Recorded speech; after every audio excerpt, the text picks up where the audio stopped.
Welcome to Fiction Audiobooks. If you enjoy the content, like and subscribing would be greatly appreciated. If you have any recommendations for novels, comment below. Please join my Patreon at https://www.patreon.com/fictionaudiobook. Chapter 1, The Beginning of the Night.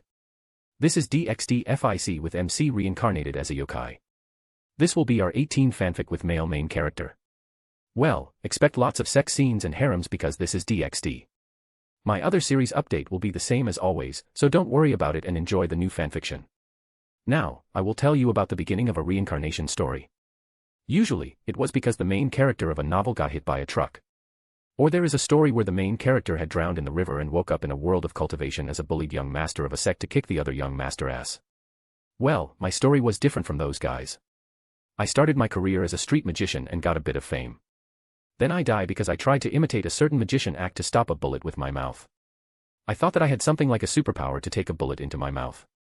I miscalculated something. I didn't use a metal plate that the magician used in his act. What a moron, right? But that was something fortunate. Why, you ask? Because I am now sitting or floating inside a dark space with nothing but darkness around me. This trope is so cliché that I know what will happen next.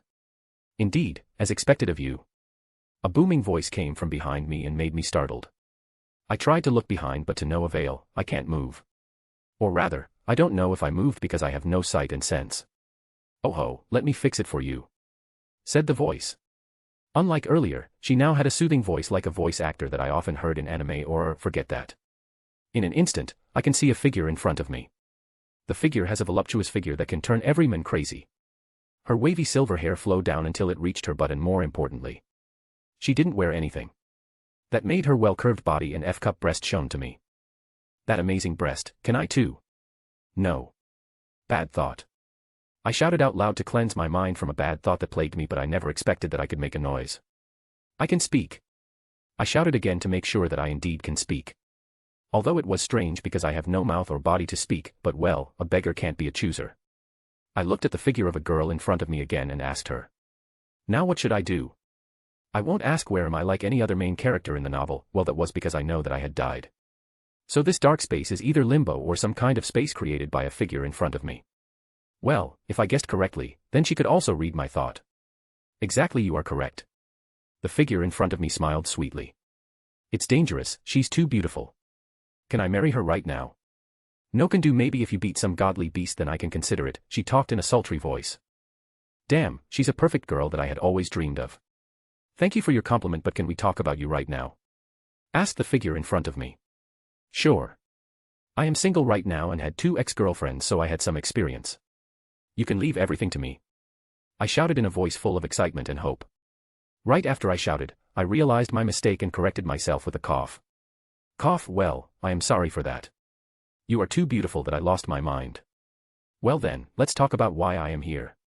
I guess that I will be reincarnated, I said with certainty in my tone, as if I had expected this to happen. Although I said that, I am really happy that I will be reincarnated. No matter the world, as long as it's not a world full of war like Akame ga Kill or Berserk, then I will gladly welcome it. But if my guess is right, then I will be reincarnated in that world or the other one. I can guess the world where I will be reincarnating because of the figure in front of me. Well, I will let fate decide my course, or rather, the girl in front of me to decide my course. But can I at least get a wish? Like superpower that make me OP? Fortunately for you, your guess is mostly correct. But you will get no wish. Instead, I will decide your power for you. I see she's a follower of that emperor. She's a woman of culture. I nodded my imaginary head in approval of her choice of word. I began to like her in more ways than one. I am a simple man. If a beautiful girl said I will like her immediately. That's if her personality is acceptable. I have one question though. Why did you make me able to speak if you could read my thought? Of course, I did that to enjoy your reaction. The girl in front of me put her hand on her cheeks as she closed her eyes. So you are a sadist too? I unconsciously spoke my thought out loud, again. That was a joke. Now back to the topic. The girl clapped her hand and continued. I will reincarnate you to the world of DxD as you've guessed. Are you happy? Oh. I am happy, but, isn't that world dangerous? As I said, I will give you power or some sort. Well, I hope you give me an entertainment though.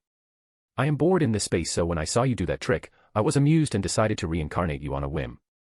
The girl in front of me chuckled while covering her mouth with her left hand. Well, that is enough, I guess. Say, what will I reincarnate into? Is it devil or human? That's the cliché, right? If I reincarnated as a human, then I need to work hard to be able to defend myself.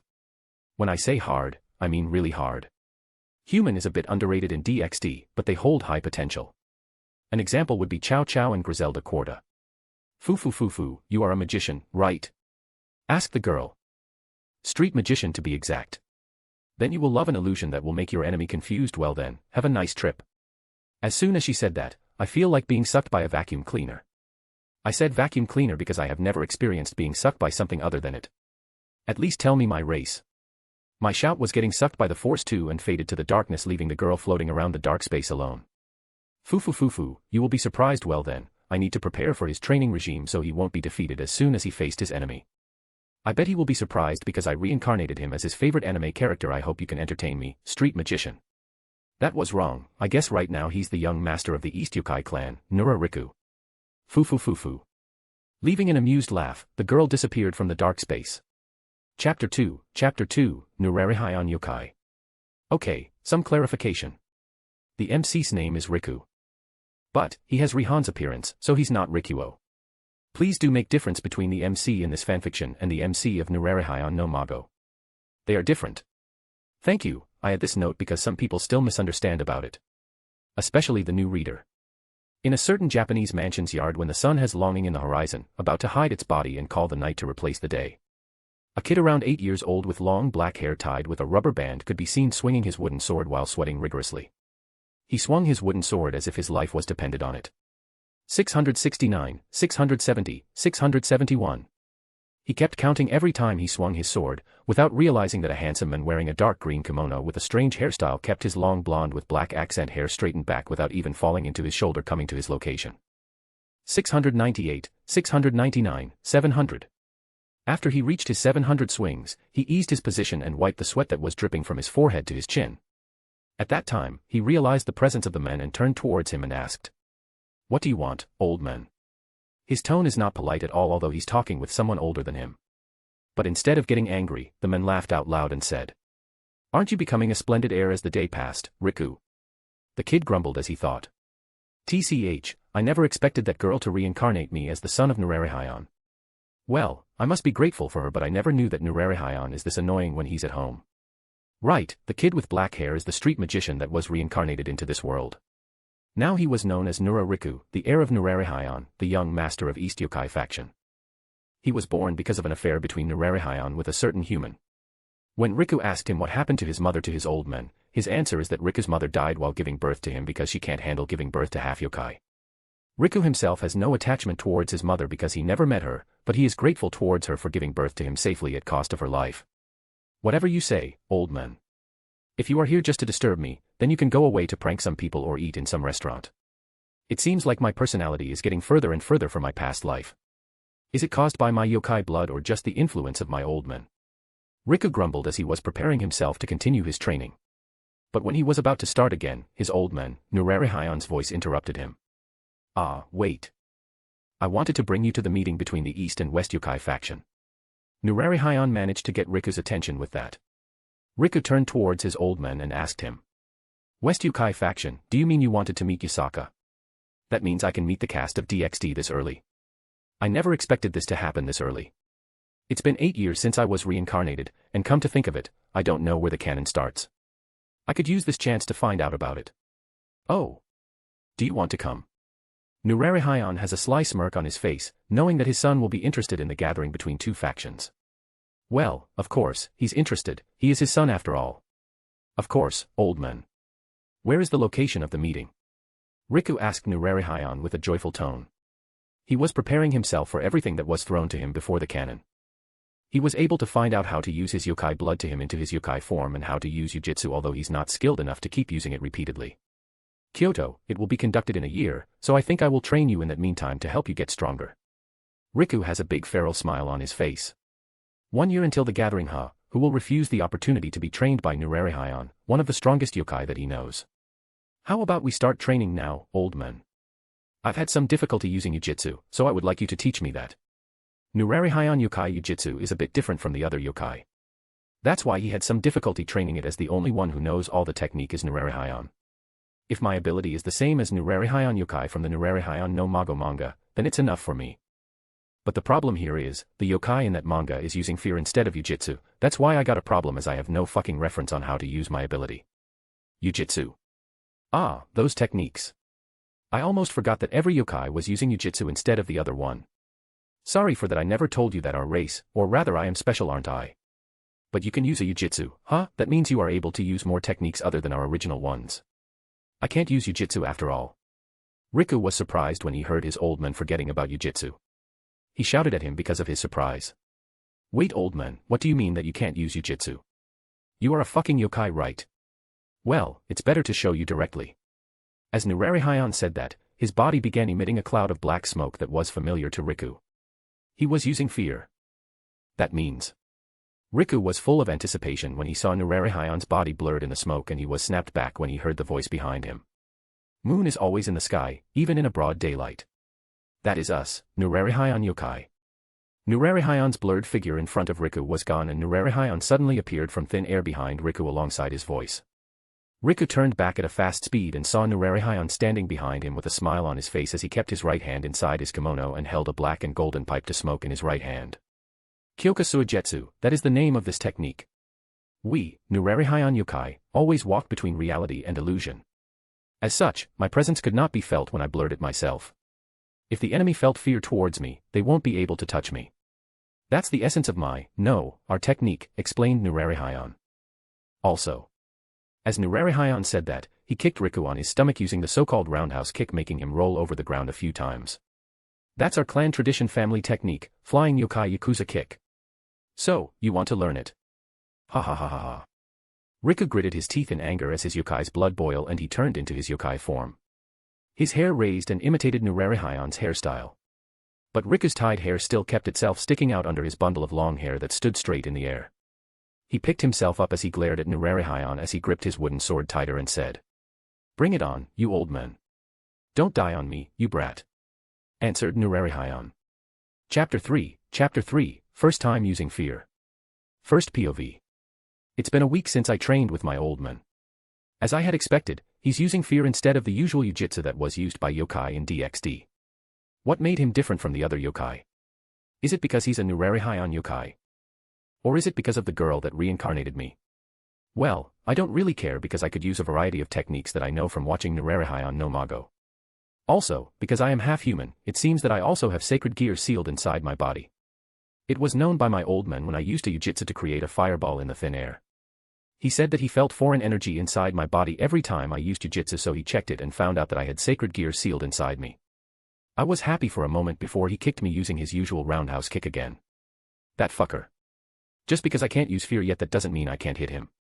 Well, I cannot hit him because he used his technique to avoid my strike, damn it. I will forget about that for now because I am in heaven right now. Not the literal heaven, but I am in the dining room with the servant that served me my meal. The servant is a beautiful girl with black straight hair adorned with a bluish-white stripe on top of her head. She appears to be around 20 years old, but because she's a yokai, I don't know her exact age. She's similar to Setsura in Nurarihyon no Mago with her pretty face, big breast, and she wears a white kimono with a blue stripe on the collar and sleeves. Well, overall she's in my strike zone. Young master, please enjoy your meal. After she was done with setting my dish on the table in front of me, she excused herself with a bow. Thanks, by the way, what's your name? I stopped her and asked for her name. It was not because I want to woo her, totally not. It was because she was serving me for a week now since my training with my old man, but I had no chance to ask for her name all this time. My humble name is Setsuna, young master. She answered my question while bowing her head. This young master's treatment was because of my old man's position as the leader of the East Yokai. I don't hate it a little bit, rather I enjoyed it. But sometimes I also wanted some friend of the same age as me instead of those old yokai that stayed in our mansion. For some reason, my old man only kept his trusted old yokai subordinates in the mansion and told the other yokai to spread out in Kanto. His reason was to cover all Kanto areas and stop every intruder that wanted to enter our territory. Well, I know my old man just wanted his freedom to act and not be bothered by the young yokai though. Oh, I kept Setsuna waiting, it's my bad. Setsuna is it, what a beautiful name. You may leave, I said, and she raised her head. I see her smiling wide when I praised her name. Is she that happy that I praised her? Maybe I will praise her more later. She bowed once more and left after she closed the sliding door, leaving me with my dish in the dining room. I quickly ate my meal that was served on the table. The meal itself was the usual Japanese breakfast. Miso soup, rice, and fried salmon. I had this kind of breakfast almost every day since I was reincarnated. After I was done with my breakfast, I changed my clothes in a striped black and green kimono and wore dark blue haori, and grabbed my wooden sword that I let rest near the door of my room. I stepped out of my room and changed into my yokai form. For some reason, I can change into my yokai form no matter if it was a day or night. Maybe the natural energy that filled the air was the reason. But it works in my favor, so I won't say anything about it. I walked towards the training area and readied my sword as I got into a stance. Let's try the technique to create fear. I think it was like this. I concentrate and imagine an enemy in front of me. I imagine my old man smirking towards me while resting his sword on his shoulder. I try to intimidate him with my stare, and I tried to make a scary atmosphere around me to let him feel the fear. I did this almost for 5 minutes straight until I can feel something move in my body as I began to create a black smoke similar to my old man and understood that I was using one of Nurarihyon's techniques, Mikyo Shirsue. The technique itself is simple. It makes the enemy aware of our presence at the same time they are unable to sense my presence. Unlike Kyoka Suigetsu that shifted the enemy's awareness, this technique is making the enemy confused with my awareness. That technique makes the enemy feel your location, but not your real location. You've done well, brat. My old man's voice came from the direction of the house, and I turned to look at him sitting with crossed legs on top of the roof. He jumped in my direction and landed right in front of me and swung his right hand. But your fear is too weak. I can cut your fear with just my hand. You still have a long way to go, you brat.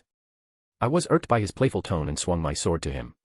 Unexpectedly, I hit him, but I didn't feel like I hit him. At that moment I know that he was using his technique, and I had a bad feeling. I instantly ducked without waiting for anything, and a moment after I ducked, a roundhouse kick passed my previous location. Oh, you've gotten better, said my old man with a smirk on his face as he stood beside me after sending a roundhouse kick. I snapped back at him and shouted, "You fucker. I don't fucking care anymore, old man. Let's have a fight, you bastard." Ha ha ha ha ha, what a spirit. All right. Come at me, brat, answered my old man. He picked a sakura tree's branch and used it as a wooden sword. I glared hard at him and launched a full swing that he easily parried with the branch. When our wooden sword interlocked, he sent a kick towards my stomach that sent me flying for a good 3 meters before I stopped after rolling on the ground a few times. Fucking old man. I tried to shout but only managed to let out a mutter before I lost my consciousness. Chapter 4, A Sword and a Girl. The sound of sword clashes with each other rang out loudly in the training yard of the mansion. The figure of two similar people, with one of them with black hair, appears to be shorter than the platinum blonde one was, exchanging slash after slash followed by an after images that were created by their ability. I surprisingly managed to master using my fear in just a year after my old man trained me. The promised meeting with the West Youkai faction will be held tomorrow in Kyoto. Right now I am able to stand toe-to-toe with my old man even when I was 9 years old. It was surprising for both of us because my old man is considered one of the strongest yokai in the world. He was said to be able to stand toe-in-toe with Surzex in his full power. Maybe it was because of a hidden bonus from the girl that reincarnated me. Until now I still didn't know anything about her, but I am sending my gratitude towards her each time something good happened to me. Well, the reason why I was able to fight my old man is because of Jiu-Jitsu. My old man, with his unique body, can't use Jiu-Jitsu, which every yokai can use. Even with that limitation, he's still one of the strongest to my surprise. I was able to use Jiu-Jitsu to enhance my body, and combined with my fear, I was able to create fake presences more than my old man. My fear got stronger in this 1 year, and I managed to learn how to imbue my weapon with my fear to further increase the destructive power for my attack.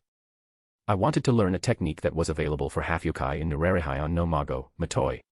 But I didn't find anyone trustworthy yet for me to be able to leave my back to them. Let's stop here, Riku.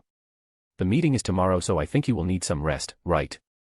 My old man suddenly stopped and rested his sword on his shoulder in a calm manner. And I think it's time for me to hand my sword to you. I had some ragged breath after the sparring session with my old man. Although I said that I was able to match him in a fight, my stamina as 9 years old is still far from him who had lived for more than hundreds of years. But something else managed to catch my attention. Sword.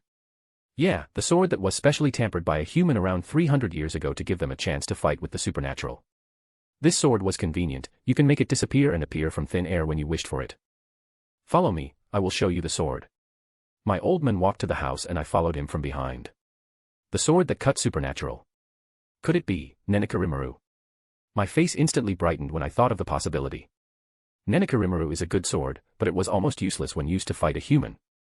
I just hope that this sword that my old man showed me will be able to be used to hurt a human. Because the threat in this world does not only come from the supernatural but also humans.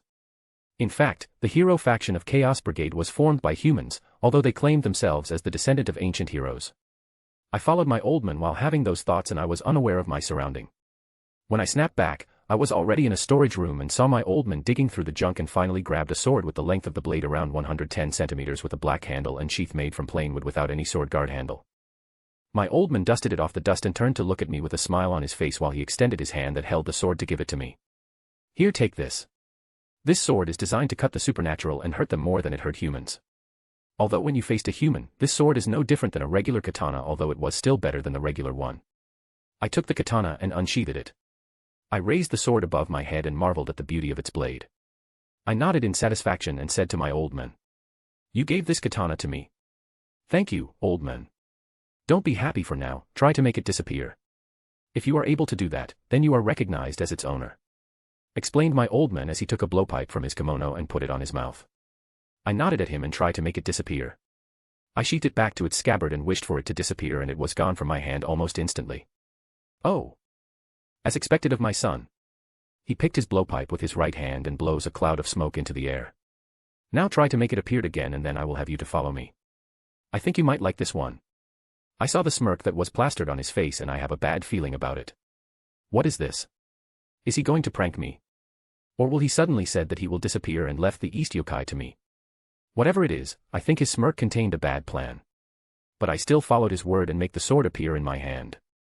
After I looked at the sword and saw that nothing was wrong, I make it disappear again and asked my old man. So, before I follow you, what is this sword's name? I don't know, you can give it one if you want to, said my old man nonchalantly as he walked past me and exited the storage room and stopped in front of the door before he looked over his shoulder and gestured me to follow him using his hand. TCH. Then I will name him Nurarihyon. I clicked my tongue and followed him. This time, he brought me to a big room where we usually welcome a guest and make me sit inside beside him. Well, I didn't follow his instruction and sat with my legs crossed. What I didn't expect was when I saw him, he sat on crossed legs too and smirked at me. Oh, this old man of mine. He really loves jokes around, didn't he? After we waited silently for a few minutes, I heard Setsuna's voice from beyond the sliding door. "Commander, young master. Your guest has arrived." My old man smiled as he answered Setsuna.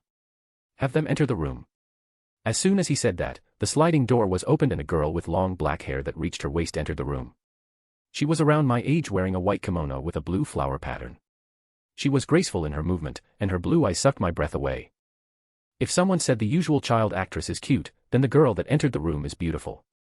The girl walked and stopped in front of us and sat in a seiza position. She bowed her head and introduced herself to us. "It is my pleasure to meet you, Commander, young master. My name is Tsura, Yuki Tsura. I hope we can get along in the future, young master." Chapter 5, Attendant. Yuki Tsura. I asked with confusion visible on my face. Why did my old man introduce me to this girl? I can't read my old man's mind at all. "Yes, young master. I was assigned to be your attendant from today onward," said the girl, Tsura, that sat in front of me. I looked at my old man and saw him grinning happily. He then put his elbow on his thigh and rested his head on his hand. "Yuki Tsura, you are like your mother. I bet you will turn into a beautiful woman in the future." After he said that, he turned to me and asked, "How about it, Riku? She's beautiful, isn't she?" With his word, I immediately understood what my old man thought. He wanted this girl to be my attendant and tend to my need, didn't he? "Yeah, she's beautiful. But isn't she a bit too young to be my attendant, old man?" I asked my old man and I got an answer in a form of laughter. "Bah, ha ha ha ha ha. What do you think that you can get to that conclusion, you brat? She's your attendant, meaning that she will tend to your meal and be your friend. By chance, are you imagining something lewd? Aren't you perverted little yokai? Ha ha ha ha ha." This old man. He definitely did it on purpose. I turned to look at Tsura and saw her face turn red as she held her cheeks using both of her hands and said, I don't mind if it's young master." Hearing that, I honestly was happy. But I won't touch her at least until she's old enough to be able to do it with no problem. I'm happy with your thought, but I won't do anything yet. I turned towards my old man and said, "I will take her, old man. I am taking a liking towards her. I put on the same girl as my old man and he laughed out loud again. Bah ha ha ha ha ha ha, I bet that nine-tailed fox will roll in frustration when she met you tomorrow. As expected of my son, you definitely had the same charm as me. He stood up in a happy mood and walked towards the door and opened it. I saw Setsuna still sitting in a seiza outside the door and bowed when my old man opened the door. I will leave you young uns to talk together. I will be in my room if you need me. Just don't forget, we will go to Kyoto at 3 a.m. tomorrow. Setsuna, bring me a sake in my room. He walked out and closed the door behind her, leaving me with Tsura in the room. So, young master, please ask me anything. Tsura's voice brings me back from my trance. I looked at her closely this time and once again admired her beauty. What a good fortune to be the young master of the East Yokai faction. But, the atmosphere slowly becomes awkward as I stayed silent in her question. Ah, yes. Tsura, was it? Can I call you that? I decided to ask her about how I call her, although I already decided to call her Tsura in my mind. Yes. You can call me Tsura if you wanted to, young master. She answered happily with her cheeks still dyed in red. She put her hands down on her thighs and sat gracefully in seiza. Earlier, I heard my old man say that she will turn into a beauty like her mother. But, who's her mother? My old man said that you are similar to your mother. Can I ask who your mother is? Well, isn't it awkward? I just asked her about her mother the first time we met. I'm such a moron. It's no problem, young master. In fact, my mother was the one that was waiting outside this room earlier. She's called Setsuna. Answered Tsura with a big smile on her face as she tilted her head a little, making her hair move alongside it. Cute, no. Wait, her mother is Setsuna. So that young lady is a mother. Setsuna. That means you are. I don't know what kind of yokai Setsuna is. But, if my guess is correct, then she's definitely a yukiana. I'm a yukiana, young master. Am I bothering you with being one? Asked Tsura cutely. I can feel my body flinched a little bit when she mentioned that she's a yukiana. Thank God I decided to not lay my hand on her yet. With my strength right now, I would definitely freeze to death if I tried to do anything to her. No, there is no problem at all. I tried to appear as calm as possible in front of her. She put her right hand on her chest and sighed in relief. I was relieved. I was really afraid that the young master will be bothered by me being yukiana. When we can't control our power tended to leak out and freeze anything. So I am really happy when young master said that. Good job me, you just avoided a bullet there. But, if she can control her power, she won't be a threat, huh? Then she just needed some training to control it. Then Tsura, I expected you to be able to control it as soon as possible. I stood up and approached Tsura. When I reached her side, I put my hand on her shoulder and looked at her right in her eyes as I said. I am counting on you in the future, Tsura. She blushes really hard and her face turned redder than before. Although she was embarrassed, she can't hide her happy smile as she answered. Yes, young master. I will definitely live up to fulfill your expectation. We just stared into each other's eyes for like 5 minutes before Tsura can't hold her gaze again and turned away from me. She put her hands to cover her embarrassed face.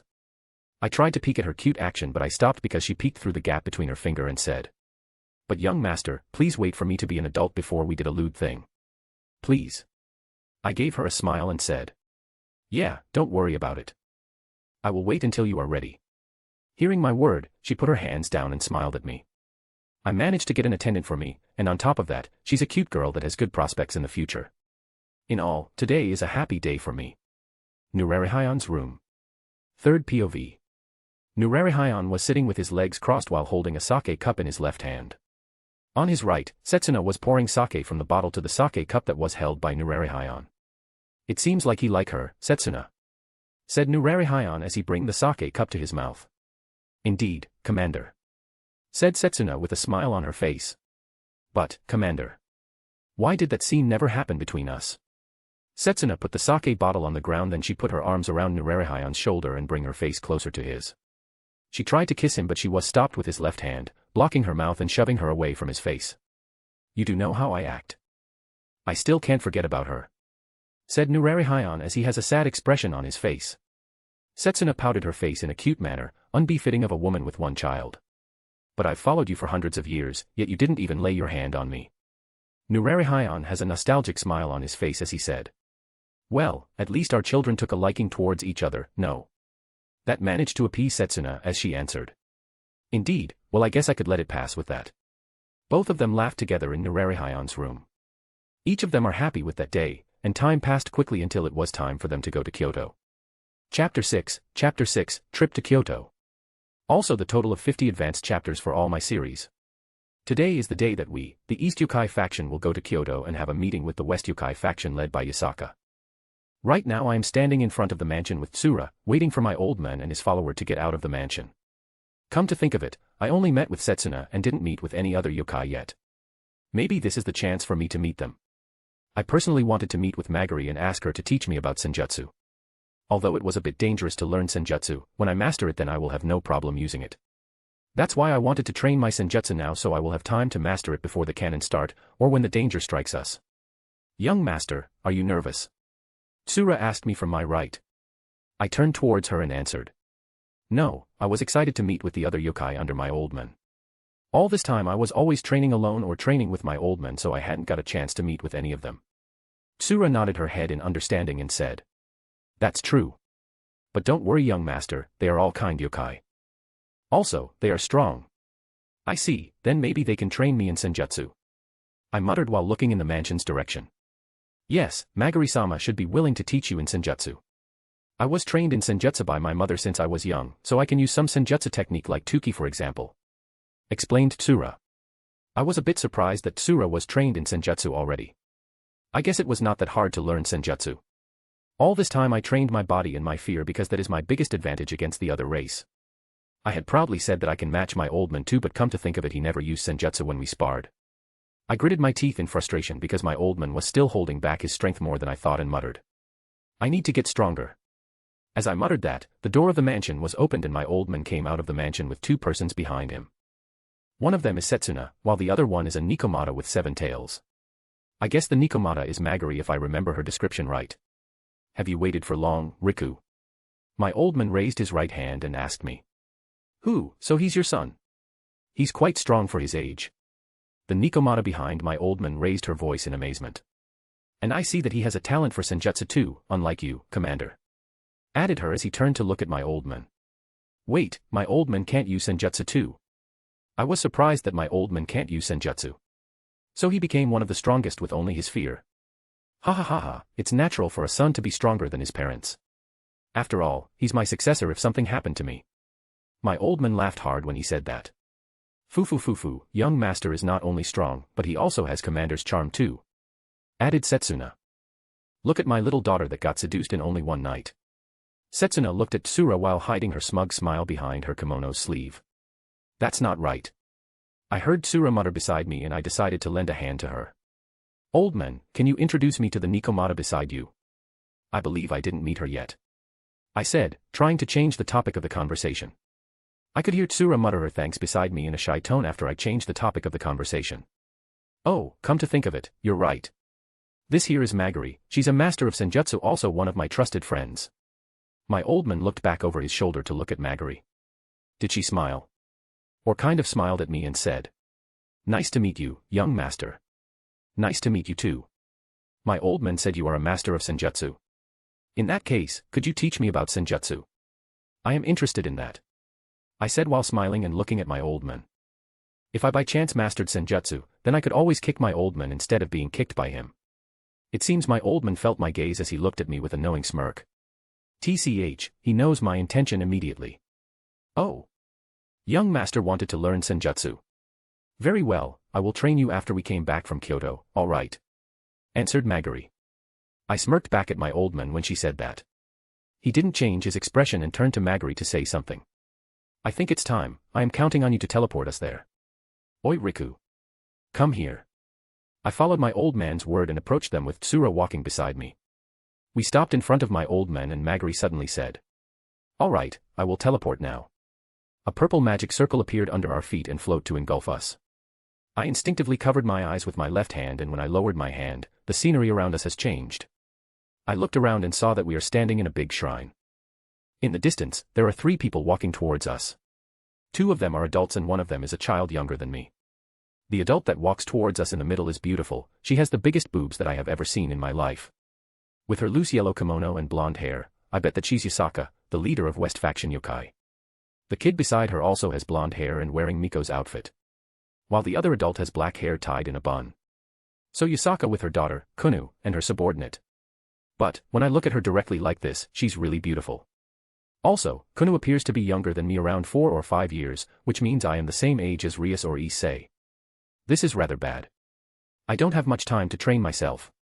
Realizing my situation, I decided to train harder in the future. The canon will start in 6 years, I don't have much time to laze around again. Chapter 7, First Meeting. Also the total of 50 advanced chapters for all my series. The West Youkai walked to us and Yusaka greeted my old man. Nurarihyon yo, it's good that you arrive here in time, said Yusaka.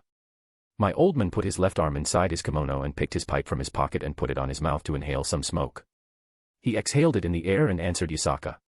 Of course, well, who do we have here? Is she your daughter? My old man, biting the pipe in his mouth, touched his chin as he leaned his head towards Kunu. Kunu got surprised by my old man and hid behind Yusaka in fear. But she peeked her head sometimes because of his curiosity. Yes, she is. Her name is Kunu. I thought that I want to introduce her to you, but it seems that she's scared of you. I approached my old man and used this chance to pay him back. Look at her, scared of you, old man. I guess your charms mean nothing in front of a little girl. He grumbled in displeasure and stood straight before he said. It was because Yusaka's daughter is shy. Yusaka, finally noticed my existence, asked my old man. Nurarihyon, is he your son? He certainly didn't look like you, especially his hair. Oh, right. Because I was in my human form right now, my hair didn't stand straight like my old man. Instead, it dropped down until it reached my back and I tied it using a rubber band to keep it tidy. Oi, Riku. Come to think of it, change into your yokai form. Although it was annoying to follow my old man's word, I decided to follow his whim for now and changed into my yokai form. White smoke with a mythical aura appeared around me as I changed into my yokai form. Still in my stripped green and black kimono, my hair straightened and stood like my old man and my height increased a little. My bang also got longer and messier. It's strange, I am only 120 centimeters in my human form, but whenever I changed into yokai form, my height increased by 10 centimeters. I guess it will stay like that until I hit the adult phase. If I remember correctly, Nurarihyon in Nurarihyon no Mago is also like that. After my transformation was done, I said to my old man. Satisfied. Like my old man, I crossed my arms inside my kimono, letting my kimono sleeves wave around because of the wind. He's really similar to you, isn't he, Nurarihyon? Well, let's proceed to our meeting because this time we faced something rather disturbing for our race.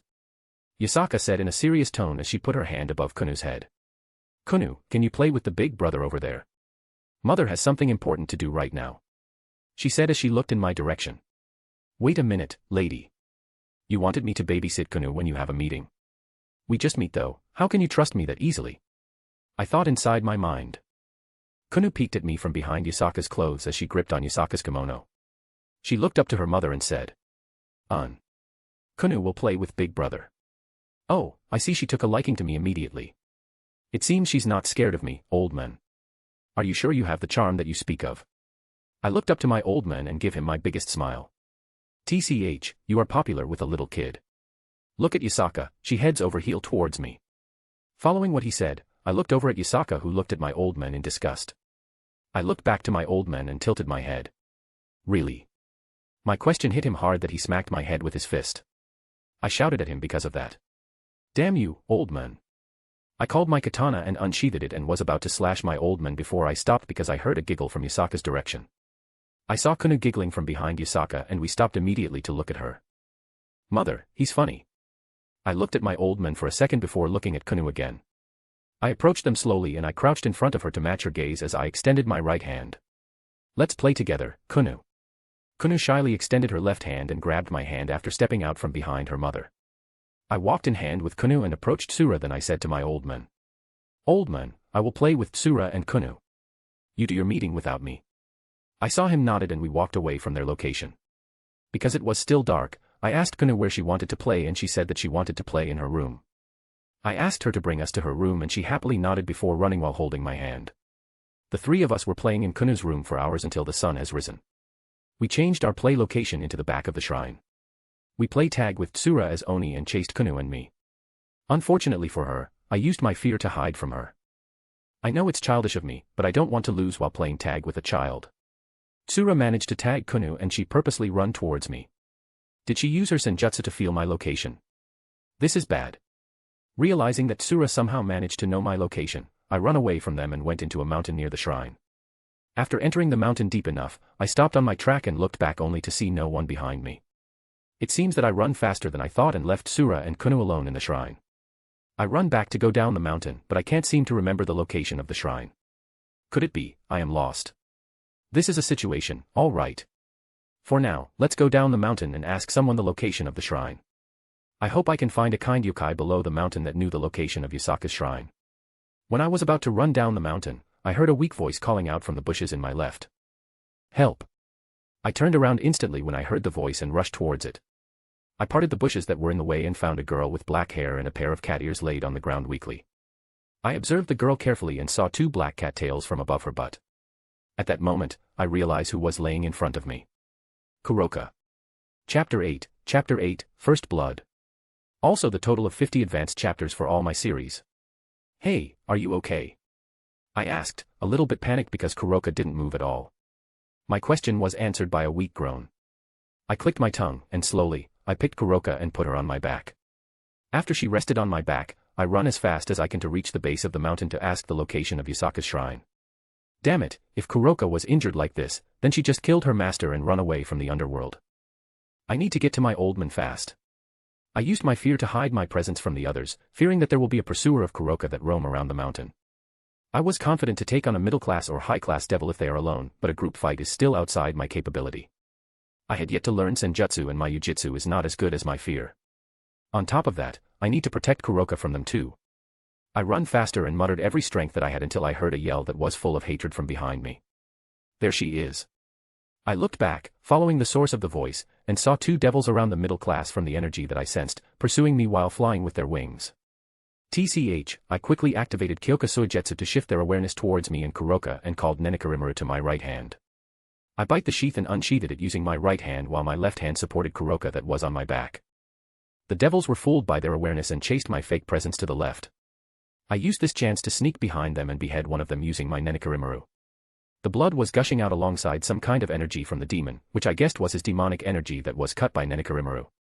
The other devil was confused for a second before he realized me holding my sword and biting the sheath appeared behind the now corpses and shouted. You. Once again I used Kyoka Suigetsu and shift his awareness to make him think that I went around him, while in fact I crouched and waited for a chance for him to rotate his body and stabbed him from the back. As I had planned, he shifted his gaze to follow my fake presence and I used this chance to leap towards him and pierced his heart using Nenekarimaru. Blood and demonic energy gushed out from the wound after I pulled my Nenekarimaru and swung it to clean the stain. Although I killed 2 devils today, I felt nothing unusual. Is it because I am on my yokai form, or my mind has changed over the years? Whatever it is, I am thankful for that for now because I had no time to puke or waste any time anymore. I sheathed Nenekarimaru and made it disappear before using Mikyo Shursui to hide my awareness again and proceed down the mountain again. Thankfully, I only met with 2 devils and arrived at the back of the shrine. Without waiting for long, I entered the shrine and ran towards the meeting place of my old men and Yasaka, and deactivated my fear. It's been hours since the meeting started, so I thought that the meeting must have been adjourned and they just talked to each other to deepen their relationship. Young master. Are you okay? On my way to the meeting's location, I saw Tsura run frantically towards me while shouting. Because I am right now focused on Kuroka's condition and in no time to stop myself, I shouted back to tell her that I am okay. I'm okay, meet me in the place of my old men. Soon, after running for a minute, I had arrived at the meeting place between my old men and Yasaka. I meet with Magari as soon as I've reached the place and thank my good luck for that. I approached her and said, Magari. Could you heal the girl on my back? She's injured. Magari saw me with blood all over my body and spoke back. You have blood all over your body. I need to check you first. I laid Kuroka on her back slowly in the ground in front of me while answering her. This is not my blood. I've been attacked by 2 devils while trying to get help for her. It seems that they are targeting her. Magari nodded in understanding and now focused on Kuroka. She has a bit of frown on her cat face and began healing Kuroka using what I guessed is Senjutsu. While healing Kuroka, Magari said, Young master, this girl is a reincarnated devil. Where'd you find her? No, more importantly, she's a Nikosho and she's capable of Senjutsu. I just nodded my head and answered her. Yeah, I realized that she's a yokai so I help her. It's not important if she's a reincarnated devil, right? Who knows, maybe she was forced to be reincarnated by some devil. Magari just groaned in answer and nodded her head. After a while, she stopped using Senjutsu and said to me. Her condition has stabilized. I will call Commander to tell him about the news. Yeah, don't forget to tell him that I killed 2 devils too. I did it in self-defense in case you're wondering about it. Foo, young master has the same temperament as Commander. Very well, I will tell him that. With that, Magari entered the meeting room, leaving Kuroka on the ground and me, who stood dumbfounded because of her word. The same temperament as my old man, huh? Maybe that's why I didn't feel anything when I killed those devils. I carried Kuroka up in a so-called princess carry and leaned against the wall near the door of the meeting room to wait for my old man and Magari. Just after I leaned against the wall, I feel Kuroka move in my hand and I looked at her face while my face was still full of blood. I realized that and quickly wiped my face using my kimono sleeves and looked at Kuroka again. I saw her eyelids move a little and finally, she opened her eyes. The first thing that she did was to look at me straight in my eyes. Yeah, good morning. Chapter 9, Back to Home. Also the total of 50 advanced chapters for all my series. I forgot to say, but Kuroka and Tsura are older than Riku. In the canon, Kuroka is at least the same age as Rias or maybe even older than her. Tsura on the other hand, with her being Yukiana which has slow growth at the start, Riku misunderstands her as the same age as him, but she's technically 1 or 2 years older than him, the same age as Kuroka. Just in case when the NSFW comes so you won't get shocked. Not only that, I read in the setting that yokai matured at the age of 14, so that's it.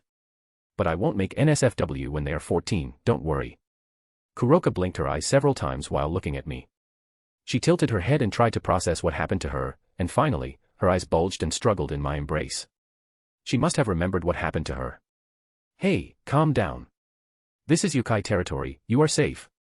I tried to calm Kuroka down and that works wonderfully as she stopped struggling in my hand and asked me. Really? Are you the one that saved me, Naya? She tilted her head and asked me in a cute manner. Is she really Kuroka? Did I mistake her with Kaneko? No, she has black hair so she must be Kuroka. Yeah, I killed the devils that chased after you too. Can you tell me what happened? Why are you chased by the devils? I asked her as I put her down slowly. I know the reason why she was chased by the devil because I watched the anime until season 3, but I thought that I should ask her in this case. It would be suspicious of me to know her circumstances in our first meeting. When I put her down, it seems that she has no strength to stand by herself. As a gentleman, I carried her up again in a princess carry. I am sorry, but can I have some time before I tell you everything, Naya? I promise that I have no evil intention by doing that. Well, I understand that she didn't want to tell me right away. I nodded my head and console her. No problem. I know you had a hard time. Well, I just concluded that because of your injured state when I found you. I said with a small smile on my face. I have a rather handsome face because of my lineage as Nurarihyon yokai, so my smile has a big destructive power on girls. Tsura served as my test subject on that matter and I can proudly say that my smile is lethal to girls. Kuroka blushes because she saw my smile at a close range and averted her gaze to the right, avoiding my face. When we are talking, the meeting door was opened and my old man together with Yusaka and Magari came out from beyond the door. Yo, Riku. You got into trouble as soon as you stepped out from our territory. Ha ha ha ha, as expected from my son. I looked over in my old man and give him a smirk. Yeah, thanks to you. At least I managed to save a girl in peril. I turned around and approached my old man. When she saw Kuroka, I saw his eyes bulged a little and approached us. She's a Nico show.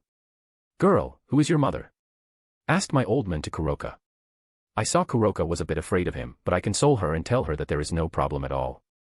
Kuroka nodded her head and asked me to put her down, which I comply with a bit of disappointment. Well, if she wanted to, then I will put her down. It's not like I wanted to carry her forever.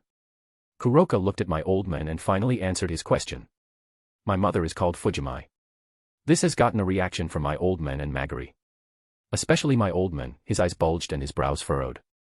Fujimai, huh? Can you tell me where is she right now? Asked my old man with a kind smile on his face. I guess he wanted to appear to be as friendly as possible, but that shattered in an instant.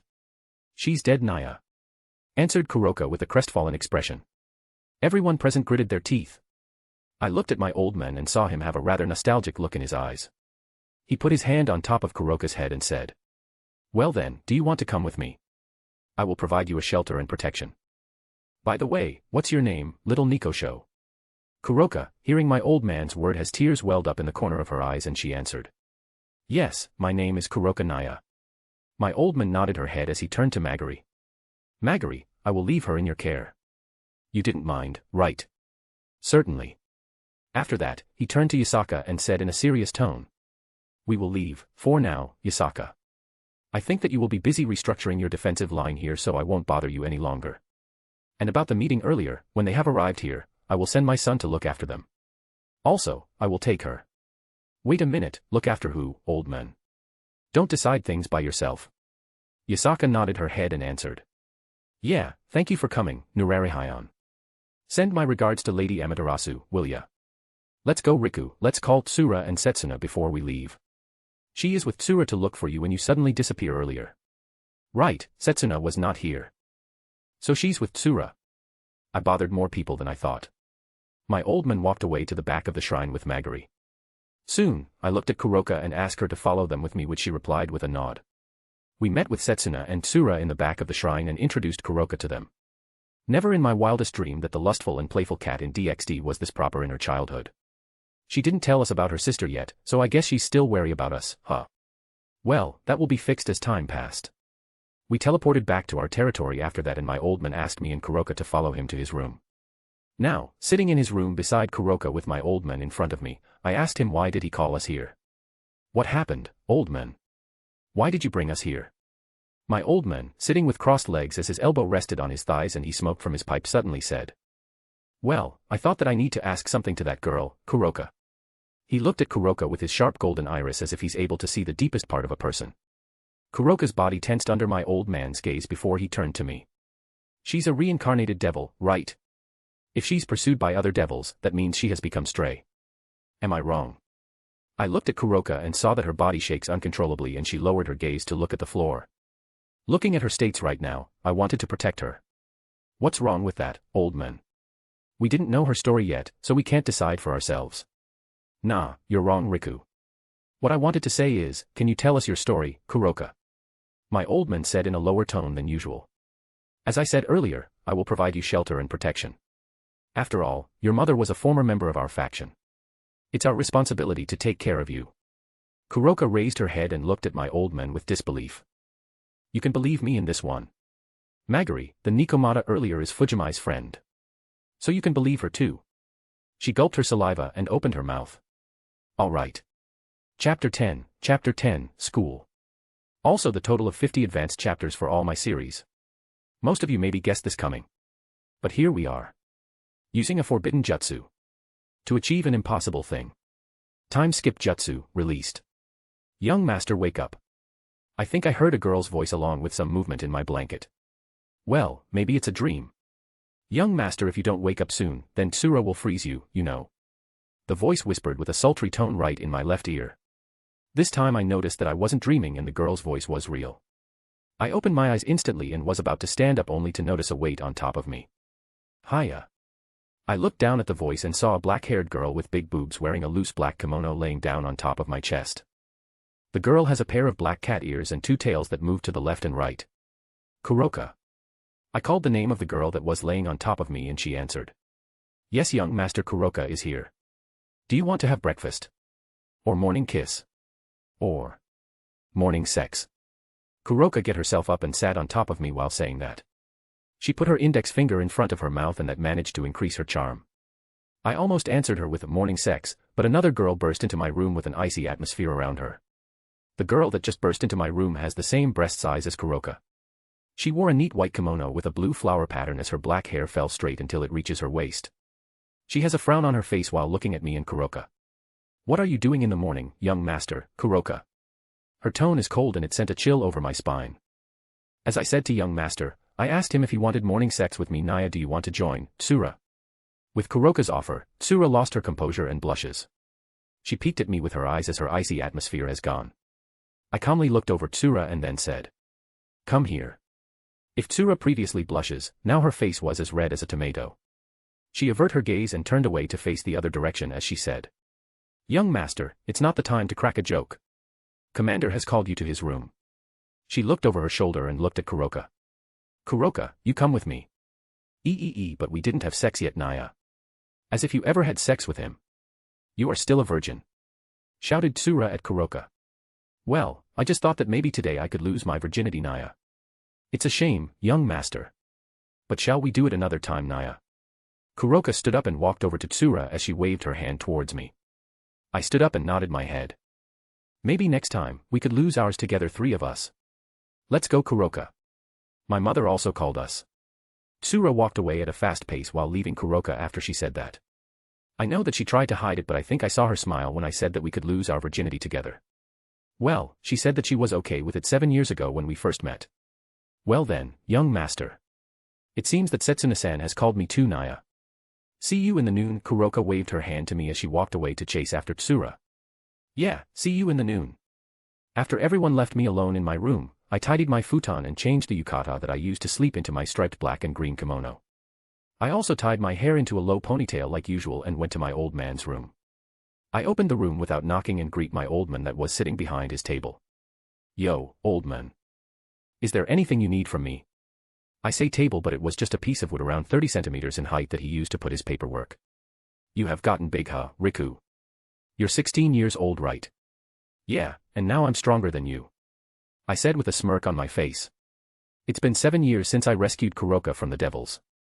In these 7 years, I trained my Yujitsu and Senjutsu under Magari and managed to master both of them in just 6 years. In the last year, I wanted to do my skill in a group fight. But unexpectedly, I awakened my sacred gear and it was the second best thing ever that happened in my life. Ha ha ha ha, of course you are, Riku. Who would thought that you, a half yokai, to get that sacred gear? One of the 13 Longinus, tell us karma. Yes, my sacred gear is one of the Longinus that is considered broken in its ability terms. It could force a change that the user wanted.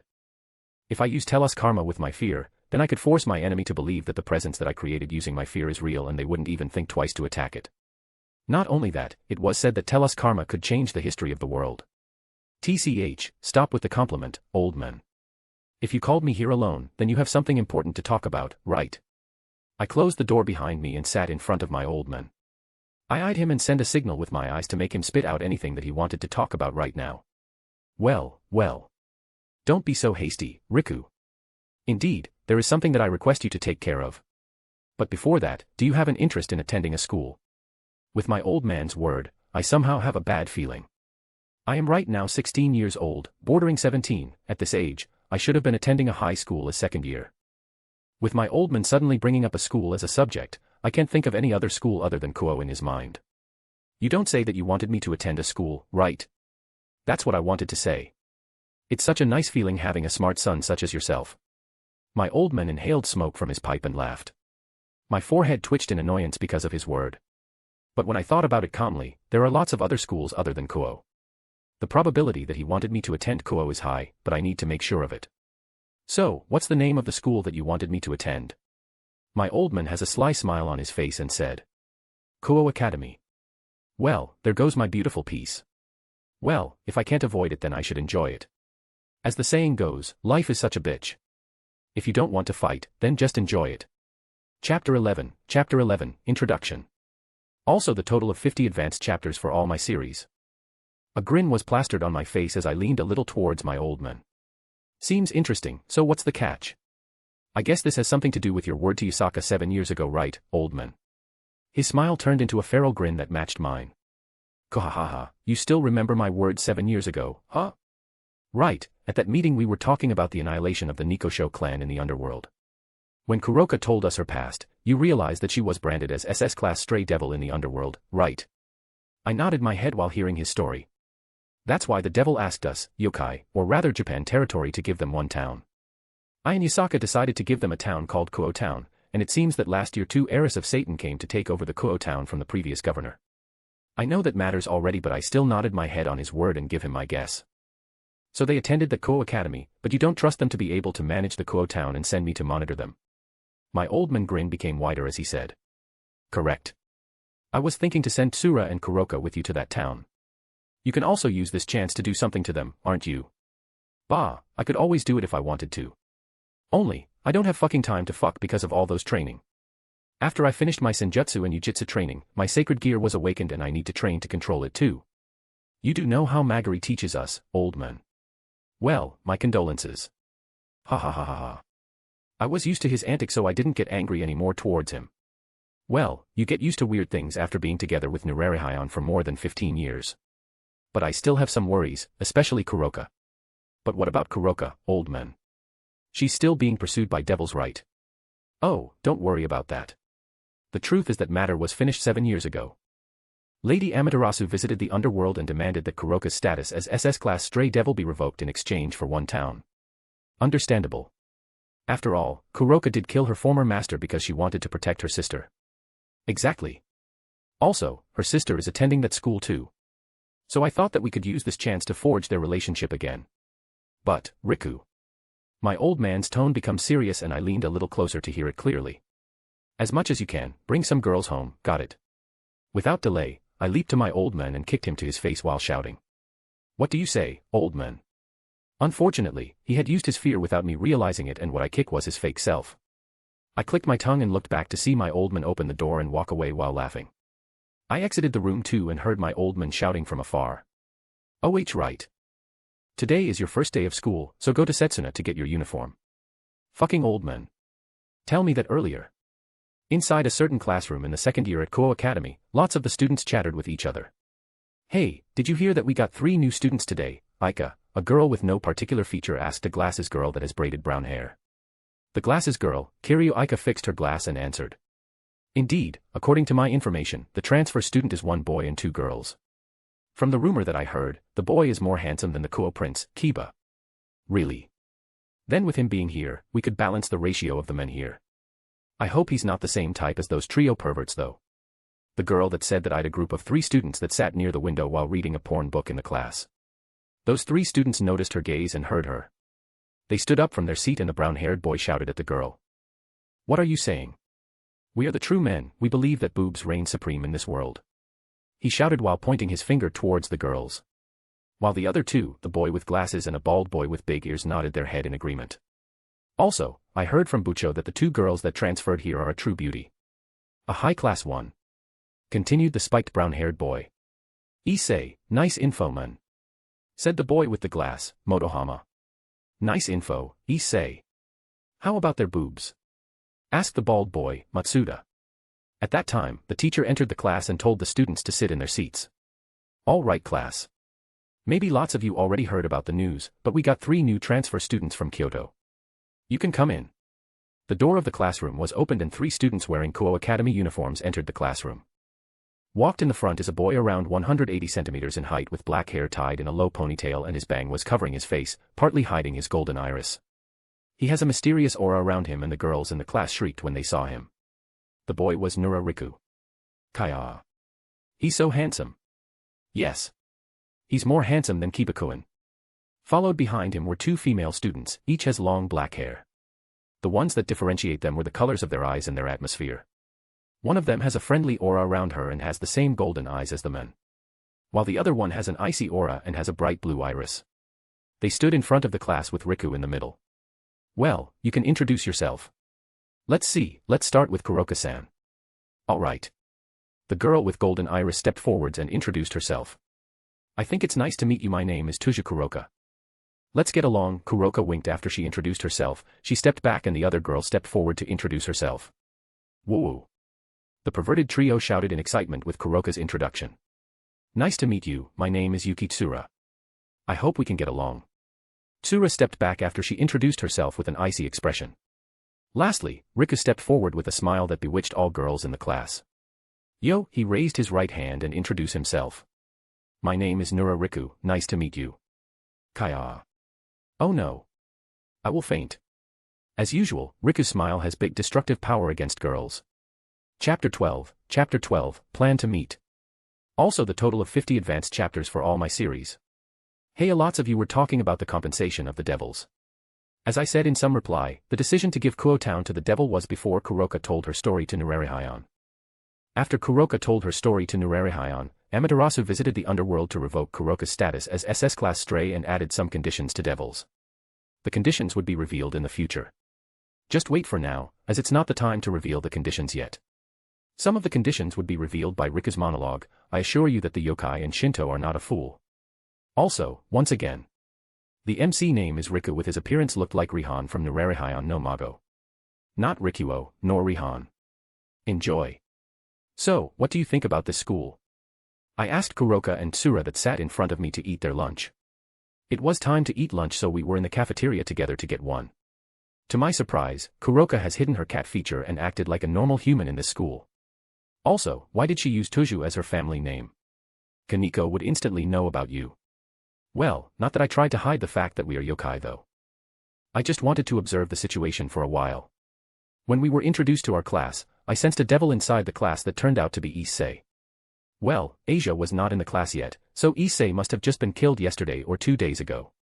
I forgot the detail though. Well, this school reeks of devils, Naya, answered Kuroka. Damn, that Naya, in the end, was so cute. She got that habit after she lived with Magari for a year.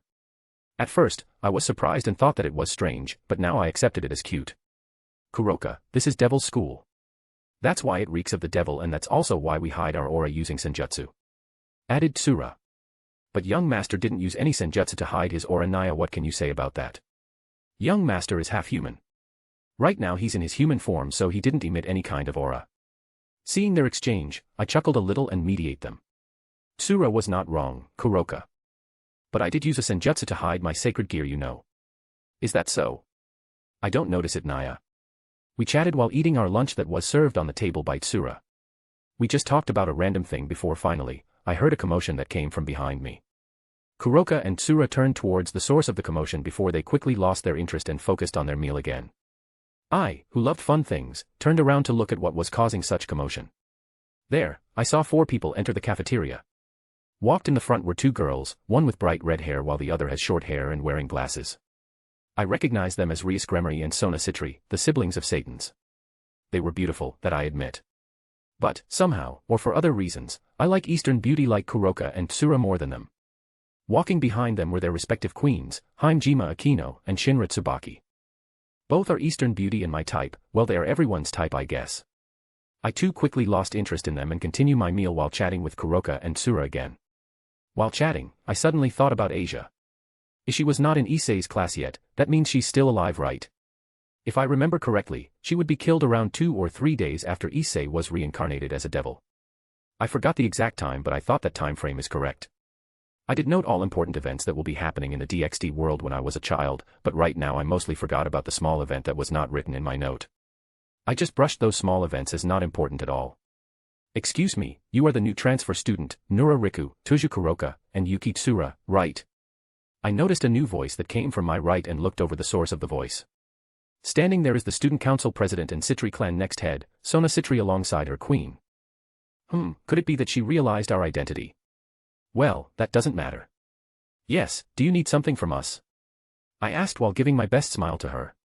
I saw her expression change for a second, but she quickly recovered and put on a stoic expression again. Who a tough nut to crack, huh? I thought in my mind. Yes, I hope to talk with the 3 of you. Can you visit the student council room after school? Asked Sona while she fixed her glasses with her right hand. Tsura was about to refuse, but I stopped her and answered Sona. Sure, it's such an honor to be invited by a beautiful girl like you. I tried to jest with her, but she just nodded her head and answered. All right. I will wait for you in the student council room. Should I ask Tsubaki to pick you up after school? You are just transferred here, so I guess you don't know the layout of this school yet. Please do so.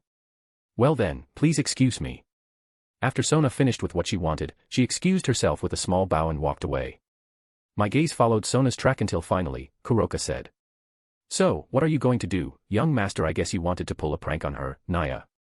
I looked at Kuroka, who has a sly smile on her face, and answered her. Oh, of course.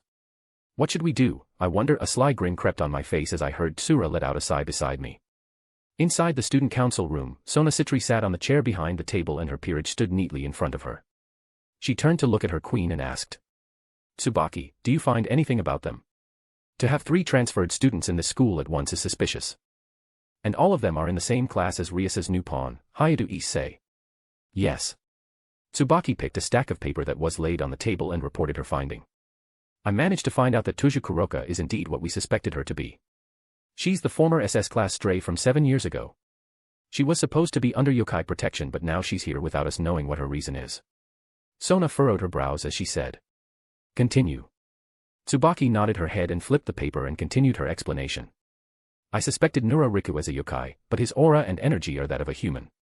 Yuki Tsura, on another hand, is a yokai. We only managed to find that in our limited time, so I suggested being careful when dealing with them later, Kaishu.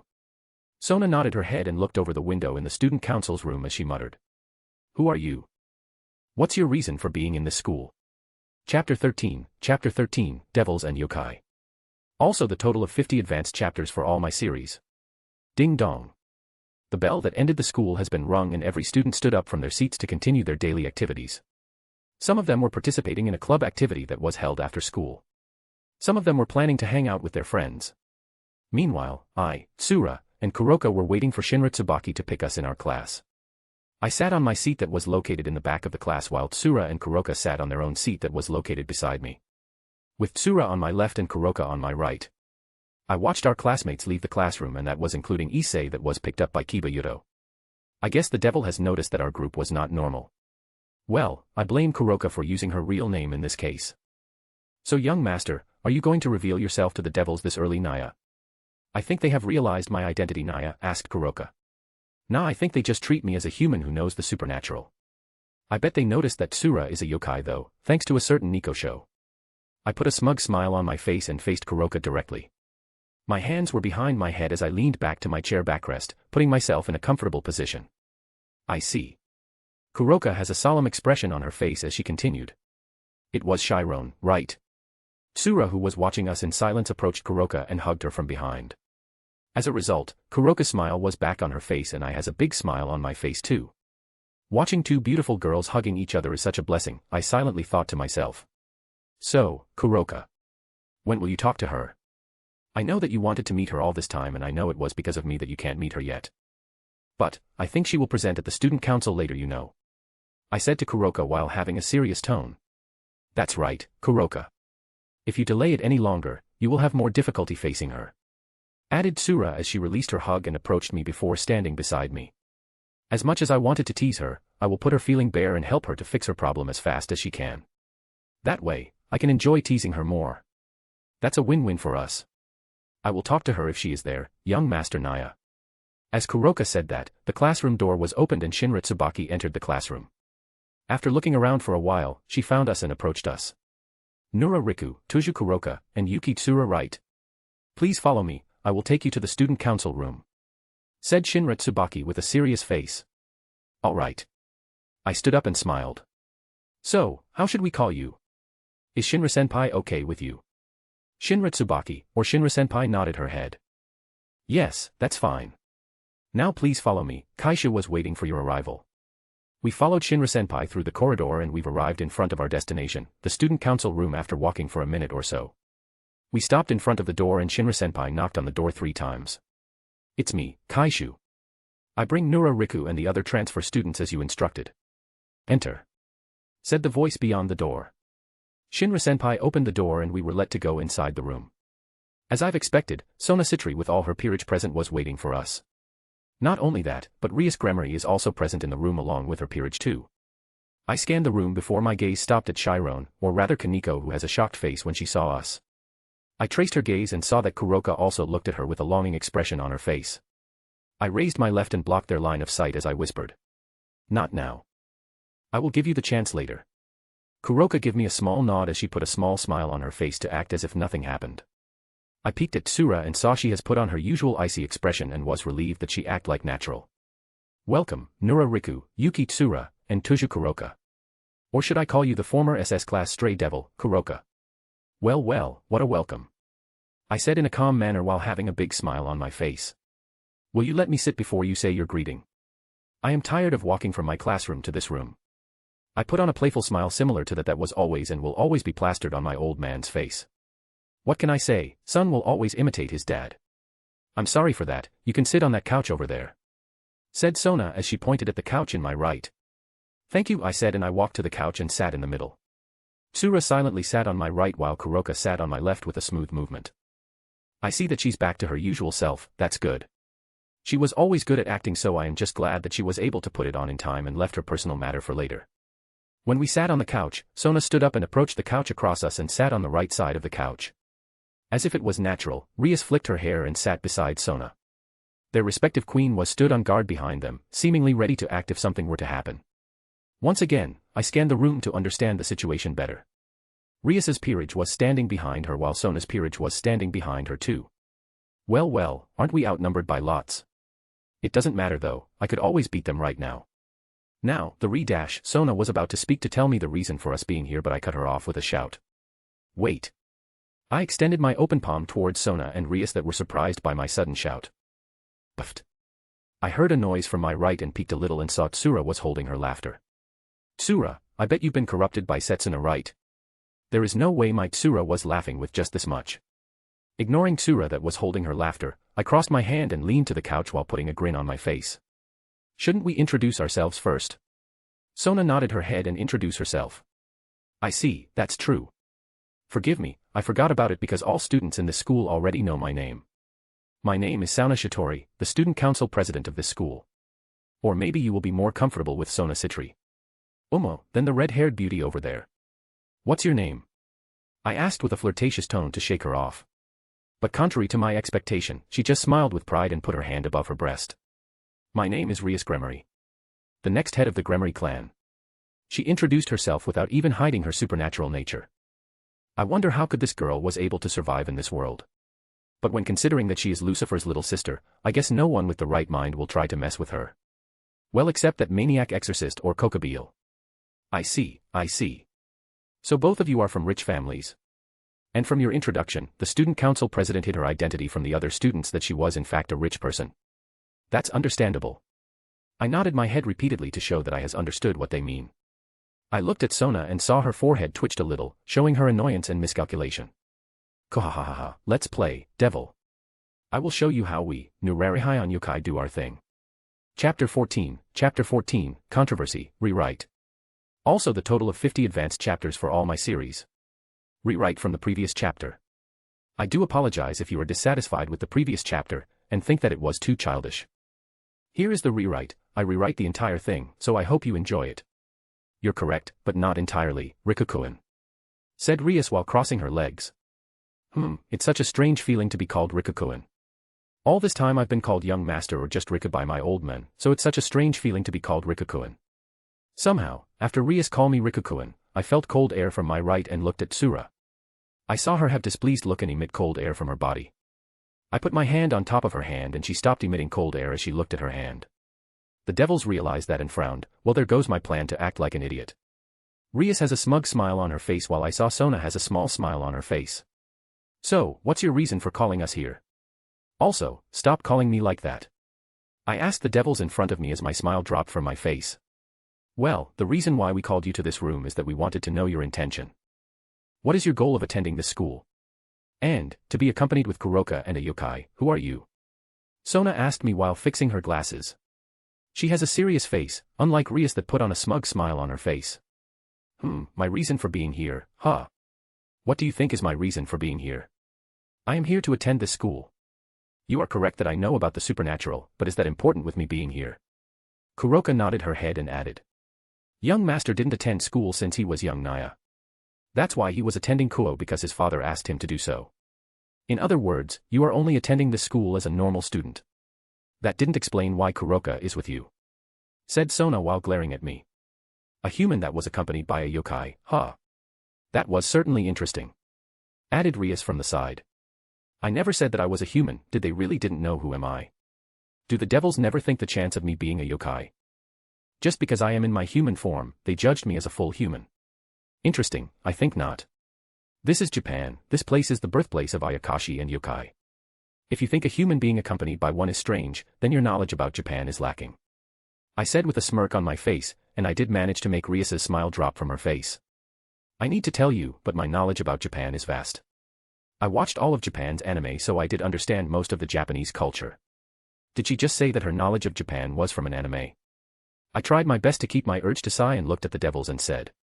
I did say that the reason why I am here is that I was asked to attend the Kuo Academy by my old men, now it's my turn to ask. Why did the devils come here? What's your reason for being here? I remembered the incident a few years ago, and am still angry about it. When I said an incident, I saw Kaniko's body flinched from the edge of my eyes. Sona didn't have any visible reaction when I mentioned the incident. Rias, on the other hand, her body flinched a little and she peeked at Kuroka before saying. That incident was resolved, why did you bring it up again? Rias raised her eyebrows as she asked me. That's true, the Nikomata incident was resolved.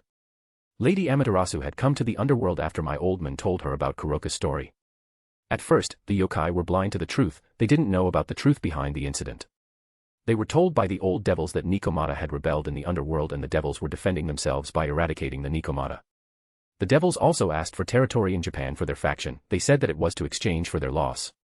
My old men and Yasaka were skeptical at first, but in the end, they decided to give them Kuo Town as the damage control. Little did they know, just a few hours after they decided to give Kuo Town to devils, Kuroka told my old men the real story behind the incident. Lady Amaterasu did a good job by responding at a fast speed and taking back Kuo Town. They did a meeting again, and in the end, both sides agreed to lend their territory to each other. Kuo Town would be lent to the devils until the agreement was cancelled. On the other hand, yokai managed to secure the Nikomata that was held as a captive in the underworld and got extra territory for them. Not only that, yokai managed to gain some profit from the negotiation, but my old man didn't tell me what that profit is. I was sent by my old man to watch over the devils so they won't repeat their mistakes. I was given a few conditions by my old man though. The most important of that is, to not do anything to the devil if they didn't do anything to humans from Japan or outside their faction. In another word, I was ordered to stay away from the three factions' war. Even if Asia will be killed tonight, I could only watch. Watch the devil so they won't do anything to the human that was not aware of the supernatural, was my old man order. Did you just ask, why did I bring it again? I said with a tone lower than usual as I leaked my fear to intimidate the devils. All of them were surprised and suddenly put on guard because of my sudden leak of power. Some of the devils on the back were clutching their chest in pain, while Rias, Sona, and their respective queen were glaring at me. That incident cost yokai almost an entire Nikomata race. I did not mean to bring this to you, but just heed my warning. Don't you dare to say that the incident was not important. As I got angry, more power leaked from me and made the devils terrified. When I almost lost control of myself, I felt a touch on top of mine and I managed to hold myself back before choking the devils to death. I looked at Tsura and Kuroka and saw them looking at me with worried expressions. I took a deep breath and calmed myself down before looking at Sona and Rias again. I lost control of myself, I hope you can let the matters go. I stood up as I said that and walked towards the exit. Kuroka and Tsura also stood up and followed me from behind. I opened the door slightly and looked behind at the devils that were frozen in fear. We are neither your enemies nor your allies. I left behind a message and exited the student council room. Chapter 15, The Reason and New Home. Also the total of 50 advanced chapters for all my series. For the start, I apologize for the last chapter. I did admit that the last chapter was bad, worse than the previous chapters. I've rewritten the chapter, if you still find it lacking, then so be it. I just wanted to tell the devils that Riku is a yokai, and Riku didn't like the devils because they didn't know him and because of the Nikomata incident. For those who ask, how about Kaneko? That's a bit troublesome. I need a reason to make Kaneko leave the peerage without harming the state between yokai and devil. So, I think Riser would play a role here. Well, enjoy the chapter. The pace will slow down a little as NSFW comes in the next chapter. We'll slow the pace down until chapter 24, so if you want to wait until the action, I will advise you to wait until chapter 24. I walked out of the school with Kuroka and Tsura beside me.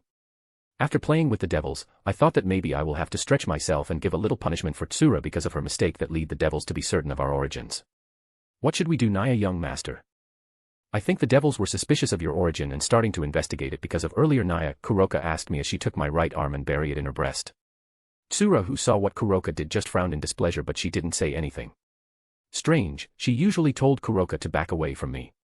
Was it because she felt guilty because of her blunder earlier? We will do nothing. I don't even care if they know my identity, just feeling a little bit disappointed because they didn't realize my real identity when both of you are calling me young master. Did they do their job properly? I answered Kuroka with a smile on my face. Is that so, Naya?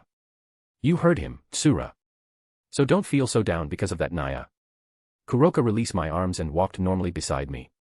She wanted to console Tsura with her question, she anticipated my answer and used that to make Tsura go back to her feet again. Good job, Kuroka. Don't worry too much about it, Tsura. We all make a mistake. What's important is to not repeat the same mistake twice.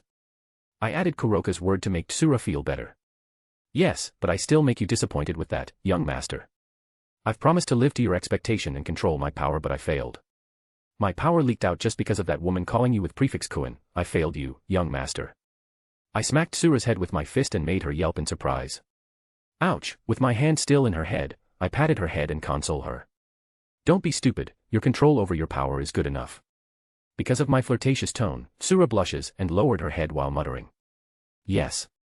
Now that's settled, young master, should we check our new apartment room, Naya? I heard from Setsuna-san that they bought us an apartment near here, Naya. Let's check it then. We walked for a while and arrived at the apartment that Setsuna prepared for us. How could I say it, the apartment that she prepared was.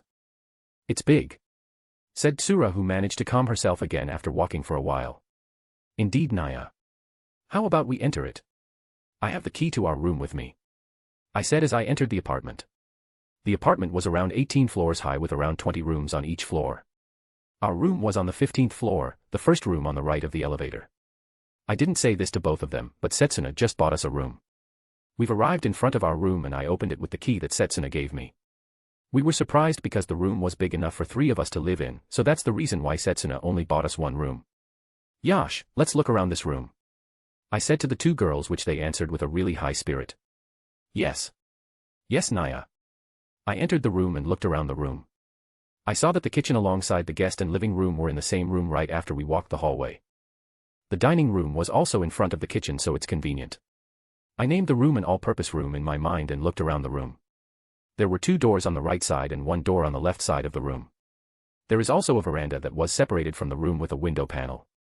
Young master, we will check this room, Naya, said Kuroka while she went to the door on the left. I will follow Kuroka, young master, added Tsura as she followed Kuroka. They opened the door and went inside the room, leaving me alone.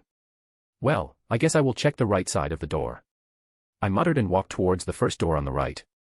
I opened the room and looked around to see the details of the room. Unsurprisingly, the room beyond the door that I opened was a dressing room and shower room with a big bathtub inside. The bathtub was so big that it could fit 3 of us going inside together. I closed the door behind me and tried to turn to make sure that the water could flow. Well, they are all fine, and I exited the room to see the second one.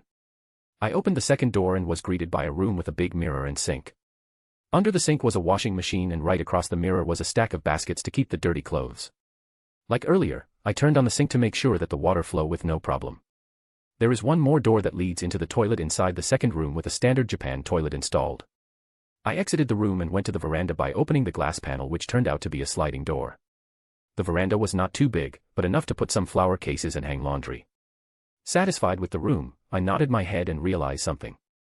If 2 doors on the right were shower room and the other is washing room and toilet, doesn't that mean there is only 1 bedroom on the left? I went back to the all-purpose room and closed the sliding door behind me. I looked at the only door on the left side of the room and gulped my saliva. They didn't come out from the room since they entered it. Did something happen? Or are they waiting for me to enter the room? I walked to the door and put my hand on the handle, hesitating a little whether I open the door or wait for them to open it themselves.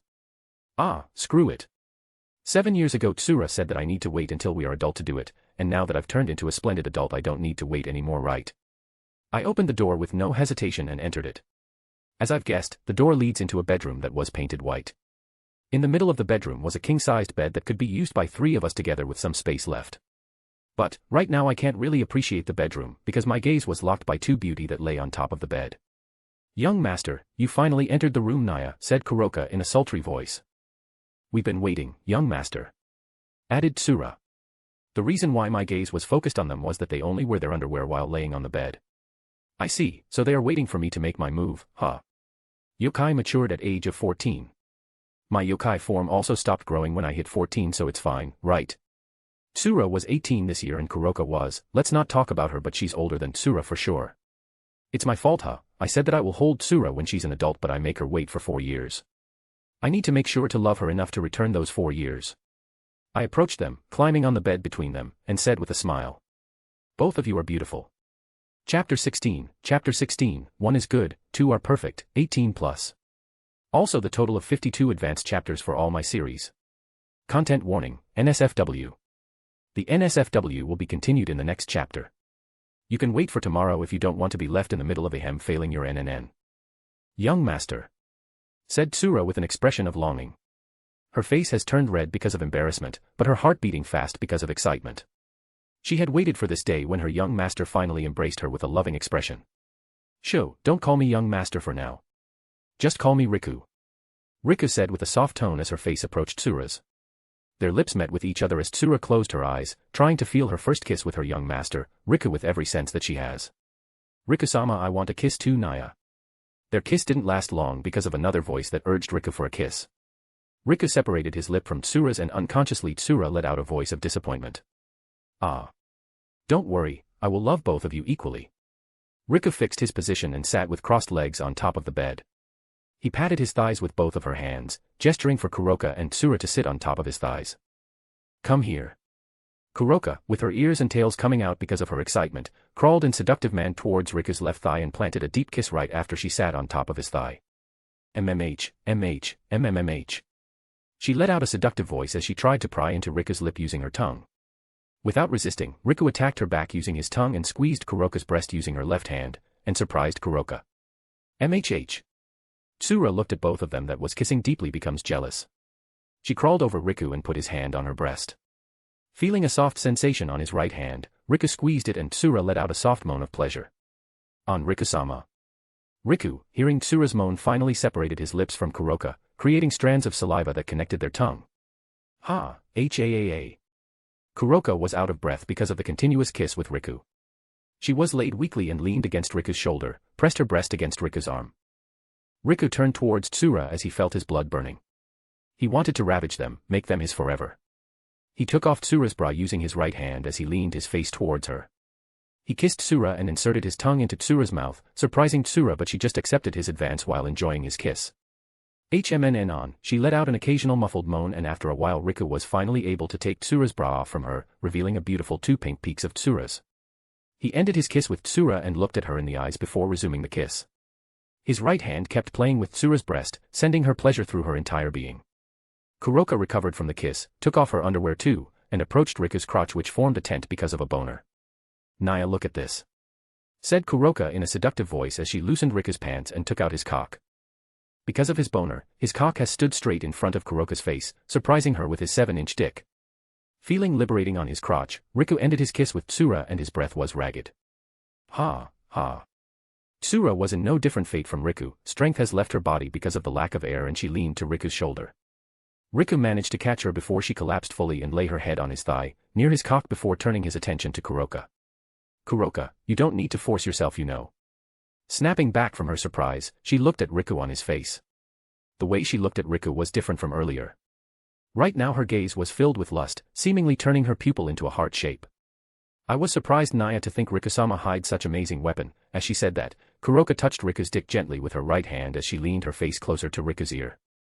I want it inside me, Naya, she said in a seductive tone as she pulled back her head and leaned towards Riku's cock, and licked the tip of his cock using her tongue. Ugh. Riku unintentionally let out a sound because of the pleasure from when Kuroka licked the tip of his cock. Kuroka kept stroking his cock with her right hand and licked all over his dick using her tongue, sending pleasure to Riku. She repeated the movement for how many times until Tsura recovered from her exhaustion state and joined too. Riku-sama, her voice has turned soft and sultry, making Riku want to eat immediately. She leaned towards Riku's cock and licked it together with Kuroka, sending more pleasure to Riku. Riku didn't stay idle as the two girls licked his cock. His hand slowly extended towards the girl's ass and grabbed them, making the girl yelp in surprise. Naya. On. They stopped licking Riku's cock and looked at him with red faces as Riku played with their ass. Why did you stop? It's good, Naya, please play with my pussy, Riku-sama. Without answering Kuroka, Riku's hands proceeded to their pussy and caressed it. On our Riku-sama more. Nya I Naya. Moans of pleasure were filling the room as Riku continued to caress their pussy. Kuroka and Tsura continue licking Riku's cock as they moaned in pleasure that Riku's hands send them. Riku's cock was wet because it was covered by the two girls' saliva. They licked his cocks from the tip to the base. As if Kuroka enjoyed it, she put Riku's cock to her mouth, giving him a blowjob. Tsura, who lost the cock, decided to lean on Riku's chest, pressing her breast to his chest while Riku's hand played with her pussy. She kissed Riku vigorously as her tongue entered his mouth and her arm circled behind Riku's neck. On. On. Kuroka and Tsura's pussy were drenched in their love juices now, making Riku's finger wet. He retracts his hand from Kuroka's pussy and focused on Tsura's pussy. Feeling lonely on her crotch, Kuroka started playing with her pussy using her own hand while still giving him a blowjob. The pleasure was sent to Riku until he finally can't hold it anymore and sprayed his semen inside Kuroka's mouth. MHHNN. Surprised by the sudden stream of semen that filled her mouth, Kuroka separated from Riku's cock while looking at it twitched after separating from her mouth. Not only Riku, Tsura, whose pussy was played by Riku, can't hold herself back and get her first orgasm as she separated from Riku. On aha coming. A gush of love juices was squirted from Tsura's pussy, drenching Riku's hand in the bed. She collapsed to the bed because of the pleasure that she can't handle and passed out because of exhaustion. Gulp. A sound of gulping was heard from Kuroka as she swallowed Riku's semen that was in her mouth. She opened her mouth wide for Riku to see as she said, "Riku-sama, I am not coming yet, Naya. Will you help me?" Kuroka lays on her bed as she spread his pussy open, revealing a pink shade that made Riku swallow his saliva. Throwing his reasoning away, Riku approached Kuroka as he whispered to her ear lovingly, "I love you, Kuroka. I love you too, Naya. Riku-sama, hurry up, I can't hold back anymore, Naya." Chapter 17, 1 is good, 2 are perfect 2, 18+. Also the total of 52 advanced chapters for all my series. Clarification. According to the latest, most comprehensive study to date using 500,000 males, the average length of a Japanese male's erection is 13.56 centimeters, 5.33 inches, with a diameter of 3.53 centimeters, 1.39 inch, at the head and 3.19 centimeters, 1.25, at the shaft, writes Tokyo Reporter. I got that from Google, so 7 inches is a big size for Japanese. Riku is also a Japanese, so it's big. He's not in his yokai form yet though, so it could get bigger. Content warning, NSFW in the half part. The NSFW be in half part of the chapter only. Feel free to read the previous one again and continue in this part. Also, I fail at NNN in 10 minutes. Suck to be you who fail on the first day. I fail in the first 10 minutes. Well, enjoy the chapter. Riku kissed Kuroka with his tongue inserted while playing with her breast using his right hand. On, HNM. Another muffled moan was heard from Kuroka. Their kiss lasted as long as the previous one as they enjoyed it together. Riku slowly bring her cock to Kuroka's wet pussy and slide it in one go, causing Kuroka's back to arch as she moaned and separated her lips from their kiss. On. Naya.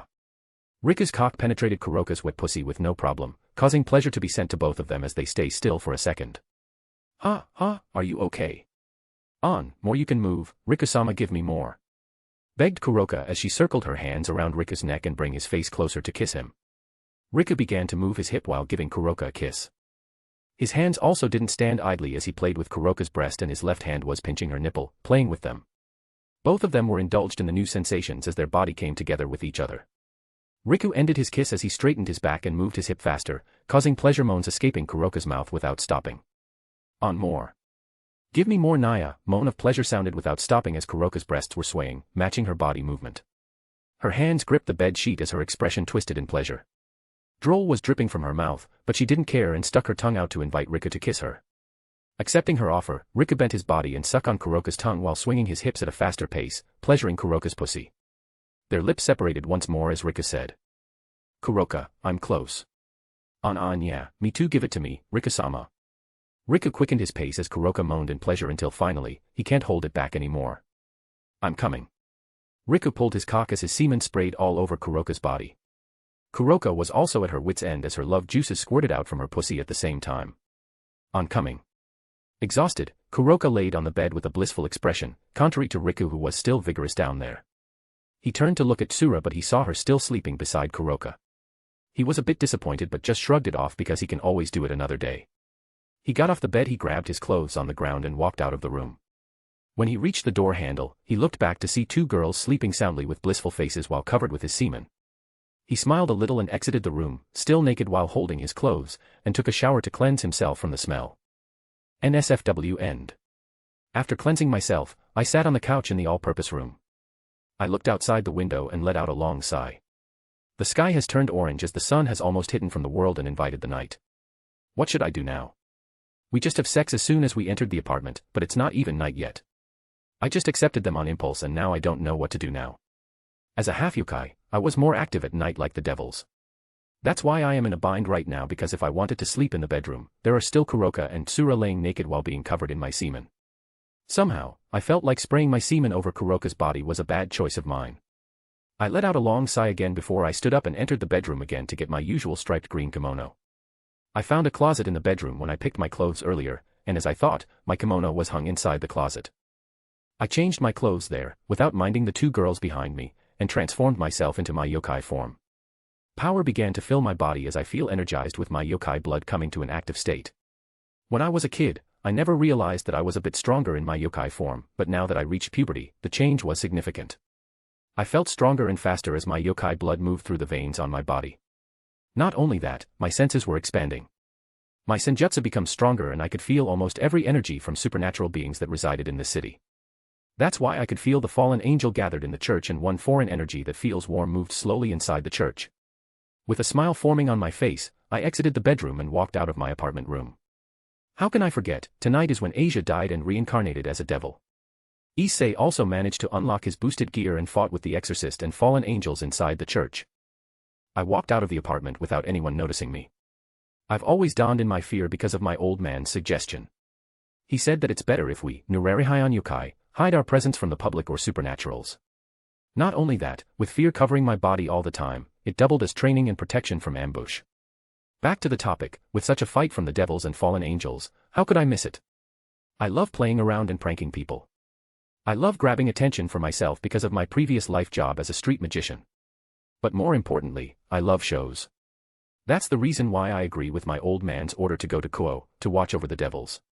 I will stay out of trouble and watch the devils struggle. If by chance anyone from the devil's side or their enemy side mess with me or the innocent, that time I will end them. This show could also help me to calm down from my excitement, so it's a win-win.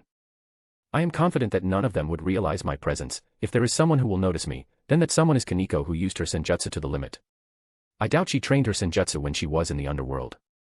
Not only the senjutsu master is rare, but the malice in the underworld is also thicker than earth. She would pass out for sure if she trained her senjutsu in the underworld. Maybe her fear towards senjutsu lessened or even gone when she knew that Kuroka's status as a stray devil was revoked, but I think she was still traumatized and afraid of touching any kind of senjutsu for now. As proof, she didn't immediately realize that I was a yokai when she saw her in the student council room, although that's a little bit impossible even for experienced senjutsu users. Unless their siblings told them about me, the probability of the devils realizing my real identity is zero, as my sacred gear will always change the outcome of anything to my advantage. When I was walking around in the direction of the church, I saw Issei running towards the direction of Kuo Academy. I guess he knew that Asia was in danger and asked for help from Rias and his friends. My smile deepened as I know that the show will begin in an hour or so. Well then, let's watch the fight. I muttered as I used my Kyo Shirsue to erase my presence. Chapter 18, the opening of the theater. Also the total of 52 advanced chapters for all my series. It's not the time yet. He will make a move after Ethreth, *hem, coax someone to join him. Wait patiently, it will burst into action at chapter 24. Or 25. I forgot, but around that chapter. Your degenerate author, Razor P. I changed my direction and followed Issei back to Kuo Academy. As I've guessed, he runs frantically to the old school building to meet with Rias and her peerage to ask for her help to rescue Asia. Normally, people who know would feel bad to watch Issei trying to rescue Asia without helping. The decision that normal people, who hate to see others in problem, would be extending their hand to help Issei rescue Asia. Well, who am I to intrude in their little rescue mission? I am just Nurarihyon, son of Nurarihyon. I love a show, more importantly, I can't intrude on the devil's dispute with fallen angels, that's why I won't help them this time. I will just watch the show while Kuroka and Tsura are still sleeping. That's my only reason for following Issei to the old school building. For the matter of making the devils turn into humans again, I can't do it right now.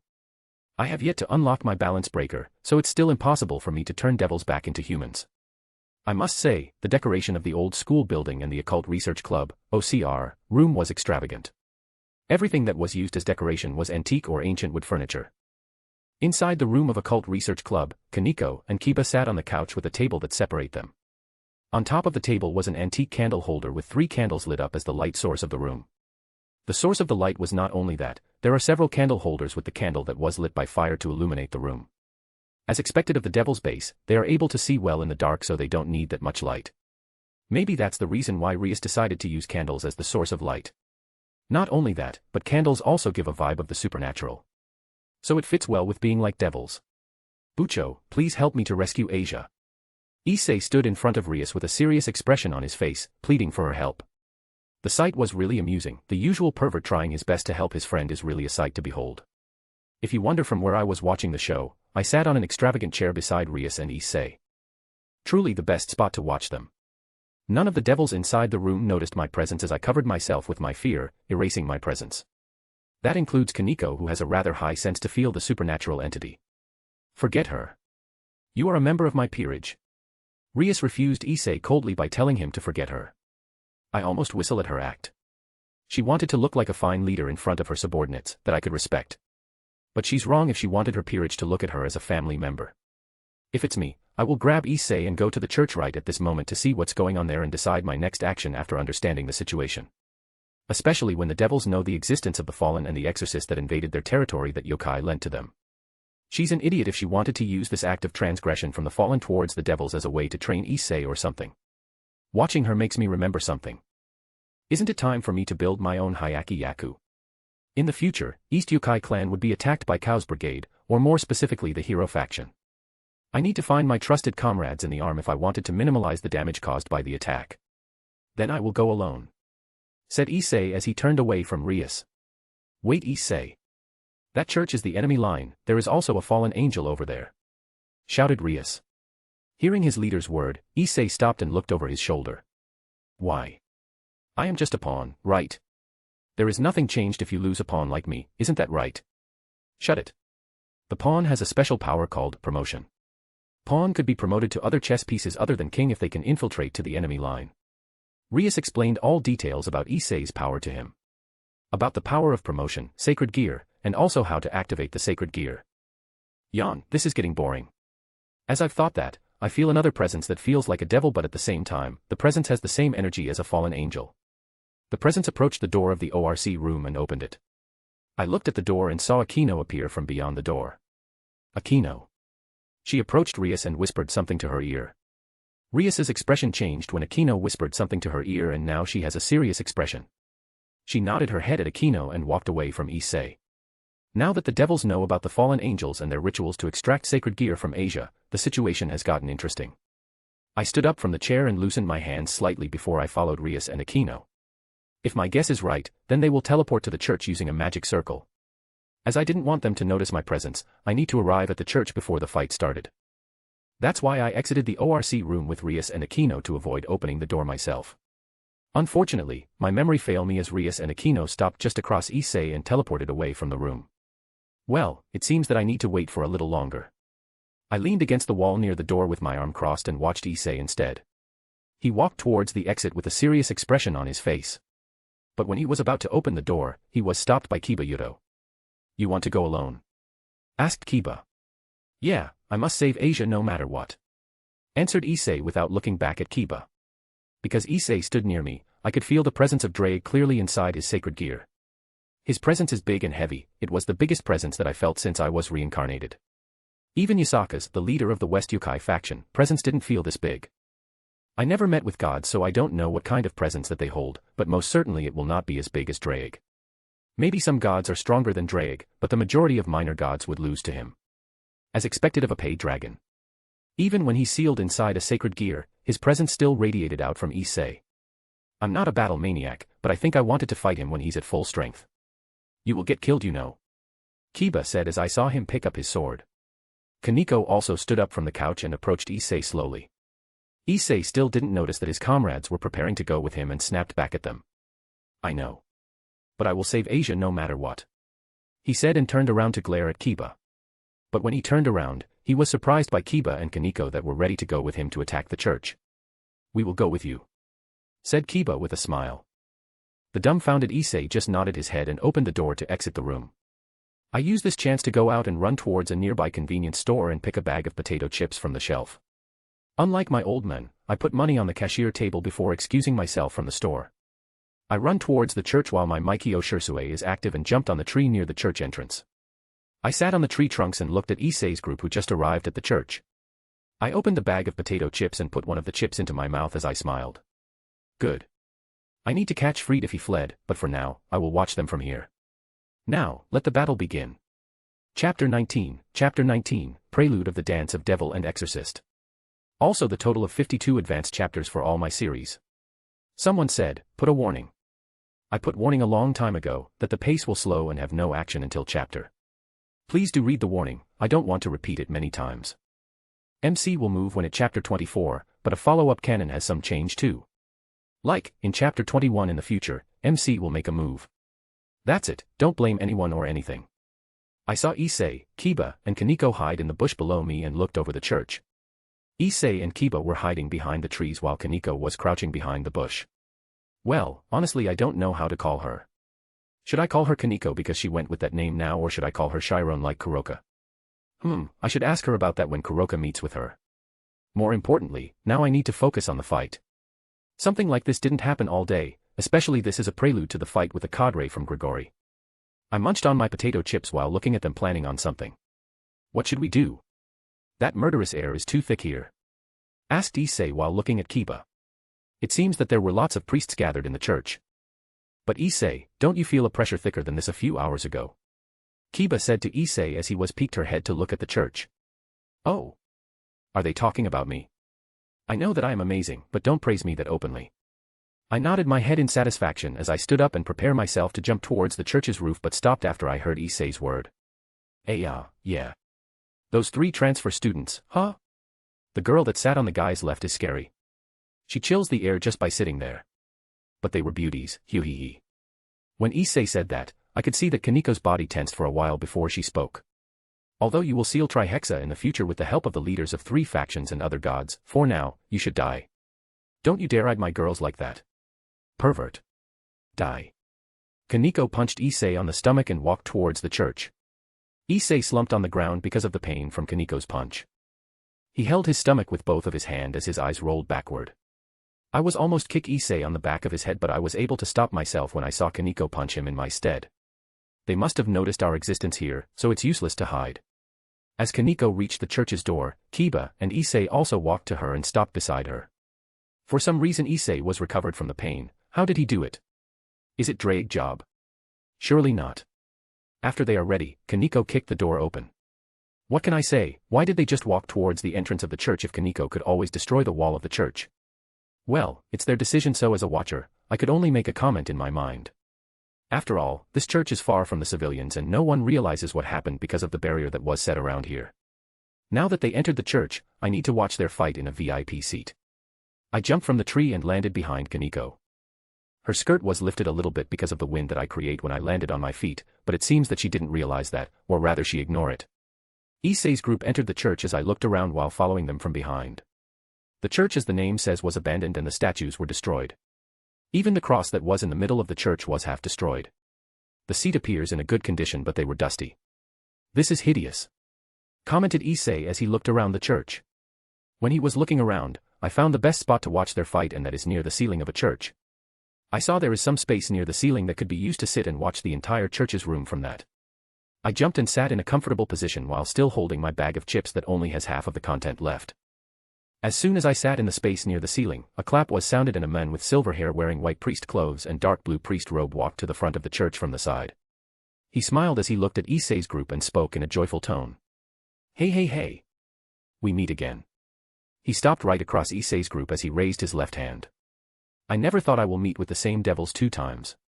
He lowered his hand after he said that and looked at Issei's group with a mocking smile. Freed! Shouted Issei in an angry tone.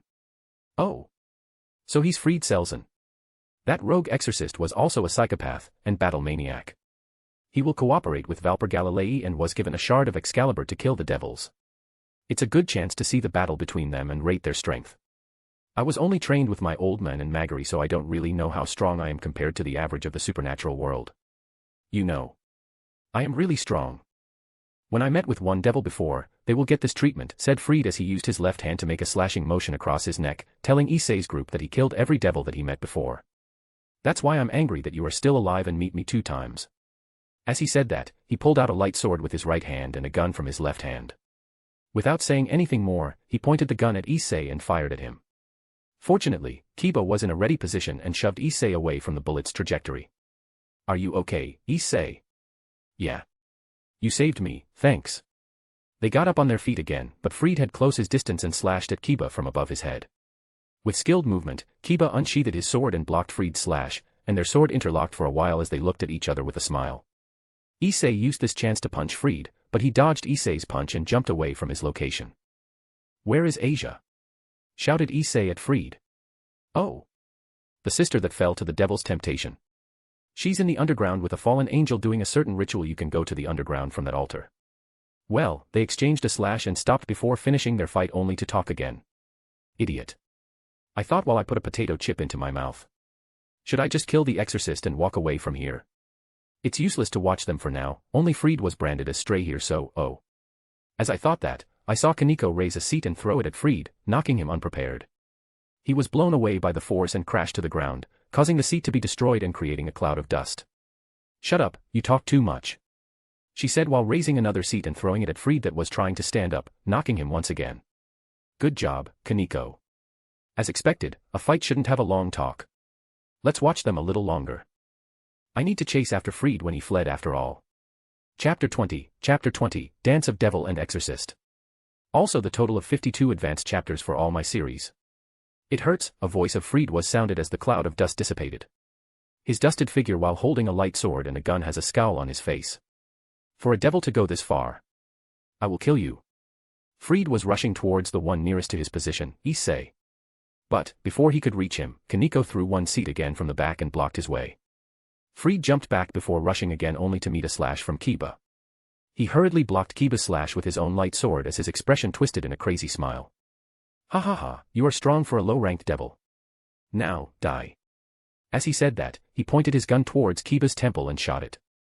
With a reflex worthy of a devil with night peace, Kiba dodges the bullet with a backflip. Taking the chance, Kaneko rushed towards Fried and threw a punch that was connected to his face. He was blown away from the force as he shouted. "It hurt." His figure was flying towards the wall below me, making the wall shakes uncontrollably from his collision. A cloud of dust was created from that and hid Fried's figure once again. Whoa. That was dangerous. I almost fell because of the shake. I looked down and saw Fried rush towards the side of the church by exploiting the dust to hide his figure.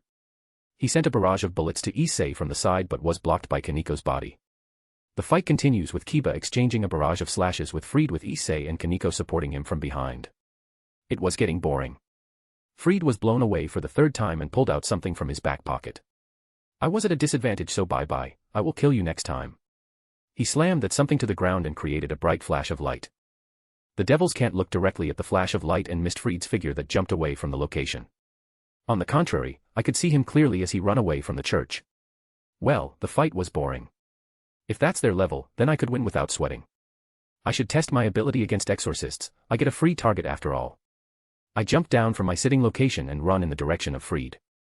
This is a nice chance. Youkai is a dark creature and weak to holy energy, but not as much as a devil's. So I wanted to try how much the light sword could injure me and how much the light affected me. Thankfully Kiba didn't use his sacred gear to destroy Fried's sword like in the canon. Well, there are lots of light swords in the underground, but that place is nasty and I would like to avoid nasty places if possible. Kuroka is sensitive to smell and would avoid me if I smelled bad after all. As I thought about that, I finally catch up to Fried. He ran towards the woods near the church and started to walk when he entered it. I followed him into the woods and I saw Fried stop moving and sit under one of the trees and let out a sigh. With him stopping on his track and sitting down, I jumped on top of the tree in front of him and watched his next move. I bet he was thinking that he was safe after running this far from the devils. Well, he is though. I had no attachment to the devil, so I don't care about his enemy or something like that. I would kill them if they mess with me or my girls, but other than that I prefer neutral stances with them. My duty is to watch over them, not antagonize them or help them. The story would be different if Kokobeel or other devils entered this territory with ill intentions. I will kill them in that case. Kokobeel was betraying Grigori and announcing it, unlike Rainier. So that would brand him as strays and I will be able to kill him without endangering the yokai's stance in the supernatural. The Nikomata incident was also resolved by Lady Amaterasu without me knowing anything about the prophet. For the death of the head of the Neibrius clan, Kuroka was branded as SS-class stray devil and Chiron or Kaneko was almost executed. They negotiated their terms and Lady Amaterasu managed to get territory in the underworld for yokai and Shinto faction while the devils asked to lend this Kuo town to be part of their territory on Earth. I was given permission to hurt the devils if they do anything suspicious in this territory after all. I must do something to Kokobeel too. I am interested in Excalibur though. How strong is Excalibur shard compared to my Nenekarimaru? Well, lots of things that I wanted to test. I want to kill those devils.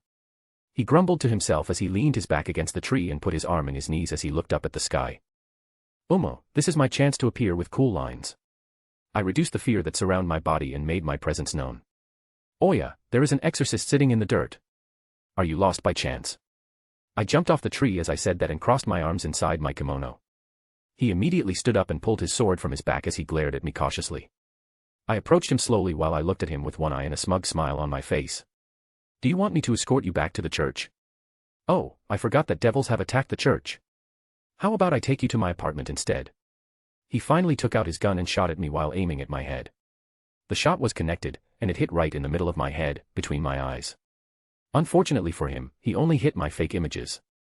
My figures melted in a black cloud and I reappeared beside my melted figure and said, "That's not good. You can't interrupt me while I am talking, stray exorcist-san. Who are you? Your smell is different from those devils." "Ah, I forgot to introduce myself. Nice to meet you then, I am a yokai, the watcher of those devils." I called my Nurarihyon, held the scabbard with my left hand as I unsheathed the sword with my right hand, making a slashing motion in front of me. I smiled at him while holding my Nurarihyon with its tip pointed at the ground and said, "And I hope we won't get along."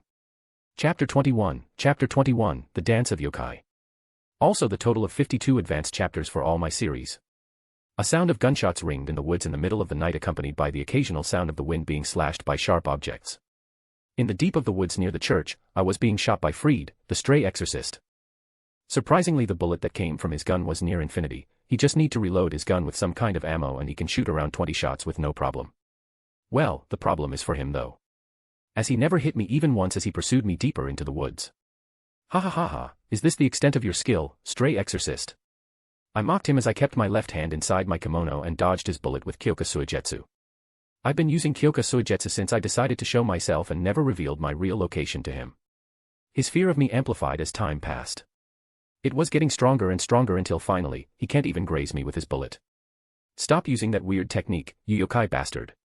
Fried shouted loudly as he plunged his swords towards the body that I faked with Kyoka Suigetsu. The fake body melted in a cloud of black smoke and make me reappeared near the melted body. "Ha ha ha ha, once again you struck the fake me. How about you use a light technique or something to find my real location? Damned yokai. Stop and face me directly," shouted Fried as he kept swinging his sword around to find my real location. I smirked at him and said, "Sure." As he swung his sword horizontally, I countered with a one-handed swing using Nurarihyon and blocked his sword and we are interlocked for a while. "Ha ha ha ha, found you, cursed yokai," he shouted like a madman as he pointed his gun towards my temple and fired it at a close range. Fried smiled as he saw the bullet dig through my head and pierce through it, or so he thought until he saw that the one that he shot was just a fake image of me. The sword that clashed a few seconds ago was also gone and Fried stumbles because of my sudden disappearance. "Over here." I used this chance to kick his head using a roundhouse kick and he was blown away before crashing into a tree and snapping it into two. Crash. The tree crashed into the other tree and sent a cloud of dirt and dust flying around. I approached Fried's body and saw that he was unconscious because of my kick. So weak. Is this the level of strength of an exorcist? He was unconscious just because of a flying Yakuza kick. I received that kind of kick since I was a kid and never did I fall unconscious because of that. Well, just one time, but that's because of my old man using all his strength to kick me. I picked his light sword and gun and I tried to use them. Surprisingly, the light sword was so light, no pun intended, as if I swing a feather around. Now into the gun itself is big and certainly felt heavy, unlike the sword. I tried to shoot it once but I was unsatisfied with the result. My Jiu-Jitsu is stronger than this gun, I thought before I slashed the gun with the light sword, cutting it cleanly in the half. Now that I held the light sword, I tried to cut the back of my left hand a little with it. Ouch, it hurt as expected. The light sword burned me as if it was made by fire, leaving a cut on the back of my left hand. I used senjutsu to make the wound heal faster and try to cut my left hand again with the light sword. But, this time I tried to make use of my sacred gear. I called the power of Telos Karma and enforced a change into the light sword. The light sword would never be able to hurt me. As I said that, I tried to cut my left hand again. This time, I didn't feel any pain and rejoiced that my guess was proved to be correct. Now back into Fried, should I kill him? Or watch his fight with the devils? I am weighing down the two options and ultimately my option leaned towards the latter. I was interested in Excalibur too. If this guy who could use Excalibur died, then the chance of Excalibur getting sneaked into this town will be around 0. I wanted to test if Telos Karma would allow me to wield Excalibur too. Especially the Excalibur Nightmare. I decided to leave Fried alone for now. But, I wouldn't leave him without a parting gift, right? I take his light sword and cut his hair. With him being unconscious, he didn't realize that he lost his hair and was left with shiny skin that was becoming his new hairstyle for now. I looked over at him for the last time and let out a chuckle while imagining a scene in my head. Bald exorcist, Fried Selzen. I am here to kill the devils. That would be hilarious. I also didn't forget to use Telos Karma to change the probability of Fried attacking innocent people to 0. Instead, I make the probability that he will meet me every time he wanted to kill someone. After all, I just need him for bait and I won't need to find him if he will be the one to find me. I use my Maikyo Shursui again and left the woods to go back to my apartment. I was out for an hour or so I guess the girls have cleaned themselves and woke up by now. I walked through the woods and was finally able to get out after a few seconds. I tried to sense the energy that was coming from the church only to find that the devils were back to the school already with a new demonic energy that came from it. I ran back to my apartment while thinking about the future. So Asia was turned to the devils. That means a few days from now, that fiancé of Rias will come to visit the school and has a raiding game. Well, I will have the girls away from school if he visited. I don't want to make another problem between our factions by killing the flaming turkey if he tried to hit on my girls after all. I just need to beat him to a pulp because he didn't say anything to me when he visited Rias. As I've thought about that, I've arrived at my apartment and go to my room immediately. I turned off my technique and turned to my human form again. As I've guessed, the girls had awakened waiting for me in the all-purpose room. What I didn't expect was Tsura was wearing sexy lingerie while Kuroka was wearing her usual kimono while smiling at me when I entered the room. Yo. I tried to greet them but Tsura just quietly approached me. Unfair. She said to me while tears welled up in the corner of her eyes. Unfair. Confused, I repeated what Tsura said. She looked at me while she was biting her lips and said. It's unfair that you only did Kuroka. I wanted to graduate from my virginity today too. She took my arms and dragged me into the bedroom. I didn't resist and just walked to the bedroom while saying. Oi, Tsura. Calm down for a second. I pleaded at her but she didn't head to me and dragged me inside the bedroom. With a last resort, I looked at Kuroka and shouted. Kuroka. Help me. In response, Kuroka waved her hand and said. Enjoy your time, Naya. She's an accomplice. That night I didn't sleep until the morning came. In the middle of my act with Tsura, Kuroka entered the fray and it becomes a threesome. It was a wild night. Well, it's my problem because I am too popular so I just enjoy it with them. The reason why Rika didn't kill Fried was because Rika wanted to use him as bait to get Excalibur. Fried, as you know, was an artificial human that was made to hold a holy sword. Without Fried, Valper Galilei has no other reason to take the Excalibur to Kuo. Fried has light container, that's the reason why he was able to wield Excalibur. So, Fried is bait for Excalibur, that's all. Also, no NSFW for now. Chapter 22, Call Me Oni-chan. Also the total of 52 advanced chapters for all my series. Yawn. I let out a long yawn as I brushed my teeth in the sink in front of the bathroom. Those girls were merciless, they kept me awake until morning before they get satisfied and slept soundly. Or rather, Tsura was still sleeping while Kuroka was ready on her uniforms to go to school. After I brushed my teeth and washed my face, I changed into my school uniform and exited my apartment. Outside of the apartment, Kuroka was standing near the entrance with her yokai features hidden from the public and waved her hand when she saw me. Rika-sama, let's go, Naya. Yeah. I answered Kuroka and we started walking towards the school. Our apartment was considered close to the school and we just need around 5 to 10 minutes of walk to reach it. As we walked towards the school, I decided to ask Kuroka about how she will meet her sister. How about we meet Chiron today, Kuroka? It's better if you meet her today before it becomes awkward for the two of you. Or rather, it has become awkward because of yesterday's incident with Tsura. Kuroka looked at me after I asked that and smiled a little. You're right, Naya. I was thinking about that earlier. I will meet her today, Naya. Can you accompany me, Rika-sama? You can hide from her if you don't want her to see you, but please accompany me, Naya. I was a bit afraid to meet her by myself. The usual playful Kuroka was gone with that word. She has a sad expression on her face and looked like about to burst into tears anytime. I put my left hand on top of her head and patted her. Don't worry, I will be there. I will also stop the bats if they wanted to interrupt you.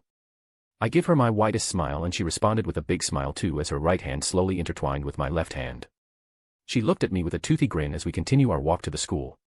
At that moment, I realized something important. Is this holding hand? How lewd. I was experienced with Kuroka burying my arm on her boobs, but this is the first time we are holding hands. Damn it, this is too lewd compared to our activity last night. We arrived at the school and unfortunately for me, Kuroka released my hand and skipping joyfully beside me while we were entering the school area. Well, that's fine. Next time I will aim for holding Tsura's hand on my right and Kuroka's hand on my left. That will be overkill for those perverts in this school. They said that boobs are supreme. Nonsense. Holding hands was the peak of the relationship. You maybe could have sex with a random girl, but you only held the hand of your lovers. That's the law of the universe. As my thought was filled with a useless thing, I sensed Kaniko's energy from the roof of the school. I stopped Kuroka by holding her shoulder and leaning closer to her ears. Chiron is on the roof. If you wanted to meet her, this is your chance. I whispered to Kuroka and she nodded her head. Yes, Naya. I felt her energy too. She looked at the roof and said, "Please accompany me, Naya." I nodded my head at her, and suddenly the students around us screamed. "Kia so romantic." He leaned towards her ears and whispered some love words. Yelled one of the girls that stood near our location. And she answered with, "Please accompany me." Kaya, I wanted the king of Kuo to whisper to my ears too. Shouted another girl that stood beside the first girl. I looked at them because I heard something disturbing. King of Kuo. I got a nickname on my second day of school. They looked at each other and put their hands on their cheeks before shouting once again. Kia. He looked at us. Kukukuku. I heard muffled laughter from my side and turned to see Kuroka covered her mouth, trying to hold her laughter. This girl, she enjoyed my reaction when they called me King of Kuo, huh? Well, whatever. It's better than the perverted trio. Let's go, Kuroka. I started walking again towards the school building as I ignored the crowd of girls that were screaming behind me. Kuroka followed me shortly and walked on my side. King of Kuo, that's a nice title, Naya, do you like it, Rika-sama? Puffed. Kuroka said with her right hand in front of her mouth and held her laughter again. Whatever. I was called young master since I was a kid, so it didn't matter if they call me King of Kuo or something. At least now you called me by my name. I looked at Kuroka and smirked before going upstairs. We arrived at the roof and I looked around to find Kaneko. Just after I looked at my left, I saw her leaning against the rails with her hands and rested her head on top of it. I immediately covered my body in fear and used my Kyoshusui to erase my presence. Even Kuroka wouldn't able to see me right now, that's why I patted her back and said, "I will be behind you, just go and talk to her." She silently walked towards Kaneko with a small smile on her face as I followed behind her. As a Nico show, Kaneko's sense was sharp. Especially when Kuroka didn't even try to hide her presence from her. Kaneko turned around and looked at Kuroka and said, "Kuroka Wani-sama." Chiron. They just looked at each other before they suddenly bowed at the same time. "I'm sorry." They raised their head at the same time while having a surprised expression on their face. Kuroka was able to recover from her surprise faster than Kaneko and asked her, "Why did you apologize to me, Naya? I was the one in the wrong for leaving you in the underworld." Shouted Kuroka at Kaneko. "No, I was wrong for thinking that you go crazy and kill your master. I was wrong. I never realized that you were doing that to keep me safe. So I'm sorry." Shouted Kaneko back at Kuroka. Silence descended with the two of them shouting at each other and trying to blame themselves. Kuroka was wrong by leaving Kaneko in the underworld, but at that time she has no choice because she was pursued. Kaneko also thinks that she was in the wrong for misunderstanding the situation and hating her sister that saved her from the worst fate rather than being reincarnated as a devil. In other words, both of them were fools. It can't be helped, I will lend a hand to her. Don't be too hard with your little sister, Kuroka. I said as I cancelled my Maikyo Shursue and appeared behind Kuroka. Kaneko was surprised by my sudden appearance and took a step back unconsciously. Rika-sama. It was my fault for leaving her alone, she doesn't need to feel sorry for hating me for that, Naya. Kuroka looked back at me and shouted again. As a result of her shout, I chopped her head with my hand. Ouch. Why, Naya? Kuroka held her head with her hands and looked at me with teary eyes. Let me explain it to your sister. You can leave it to me, I said to Kuroka before turning my gaze to Kaneko. So, Chiron was it? Or do you prefer to be called Kaneko? I think Chiron suits you better though. Kaneko was still wary of my sudden appearance.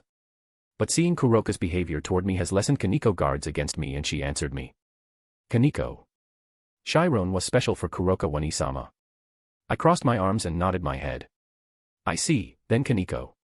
You can call me Riku Oniai-chan. Chapter 23, A Mend of Relationship. Also the total of 52 advanced chapters for all my series. Kaneko was silent for a second before blinking her eyes repeatedly and looking at Kuroka. Kuroka also blinked her eyes as she looked at me. Rika-sama, you still have time to joke in the serious atmosphere, Naya. Kuroka said in a tone full of disbelief. Did I say something wrong? What are you saying, Kuroka? If she's your little sister, then technically she's my little sister too, right? I said to Kuroka with a serious face. Kuroka blinked her eyes once again and was about to retort me, but she was interrupted by a laugh that was coming from Kaneko. This time, it was my turn to blink my eyes in surprise. Kaneko, the Kaderi of Kuo Academy, just laughed. I looked at her in disbelief as she covered her mouth with her right hand and laughed uncontrollably. I looked over at Kuroka only to see her looking at me too. We joined her laugh and the three of us laughed without minding anything as if the awkward atmosphere earlier was a dream. Ha ha ha dash, our Rika-sama. Thank you, Naya, said Kuroka as she stopped laughing. She walked towards Kaneko with a big smile on her face and hugged her. Because of the height difference, Kaneko's head was practically buried in Kuroka's breast. I miss you, Chiron. But as if that didn't matter at all, Kaneko hugged Kuroka back and said. Me too, Kuroka-one-sama. This scene is too precious. I am giving my applause as I watch the Nikosho sisters hugging each other lovingly and wipes my imaginary tear from the corner of my eyes. Finally, they were separated and looking at each other for a while before turning in my direction. I tilted my head in wonder why they are looking in my direction before I realized something. I slammed my right hand on my palm before spreading my hand. Come. Give your Oni-chan a hug. Unfortunately, Kaneko only looked at me with a look that says, what is this guy doing, before turning to Kuroka. Wani-sama. Kaneko was calling out to Kuroka but she was cut off by her. Just call me Nei-chan, Chiron. Wani-sama is too formal between us, Naya. Kaneko nodded and said. Wani-chan, the class is about to start for now. Let's meet again at lunch, okay? Yeah, see you again, Naya. We watched Kaneko waving her hand and go downstairs to go to her class in silence. We looked at each other again and Kuroka suddenly gave me a kiss.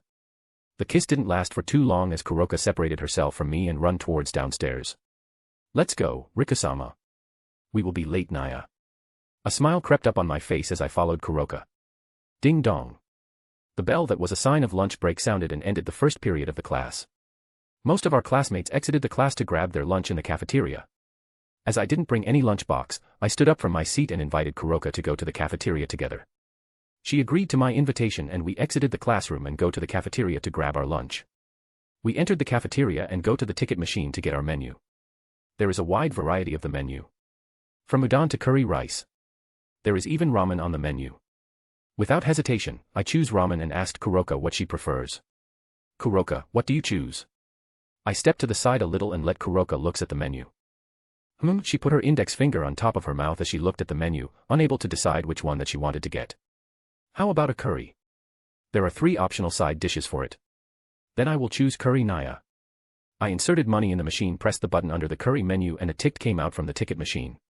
I also pressed the button under ramen and picked both tickets before going to the line of students that wanted to get their meals and lined up to wait for a turn. By the way, where is Chiron? She said that she wanted to meet us at lunch. That's true, Naya. Kuroka closed her eyes as she said that and opened it after a while. It seems that she's on her way here, Naya. I think she couldn't find my energy so she tried to find us in the class. We passed each other, Naya, said Kuroka as she smiled at me. She was humming happily in front of me as we exchanged our tickets for lunch. It seems that she was happy to be able to talk to her sister again. It's a good thing for her. Not only that, it was also a good thing for me. Because technically, Kuroka's sister is my sister too. Well, it makes me sad when I thought about this morning. Why did she refuse to call me Oni-chan? Should I give her a sweet to make her call me Oni-chan? I think I should. I will buy some sweets after school and give them to her tomorrow. It seems that this spot is empty, Naya, Rika-sama. I looked at Kuroka and saw her standing in front of a table that seems to fit 4 people. She sat on the long chair and put her curry on the table. I nodded my head and sat in front of Kuroka. I spread my sense and feel that Kaneko has finally arrived at the cafeteria. I looked in her direction and saw her looking around for us while carrying a blue-wrapped lunchbox in her hand. Chiron. Over here, Naya. Kuroka stood up, shouted, and waved her hands to get Kaneko's attention. The entire students in the cafeteria were looking in this way, curious who was Chiron that the transfer student called. When Kaneko approached us, they instantly burst out in uproar and the guys were yelling something. No way. That transfer student got his hand on our mascot. Coo. Why do the handsome guys always get the beautiful girl? Ignoring all the shouts, Kaneko made her way here and sat beside Kuroka as she put her lunchbox on the table. Wani-chan, please don't shout my name in public. Why, Naya? Kuroka tilted her head at Kaneko's word. They know me as Kaneko, so it's strange if you suddenly shouted my name in public. Kuroka has a look of realization as she said. Is that so? Then I will call you quietly. Kaneko nodded her head and opened her lunchbox. Her lunch was colorful. With rice, vegetables, and wiener as a side dishes, it was overall a healthy lunch. Unlike my ramen. Kaneko-chan, are you making your own lunch? I asked Kaneko with the gentlest smile that I could mutter in order for her to drop her guard around me. She looked at me and just nodded without saying anything before clapping her hands and saying, Itadakamasu. She ignored me and started eating her lunch at a fast speed. Crestfallen, I snapped my chopstick that came with the ramen and said, "Itadakamasu." Followed by Kuroka, and we ate quietly. What's wrong? What did I do wrong? I slurped my ramen while holding back my tears because I was ignored by Kaneko. As we ate in silence, suddenly I heard a shout of a pervert from the entrance of the cafeteria. AAHH. Why did Kaneko eat with that guy? I looked over at the voice and saw a pervert. Issei pointed his index finger at me. Chapter 24, Giving Advice. Also the total of 52 advanced chapters for all my series.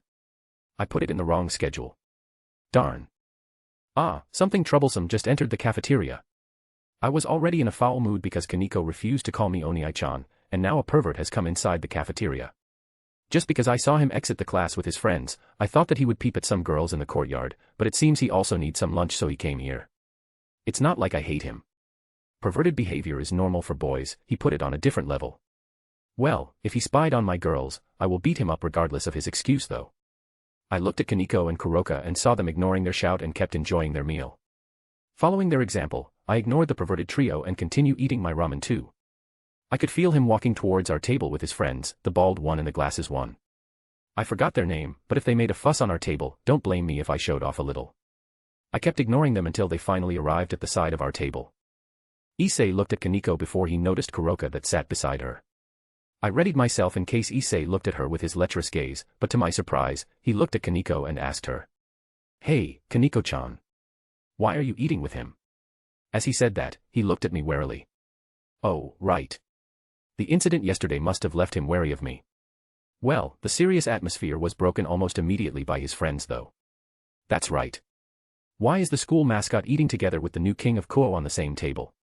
The bald friend of Issei, Matsuda, if I remember correctly, shouted while pointing his finger at me. Not to mention the new beauty of Kuo. How did this happen? The boy wearing glasses, Motohama, added while pointing his finger at Kuroka. Hey, that's right. What are you doing here? This time, Issei shouted at me while crossing his arms. Both of his friends also crossed their arms as they are looking at me, waiting for my answer. I slurped my ramen and drank a mouthful of broth before looking at them and saying, "What's wrong with eating together with my lover and her sister?" WHWHAATT, the perverted trio shouted the same time as they backed away a little. Kuroka's ear perked up when she heard me. She smiled and leaned towards Kaneko. "Naya Chiron, he said that I am his lover." Kaneko stopped eating her lunch as she looked at me in surprise. She turned to her sister and saw Kuroka have a big smile as she put both of her hands on her cheeks. Is she that happy to be called my lover? Calm down, Issei, Matsuda. I looked at the one who said that, and it turned out to be the glasses boy, Motohama. He fixed his glasses as he said seriously. There is one more transfer student. If this girl here is his lover, then the other one must be his friend. We still have a chance. I see. You are a genius, shouted Issei excitedly. As expected from our scouter. Nothing escaped your eyes, added Matsuda as he put his hand on Motohama's shoulder. I let out a long sigh because of their antic and I decided to break their fantasy for real. Tsura is also my girl, don't even try to do anything to her.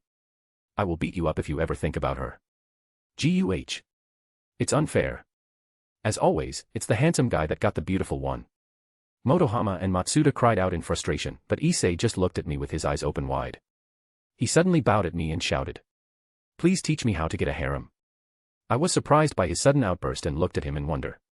Why did he think that I know how to teach him to get a harem? He's the fucking harem king in the future. But when I think about it, he was not afraid of me anymore in just a few minutes. I won't give Kaneko to him though, I am protective of Kaneko after I meet her earlier. Gotta do what a good older brother does, and that's filtering a boy that gets close to his little sister. But, this too has become interesting. I could teach him the way to achieve harem, lol, while watching him woo other devils from the close range. I put my hand on my chin and said, in the first place, do you know why Kuroka and Tsura accepted me as their lover? Issei raised his head and said, "Is it because you're handsome?" He scratched his cheek as he peeked over Kuroka to see her reaction. Unfortunately for Issei, Kuroka was focusing on Kaneko right now and they were still chatting together, ignoring us, I am included. That's right. That's because I'm handsome. But not only that, didn't you have someone close to you even if you are a pervert? Try to get close to them. Be sincere, help them if they need something. You will get a harem if you do that. I gave Issei a piece of advice, or rather a way to get a harem. That strategy was used by many famous figures and they were all managed to get a harem. Yes, I was talking about the shounen protagonist. Issei's eyes bulged in realization and he bowed to me again. Thank you very much. I will apply your strategy from now on. He raised his head again after he said that. I looked over Issei and saw Motohama take a note out of nowhere and begin to write something at a fast speed while Matsuda just nodded his head repeatedly with his eyes closed. What's wrong with those guys? But at least Issei's perverted behavior will be lessened with this. I hope. I can't seem to comprehend them. When I thought that Issei will finally be able to control, or at least rend his perverted behavior, his next statements really flipped me off. So I need to be sincere to them that I wanted to see their boobs. I must help them when they need help to put on a bra. Really, thank you very much. I will go to Bucho right now. With that, he ran away from the cafeteria, followed by his friends that yelled, "Wait for us." I feel gaze directed to me from Kaneko and saw her glaring at me as if she wanted to kill me. Pervert. She just said one word to me and tidied up her empty lunchbox before she turned to Kuroka. That's my fault. I was honestly felt bad for Rias and her peerage after what Issei said earlier. That's not my fault though. I need to go now, Wani-chan. Please call me anytime if you wanted to meet again. But, don't bring him please. Naya, I will. Rikasama is a good man, don't be too hard on him, Naya, Chiron. Also, he's not a pervert like that boy earlier. Kuroka tried to defend me, but I think Kaneko's opinion had hit rock's bottom and it will be hard for me to get close to her again. Well, I admit that he's better than Issei-senpai. Hearing her words, I smiled and nodded my head repeatedly. Right, I am not a pervert like Issei. I just love pranks like my old man. But he's still a pervert. Damn it. Just wait in the future, Kaneko. I will make you call me Oni-chan. With that, our lunch ended and we were going back to our class for the second period of class. Chapter 25, a rather normal day. Also the total of 52 advanced chapters for all my series. This is the last slow-paced chapter. The next one in the future will be rather fast-paced because the plot in DxD has started moving. Well, enjoy the chapter. Now the school has ended. Kuroka said to me that she wanted to spend time with Kaneko and I gave her permission to do so. I'm not a possessive man that wanted my girls to do anything that I ordered them after all. I respected their own privacy and let them do what they wanted to do. Now that I was alone, I decided to go back to my apartment without taking a detour because Tsura was in the apartment alone, and I feel bad for leaving her for too long. Because I spend some time with Kuroka in school without Tsura, it would be fair if I spend my time with Tsura, just the two of us going around. Entering the apartment, I said my greetings. I'm home. Welcome home, Rikasama. Tsura answered my greeting from beyond the hallway and I heard her footstep approaching me. She shows up in the hallway while wearing a white kimono with a blue flower pattern and smiled at me. Seeing her like that, I too smiled and put my shoes on the shoe rack that was on the left side of the hallway. I approached Tsura and gave her a quick kiss and said, "Do you want to go out after this?" Tsura looked at me with excitement in her eyes as she said, "Yes. Please wait for me to change my clothes." As she said that, she jogged away and entered the bedroom before slamming the door behind her. I just smiled seeing her antic and seeing that she didn't even ask where Kuroka is. I guess her excitement was over the roof. I put my school bag down and sat on the couch to wait for Tsura to get changed. I was still in my school uniform and didn't bother to change my clothes as this was good enough to go out. I just unbuttoned the blazer and we are ready to go on a date. After a while, Tsura exited the room while wearing blue jeans and a white turtleneck sweater with a blue snowflake pattern on its sleeves. She also wore a white sling bag over her shoulder and wore some makeup on her face. When I saw her, my first reaction was to compliment her. "Those clothes suits you, you are beautiful, Tsura." Tsura blushes and fidgeted before she said, "Thank you." She looked around the room and noticed that Kuroka was not with me. When she was about to ask, I cut her off by saying, "Kuroka is spending her time with her sister. So I thought that now is the best chance for us to spend the time together with just the two of us. Don't you think so?" Tsura nodded her head and I stood up from the couch. "Shall we go?" I called out to Tsura and we exited the apartment together. As I don't have any exact destination, I walked to the park with Tsura. On our way, I saw her fidgeting for some reason while looking at my hand. She moved her hand and pulled it back a few times and did the movement repeatedly. Realizing what she wanted to do, I held her left hand with my right hand and smiled at her. "If you wanted to hold my hand, just say so." "Yes, Rikasama. I am just nervous as this is our first date with the two of us," said Tsura with a strained smile. "When we were in the Kanto, you were always training with Magari or Commander. Also when we were there, Kuroka was always present, so when I walked with you right now, somehow I turned nervous." "That's true. I've always trained myself in fear that I will get killed when our home was attacked. When we were first played together, just the two of us, I ran away and brought Kuroka back as a result. I'm glad that I can spend time with Tsura like this. We just walked around the park and chatted with each other, enjoying the time with the two of us. With my telos karma, I could always change the probability of my encounter with someone. Today, I just wanted to go around with Tsura and cheated with my sacred gear to make our date become smooth, until we come back home in the night. Kuroka was waiting for us at home and greeted us as she watched the TV in the all-purpose, "That's too long, I will shorten it to AP room." When Tsura saw Kuroka, she boasted about our date and disturbed Kuroka all night. I just entered the bedroom quietly and changed into my sleeping yukata and dived on the bed. When I woke up, I felt two weights on top of my body. I opened my eyes and looked down at my body. I saw Tsura and Kuroka were sleeping with their arms linked around my body while naked. Wait, what? I still wore my yukata and sighed in relief, although it has become a mess because of the girls. So they just sleep while hugging me and didn't do anything at all. I will be disappointed if they did something to me while I was sleeping. At least they can do something while I am awake.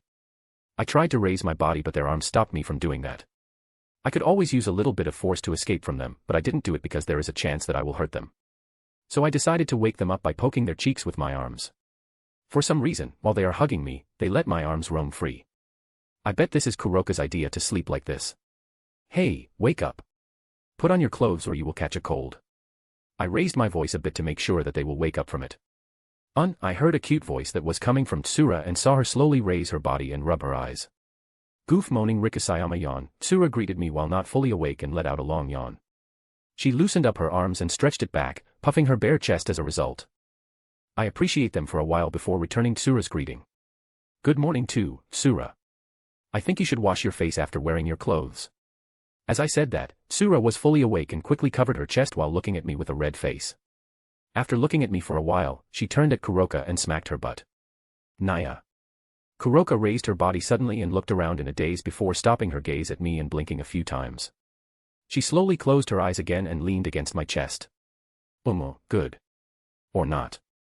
Wake up, Kuroka. Once again, Tsura smacked Kuroka's butt. This time was the different side of the butt that she smacked earlier. Nya. What are you doing? Kuroka shouted angrily and pounced at Tsura. I don't know what's going on with them. Why do they act like this suddenly? Silently, I jumped off my bed and exited the room, closing the door behind me. Well, girls are girls. I will let them settle whatever it is.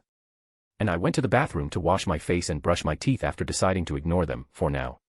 Chapter 26, Warning Towards the Devils. Also the total of 54 advanced chapters for all my series. After some time, both of them were exiting the room and got ready to go to school.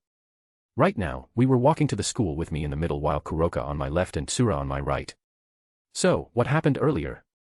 I asked Tsura and Kuroka while having a curious expression. Well, it was sort of my fault, Naya. Said Kuroka while averting her gaze to the left. Who? Kuroka's fault, was it?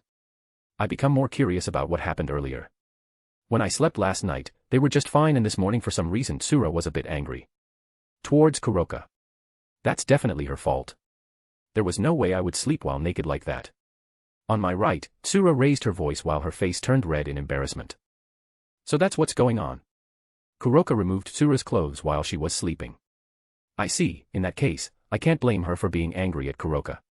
I turned at Kuroka and said. Is there any explanation for that, Kuroka? Kuroka looked at me with a serious face and said. None, Naya. What's wrong with sleeping naked in the same bed as our lover Naya? Tsura was just being shy, that's all, Rikasama. I nodded my head at her explanation and turned to Tsura this time. Anything you wanted to add, Tsura? Tsura lowered her head and muttered. It was embarrassing. With a smile on my face, I turned to Kuroka and gave her a thumb up. Seeing my smile, Kuroka smiled and gave me a thumb up back. After that we laughed together, ignoring Tsura that was grunted in embarrassment. We have arrived at school, and to my surprise, Sona and Rias were waiting for us in front of the gate. When they saw us, Sona approached us first, followed by Rias that walked behind her with a complicated expression. She looked guilty, or rather, scared. I was confused and tilted my head a little as Sona stopped in front of us and suddenly bowed at me. Please forgive our behavior the other day, it was our fault that our peerage's member offended you. Rias also followed Sona and bowed to me, albeit rather unwilling. This is, rather bad, isn't it? We are in public and almost all students saw the student council president and Rias bowed to me. I poked Kuroka with my shoulder and she immediately put a barrier to make the public see an illusion when they saw us. After the barrier was set, I looked at Sona and Rias. So you do know who am I? That's good. You can raise your head, you know. Sona and Rias raised their head as Sona said. Yes, we do. Nurarihyon, the son of Nurarihyon. But we know too late, and it was thanks to our meeting 2 days ago. I slowly transformed into my yokai form and looked down at Sona and Rias as I was taller than them in my yokai form. With a lower tone and serious face, I stared at them and said. Then you do know that I will watch over the devils. I will do what I think is best for my faction. I don't care about your problem with the church, or even reincarnating a girl from the church as your follower. But, I won't allow any forced reincarnation to humans in Kuo Town. I was sent to prevent that, are you clear? This town was only lent to you, not given. This is still my faction's territory, a yokai territory.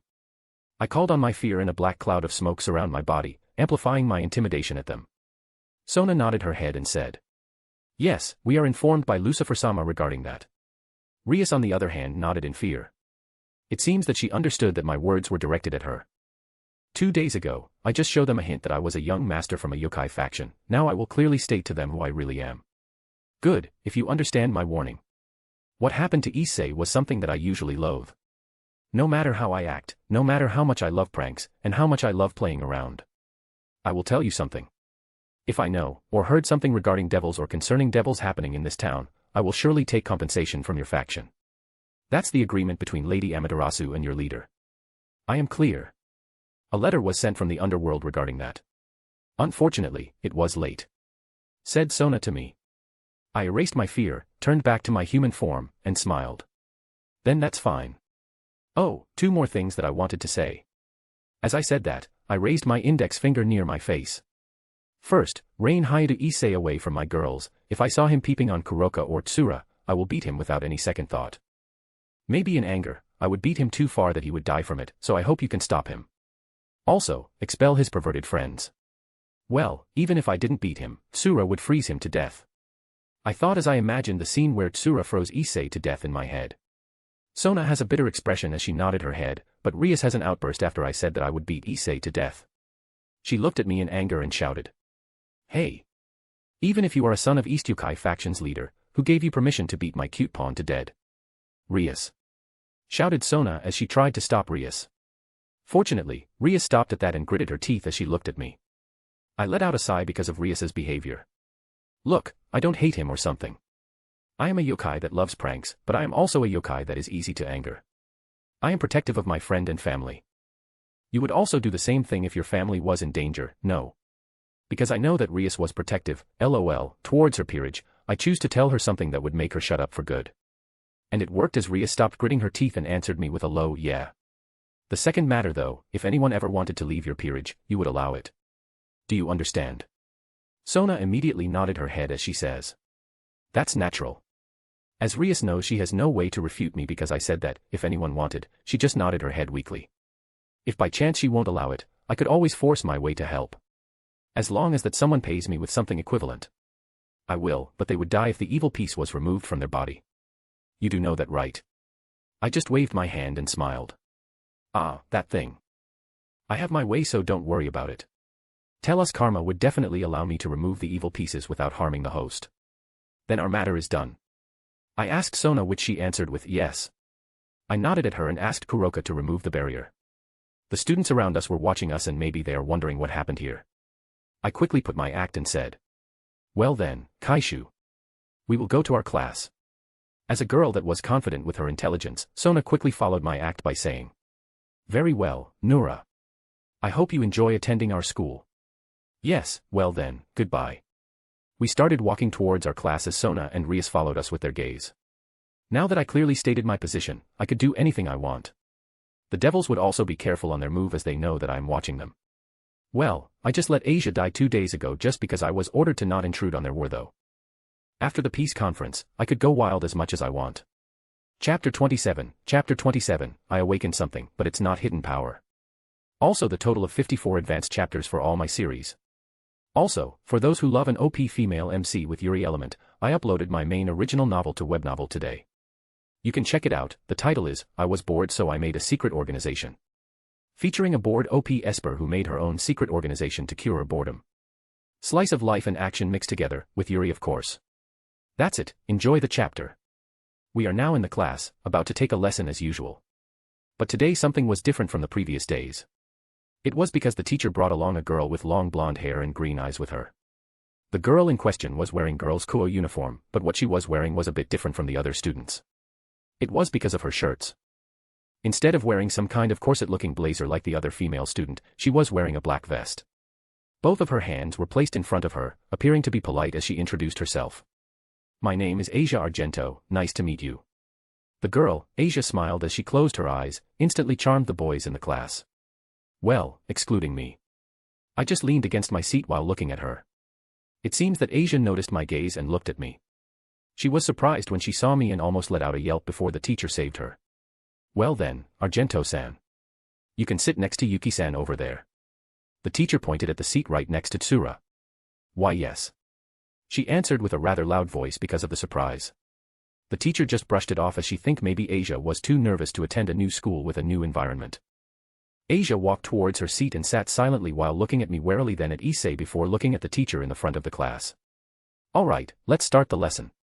After school ended, I saw Asia walking over to Issei and saying something to him before they exited the classroom together. Well, maybe Asia wanted Issei to show her around the school, but that's not too important for me. While I was watching them, Kuroka approached me and said, Rika-sama, I will meet with Chiron today. She asked me to teach her in Senjutsu Naya. She wanted to learn Senjutsu, huh? That's a good idea. I thought as I touched my chin and looked at Kuroka. Then I will go with you, Kuroka. We can use this chance to introduce Tsura to her too. Tsura heard me calling her name, approached me from behind. Chiron-chan. Can I meet her too, Kuroka? Kuroka face beamed into a smile before saying. Of course, Naya. I think she will be happy to meet you too. Then it's decided, let's go to meet Kaneko-chan. I said as I stood up from my chair. Why is he here, Wani-chan? Asked Kaneko as she looked at me. Right now, Kuroka, Tsura, Kaneko and I are in a clearing behind the Kuo Academy. The reason was to train Kaneko in Senjutsu. But, what I didn't expect was her reaction when she saw me. Why? Was it because I didn't bring any sweet with me right now? Chiron, as I said yesterday, Rika-sama is a good man, unlike that perverted boy under Rias Naya. Why did you always act like this towards Rika-sama Naya? Kuroka defending me by comparing me with Issei. Kuroka, if you compared me with Issei, then she will think of me as a pervert like him. At least compare me with my old man. I thought while trying my best to not sigh. I know, Wani-chan. But, I can't smell him, that's why I'm scared of him. Said Kaneko as she looked at Kuroka. When I think about it, I always layered my body with my fear, although it's not visible to other people. That masked my presence to make the other supernatural feel that I am human, but at the same time, it also erases my energy and the others' thing. That's the reason why I said that Kaneko wouldn't be able to find me. But to think that she acts like that to me because she can't smell my origin and is wary of me. Well, maybe my act when we meet the first time in the student council room was too much for her. I see, so that's the reason. Why you didn't tell me about it yesterday? If that's the case, then it's easy. I said to Kaneko as I erased my fear for her. I also turned to my yokai form in front of her to make my claim believable.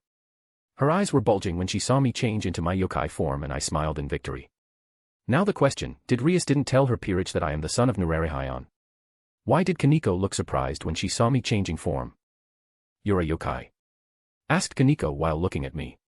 She slowly approached me and smelled me from a close range. Sakura, it's good. I smiled at Kaneko and said. How is it? You're not afraid anymore. Kaneko raised her head to look at me and give me a nod. You smell like Sakura, there is a bit of sake smell but that's okay. You're a good person. Nya. You're too close to Rika-sama Naya.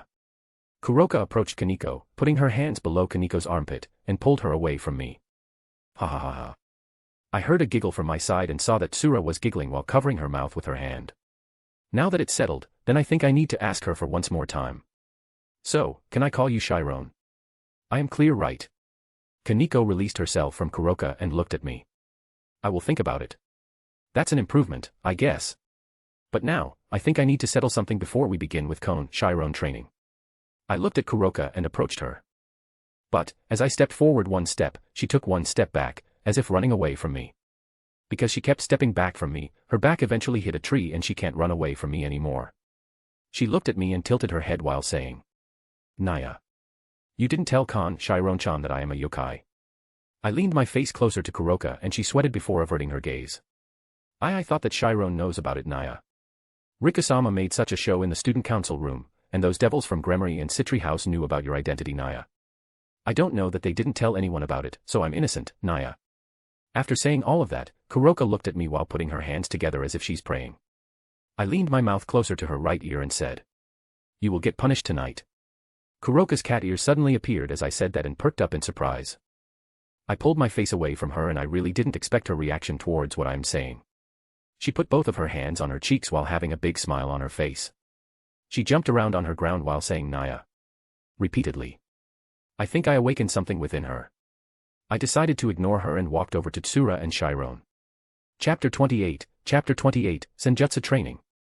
Also the total of 54 advanced chapters for all my series. When I reached Tsura and Chiron, Tsura looked at Kuroka that was jumping around in the distance before turning at me. I hope I can join too.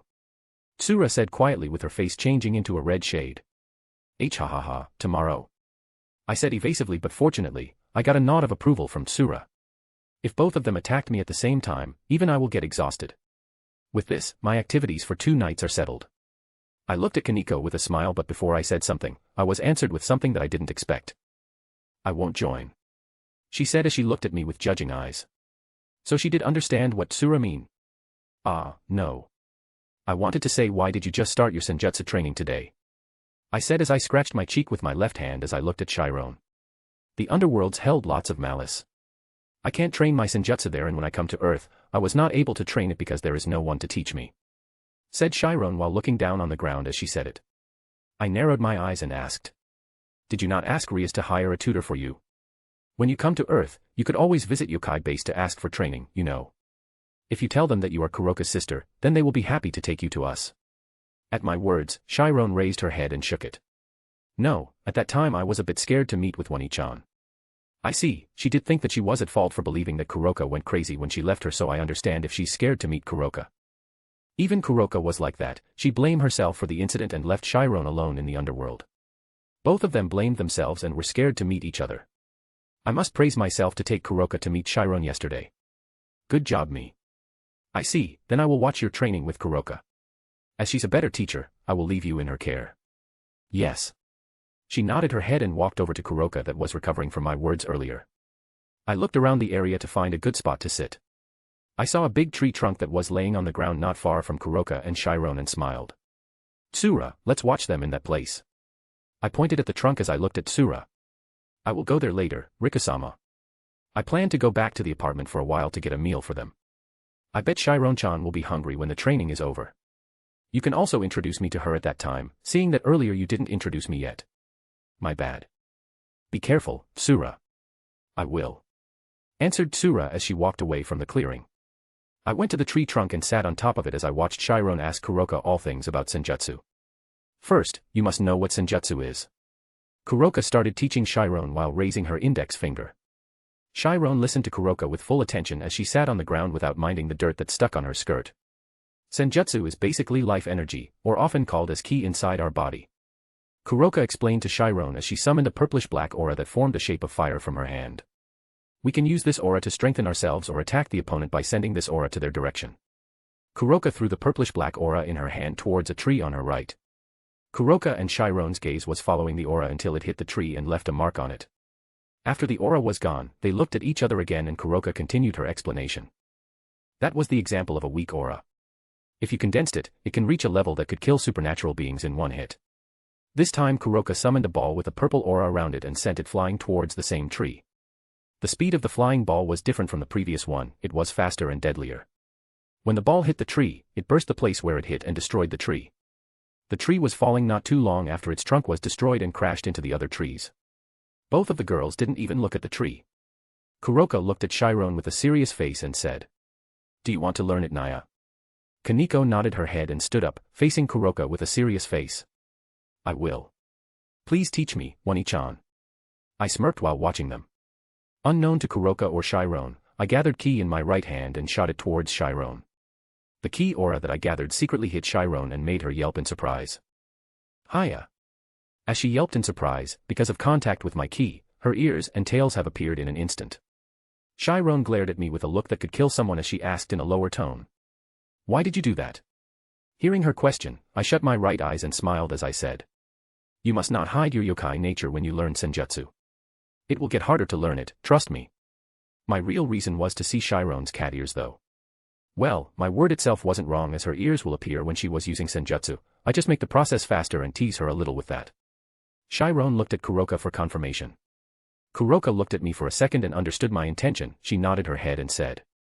That's true, Naya. I see. Then I trust you, said Chiron while looking at me. Although she said that I was okay, it seems that I still need to gain her trust, huh? Trust will come with time, so I need to be patient. What's the first step of the training, Wani-chan? Asked Chiron. The first step is. Kuroka began to explain the first step of the training to Chiron.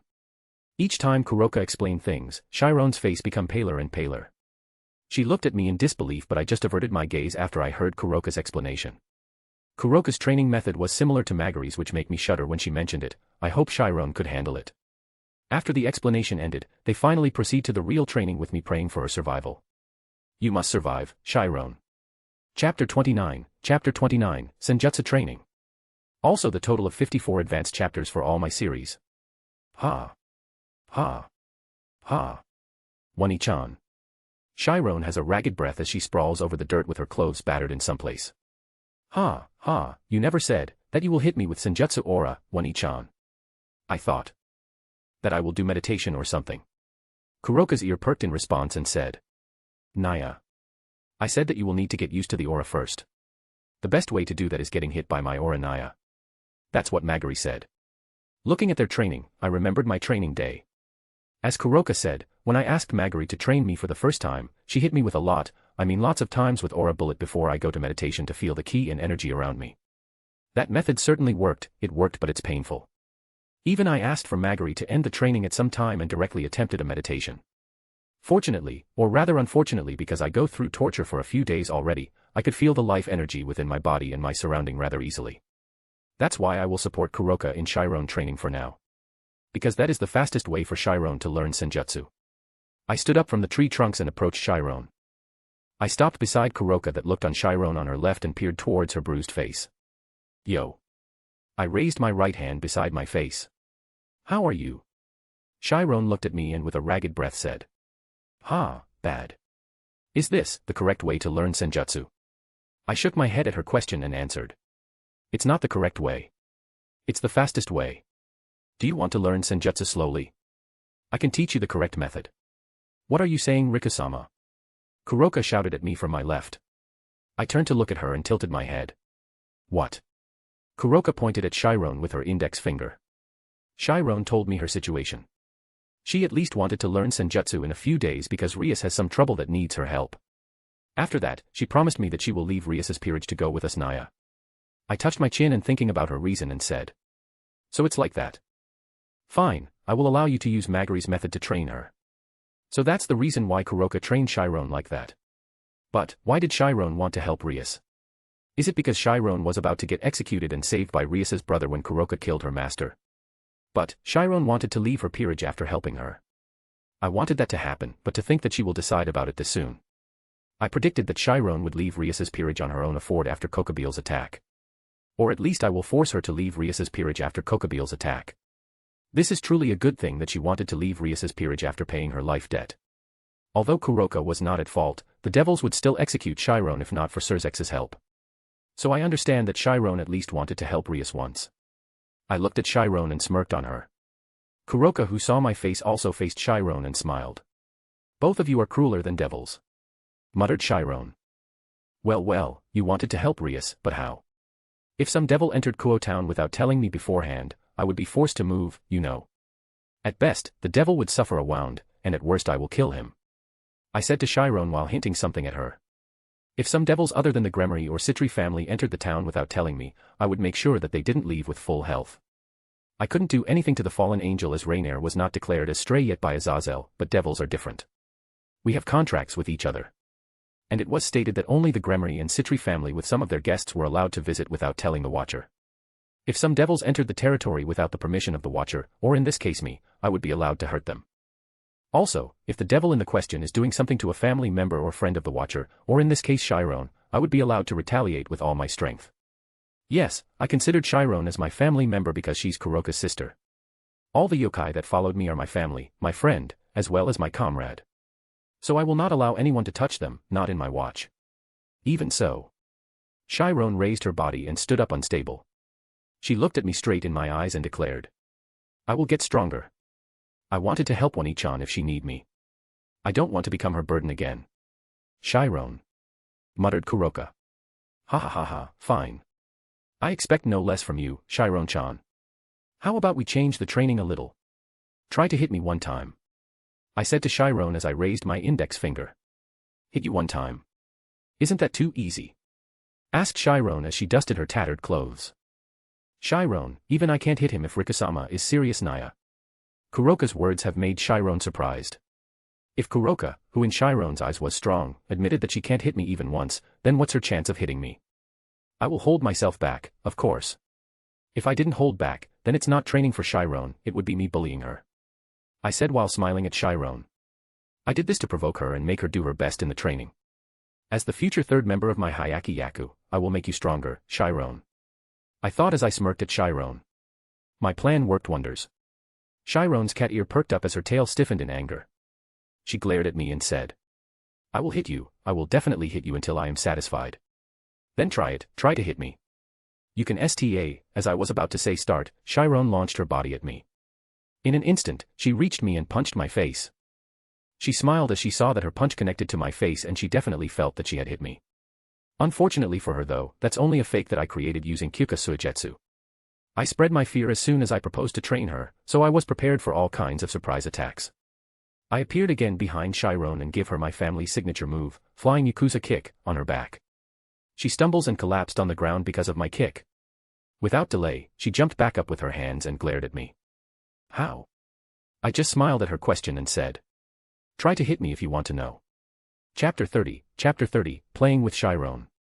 Also the total of 54 advanced chapters for all my series. Chiron rushed towards me while brandishing her fist. She glared at me with an intensity that could kill a normal person, and throw a punch in my direction. I sidestepped to the left and dodged her punch.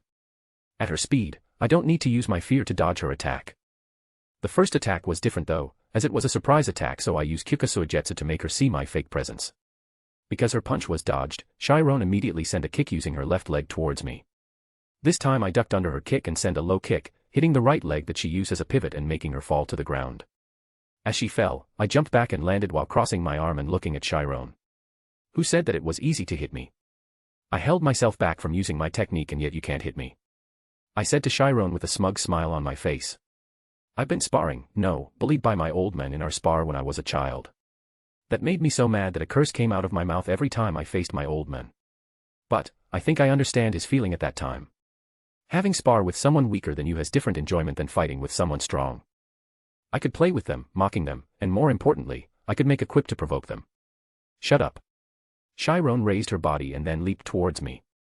Her speed was faster than earlier. If I compare it with using a number, then the previous one had reached 20 miles per hour and this one she managed to reach 25 miles per hour. She's faster, but that's it. I could see her attack clearly as she didn't use any technique right now.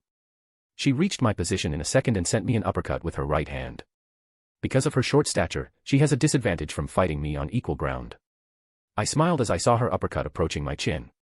She uses her small stature to her advantage. If it's a normal person or at least normal devils, they wouldn't able to dodge this uppercut.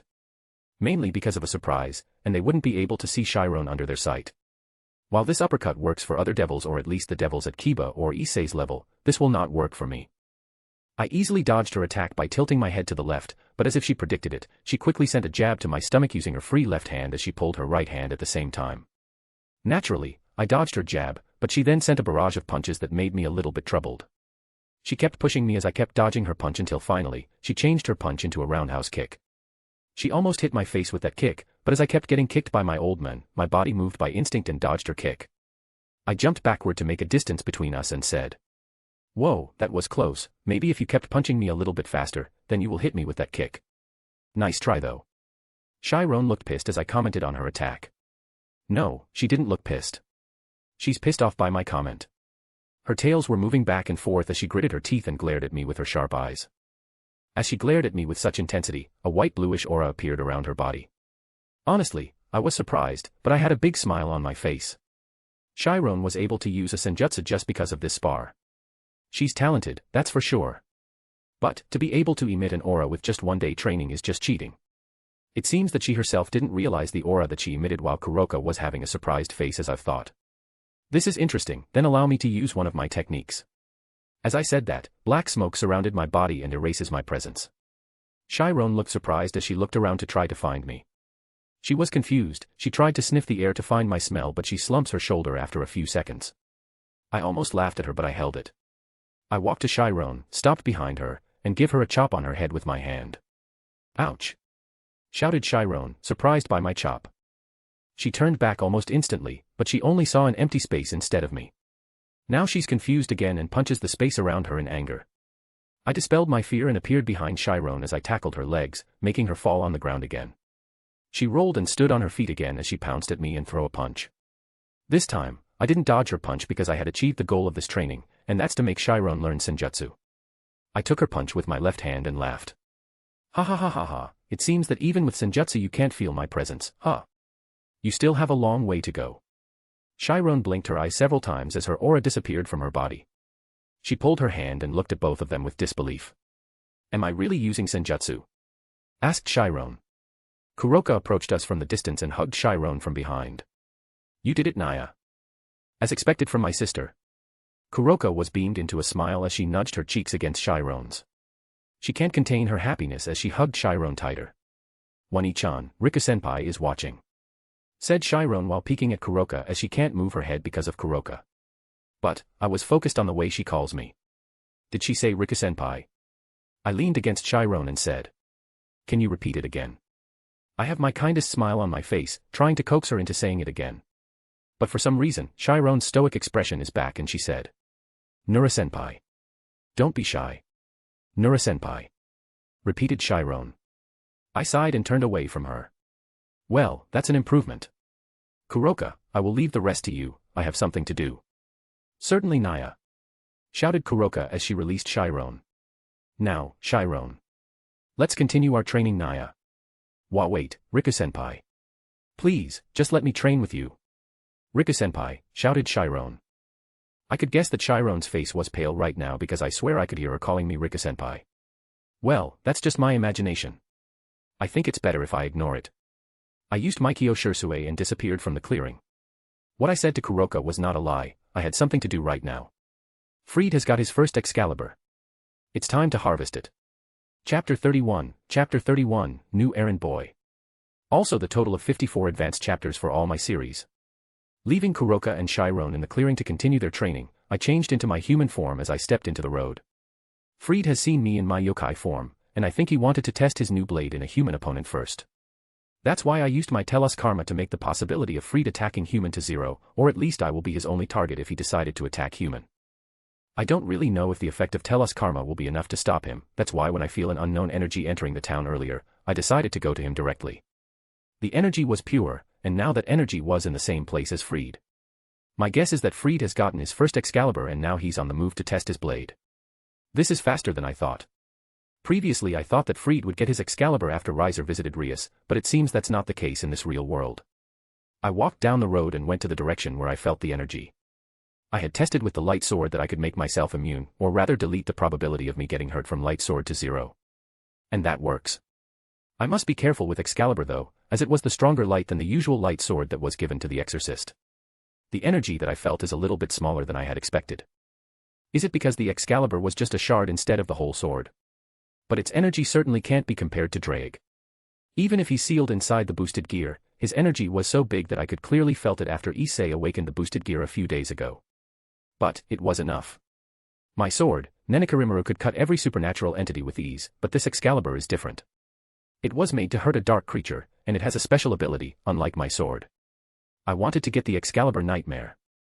It could further enhance my fear to confuse my opponent. I am confident that no one could touch me if I utilize my fear to the maximum and combine it with the probability changer, Telos Karma. But, I wanted to have more cards on my sleeves. In case someone that could cut my fear appeared.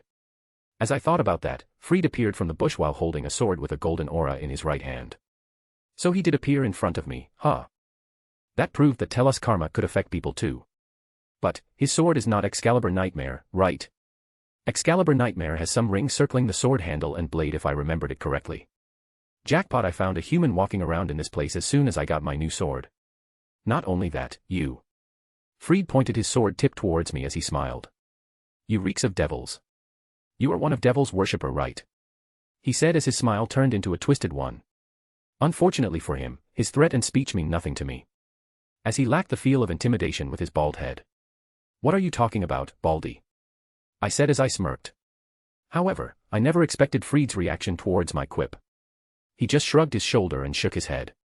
This is why people always judged other people from their appearance. Don't you know? Fried said and looked at me. This Baldy has some amazing weapon in his hand. As he said that, Fried disappeared from his location. No, he moved in a fast speed to my right and slashed his sword horizontally. Because of his fast speed, I was surprised a little, but I managed to evade his slash by ducking low to the ground and jumping backward after his slash passed my previous location. His speed is fast, but I think that's because of the sword. Excalibur rapidly, huh? I said as I closed my right eyes and looked down at him. It's a miss, but that sword is useful. Because my theory was proved, I will make Fried become my errand boy to bring the rest of Excalibur to me. It didn't hurt me to collect the Excalibur as I could make the church owe the yokai a favor with this. Ho-hoo, you know this sword? Exactly. This baby is Excalibur rapidly, now die. Shouted Fried as he disappeared from his location again. I could follow his movement with my eyes though, so the Excalibur rapidly just enhanced the speed of its wielder.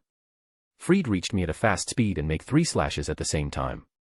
This is rather bad. I quickly called my Nenekarimaru, blocked his slash, and sent a thrust that pierced his shoulder. Fried was shouting it hurts, as he moved back using the ability of the Excalibur rapidly and eyed the sword in my right hand. I rested my sword on my shoulder as I give him a look with one of my eye closed. Surprised. Why you? You were that yokai that shaved my head. I will kill you, you bastard. How dare you act as a human when you were a fucking yokai? Fried brandished his sword high and rushed to me with a speed faster than before. He sent a vertical slash, aiming at my torso as he yelled. Surprise. He swung his sword with both of his hands. I dodged to the left and sent a slash towards his hand with Nenekarimaru, but it was blocked by him using the handle of his sword. He then stepped back 1 step, and sent a barrage of slashes towards me. He aimed for my shoulder, torso, heart, even my neck. With each slash, I either blocked them or redirect his slash to the other direction using my sword. Is this it? The extent of the Excalibur wielder. I shouted at Fried and kicked his stomach, making him fly and crash to the wall that separates the living area from the mountain area. I rushed at him and stepped on his right hand with my left leg, breaking it in the process. Ah. It fucking hurts. Fried screamed as he tried to move my leg with his left hand, but my leg stayed firm and didn't move even a little. I eyed him from above as I bent my body. Don't you fucking kill the innocent human in this city, you bastard. Did you seriously think that the devils are the real owner of this town so you could do as you please? Think a little bit with that brain of yours. I said as I stabbed Fried's left hand with my Nenekarimaru.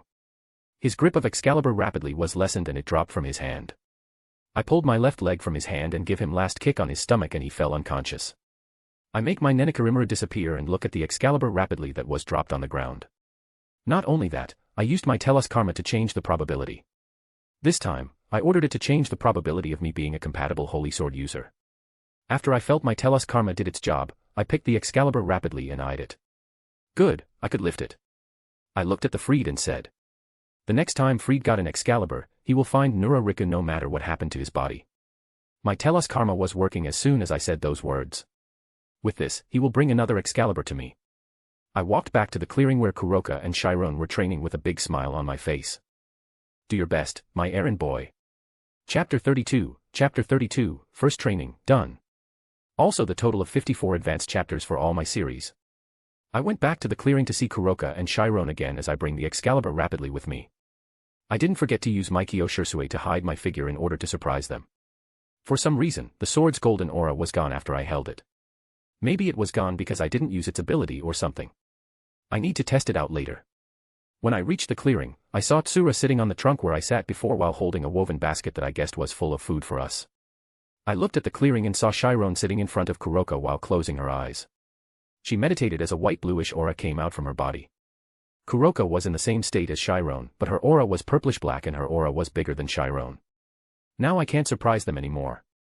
If I try to surprise them when they were in that state, there is a chance that they will get a backlash from nature energy which contains malice, and fall unconscious. Thankfully I got a replacement for them. I sneaked behind Tsura and leaned my face over her shoulder as I cancelled Mikio Shirsue and my figure becomes visible again. Yo. I said as I raised my right hand in front of her face. Tsura was surprised when my face appeared right in front of her. She yelped a little before frozen in place. I used this chance to give her a quick kiss before leaning back and resting the Excalibur on my shoulder. I walked in front of the tree trunk and motioned Tsura to give me a space to sit. Rika-sama. I was surprised. Also, what is that sword, Rika-sama? That sword has some weird light energy around it, said Tsura as she shifted a little to the left, leaving enough space for me to sit down. She looked at me while eyeing the Excalibur that I held in my right hand. Sorry, I can't help myself. I stabbed the Excalibur to the ground, right beside the tree trunk. I got a nice souvenir from my new errand boy. Tsura looked at the Excalibur, then to me and said, Is that a holy sword, Rika-sama? Where'd you find it? My errand boy brought it for me. It's quite a nice sword if I have to say. It's better than Nenekarimaru in some aspect, but it's not as sharp as Nenekarimaru in terms of cutting. I explained to Tsura how I managed to get this sword and tell her what is this sword. Starting from the night where I watched the devils attack the church in order to rescue Asia, lol, then to the part where Fried fled when he saw no chance to beat the devils until I used Telos Karma to change the probability of him coming to me. I deliberately lied to Tsura and add more explanation of my fight with Fried that night. I said to Tsura that Fried was boasting about him being able to wield Excalibur and will kill me using it when he got his hand on the sword. Then I continued to explain to Tsura about the fight earlier. I told her that I feel unusual energy and decided to check it. It seems that Tsura was also able to feel the Excalibur albeit just a little, as her Senjutsu mastery was still far from Kuroka or me. Although I said that, Tsura was proficient in using Yujitsu, especially the ice element because she's a Yukiana.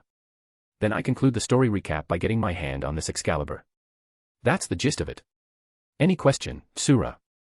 Why did you let him live, Rika-sama? I mean, you could kill him without any problem. Asked Tsura as she tilted her head.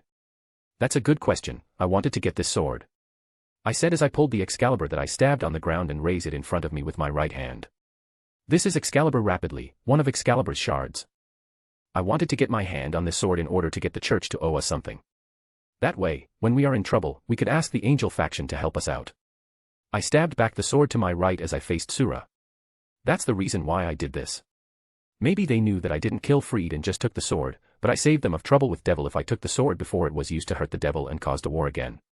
Tsura nodded her head at my explanation and said, That's a good reason, Rika-sama. But, what made you think that the sword this Fried brought will be the original Excalibur shard? I smiled at her question and said, My sacred gear. With just that, Tsura understood what I mean and smiled back at me. You are truly an outrageous person, Rika-sama. When we first met, I just thought of you as someone who loves playing around and made some trouble. But, now that you are tasked to watch over this town, you did your job splendidly. I am truly honored to be by your side at this time.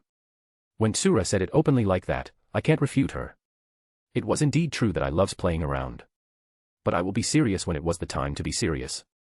I just laughed at her words and looked at Chiron and Kuroka that were still sitting in the middle of the clearing. The sun has almost set, but they are still continuing their training. When did Riser come to the Kuo town?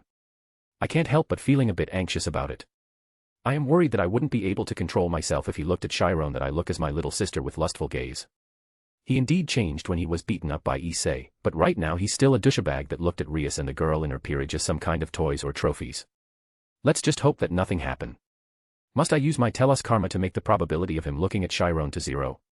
No, I will use it when I felt his energy entering Kuo town. When I looked at Chiron and Kuroka again, I saw them slowly opening their eyes and stood up together as they dusted their skirt from the dust. Kuroka said something to Chiron which I can't hear from my position and looked at us. They approached us and Kuroka waved at us. Tsura smiled as she stood from the trunk and approached Kuroka. She gave Kuroka the woven basket which was full of food that she made, sandwiches and onigiri. I also stood up and went to the three of them after pulling the Excalibur from my side. I can't make it disappear like my Nenekarimaru so I held it myself which sucks. We enjoyed the food while sitting on the ground without minding the dirt and talked with each other, deepening my relationship with Chiron although she was still reluctant to call me with Rika-senpai again. But well, that will happen someday. And with that, Chiron first training was finished and I need to find a way to hide this Excalibur rapidly. Chapter 33, Sudden Visit. I'm back, and it's a good thing that it's just an ordinary flu, not COVID. As they said, author was built different, so I'm back with another chapter. Enjoy the chapter. After we are done eating, we go back to our apartment and I asked Kuroka and Tsura to wait for me on the couch as I hide the Excalibur in my bedroom. It seems that they are also talking about something as I entered the bedroom, so I just trying to find the best spot to hide it. Under the bed. Or in the closet. Usually, people hide their porn under the bed, so I thought that place was the perfect place to hide the Excalibur rapidly. But when I think about it again, I choose to hide the Excalibur inside my closet, right under my clothes. I just leaned the Excalibur against the closet's wall and shroud it with my fear. Now that is perfect, I smiled and remembered that I had promised Kuroka to punish her tonight. So I exited the room and saw that Kuroka and Tsura were having serious faces as they nodded their head while sitting on the same couch. Now I had a bad feeling about it. Could it be that they planned to attack me together? But Kuroka had awakened something, right? Why did she suddenly have a serious face? It was just around 5 minutes or so after I entered the bedroom. "Riku-sama, I've decided on something, Naya," said Kuroka as she looked at me. I was a bit nervous when she said it with a serious face. Kuroka has always had a smile and joke around, so right now the situation must be very important that she has a serious face. I sat on a couch in front of them and asked, "What happened?" "We have been contacted by Commander. He said that there is something that he wanted about at home." "Commander asked Riku-sama to visit him tonight, Naya. It's unfortunate, but I think I will take my punishment tomorrow together with Tsura." Kuroka said the last part as she smiled and blushed. I nodded my head and said, "Well, it can't be helped. I will kick my old man if he called me over if he wanted to say nonsense though. But, knowing his personality, I think this time he has something serious to talk about with me." I stood up from the couch and looked at Kuroka. "I will leave this town in your hand, Kuroka, Tsura. I will be back immediately after my old man is done with me." I walked a bit away from Kuroka and Tsura, then I used Yujitsu to teleport back to Kanto. A black magic circle appeared and teleported me away as I activated my Yujitsu. Right after the magic circle engulfed me, I stood in front of a traditional Japanese house, my house. I walked into the house and directly went to find my old man. I passed some young yokai that appeared to be new to the house and they greeted me with a surprised face. So they didn't expect me to show up at my house tonight. I waved at them and told them to relax as I kept walking towards my old man's room. I reached his room after a while and opened it without knocking. "Old man, is something matters?" I said as I slid the door. Inside the room, my old man was sitting while having a smile on his face. "Riku, you've come." He stood up and approached me. "Take your yokai form, I need you in some place." I was confused by his sudden behavior and asked, "Where?" My old man smirked to me while looking at the west. "Kyoto." For some reason, I am back in Kyoto with my old man, just the two of us. I asked him about the reason why we go to Kyoto, but he just said that there will be a surprise waiting for me. I was wearing my usual green kimono with black stripes, but I was also wearing blue haori with fear kanji written on the back in white ink on top of my kimono. My old man just gave me this haori for no reason, but because I like it, I am wearing it. As to what that surprise is, he said that he will be looking forward to it. Damn him, he's really a bad example. I can't blame him though as I like to do it too. I thought that the East and West faction has some kind of strained relationship from what I remembered from the anime, but it seems that they have a rather neutral relationship here. Maybe that was caused by my old man. My old man is considered strong and supernatural. From his story, he was able to fight with Surzex without suffering any injuries. I bet Surzex was still not using his true form, but being able to fight Surzex without any injuries is absurd. That was what I think a few years ago. But, as I mastered using my fear, I know the reason why Surzex was not able to injure my old man. He was just fighting my old man's fake presence. My old man must have used his fear that was unknown to the other supernatural as a weapon to fight Surzex. He never tells me about his reason for fighting Surzex, but from his story, I never heard about his victory over Surzex. Fear was truly a deadly power. My old man said that we are the only ones that use fear, but I didn't believe it. With the history of this world changed by that girl who reincarnated me, I think some hidden village of yokai was using fear as their source of power too. Yokai is a dark creature, but yokai was also a creature born from nature. There are lots of yokai that have no weakness towards light or holy energy. But there were also yokai that was afraid of the light or holy energy. Yokai as a race was very diverse, unlike the race from 3 factions. So, I was looking forward to the surprise that my old man spoke of. A surprise from my old man is always surprising as he said, most of them was a prank though. After I stood in my yokai form with my old man behind a temple in Kyoto that I visited a few years ago for a while, a young kitsune yokai with blonde hair wearing a white Miko's cloth and red Miko's skirt was walking towards us. She was walking towards us with a smile and stopped right in front of us. "Nurarihyon-sama, it's nice to meet you again." And, Riku Oniai-chan too, welcome to Kyoto. I've recognized the kitsune since she was walking towards us. I wanted to greet her, but it's a bit awkward to greet an acquaintance that you had not seen for a few years. Not only that, I was running away from playing with her a few years ago. So I was glad that she greeted us first, and I am certainly glad that she's still calling me Oniai-chan. At least one girl with a fox ear was calling me Oniai-chan when the ones with cat ears was still shy and called me with senpai. I smiled and answered Kunu. Yeah, I've arrived. You've grown bigger since a few years ago, huh? Kunu-chan. You've grown bigger. I know that you will become a beauty like your mother in a few years. Said my old man to Kunu. Yes, thank you for your compliment, Nurarihyon-sama.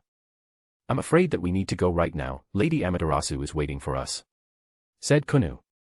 Wait a minute, Lady Amaterasu. I was surprised, so this is my old man's surprise. Did he hide something like this just to surprise me? My old man nodded his head and said. Show us the way. Chapter 34, Amaterasu. Kunu takes us to a meeting room located in the middle of the temple. She knocked on the door 3 times and said. Mother, I bring Nurarihyon-sama with Riku-sama here. Please enter. Answered a voice beyond the door. Kunu entered the door and entered the meeting room. The room has a tatami floor and 5 zabuton that was arranged into facing each other. Right after the door was opened, I saw Yusaka sitting on the zabuton on the left while a girl with black hair and purple eyes was sitting in her left, between the zabuton. So that left the room with 3 empty zabuton that I guessed was provided for us. She was wearing a standard Miko outfit with her hair tied in a ponytail with a red ribbon. She was also wearing some kind of forehead protector with red color and golden edge. On the middle of the forehead protector was a green gem and a golden crescent moon that was looking up at the gem. There is also a sword resting on her left, ready to be picked up anytime. So she's Amaterasu. Kunu and my old man entered the room immediately with me following him from behind. Kunu sat beside Yusaka while my old man sat across Yusaka with crossed legs. I took a seat beside my old man and sat with my legs crossed too. I was not used to sitting in Seiza, so I just sat however I wanted. I looked at Amaterasu and saw her giggling while looking at us while Yusaka has a bit of frown on her face as she shook her head. Shall we begin then? Asked Amaterasu while having a straight face as she looked at Yusaka and my old man. Sure, I called my son as you requested. Is this something related to bats? Asked my old man as he looked at Amaterasu. Amaterasu nodded her head and confirmed my old man's question. Not only them but it was also related to 3 factions. I was informed by Michael that the church's holy swords were stolen. When Amaterasu said that, I could guess where is this going. I smiled under the shadow of my bang, closed my right eyes, and looked at Amaterasu. Excalibur's shards, right? Amaterasu was a bit surprised that I know about the swords. She nodded her head with her mouth opened a little and said. That's right.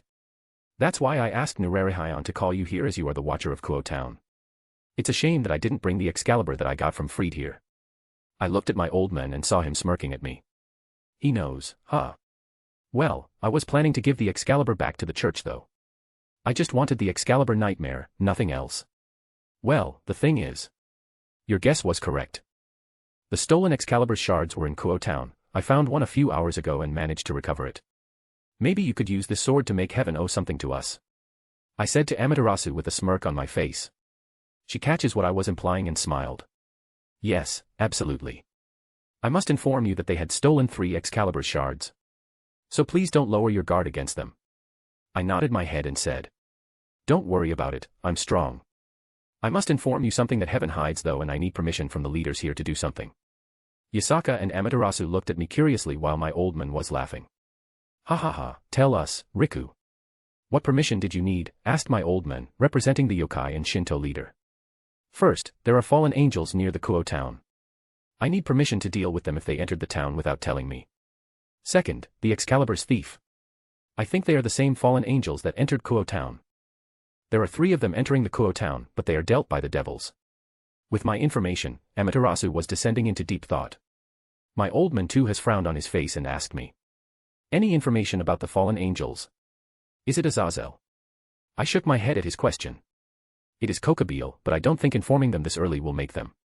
Maybe my old man will, but I don't know about Yusaka and Amaterasu. Amaterasu has finished thinking and looking at me. I permit it. How about the 2 of you?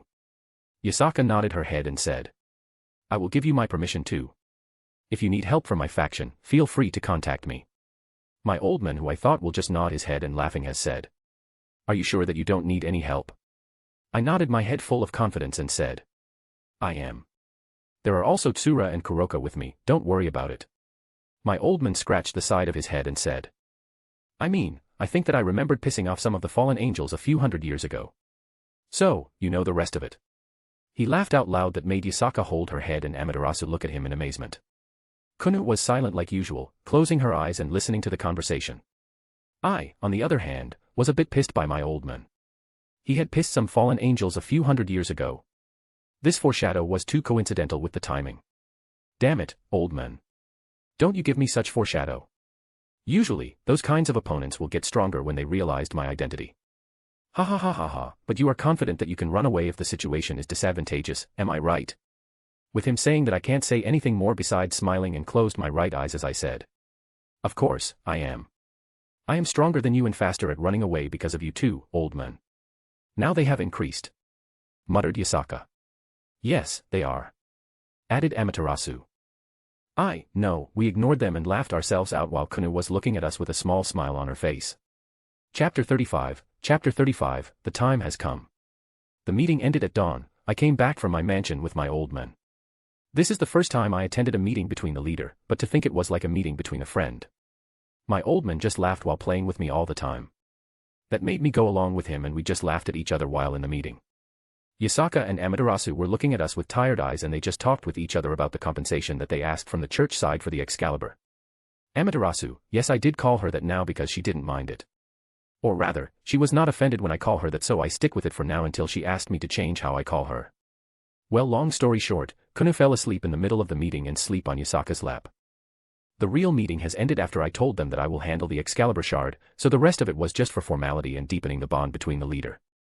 Or so it was supposed to deepen the bond between the leaders. Well, back to me. I arrived at Kuo town again by teleporting myself into my bedroom. The time I had arrived at Kuo was the time when the school had started. I showered in my mansion. The girls were nowhere to be seen as they're going to school at this time.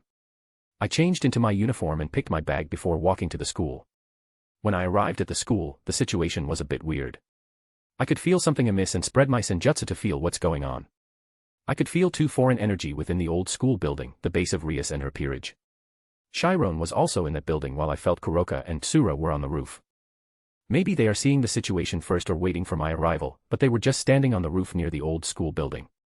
I shroud myself in fear and run towards Kuroka and Tsura. I jumped around the wall and arrived at the roof within 10 seconds. I erased my fear and approached them from behind. Tsura, Kuroka, what happened? I asked them as I stood behind them, looking down at the old school building. Rikusama, exclaimed Tsura, surprised by my sudden call. Naya. There is a devil that entered the territory, Naya. We are watching them right now because we don't know what to do except for watching them. Explained Kuroka. I saw that Kuroka has worry written over her face while looking back at the old school building. She must be worried about Chiron. I put my hand on top of her head and said, leave it to me. For now, go back to the mansion with Tsura. I have obtained permission from the leader of our faction to move as I please if I deemed it as necessary. But, Rikusama, isn't it dangerous? Going there alone without us? Especially when one of the devils has that much energy. That's true. There is one person in that building that has energy a few times bigger than the other combined. I do need to worry about it. I didn't know how strong am I compared to the ultimate devil or Satan just from my old man story alone. But, I was confident to run from them without any injuries. That's why I assured Tsura. Don't worry, I'll be fine. I am worried about the two of you instead. I am confident that I can run, but how about the two of you? That's why, wait for me in the class or the apartment, okay? Both of them nods their head and walked away from me. My real reason was to keep them away from Riser though. I really can't stop myself in case of Riser do anything to them. They stopped right before going down the stairs and said, good luck, Rikusama. Good luck, Rikusama Naya. I smiled at them and said, oh. I jumped down the building, still in my human form, and used Maikyo Shursue to erase my presence as I walked inside the old school building. The inside of the old school building was quiet, but when I almost reached the ORC's room, I heard a shout from Issei. How dare you act like that? The next moment after the shout was the door in front of me opened forcefully from behind and Issei was blown away. I sidestepped and dodged the flying Issei and entered the room with a smile on my face as I closed my right eye. There, I saw a blonde-haired man wearing an unbuttoned white shirt with red suit on top of it sitting on the couch with Rias beside him while Rias's peerage members were standing in front of Riser with spiteful expressions. On the side, stood a maid with braided white hair looking at Riser with a tired expression. Because the couch across Rias was not occupied, I let myself sit there and watch Riser right in front of him. You should have taught him clearly, Rias. Did you not tell your peerage about Riser, your fiancé? He said as he crossed his legs and put his arm on Rias's shoulder. However, Rias slapped his arm and threw an angry yell towards him. I never agreed to it. Not only that, the agreement was when I graduated from this school, why are you here right now? I used this chance to reveal myself and said. And, why did an uninvited devil enter this territory without telling me first? Everyone in the room has a shocked expression, especially the maid, Graphia, that stood on the side of the room. I didn't wait for long after I said that, I looked at Graphia with my one eye open. With a confident smile on my face, I asked her. Can you explain this to me, Lucifer's queen? Graphia was opening her mouth, about to answer me when a voice interrupted her.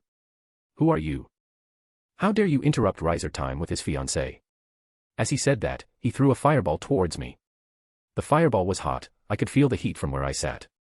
Unfortunately, it was too slow. I called my Nenekarimaru and slashed the fireball, making it disappear into thin air, and stabbed Riser's leg with my sword. I pulled my sword as soon as I stabbed him, and demonic energy was gushing out from his wound, making him scream in pain.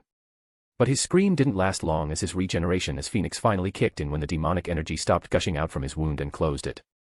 He was glaring at me and was about to send another attack. I also smiled as I stood up and brandished my sword, almost cutting him in half. It was almost because suddenly an ice wall was formed between us. I looked at Graphia and saw her extending her left hand and creating the ice wall to separate us from each other, saving Riser in the process. Rias and her peerage were only looking at me in confusion mixed with fear. Chiron, however, was looking at me with a relieved face and sighed. I make my sword disappear and sat on the couch again with my arm crossed as I looked at Graphia. You saved him. Yes, I did. Answered Graphia. Chapter 36, Haughtiness brought doom. I can't allow a pure-blooded devil to die here because of a small mistake. Continued Graphia as she walked to me. She stopped in front of me and erased her ice wall, making her stand between me and Riser. Rias had used the moment where Riser attacked me to walk to her peerage and look at us from that place. Why are you defending that human? This Riser will kill that human because he offended Riser. Graphia without saying anything encased him in ice and looked at me. I'm sorry for entering this territory without permission. I will ask for it next time, I hope you can forgive us. She said as she bowed at me, surprising Rias again. No, I need some compensation for it. Let me think about it. I said while putting my right hand on my chin. Fire, and a pure-blooded devil, huh? Give me 3 phoenix tears and I will forget this incident. I said while presenting 3 fingers at Graphia. She was glaring at me when I said that. But then, she looked like she remembered something and her expression was back to normal. She looked at me and said. 1 phoenix tear. I think that's the extent of this offense, no. I grinned at her words and said.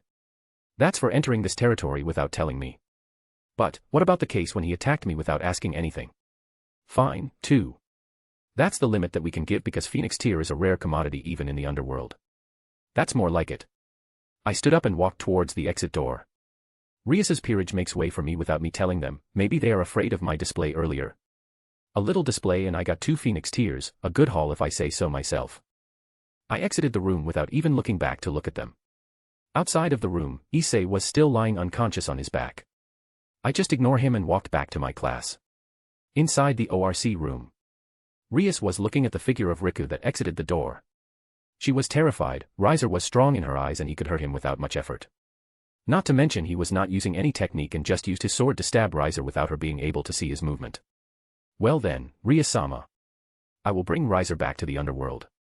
We will send the phoenix tears and come back here in a week or 2 after we are done with the formalities. Please prepare yourself in that day. Said Graphia before she teleported away with encased Riser. Rias's body turned weak after Graphia left and she was about to collapse. Bucho. Aquino shouted and support Rias over her shoulder. She slowly walked towards the couch and flopped Rias down, letting her rest on the couch. Thank you Aquino. Said Rias weakly. Are we going to fight with him in a raiding game, Bucho? Asked Kiba from behind Rias. We don't have a choice if we only get a strong ally like that guy. Said Aquino while she was looking outside the door. That's true, will he agree to it though? If we ask him for help, will he become a devil and help us? Asked Rias to no one in particular. She was looking at the ceiling while hoping that someone will support her word. I can't imagine it, said Chiron as she looked at the blood of Riser on the floor. The attention of everyone in the room was focused on Chiron as she continued. I can't imagine he would be turned into a devil. He's strong. Chiron's word managed to gain the attention of Rias. Rias remembered something and looked at Chiron before she asked. How about your sister, Kaneko? Was she able to help us? Rias was full of hope when she asked that. How did she forget that a former stray devil was in this school, lingering without any king? Rias has a smile on her face, but it was quickly shot down by Chiron. She shook her head and advised Rias. It's better if you didn't ask her. Rika-senpai will hate you for that. I don't know what will happen in that case. Rias was looking down while biting her lips. Should we unseal Gasper in this case, muttered Rias. At that time, a voice came from the door. Bibucho, I will do my best. So you can count on me. A figure of Issei holding his stomach while smiling entered the room and walked towards Rias. Asia was approaching Issei in panic and started healing him. Thank you, said Issei to Asia, which she answered with a small nod. I won't allow anything to happen, so please trust me. Seeing Issei's figure, Rias nodded her head and said. Then, I think it's time to go to the underworld and train ourselves. Everyone agrees, right? Of course, Bucho, answered Akino.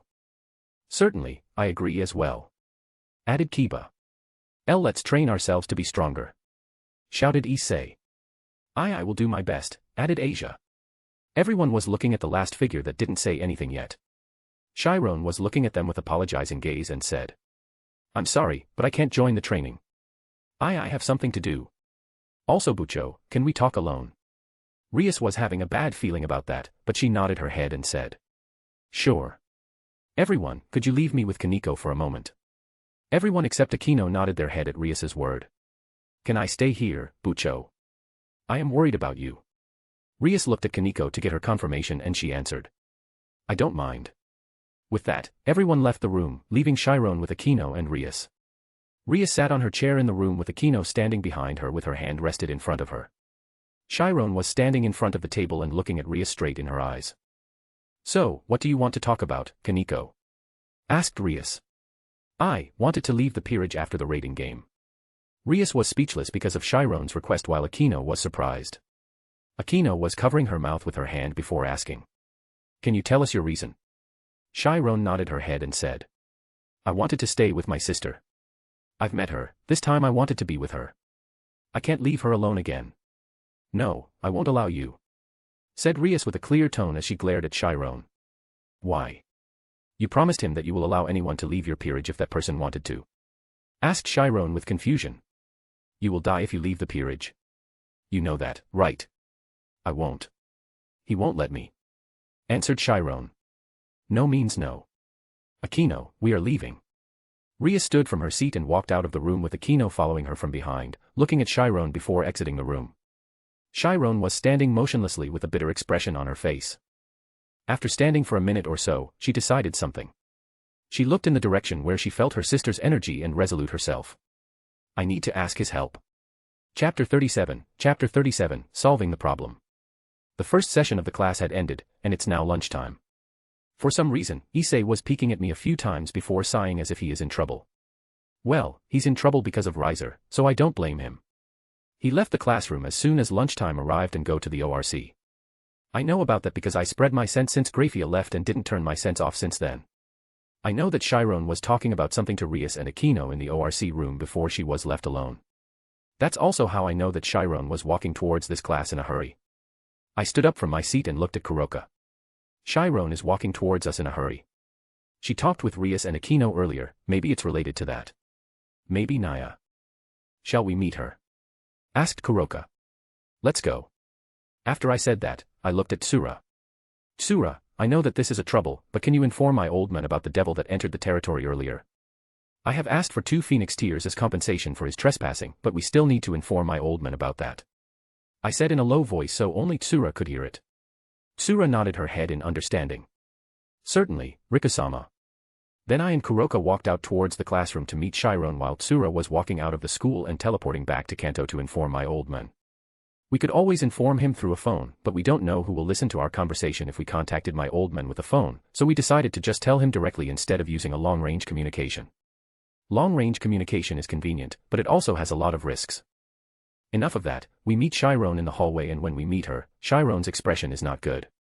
She has a sad expression. Anger began to boil inside my body, almost forcing me to take my yokai form. But fortunately, Kuroka managed to calm me down by putting her hand that was coated in senjutsu on my shoulder. I sighed and looked at Chiron. Let's talk on the roof. She nodded her head and we went upstairs. Tell me what's going on. I asked with a serious face to Chiron, who is standing in front of me. Kuroka also stood beside me with a serious face. Seeing her sister's sad expression must have hit her feeling, but she was able to keep her emotion in check, which is admirable for her. Chiron took a deep breath and calmed herself down before saying, Bucho didn't allow me to leave her peerage. At Chiron's word, I was almost going to find Rias and ask for an explanation. But as I said earlier, I had spread my senses since Graphia left. But, I can't feel Rias's presence in the school. I tried to feel her peerage's presence, and I can't find any of them too. I clicked my tongue in frustration and took a few seconds to compose myself. After calming myself down, I asked Chiron. What's her reason? At least if Rias gave me a reasonable reason why she didn't allow Chiron to leave her peerage, I will just ask her nicely. But if her reason for now allowing Chiron to leave her peerage is ridiculous, I will even visit the underworld to ask her using our family method. She said that I will die if I leave her peerage. She also wanted to make Riku-senpai join her peerage to help her fight in the raiding game. It seems I was wrong. She's not thinking about it a little bit. I sighed in exasperation and muttered. Was she overconfident in her ability? Oh right, she is. She didn't trust me, huh? I looked over at Chiron with a tired expression on my face. Do you want to remove the evil pieces now? I can help you with it. There is no need to wait for Rias to take it out. There are other devils in the school. I said the last sentence with a smirk on my face. A reasonable devil. Chiron and Kuroka know who I mean by the reasonable devil. Chiron nodded her head and said. Please. I can't trust her after she betrayed her promise. She did help me, but she betrayed the promise between you and her. If only Wani-chan didn't tell me about the promise, maybe I can still trust her. But right now, I can't. I nodded my head and walked passing Chiron before looking back. Then let's go, let's meet the devil. We have arrived in front of the student council room. I opened the door immediately without knocking, startling Chiron. I ignore her reaction and put on a serious expression as I walked inside the room. Sona and Tsubaki were the only ones in the room. They were playing chess and turning to look at us when I opened the door. Sona has a frown on her face while Tsubaki just stood up quietly and walked to the table which have a kettle. So she will prepare a drink for us, at least Sona and her peerage has some manner. Unlike Rias and I'm interrupting for a second. I said to Sona as I walked towards the couch and sat on it without waiting for her permission. Chiron and Kuroka just walked silently and sat on my right, with Chiron taking the rightmost side of the couch. Sona was looking at us with a judging gaze before sighing. She stood from her chair and approached the couch across from us and sat down in a rather polite manner. It seems that she somehow knows our reason for being here when she saw Chiron. We were just looking at each other until Tsubaki brought a tea for us and placed it on the table before she stood behind Sona. Sona sipped her tea and placed it back on the table before saying, What can I help this time? It's good to have someone who catches on quickly. Because she was straight to the point, I will say what I wanted to say too. It seems that your friend broke her promise. I said to Sona as I eyed Chiron. Sona was holding her head and sighed. As expected, huh? I smiled at her word and she is looking at me with a rather surprised expression. And you had guessed it. That's why you say that thing in front of the entrance. I nodded my head and closed my eyes. So, can you remove her piece? Chapter 38, Solving the Problem. Sona seems to think about the consequence of removing the evil piece from the reincarnated devil. Before she was saying anything, I added. I can do the rest to keep her alive. As you know, I'm not a devil and I won't risk Chiron by removing the piece myself without any experience. Now Sona has a difficult expression before shooks her head. Unfortunately, I can't. That piece could only be removed by their king. Somehow, I had guessed that. So that means, I must visit Rias to get her to remove the piece from Chiron. Damn it, I don't know where they are right now. My best guess is that they have gone to the underworld to train themselves. Ridiculous, what's the use of training in the underworld? Every place is the same, they only need to find a good teacher or try their best to get the best result. I click my tongue and think of the other alternative. Can Magari remove the piece from Chiron? She's a better senjutsu user than me and Kuroka, so I put my bet on her. Or should I ask Amaterasu to help me? I looked at Sona with an annoyed expression. Is there another way? Sona shook her head again and said. No, if it's a devil that is stronger from the king, maybe they can do something. But, my strength is roughly almost equal to Rias, so I can't do anything. A devil that is stronger from the king. I looked at Kuroka and she also looked at me. Wasn't Kuroka still have the pieces inside her body? Then. Kuroka, I am counting on you. I said as I stood up from the couch. I turned to look at Sona and give her a warning. She had betrayed her promise, so expect me to do the same. Sona is a smart girl, she instantly understood what I mean and she paled. Could it be? She stood up from her chair and extended her hand to stop me. But I walked towards the exit while being followed by Kuroka, who was smiling, and Chiron, who looked confused. We exited the room without looking back even a little, leaving Sona gritting her teeth in frustration. Third POV. Sona was watching Riku and his group walked out of the room while gritting her teeth. She had never expected that her rival would break her promise this quickly. The other party is clearly stating what he would do and what he could do when we confront him in front of the school. He clearly said that if anyone wanted to leave the peerage with their own will, then we, the devils, would allow it without saying anything. He also said that he has a way to prevent the reincarnated devil from dying after their piece is removed. But, Rias. Sona understood that her rival needed a strong ally to help her. But not this way. From Riku's expression when he entered the room, Sona guessed that Rias was talking to her peerage about getting Riku into her peerage. Kaneko, or rather Chiron, who heard that and was betrayed by Rias, must have told Riku about it. This is a mess, muttered Sona as she flopped down on the couch with a tired expression. Kaishu, do you want another cup of tea? Asked Tsubaki as she sat beside Sona. Sona looked at her cup on top of the table and saw that it was empty. She must have drunk all of it unconsciously when talking with Riku earlier. I would like one. Tsubaki nodded her head and made the tea for Sona. Sona fixed her glasses and sat in a straight posture while muttering. What should we do? So are we going back to Kanto Naya, Riku-sama? As we are exiting the school, Kuroka asked me. I nodded my head and looked at Chiron. We will ask Magari to look at Chiron's condition before we are removing the piece. Your cooperation would be essential here, Kuroka. I know, Naya. So we need Magari in case of something, right? Yes, but we need to do one more thing. I said to Kuroka. We are now a little bit away from the school and there is no other person here. I transformed into my yokai form and smiled. We will hunt a stray devil. Kuroka immediately understood my word, while Chiron asked. Why? I looked at her with a smile and patted her head. So we can experiment on them. I can't allow any mistake when extracting the evil piece within your body. I pulled my hand and spread my senses. This town has no stray devil, that's why I spread my senses until it reached outside of the town. I could feel big energy right outside of the town that feel like a fallen angel. I instantly know that it must be Kokabeel. So he had arrived near Kuo. I think he realized that he was scanned, as his energy moved away from the town. I ignore him for now and concentrate to feel the energy that I wanted to find. I closed my eyes to feel the energy better, and after a few seconds, I managed to find muddy energy that was located around 2 kilometers outside the town. I smiled and opened my eyes as I looked in the direction where I found the energy. There. 2 kilometers outside the town. Roger, Naya. I pointed in the direction of the energy and Kuroka made a magic circle to teleport us. The purplish-black magic circle engulfed us and we are teleported in woods, right in front of an ugly creature that has 8 legs covered in brown fur. He has a human body and head though, but he's still ugly. So this is a stray devil that was not strong enough to keep its human form. I almost puked when I saw him. The stray devil in front of us didn't seem to notice our presence yet as he kept munching on an animal that was covered in blood. I can't guess what animal that is because it has no intact shape, but it's gross. Kuroka and Chiron were pinching their nose because they can't handle the putrid smell that came from the creature. I could handle it because I have no sensitive nose like them, but I need to finish this fast. I summoned my Nenekarimaru, rested it on my right shoulder after I unsheathed it, and shouted towards the stray devil to get his attention. Hey, ugly bastard. The stray devil looked at us and said. Ho ho ho, what is this? More prey for me. I smirked at his word and pointed my Nenekarimaru towards him. You will come with me. I won't take no for an answer. Chapter 39, Experiment. The stray devil's expression turned ugly and let out a loud shriek. I looked at Kuroka and shouted. Let me handle this alone. I grinned and run towards the stray devil who threw a punch towards me. I sidestepped to dodge his punch and jumped on his back. Because of his big size, I could stand with extra space around me. How dare you? Get off from my back. The stray devil shouted and began to trample around, trying to throw me.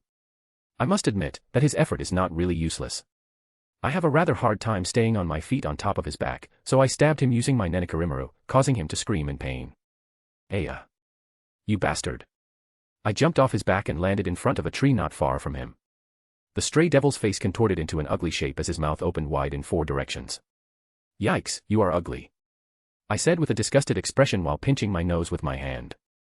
The stray devil swung his arm at my provocation and a red magic circle appeared in front of his chest. Right after the magic circle appeared, an acid was shot at a high speed. The acid seems dangerous, and I don't want to get my blade dirty because of it, so I dodge it to the left. As soon as I dodged the first acid, he sent the next acid shoot, then twice and thrice without stopping. Oi oi oi, can you stop that? I complained to him as I kept dodging the incoming acid shoot and closing my distance to him slowly. Can't hit me. Try harder. I kept provoking him so he will get angry with me. The angrier he is, I will have an easier chance to beat him without killing him. Our goal here is to get him back to the Kanto with us and experiment with the evil piece using him. I am no Ajuka Belzebub, the original creator of the evil pieces system. So I need to experiment with how to extract it before actually doing it. The stray devil is the best subject to experiment on. Although their evil piece is not the perfect one because they had changed form, but it is an evil piece nonetheless. I managed to close my distance and stood in front of him, or rather below him as his head is around 2 meters above me. Yo! I said shortly before swinging my sword vertically with one hand, slashing his leg cleanly. Once again the stray devil screamed in pain as his demonic energy gushed out from his wound. His body turned smaller as his demonic energy left his body. I was watching his change with interest, his abnormal body slowly turned small and human-like as his demonic energy depleted. This is interesting. So the stray devil is the devil that was drunk by his demonic energy. Or did my Telos karma do something to the probability since I need him alive and well?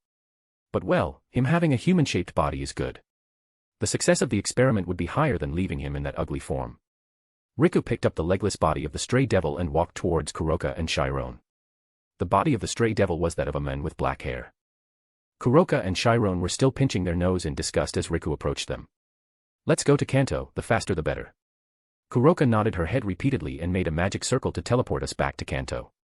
Once again, the magic circle engulfed us and we are standing in front of my mansion in the Kanto region, Tokyo. I spread my senses to find my old man and walked inside the house once I found him. He was with Tsura and Setsuna behind the mansion, more specifically in the backyard that he made.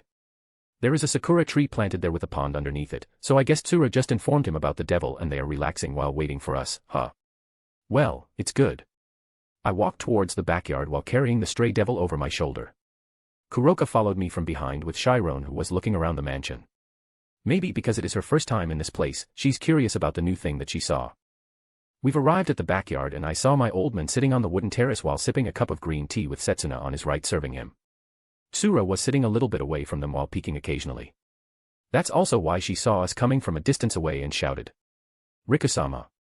My old man and Setsuna looked at us and I greeted them. I have come to visit, old man. Setsuna. Yo, Riku. What brings you here after only leaving this morning? Asked my old man as she saw a stray devil on my shoulder. But after a while, he saw Chiron who was walking behind me, and said. Fujimai. I raised my eyebrow at his question and looked back at Chiron. Ah, I see, Chiron's appearance is similar to Fujimai, the mother of Kuroka and Chiron. I turned back to my old man and said. She's Chiron, Kuroka's little sister. Oh, I see. Her appearance is like Fujimai, so I was a bit surprised. Said my old man as he put the cup of tea beside him. He smiled at me and asked. So, what's bring you here, with that corpse? He pointed at the stray devil on my shoulder as he said that. I walked in front of him, stepped on the sand of the backyard, and threw the stray devil to the ground. Well, first of all, Tsura. Can you call Magari for me? I need her help for something. Tsura stood up and said. Certainly, Riku-sama. Please wait for a while. Tsura ran off through the hallway with a smile on her face and I turned to look at my old man again. Kuroka and Chiron were still standing on the terrace, besides my old man as they looked at me. Chiron over there wanted to leave a devil's peerage but unfortunately her king didn't allow her to even after her king promised me to allow anyone to leave her peerage if that someone wanted to leave with their own will. I said while pointing at Chiron. My old man's smile dropped from his face as he heard me. Well, I'm sure he's dissatisfied with how easy the devil broke their promise, but that didn't matter now. So I wanted to destroy the evil piece inside her with my own way. I smiled at my old man when I said that. Oh ho, interesting. Said my old man as he stroked his chin. His smile is back on his face and he jumped in front of me. Destroy, huh? I will lend you my strength too. We smiled at each other before bursting out into laughter. Magari arrived with Tsura not too long after we are laughing and asked, "What do you need from me?" Because all necessary members are here, let's begin the experiment. Chapter 40, Experiment. I and Magari were looking at each other with the stray devil that I knocked out lying between us. Unexpectedly, Magari took a human form and hid her tail. She usually has the appearance of a white cat with black spots all over her body, but when she took a human form, she was unexpectedly cute. I say cute because she's only higher than Chiron by 5 centimeters or so, but she's certainly older than all of us, my old men excluded. She was wearing a black kimono that matched with her white hair which turned black on the tip. I have no time to appreciate her human form though. I put on a serious face and called my Nurarihyon. Do you understand, Magari? As soon as I stabbed his chest, you senjutsu-coated hand and pulled the evil piece from his body. I know. A white aura began forming on Magari's hand and it condensed until her right hand was glowing out a pale glow. I'm ready. I nodded my head and concentrated. I pulled out the power of Telos Karma and made a little change in the rule of my sword. Nurarihyon will cut his chest and separate the evil piece from his body. I gripped Nurarihyon with my right hand and touched the blade with my left palm. As soon as I am ready, I coated the blade with senjutsu and stabbed his chest right in the middle. As soon as I stabbed him, I quickly pulled out my blade and let Magari do her job. If it's a Juka Beelzebub, he just needs to touch the chest of the devil to extract their evil piece. But I am not him, so I need to do this approach. Magari does her job quickly. She plunged her hand into the stray devil's chest and pulled a black pawn from him. She also healed his wound immediately, closed the wound at a high speed. After that, I worked my Telos Karma again and made a probability change on his body. This stray devil won't die or decay after the evil piece pulled out from his body. After everything is done, Magari crushed the evil piece and we jumped back towards the terrace, joining my old men and the other to see what happened to the stray devil. I waited for a few seconds and I saw that his chest moving up and down like normal. I smiled at the body's reaction of the stray devil and looked at Magari. It's a success. She nodded her head and looked back at me. Indeed, but it took a lot of me. I need to rest for 5 minutes before we do it again. That's reasonable. She just coated her hand with a huge amount of senjutsu aura and used it to heal the wound in one go. Naturally, her fuel was almost depleted after doing all of that. Magari walked towards the sakura tree that was in front of us and changed back to her cat form before sitting under it with closed eyes. She began replenishing the natural energy that she spent earlier. I turned to Chiron with a smile and asked her, "Are you really sure about doing this?" She nodded her head and answered me. "Yes." "Ha ha ha ha, I will let you young people do your thing.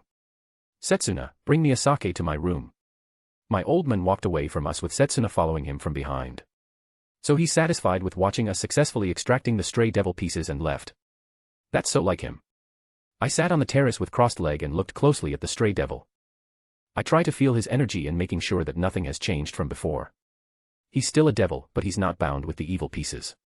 It's a success if we are talking about leaving a peerage, but it's not a success if I wanted to change someone back to their original race.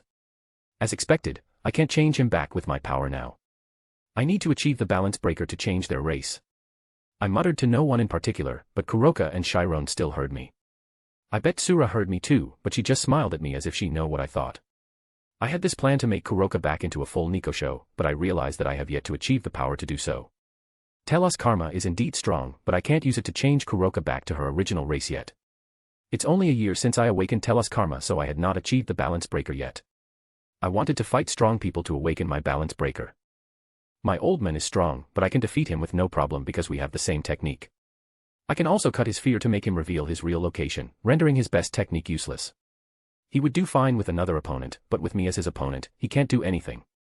We have the same technique, but I have an additional card, Telos Karma. Well, enough of my fight with my old man. I could see no problem with the stray devil and I was satisfied. Chiron won't be able to get the bonus of the evil piece after we crushed it, which maybe will take an effect on her overall strength. But I do not worry about that. She just needs to train with Magari. I shuddered remembering it, but it was worth it. Kuroka had 2 evil pieces inside her, but she has no king, so I don't need to worry about it now. It also boosts her strength a little bit, so it's a plus, I think. After thinking for a few minutes, I saw Magari open her eyes again and walk towards us. I am ready. I looked at Chiron and saw her nodded her head. She was shivering and nervous. Kuroka approached Chiron and hugged her from behind. It's okay. She patted Chiron's head. It's okay, Naya.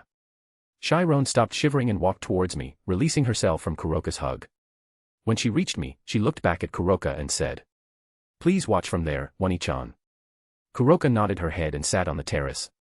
Tsura approached her and sat beside her. I looked at Chiron and said with a serious tone, "Are you ready?" "Yes, please take care of me," nodded Chiron. Chapter 41, The White Dragon. Don't just translate it in your language without asking first and then made a ton of money from that translation. I am open for discussion, don't just translate or steal it without asking me first. We moved the stray devil to a different place and Chiron stood between me and Magari. We asked her to lie on the ground, but she refused and said that she could stand. While it's easier if we do it when she was standing, it could become a disaster if she flinched when I stabbed her. She said that it will be okay, so I can only trust her. Are you ready? This time I coated my blade with senjutsu thicker than before. I can't take any risk after all. Magari also coated her hand with senjutsu, ready to pull the evil piece anytime from Chiron's body. Chiron nodded her head swiftly and I called out the power of Telos Karma. Nenakarimaru would only cut the way to the evil piece and won't harm Chiron. When I feel that my Telos Karma is working, I quickly stabbed her chest right in the middle like what I did to the stray devil before and pulled it instantly. Ugh! Chiron grunted in pain, but her feet was still planted on the ground. I still concentrate on Chiron, ready for any unexpected thing that can happen to her. Magari was also swift with her work. As soon as I pulled Nenakarimaru, she plunged her hand into Chiron's chest and pulled a red rook from her before healing her wound. Chiron fainted after her evil piece pulled from her and landed on my left arm. I also dismissed my Nenakarimaru when I caught Chiron. All of that was done in under 5 seconds. Magari has a rather rough breath as she held a red rook in her right hand. She handed me the rook piece and left after changing into her cat form. She looked tired after all of that. I guess I owe her something. Holding the rook piece in my right hand, I looked at Kuroka and Tsura who were watching from the terrace. Kuroka, take your sister to the guest room. I need to do something for now. Kuroka and Tsura walked toward us and Kuroka carried Chiron in her arms. Leave it to me, Naya. I nodded my head and walked a bit away and teleported away. I teleported to Kuo Town and appeared right behind the Kuo Academy. I changed back into my human form and pocketed the red rook on my chest pocket. At first, I planned to visit Sona to negotiate about exchanging Rias's rook piece with something else, but I changed my mind. I walked inside the school and navigate myself to the roof. The reason why I was going to the roof was that I feel someone, a supernatural entity, was standing on the roof. Its energy is different from that of the devil or fallen angel. It's a bit clearer than a devil, but not as clear as a fallen angel. I also didn't think that the energy that I felt is from an angel because it's not as pure as the holy energy from Excalibur. I bet an angel's energy is purer than Excalibur's, so I guess that someone is not an angel. The energy is more like something that I felt from Draig, a dragon. And it's huge, even bigger than Draig. I smiled as I reached the roof. I opened the door that led to the outside and saw a silver-haired man standing over the fence. He was wearing a dark gray t-shirt and a black high-collared shirt on top of it. I made my way to him while closing my right eye and greeted him. So, what is your purpose of visiting this academy, Hakuryuku? I stood beside him and looked down, following his gaze. I saw a track team of the Kuo Academy running around the field, doing their club activities. I see, the school was over when I was away, huh? The man that I identified as Hakuryuku, Vala Lucifer, turned his head and looked at me. Nothing, I just thought that I can greet the son of Nurarihyon while I was in this town. I smirked at his word and raised my chin slightly. Don't lie to me, you are here for a fallen angel that I felt this afternoon. You moved fast, huh? Was it your superior's order? Well, as expected of a yokai yakuza, you do like to look down on the others, aren't you? And yes, you know how my superior acted. He moved on his whim. Vala shrugged his shoulder as he faced me. Azazel ordered Vala to come to Kuo Town, huh? So he was in the Kuo Town since this day. Or it was because I felt Kokabeel's energy this afternoon. I bet it's the latter. Kokabeel must have made a lot of preparation for his hiding place from Azazel, but he didn't expect that I could still sense him. So he moved from his safe hiding place, which made Azazel realize his movement. What a fool. I turned towards Vala and crossed my arms. It's an upbringing. So, what's his order? Stopping a stray fallen or something? Vala shook his head and raised his arms. Unfortunately, no. I would like to do that, but his order is simple. It's to inform you that the fallen angel named Kokabeel had betrayed Grigori and he was sighted near this town. I narrowed my eyes at his words. With Azazel declaring that Kokabeel had betrayed Grigori, that would also mean Kokabeel is not a part of 3 factions. That way, I could move freely, even killing him. He wanted to make use of me to dispose of Kokabeel, huh? I eyed Valley with my left eye and saw him smiling with composure. No, his smile is full of eagerness. He also wanted to see me in action, huh? That's why he's not complaining when he was ordered by Azazel to inform me. Not that I would miss a chance to fight with a cadre. I also need a good fight to unlock my balance breaker faster. Interesting, I would like something from Azazel from this though. He can't control his subordinate and let him make a nest in a youkai territory, he must give me something for taking care of his crow, right? Vala's smile deepened at my word and said. I will ask him that, but I wanted to ask something small from you too if you don't mind it. Do tell me. I said shortly. Let's have a spar. I smiled and transformed into my yokai form, shrouding my body with fear. I become a bit taller than Valley and looked down on him with one eye closed. Sure, I also wanted to try the famous Hakuryuku's strength. Chapter 42, A Lord of Pandemonium vs Hakuryuku. After I agreed to Vala's request to spar, we teleported to a deserted island somewhere in the sea. Vala said that he found this island and claimed it as his, which I think is too arrogant of him. I don't know if we are still in Japan, but the island is small with no trees whatsoever. There is only sand and grass on this island, which is perfect for sparring. I stepped forward to feel the grass, and I found it quite lush. Even if we stumble and fell to the ground, I bet the grass would be enough to serve as a cushion. Valley arrived after me and he looked around the island while saying, Nice, isn't it? I found it when I flew around the world. I just crossed my arm and looked at him. Quite nice, now I am thinking of holding myself back to not destroy this island. Don't joke with me, if you hold back, then you will die, you know. I want to test you in full strength. Answered Valley as a translucent blue wing appeared from his back. So that's one of the Longinus, divine dividing. That certainly will make the fight a little bit harder. If I hit him, then my strength will be halved. Although I mastered Jiu-Jitsu under Magari, to be honest, it was the weakest one of my techniques. I don't know if my Nenekarimaru could cut his dividing, but it's not hurt to try it. I summoned my Nenekarimaru and held it in my right hand as I rested the blade on my shoulder. With my left hand opened, I gestured for him to come to me while smirking. My fear has shrouded my body since I met Valley, now I used Kyoka Suigetsu and am ready to handle Vala's attack anytime. I saw Valley grinning and rushing towards me while gliding. My real body has moved first while I keep the fake stay in the place while taking a stance to defend against Vala's attack. Vala punched my fake, and in an instant, his grin disappeared from his face as my fake disappeared in a cloud of black smoke that appeared again to reveal another fake a distance away from Valley. I watched him as I keep walking to avoid a stray attack of his. Without delay, Valley glid towards my second fake and punched it on the face, only to disappear with the black smoke again. That exchange lasted a few times until Vala finally just stood in one place while spreading his hand. I could feel a demonic energy gathering on his open palm, and it was shot as a ball towards my fake which keep appearing and disappearing. Valley was smiling and laughing as he shot the demonic ball towards my fake. Come on. Is this the extent of your strength? If that's true, then I am disappointed. He was provoking me to come out of my hiding place. Well, I think that this is enough warm-up, so I sneaked behind his back and tried to cut his wing with Nenekarimaru.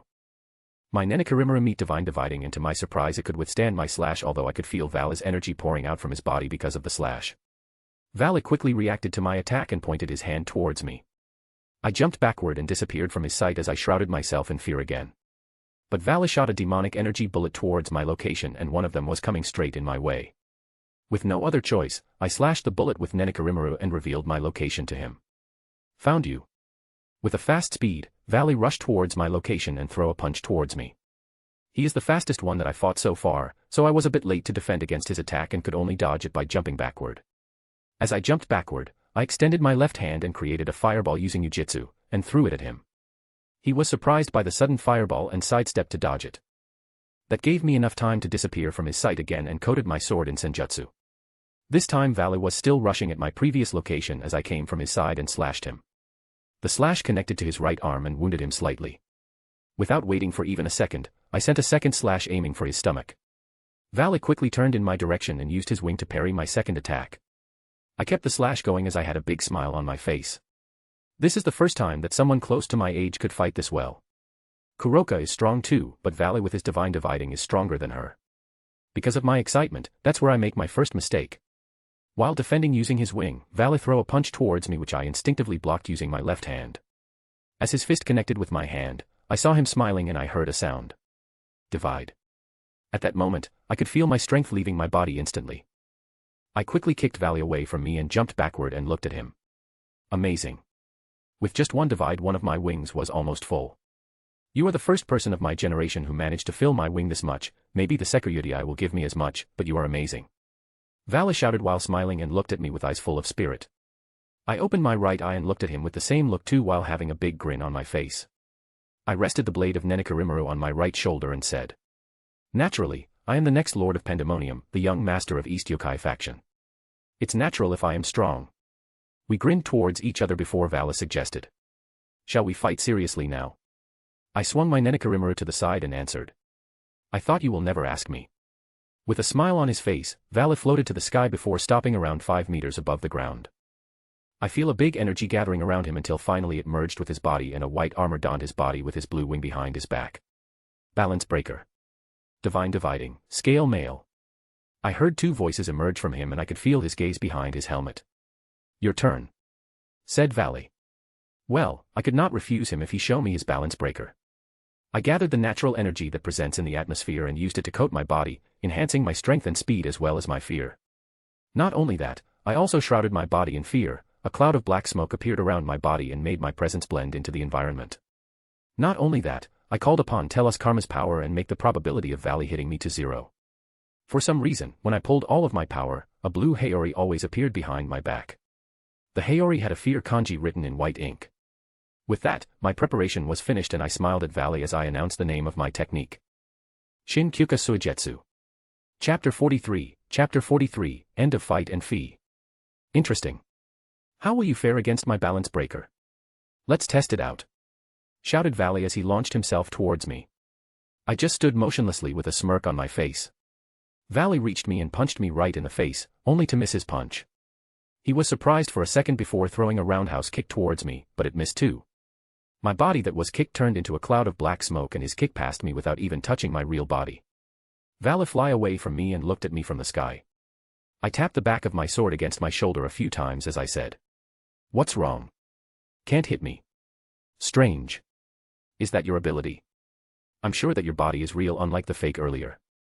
But, why I can't hit you? Why don't you find out?" As I said that, I sent dozens of fireballs towards Valley. This time the fire was blue. I used Senjutsu to add a destructive nature to my fireball. Valley didn't move from his place and a magic circle began forming in front of his body that was hit by the fireballs. After he defended against my fireball, Valley once again launched his body towards me. I kept sending fireball towards his direction with my left hand and preparing myself to slash him as soon as he entered my range. As I'd expected, he closed into me and punched my stomach.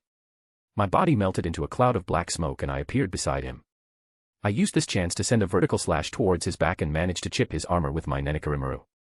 He shot out into the sky and sent an energy ball towards me.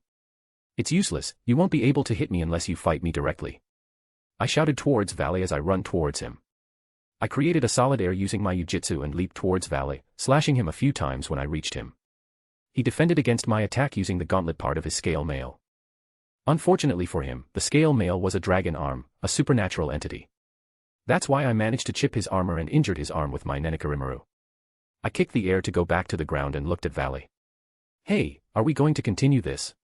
I've yet to use my strongest technique and yet you are bleeding from your arm and your back." "No problem. I can continue," shouted Valley back as he dived at a great speed, leaving a blue trail behind him. The energy that was on his wing earlier now focused on his right arm. It seems he wanted to end this right now.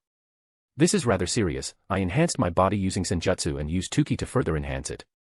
After readying myself, I raised my Nurarihyon above my head and shrouded it in fear.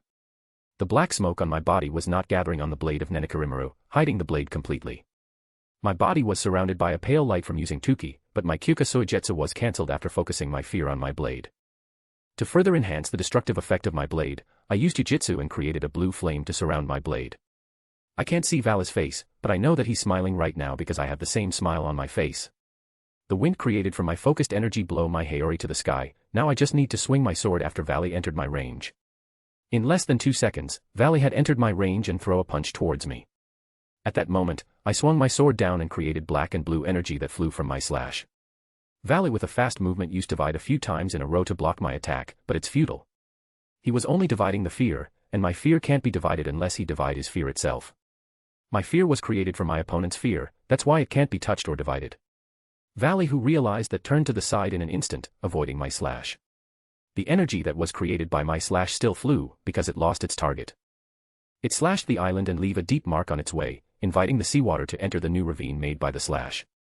Vala's gaze was following the slash until it was gone to the atmosphere. He then looked at me and made his armor disappear. I will get seriously injured or even died instantly if I took that blow. I hate to admit it, but it's your win. Valley approached me and extended his hand as he smiled with a satisfied smile. I make my sword disappear too and cancelled all my techniques. I took Vala's hand and shake it. You're not half bad too. We were smiling at each other for a while before releasing the handshake. Vala teleported me back to the school before following me from behind. We appeared on the roof again and he asked me. So, about the fee for taking care of Kokabeel. What do you need? I touched my chin with my right hand and think about what I needed. I will get 2 healing items from the devils, so I think I will ask that from him. I smiled at Valley and said. I wanted a copy of the Sacred Gear's research. Especially on how to achieve a balance breaker. Valley was surprised for a second but he was still able to keep his straight face. You have Sacred Gear? So that's why. This is valuable information. I guess Azazel will be happy to give you the copy of his research. Damn, so they don't know about it. I screwed up. My old man was able to feel the Sacred Gear inside me, why did Valley wasn't able to feel it too? Was it because my fear hides the Sacred Gear aura? It doesn't matter, this is a good thing to know it before the big baddies arrived. Azazel though, now that he knows I think he will ask me to allow him to research my Sacred Gear. That will be my worry in the future. Well, I wanted the full copy then. I said to Valley. He nodded his head and his blue wing appeared again behind him. I will say it to him. Let's meet again someday. After leaving those words, Vala shoots to the distance, leaving me alone on the roof. Chapter 44, Talking with Sona. After Vala left me on the roof, I walked back inside the school and focused on my original goal of coming to the school. I walked towards the student council room to meet Sona and talked about the rook evil piece that I have in my possession. Arrived in front of the student council room, I knocked on the door 3 times. Earlier, I was a bit angry because of Chiron's situation, but right now I am calm. That's why I at least will knock on the door before entering the room. Enter. I heard Sona's voice coming beyond the door and I entered the room. I saw her sitting on her chair while surrounded by her peerage. They are glaring at me when I entered the room. There is also in addition to their number, a boy with short blonde hair stood on the leftmost of the peerage. What do you want, Nurarihyon? I believe our matter was over this afternoon. Asked Sona to me while fixing her glasses. I walked toward the couch and flopped myself down. I closed my right eye and looked at Sona with a smile on my face. Why? Another devil is entering the territory and yet you asked why. Valley is a half-devil, but he's a devil nonetheless. I let him go because he brought me information and I am not hostile towards him. Not only that, we made a deal with each other, although I am a bit inconvenient because I messed up by giving Azazel new information about me. But the devils, did they not feel Vala's energy from this room? Sona has a surprised expression on her face before she said. Another devil. I don't feel anything. She looked back at her peerage and asked. How about you, Tsubaki? No, Kaishu. I don't feel anything. Answered Tsubaki. Neither are we, Kaishu. One by one Sona's peerage answered her question. It's strange if they can't feel Vala's energy. He didn't try to hide it. Oh. It was at this moment I realized my mistake. I see, it's the normal thing. I've always used my senjutsu to feel the energy all around the town so I could feel Vala's energy faster than anyone else. And in this room, the only one who I guess could feel Vala's energy is Saji, but that is when he acquired all of Vitra's set. Just as you've heard, there is no one who feels suspicious energy around here. Are you sure that you feel devil energy, Nura? I'm disappointed. I shrugged my shoulder and shook my head. I never expected that this is the extent of the devil that they sent to Kuo Town. You can't even feel Hakuryuku when he's in this school. Oi. Who permits you to talk like that to Kaishu? Saji shouted and pointed his hand towards me. Usually, Sona would stop her peerage member from being reckless towards the other person. But, right now she and Tsubaki were surprised. Their mouths were wide open and their eyes bulged. Hakuryuku. Muttered Sona. He's in this town. Saji, who realized the surprise of his superior, was looking at her and asked. Who is that Kaishu? Are you going to ignore him because of that name? Saji, shut up for a second. Said Sona coldly. She fixed her eyeglasses and stood from her chair. She walked towards the couch in front of me and sat down across from me. After she sat down, she looked at her peerage member and said. Please leave us alone for now. Only Tsubaki is permitted to remain here. But, Kaishu. Shouted Saji. Saji, shut up. I will punish you later. said Sona shortly. Saji immediately paled and nodded his head obediently. He and the other peerage's member were leaving the room after that. I'm sorry for my peerage member. He's a new one, said Sona to me. I guess she does have manners, that's why I like talking to her at a time like this. Don't worry about it. More importantly to my matters. Please wait a second. Didn't you say that Hakuyoku is in this town? Asked Sona as she looked at me seriously. Ah, him. Don't worry about him, he's leaving this town after I met him. I just say that I was disappointed with you and your peerage. No one could feel him when he's just standing on the roof of the school without hiding his energy. I said as I shrugged my shoulder. Sona bit her lips after I ridiculed their ability for not being able to feel Valley. I admit that it was our miss. It won't happen again, answered Sona. So, can you tell me your reason for visiting us this time except for informing about the Hakuyoku? I am getting there, I said. I pulled the red rook from my pocket and put it on the table. When Sona saw the rook, her eyes were widened in surprise, so is Tsubaki. They were surprised to see an evil piece that I pulled from my pocket. That's Kaniko's evil pieces. How? No, did Kaniko die? Asked Sona in disbelief. Kaishu, if that's the case, then Nura would not be here with us in a calm manner. Kaniko must be safe in that case. Tsubaki, who approached Sona and stood behind her, reassured Sona. Did she understand my personality that fast? Am I that easy to guess? That's right, Chiron is safe. Now, into my matters. What do you think I should do with this evil piece? I plan to destroy it. But, that would provoke a Satan, so I come to you to negotiate. How about it, what do you think I should do with this piece? No, how much can I get if I exchange this piece with Rias? Sona understand what I mean and nodded her head. She put her hand on her chin, thinking about an idea to exchange this evil piece with Rias. After a while, she raised her head and looked at me straight in my eyes. I believe that will be difficult. Rias, I have no doubt she will get angry and attack you when she feels this evil piece in your possession. I think the best way is for Kaniko to have this evil piece again, but that's impossible, right? Suggested Sona. I nodded my head and erased my smile from my face. Don't ever think about it. Chiron was betrayed by her, there is no way I would put this evil piece inside Chiron's body again. I said with a serious tone.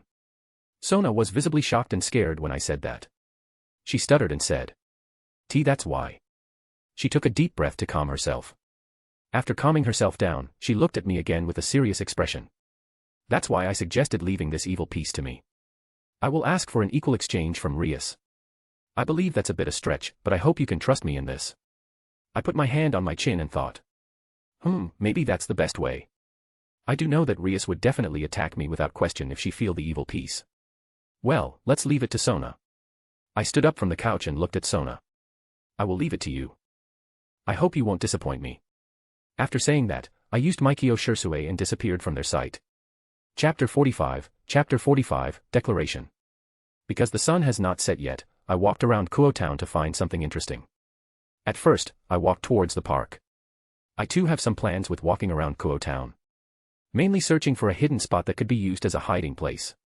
After walking through the park for a few minutes, I didn't find a hiding place. I only found a couple of lovers flirting while sitting on a bench. I thought with the main character of the story dying here, there would be a lot of supernatural activities in this place. But I was wrong, it's just a coincidence. I found an empty bench in the park and sat there. After sitting on the bench, I covered myself in fear and disappeared from the other's sight.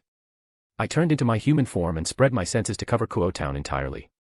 And, to my surprise, I could feel the energy that I felt earlier in the day close to me. More specifically, he's behind me. I called back my fear and showed myself before saying. So you approached me. Instead of running away, you come to me. I could hear a sneer from the men behind me. I wouldn't run away from some yokai if that's what you mean. Even though that yokai is that man's son. The man approached me and sat beside me with a slow movement. He is wearing black clothes and a robe that has golden shoulder accessories and a high collar around his neck. His hair is colored black, reaching his back while his eyes were red. He also has long ears like elves in the fantasy world, but he's clearly a fallen angel. He's Kokobeel, the former cadre of Grigory, also known as Star of God. His energy is immense, I could feel that he has bigger energy than Vala that I fought earlier. More importantly, it seems he knows about my old men. Ha ha ha ha, it seems that you know about my old men, huh? What's your story with him? I laughed and looked at him with my right eye closed. My golden iris on my left eye flashed because of the sunlight and looked at Kokobeel straight on his red eyes. Because I sat beside the cadre of a fallen angel, I didn't forget to surround myself with fear to escape anytime Kokabeel decided to attack me. I've spent a lot of energy fighting with Valley earlier. Not to mention, he halved my strength in that fight and I have yet to recover completely from that. Even with a fast regeneration from my yokai blood and senjutsu, having to recover half of my strength in less than an hour is impossible even for me. Even so, I am confident that I could run away if Kokabeel decided to attack me. If we did fight here, I could maybe only able to use the same attack that I used on Valley one more time, then I would run out of energy.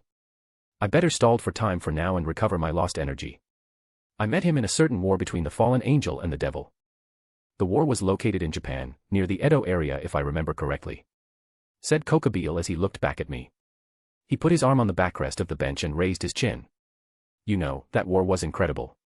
I commanded 5,000 armies of fallen angels fighting the armies of 6,000 devils. The war lasted for a week, we throw the light spears and the devils throw a dozen of magics back at us. It was exhilarating, even Dihauser Belial entered the fray and fought me by himself. Kokabeel started telling me a story with a nostalgic smile on his face. He was happy reminiscing about the past, but that past was a war story. If the past that he told me was his love life, then I would tell him to fuck off from here. Now, I am intrigued by his story though. Because he said that he met my old man in that war. At the height of our fight, we suddenly heard music. Who in their right mind playing music in the war? Because of the music, our attention was shifted. We looked at the source of the music and I shouted at them. I shouted, "Show yourself. Whosoever playing the music in the battlefield is searching for death," at them. Kokabeel's face was contorted to rage as he said that. His hand was gripping on the backrest of the bench tightly, snapped the wooden backrest because it can't handle Kokabeel's strength anymore. He raised his hands in front of him. When I shouted that, what I got back was a burst of laughter. Laughter from a lot of people. I looked at the source of the laughter closely and a white mist that contains a lot of spiritual energy appeared from the distance. And, he was there. In front of a parade of hundreds of supernatural entities with his smug smile while holding a big red sake cup on his left hand laughing at our war. I could imagine what happened. I think that my old man was on his parade at that time and heard the sound of war, so he got interested and checked it with his hayaki yaku. I laughed at his story and that made Kokabeel angrier. He looked at me as if he would kill me at this moment, but I saw him tighten his fist and hold himself. I see. I said while still laughing. I bet he came to your war and said something like, "Yo. Is this some kind of play? Why don't you invite us," while sipping his sake from his cup. I pointed my finger at Kokabeel. He looked up at the sky and said, "That's right. That's what made me mad." He said something in those lines while walking towards me without anyone accompanying him. Kokabeel paused his story for a while and looked at me. But, what made me truly mad was because I can't feel him anymore. A black smoke surrounded his body and I can't feel his presence anymore. Dihauser Belial also looked a bit scared when he saw him and decided to retreat with his army.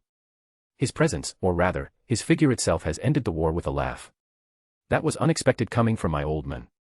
But, that's expected from him too. His territory become a war zone, of course, he would go and end the war. I bet Kokabeel was mad, really mad at that time towards my old man.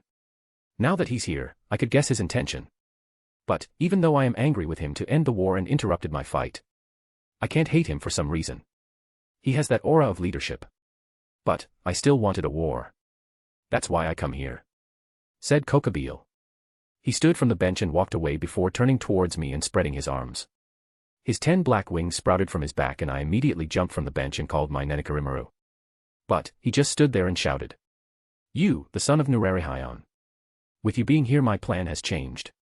I won't attack by myself, I will bring all my soldiers with me. My target is Satan's siblings. I come here to meet you because I wanted to declare it. Stop me. Stop me like what Nurarihyon did 100 years ago. If you can stop me, then I will declare it to the world. I will declare that yokai is not a weak race. I will declare that yokai has stopped the great war between the 3 factions. And so, I will declare that you, the son of Nurarihyon, is a strong one. I vowed under my name, Kokabeel, the Star of God, that I will declare all of that before my last breath." After saying all of that he flapped his wing and flew away. I made my sword disappear and let out a long sigh. I never expected that I would meet Kokabeel here. Also, I made the situation worsened. I need to build my own hayaki yaku now, and I need to do it quickly. Kokabeel will be buffed a little because the history of the world changed, caused by MC's father. In the canon, Kokabeel's strength was divided 3 times by Valley and still had the same strength of middle-class fallen. Kokabeel is far stronger in this FIC compared to the canon because of the changed history, so the MC with only half of his power will have a hard time to defeat him. The MC could defeat him with half of his power, but it's hard and the risk is high. That was why MC took a safe measure and engaged him again in the future. He didn't expect that Kokabeel would be stronger than the canon counterpart. Chapter 46, First Member of Hyaki Yaku. I immediately teleport back to Kanto after I felt Kokabeel's energy leave the town. I have no intention to sit idling after I heard Kokabeel's declaration. If he really brought his soldiers to attack Kuo Town, then I am in a problem. Valid better brings me the full research and a method to obtain a balance breaker, or I will ask for more things from him. The only way to stop an army is with another army. My time limit would be around 2 weeks, or at least 1 week with extra days. Rias and her peerage will be back from the training around those times. I bet Kokabeel won't be able to wait to attack when Rias came back from the underworld. There is an if scenario in this case. If Surzex came to the Earth after Rias's raiding game, which she will lose because Chiron isn't in her peerage anymore, then Kokabeel will hold off his attack for a few more days. I have yet to obtain the rest of Excalibur from Freed too. His energy was still staying in one place, maybe because I injured him too badly when I took the Excalibur rapidly. I could only make use of the sword for now. It's too useful to be laid in my closet without using it when Kokabeel attacked. I should have not fought Valley if I know that Kokabeel was waiting for it. It was my mistake. With only half of my strength, I could only give Kokabeel a light injury at best. He's stronger than I thought. Now, I will work my sacred gear to the fullest. After I came back to Kanto, I immediately used my Telos Karma and make the probability of me finding a member for my Hyaki Yaku as high as possible. I will use this time to find them, to make my own army of yokai. For the town, Sura and Kuroka would be enough to defend it from any normal invaders. I think they should be okay too. Even if Kokabeel attacked them, they could hold him for a while until I arrived. I sensed that almost everyone that present to watch the experiment earlier was in the dining room. I could also feel the stray devil energy in that room, which made me a little bit confused by it. I go to the dining room to see what's going on and I heard my old man was laughing from the dining room. Ha ha ha ha, you know what? You're fucking funny. How is it, want to join my parade? Ha ha ha, you realize that I had no legs right now. How can I join the parade of Nurarihyon with no legs? The technology is improved now, you can just ask for fake legs from the hospital. Is that so? It's been 10 years since I lost my mind, so I don't know. But I still refuse your invitation though, ha ha ha ha. I saw my old man was talking with a man with long black hair as they held a red sake cup in their hand. The man was in his middle age. I don't know him, but he's the stray devil that I brought back to this mansion. Strange, why is he here? His appearance also changed, he's better right now. I entered the dining room and asked. Old man, why is he here? Everyone in the room turned to look at me, including the long-haired man. Oh. You are the one who brought me here, huh? I should say thank you to you for helping me regain control of my body back to me. The long-haired man bowed towards me. Really, thank you. I was confused for a second, but Kuroka nudged my shelves from my side and whispered. That man regained his consciousness a few minutes after you left for Kuo Town. He was laughing as soon as he woke up, so we called Commander and they become a friend as soon as they talk to each other. Explained Kuroka. This is messed up, I looked at the man and said. Don't mind it, I cut your leg so I think I'm sorry. But that's the safest way to bring you here without really harming you. Also, I used you to experiment with something, so I don't need your thanks. The man raised his head and smiled. Even so, you helped me. That itself deserves my gratitude. Damn, he's a cool man. I smiled at him and said. I see, then I will accept your gratitude. He realized that he didn't introduce himself to me yet. My name is Masaomi Yagaki, nice to meet you. I was surprised when he introduced himself. Masaomi Yagaki, I know that name. He was revived by Rizavim and given the holy sword, Aim no Murakumo no Tsurugi. He wanted to take revenge against the devil for the death of his lover, Cleria Belial. He's a human, but he's considered strong. At least he could fight with middle-rank devils and angels with no problem if he used a holy sword. But now, he is a devil. So, he must be stronger compared to when he's still a human, right? A smile crept up my face as I looked at Masaomi. I like it, Masaomi. I saved you, so I deserve a reward, right? Everyone in the room looked at me with confusion on their face, except my old man. He was just smiling and drinking a sake silently beside Setsuna. Masaomi looked at me with a surprised expression too before he nodded his head. Yes, I will repay you as long as it's within my ability. A good answer. I walked towards my old man and snatched his sake cup from his hand. Because Masaomi already has his sake cup, I extended my hand while holding the sake cup that I snatched from my old man. Hey, Riku. I was still drinking that. I ignore my old man's shout and said. Join my Hayaki Yaku. I will give you back your legs. Everyone was surprised by my words. Even Kuroka and Tsura were surprised. I thought about it carefully. But, Kuroka and Tsura were not members of my Hayaki Yaku, they are my girls. I planned to invite Chiron as the first member earlier, but I think she needed some rest first. Masaomi Yagaki was a former exorcist. He knew about the inside work of the church, and he also fell in love with the devil. More importantly, my old man also invited him to join his parade. Not only that, he's experienced. He's strong enough to fight mid-rank devil as a human. Now, he's a devil and become stronger than before. For a sword, I could find a sword for him slowly. Zenobia was still a wielder of Durandal even when she became a devil, so I think I could make Masaomi use one of Excalibur Fragment. I don't care with the church now, Kokabiel's attack is close, I will get as much ally as I can get. Masaomi seemed surprised by my offer, but he eventually picked his sake cup and extended his hand. If you don't mind with me, then I will accept your offer. We smiled at each other and crossed our arms with each other. I won't disappoint you, so follow me from behind. I said to Masaomi with my right eye closed. Ha ha ha ha, I think I will walk beside you instead of following you. That's if I got my legs back. After we exchange short words, we drink our sake at the same time. I will give you your legs, that is a promise. Chapter 47, let's party. We partied for a few hours after that. We drank sake and Setsuna and Tsura went to the kitchen to cook some delicious dishes. My old man also called Magari and his Hayaki Yaku to the main house to celebrate my first follower. It's strange, I never meet with my old man's followers and they were strangely familiar. There is a Tengu with crow's body, and there is also a giant wearing a white mask. I know them, they were from that world, but how can they be here? Was that girl who changed the East Youkai faction entirely before she reincarnated me here? But, it's good. Then I can find them, the original follower of the second Lord of Pandemonium in Kanto. Those powerful yokai who followed the second generation in that series, I will find them. My old man said that he used fear, but he never said that the other yokai can't use them. So, the other yokai should be able to use fear too, they just don't know how to use them because they are more focused on Yujitsu and Senjutsu. This is good, I can develop that technique then.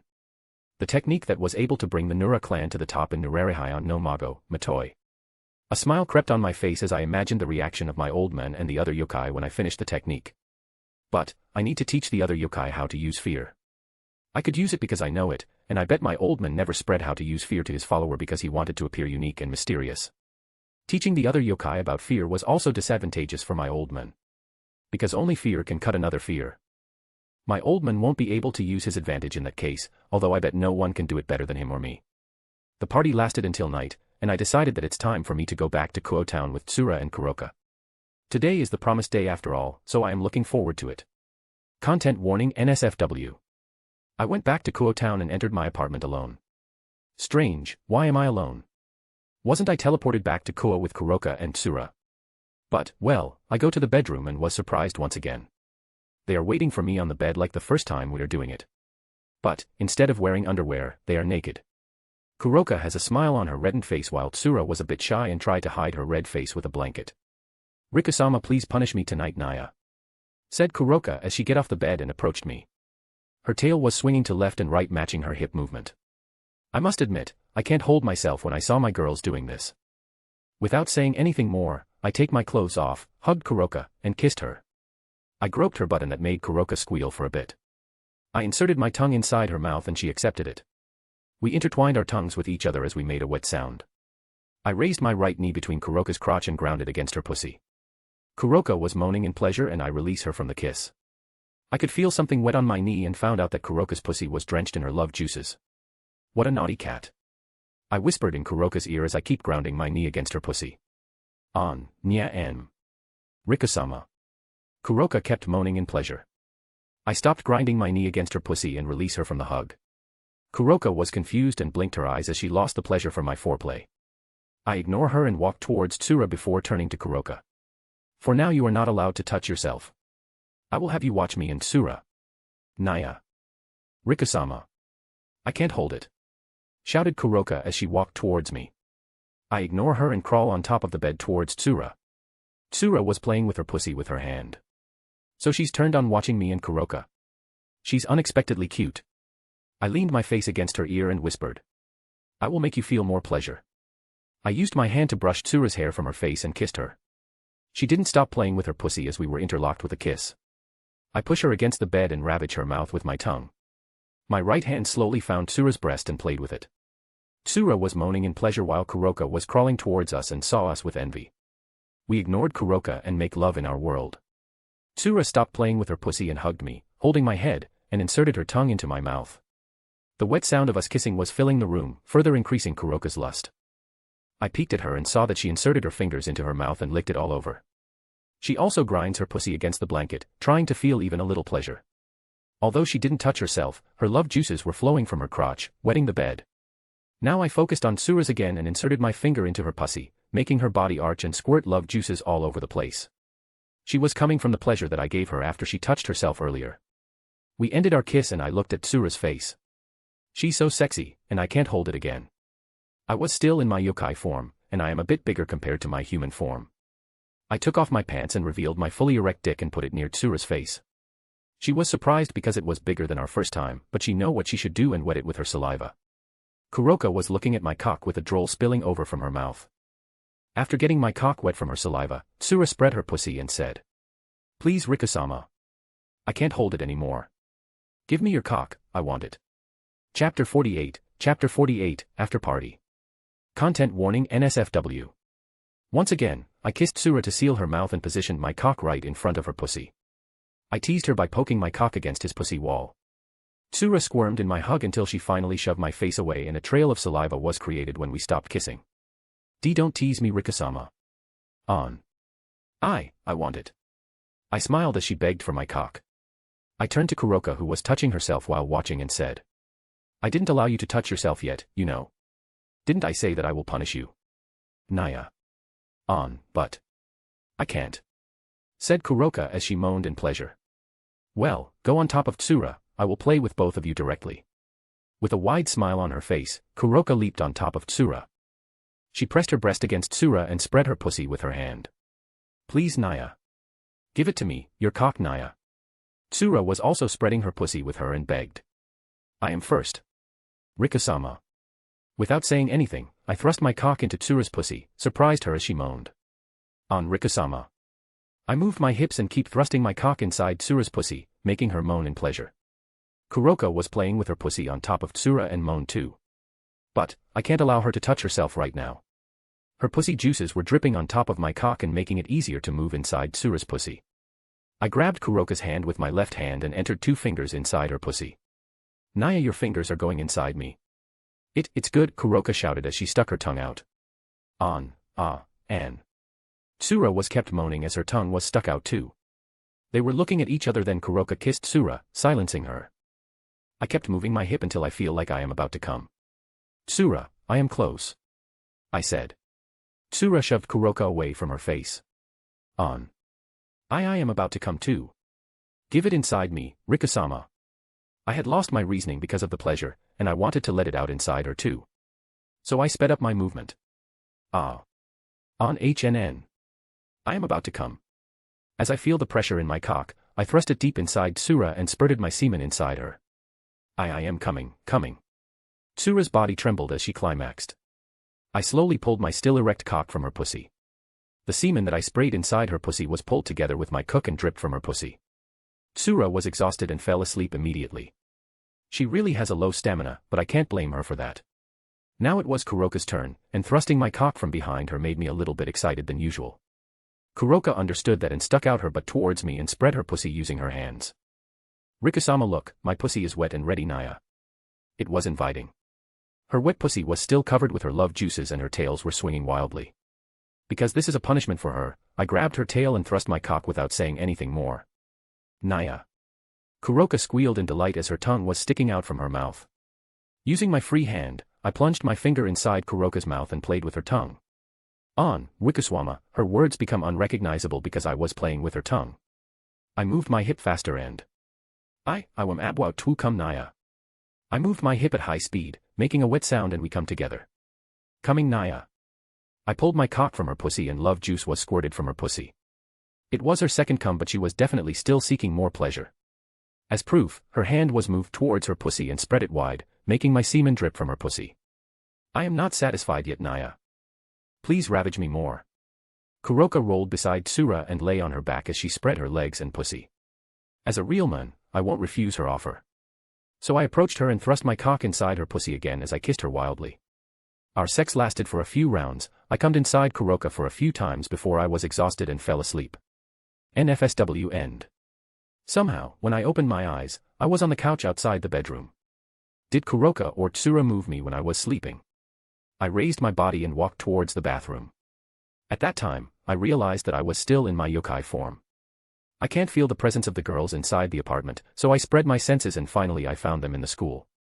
I could also feel Chiron in the school. So she's already fine enough to attend the school. That's good. I washed my face and brushed my teeth before entering the shower to clean myself. I still reek of bodily fluids because of last night's activities, so I washed my body to be as clean as possible. Today I had no plan to attend the school. I will focus more on finding the next candidate to join my Hyaki Yaku. So, I changed my clothes into my striped green and black kimono and teleported to Kanto. I teleported in front of my mansion.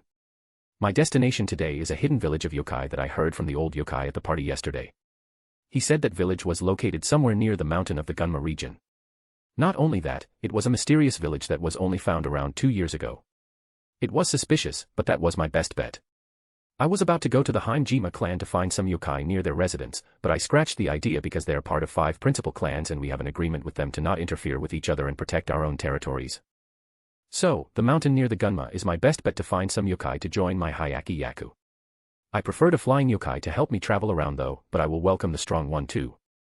With a clear goal, I began to coat myself with fear and used Maikyo Shirsue before running in Gunma's direction. I've never been there, so I must run to reach Gunma. Or I can hop on top of a train to reach it faster. Now, it's time to hunt the new member of my Hyaki Yaku. Chapter 49, Hidden Yokai Village. I've arrived at the mountain after running for an hour. Well, not exactly running because I jumped on top of a train in the middle of my way here. Well, back to the mountain, this is very mysterious. I tried to spread my senses, but I can't feel anything in this mountain. A smile crept up my face as I began to walk while looking around the area around me. Well, there was nothing unusual near me, only trees and bushes. I followed the mountain trail and climbed higher. I kept spreading my senses to feel what's wrong with this mountain. Why I couldn't feel anything in this mountain. After walking for 5 minutes, I began to notice something unusual. I am walking in a loop. The trees around me were the same as 5 minutes ago. This is bad, I was trapped in some kind of barrier without me noticing it. I shrouded my body with fear and called my Nenekarimaru. If my guess is right, then there is a yokai that can use fear in this mountain. I remembered something from Nurarihyon no Mago, a hidden village that was hidden by the village's fear, the home of elite yokai. It seems that I spotted a jackpot this time. I gathered the fear in my sword and I swung it down. I didn't use as much power as when I tried to cut Valley. Cutting a fear at this level was rather easy. After I swung my sword, the air in front of me was cut, and the scenery from inside the cut was different from that around me. I stepped into the cut and I arrived at high ground, with a village spanned below it. I spread my senses again and smiled. Jackpot, this is the place. I looked at the scenery below me. The village was beautiful, with simple wood as a roof and stone as a wall. There is a maintained road that connected each house that was built with a flat stone. On the right side of the village, a river flows from the high ground that I was currently at to a lake that was located behind the biggest house in the village. I could also feel the biggest energy of yokai came from that house. No yokai stayed in the house, maybe they realized about my entrance to their village and decided to stay in the village chief's house together. Well, that made it easier for me to recruit them. I made Nenekarimaru disappear and used Kyukasuijetsu as I walked towards the biggest house in the village. As I got closer to the house, the more it appeared as something amazing. I just noticed it after I got close to the house, but the house was more like a mansion. The wall was painted white, and the door was huge. Maybe they made the door that huge because of the variety of yokai in this village. But, I had this strange feeling since I arrived in this village. Like, something inside me wanted to go inside this house as soon as possible. I trust my feeling. I will always trust my feeling because I know that it was the best course of action. Because of Telos Karma, I will always be guided to the best possible outcome, so I entered the house with a big smile on my face. Excuse me. I shouted as I put my right hand beside my mouth. The first thing that I saw as soon as I entered the house is the big stairs that lead to the second floor. I could feel a lot of yokai were gathered on the second floor. The big energy that I felt when I entered this village was also on the second floor, right in the middle of it. After a few seconds, 2 yokai appeared from my left and right respectively. They have a big face colored blue and red respectively. Not only that, they held a big cleaver in their right hand. What is the lone yokai doing in this village, huh? Are you trying to fill our stomach? Bad children will be eaten by Namage. The two yokai, that was known as Namage, approached me and talked alternatively. That girl really did change everything in the East yokai faction, huh? There was no other explanation except that, how could Namage from Nurarihyon no Mago appear in this world if that was not the case? I smiled at them and said, I wanted to invite the villager to join me, follow me in my Hayaki Yaku. The Namage looked at each other for a while before they burst into laughter. Bahaha, a puny yokai like you wanted to invite the Tono as your Hayaki Yaku. Bahaha, dream on. Pa. I don't hate it. It was yokai nature to not bow down to those weaker than them, I am also like that. But, they choose the wrong opponent. I used Kyuka Suigetsu since I walked to this house, and I had passed them a long time ago. They just talked with my fake, but I will play with them. I smiled, which then imitated by my fake and said, Look behind you. As I said that, I erased my fake and appeared behind them along with a cloud of black smoke. They first saw my head, my body, and then my leg as the black smoke slowly showed my real body. That technique. We recognized it. Shouted the blue Namage. How could you use that technique? Wait, that idiotic hairstyle, added the red Namage. Well, it seems you recognized me. It's my time to go. I said as I disappeared from their sight using Mikio Shirsue.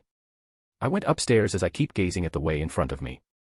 The Namage shouted something behind me, but I was too focused on the big energy that was on the second floor. I can't contain my smell and I finally stepped my foot on the second floor, which to my surprise was a tatami floor.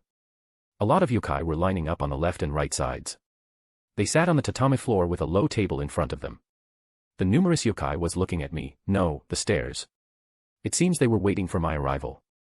I can't see them clearly, because my sight was obscured by the bamboo curtain that they used to hide their figures. I don't want to look like a coward, so I walked to the yokai that sat in the middle of the row. The yokai looked like a woman from her shadow, she has no visible feature that shows that she is a yokai.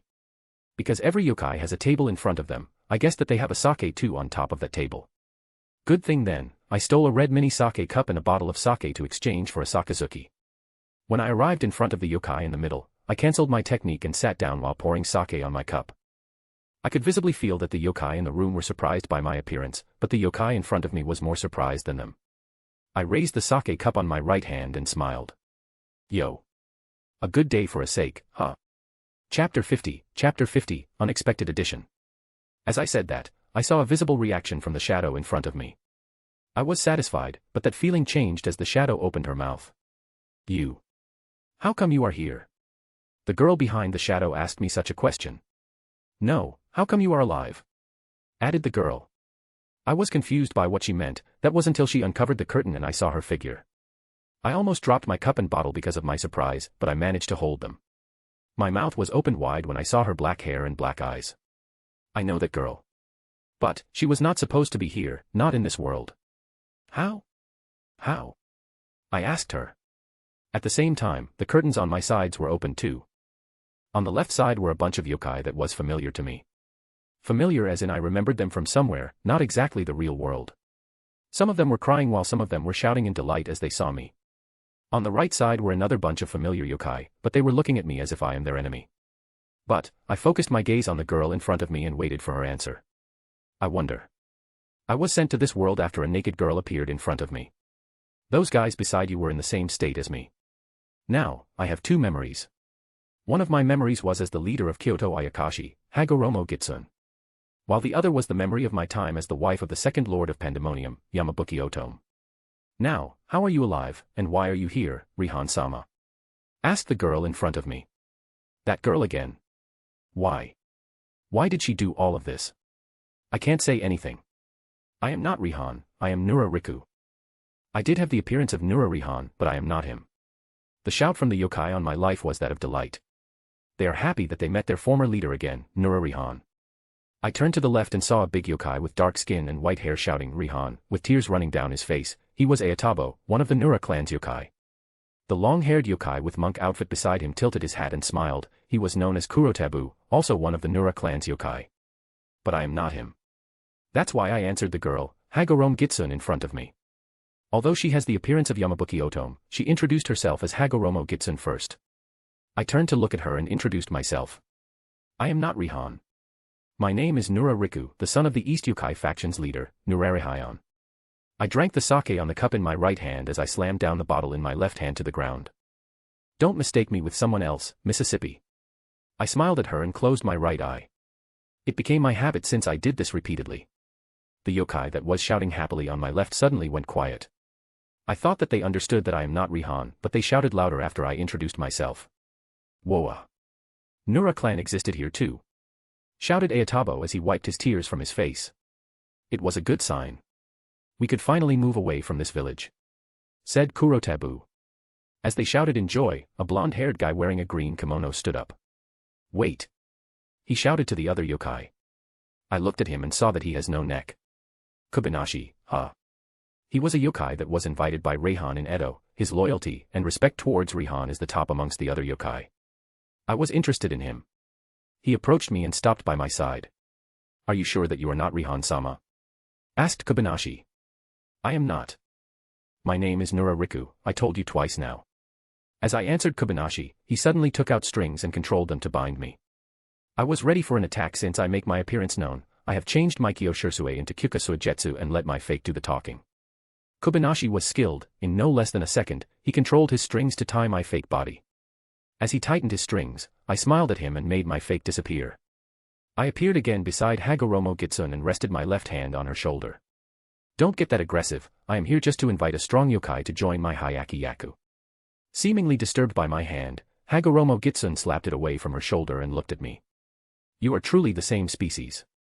Even Nurarihyon's offspring in another world has the same personality as the old one.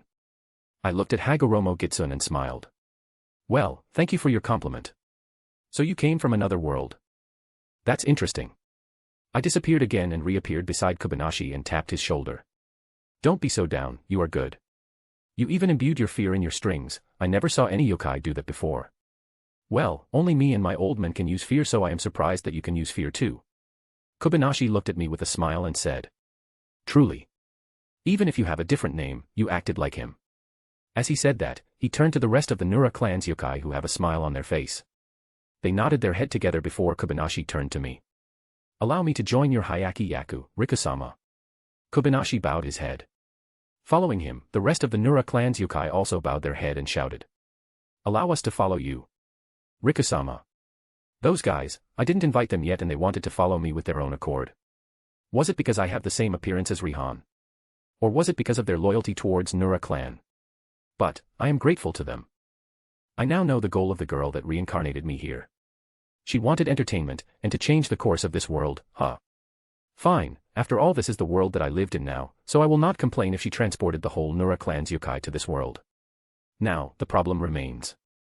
I turned to Hagoromo Gitsune, extended my right hand towards her, and smiled. How about you join my Hayaki Yaku too? Chapter 51, Back to Kanto. I had wondered what you would ask me, but that. Boy, are you underestimating this Hagoromo Gitsune? Hagoromo Gitsune asked as 9 tails came from her back. The yokai on the right side of me also stood up and readied their weapon. Not only that, suddenly the roof was destroyed and a big skeleton head with red eyes peeked from the roof. Who dares to bother Hagoromo Gitsune-sama? This Gashidakuro will crush you. I looked at the skeleton and smiled. The yokai from Nura clan also turned serious and readied their weapon. Ayatabo bumped his fist to each other, Kurotabo gripped his staff tightly, Kobayashi took out his string and a yokai with long hair that I know as Keijiro has stood behind Kobayashi. Stop it, Gashidakuro. Wani-sama did not order you yet. Shouted a yokai that was holding a skeleton with a snake crawling out of its eye socket. I turned to look at Hagoromo Gitsune and said. Well, I just asked. Who knows that you will agree to my invitation, right? I still used Kyuka-Soijetsu, I can't let my guard down when facing Hagoromo Gitsune. Although I am superior to her right now because of Senjutsu and Yujitsu, her experience is vast. I also can't let any of the yokai under my watch injured, because I need them to deal with Kokobeel's army. I see. Said Hagoromo Gitsune. I wanted to refuse you at first, but it seems my other memories prevent me from doing that. Yamabuki Otome's memories, she was still longing for Nurarihyon, even though you are not him. Hagoromo Gitsune rose from her as she said that. She hid her tails and walked towards me with a smile. I won't join your Hayaki Yaku, but I think coming with you is the best decision. We've arrived in this world for 2 years now, but we have yet to see the world. Isn't that right, Kayakatsu? Yes, Wani-sama. Hagoromo Gitsun stopped in front of me and crossed her arms. So, deal. I will go with you, as a leader of my own Hyaki Yaku. This girl, as expected. Hagoromo Gitsun is a leader, there is no way she will accept my invitation. I know that from the start, but I wanted to invite her. The outcome of this discussion has been determined since I invited her, so I said. Sure, but I will try to make you join my Hyaki Yaku even in the future. I leaned my head towards her and looked at her straight in her eyes. Hagoromo Gitsun smiled and stepped back before her body was surrounded by her tails. A few seconds later, she retracted her tail and for some reason, she changed her clothes into a black sailor suit. Honestly, it suits her. So stepped forwards and leaned her head to match my gaze and said. Try your worst, Nura. Just remember that I am Hagoromo Gitsun. After she said that, she walked away from me towards the stairs. She stopped right before she went downstairs and turned to me. What are you waiting for? Let's go to your clan. I wanted to see the Nura clan in this world. I blinked my eyes a few times at her words, but after that, I laughed and said. Ha ha ha, sure. I'm sure that you will get surprised. I approached her and walked beside her while muttering. I'm sure you will.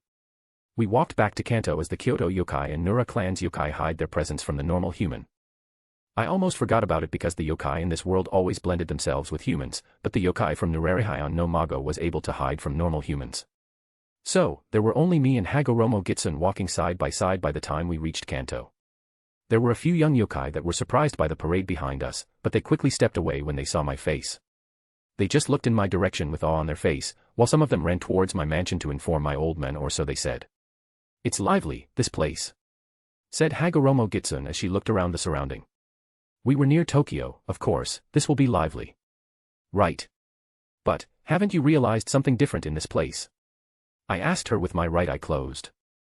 Hagoromo Gitsun looked back at me before she asked. What do you mean? I smiled at her and said. Look around you, the yokai. They are different from the yokai in that village, no. I was a bit surprised when I found the village you are in because the yokai in that place is somehow different from the yokai that I am familiar with. Hagoromo Gitsun looked at the young yokai on the street and narrowed her eyes. They are alive. No, more like. They lacked fear. Indeed, but they have a different ability. As I said that, I covered my body with Senjutsu aura and showed a ball that I made from Senjutsu to Hagoromo Gitsun. She was surprised by what I did and her surprise was apparent on her face. I smiled at her and said. This is Senjutsu. There is another technique called Yujitsu too. But, I will explain that for later because we've had arrived. I dissipated the Senjutsu aura around my body and looked at the mansion in front of me. The yokai from Nura clan and the Kyoto yokai began to show themselves. The Kyoto yokai's reaction was bland, but the ones that originated from Nura clan were surprised. This is Nura clan in this world? Asked Kobayashi as his head fell to his hand. Ayo, it seems that Nura clan is successful in this world. Said Kurotabu as he tilted his hat up to have a better look. I don't need you to tell me that, Kuro. Said Ayatabo as his body trembled in excitement. Era, it seems that I will become busier than in the original mansion. I am not confident to be able to look after the mansion this big. It is 2 times bigger than our Nura mansion. Said Keijiro as she put her hand on her cheek. Truly a surprise, this is the Nura clan in this world. Asked Hagoromo Gitsun as she looked towards me. We are called East Yokai faction, but if you are comfortable with Nura clan then you may call us so. Whatever, let's come in. My old man has been waiting for us. I could feel his excitement even from here. I said to Hagoromo Gitsun and entered my mansion. But, as expected from a Yakuza yokai, the yokai that was originated from the Nura clan just entered the mansion with me and shouted. We coming in. They began to spread all over the mansion and made a mess of it, but the more important yokai such as Kobayashi, Ayatabo, and Kurotabo still followed me with Hagoromo Gitsun. I walked towards the meeting room where I feel my old man's presence with Masaomi and Setsuna. I opened the door and entered the room with Hagoromo Gitsun by my side. She looked at my old man and was surprised. He's truly a familiar face. Nurarihyon. Said Hagoromo Gitsun as she smirked at my old man. My old man with his leg crossed rested his head on his hand and smiled. Yo, Riku. You've brought another beauty with you, huh? Tell me about it in detail. Chapter 52, Story Time. Kobayashi, with Kurotabo and Ayatabo, entered the meeting room too after they heard my old man's voice. They were having a surprised expression and can't say anything. My old man looked at them and said. Oh, other ones. Riku, you better tell me all about it. I could also feel a lot of yokai entered the mansion. I sat in front of my old man while Hagoromo Gitsun sat on my left. The 3 yokai from Nura clan snapped from their surprise and muttered. "Hey, that's Commander, right?" asked Ayatabo as he whispered to Kurotabo. "Yeah, no doubt about it. He's Commander, but he's young," muttered Kurotabo. "You too, we can ask that later. Now we must take a seat," said Kobayashi as he took a seat behind me in a seiza. Ayatabo and Kurotabo nodded their head and sat beside Kobayashi in a seiza, and then Hagoromo Gitsun said. "This is truly a different world, for you do not recognize me." My old man narrowed his eyes at Hagoromo Gitsun. He touched his chin with his right hand and pondered a little. I don't recognize you, indeed." "You said something about a different world," asked my old man. "Indeed, and I was surprised a yokai in this world is a bit different from our world. You were more tolerable than the Nurarihyon from my world too, maybe because you didn't bother me," said Hagoromo Gitsun as she smirked. My old man became intrigued by the different world talk. He smiled and leaned his head closed as he stroked his chin with his hand. "Oh, so there is Nurarihyon in that world too. I bet he's as handsome as me." Scratch that, he wanted to know about himself in that world. Ayatabo and Kurotabo nodded their head at my old man's word. I wanted to let out a sigh, but now there was a more important matter than that. "You know, old man. How can you believe the existence of a different world that easily?" "Why not? There were lots of strange things in this world. The existence of a hidden world or a different world could be easily explained as some unexplainable thing. Such as Takamagara, or the realm where gods reside, I can only accept and believe it," said my old man. Somehow, his word makes sense. We can't explain how the realm where gods reside, so we just need to accept it. Well, it was better to shrug it off rather than have a headache by thinking about it. Truly, a Yakuza way of doing a thing, muttered Hagoromo Gitsun. Then old man, the 3 yokai behind me. They said that they came from Nura clan from that world. As I said that, Kobayashi and the other 2 bowed their head. Maybe because he was the most rational of the 3, Kurotabo was the one who spoke. "Commander, we are the yokai from Nura clan. We have joined Nura clan around 300 years under the leadership of the 2nd generation, Nurarihyon-sama, the son of Commander in our homeworld." "Oh, so the Nurarihyon in that world also had a son. Let's see, his appearance is similar to us," asked my old man as he pulled out a smoke pipe from his pocket. "Yes, that's correct. Our commander's appearance in his youth looked like you, but now he's just a retired old man and let his grandson lead the Nura clan." My old man became interested in his story and said, "Raise your head, so you can tell your story better." "I'm interested." "A grandson, huh? You better work hard, Riku. I wanted a grandson or 2. He said to me as he laughed. The 3 yokai behind me raised their head and smiled wryly. Kurotabo then continued, "We were transported to this world as soon as we back to our mansion, celebrating our victory against Abe no Saimai. We've been in this world for 2 years with Hagoromo Gitsun that sat beside Rikasama, and we wanted to make a request." As Kurotabo said that, he put his head on the floor and shouted, "Please allow us to stay in this mansion, Nurarihyon-sama. We wanted to follow Rikasama, as he reminded us of our benefactor, Rihan-sama. We agreed to follow him, and we will stay with him as his Hayaki Yaku." Ayatabo and Kobayashi followed Kurotabo and shouted, "Please." My old man looked at me and asked, "Are you going to invite them as part of your Hayaki Yaku, Riku?" He had a serious expression on his face, and so I looked back at him with a serious expression too. "Yeah, old man. They are very useful, not only that." I paused my sentence a little. I smiled at my old man and closed my right eye. "They can use fear." That managed to surprise my old man. He looked at Hagoromo Gitsun before turning to the 3 behind me. "Is that so? Then they will be able to hold themselves against mid to high rank supernatural then.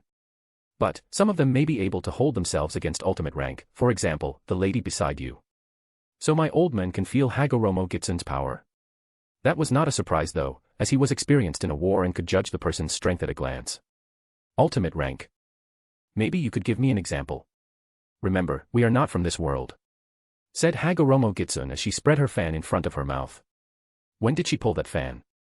I know that the fan was one of her weapons from her tail, but I didn't notice it until she spread it. Maybe I was too focused on my old man, but she was indeed amazing. As expected of the ruler of Kyoto, and the mother of Abe no Saimai, I guess. "Let's see. If you can injure me, then you can fight with ultimate rank. Is that example enough?" said my old man. Hagoromo Gitsun closed her fan and revealed a predatory grin. "That's enough. Then I am indeed at that level. 400 years ago, I managed to gouge Nurarihyon's heart of his body. What an ominous thing to say, said my old man as he looked at Hagoromo Gitsun. He looked at me and asked, is that true? I don't know. The one with his heart gouged was not you, so why do you care? I answered my old man. But, Hagoromo Gitsun looked at me and smiled. I was also the one who killed his son, with this hand. I could hear the 3 yokai behind me grunting in anger, but I don't care. She was defeated by the protagonist from Nurarihyon no Mago exactly because of that.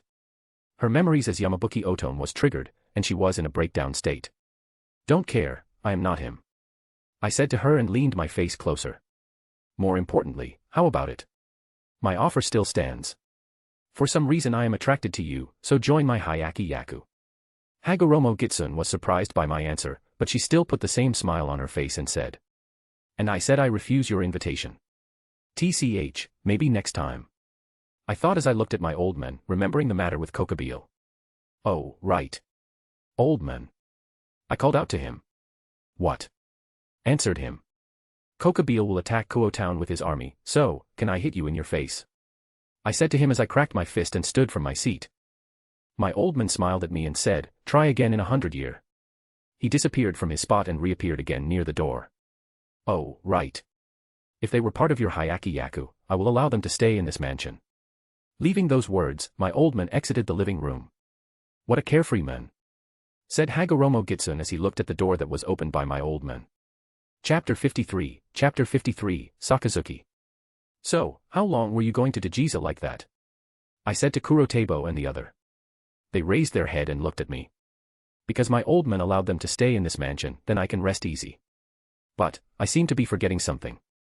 Rikusama, so they are the new Hyaki Yaku member. A voice called out to me from the edge of the room. I looked at him and saw Masaomi sitting there with a smile on his face.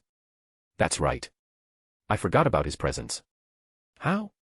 Was this the skill of an experienced former exorcist?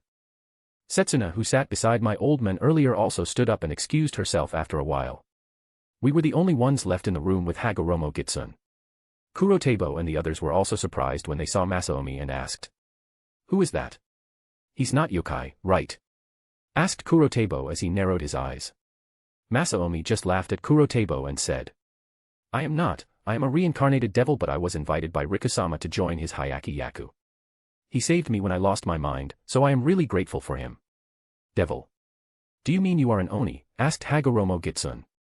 No, lady. Devil as in devil from Bible. I am not an Oni, I was previously a human. Answered Masaomi as he stood up. He was wearing prosthetic legs that were made from woods. Who made that? But I'm glad that he can move around now. He approached us and stopped in front of me. Rikusama, I will go right now. If they were really from a different world, I could explain how things work in this world. Said Masaomi. I nodded my head to him and turned back to look at Kurotabo and the others. You 3 can follow him for now, ask him anything. I still need something that I wanted to talk about with Hagoromo Gitsun. Oya, are you still trying to win over me? Your effort is futile. Said Hagoromo Gitsun. Nah, I just wanted to talk about something private and asked something. I answered Hagoromo Gitsun with a shrug of my shoulder. I wanted to propose something too. But, Rikusama. She's.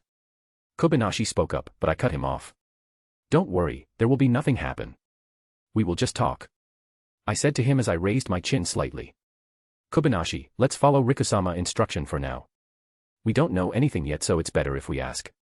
Kurotabo paused his sentence and looked at Masaomi, who stood by my side.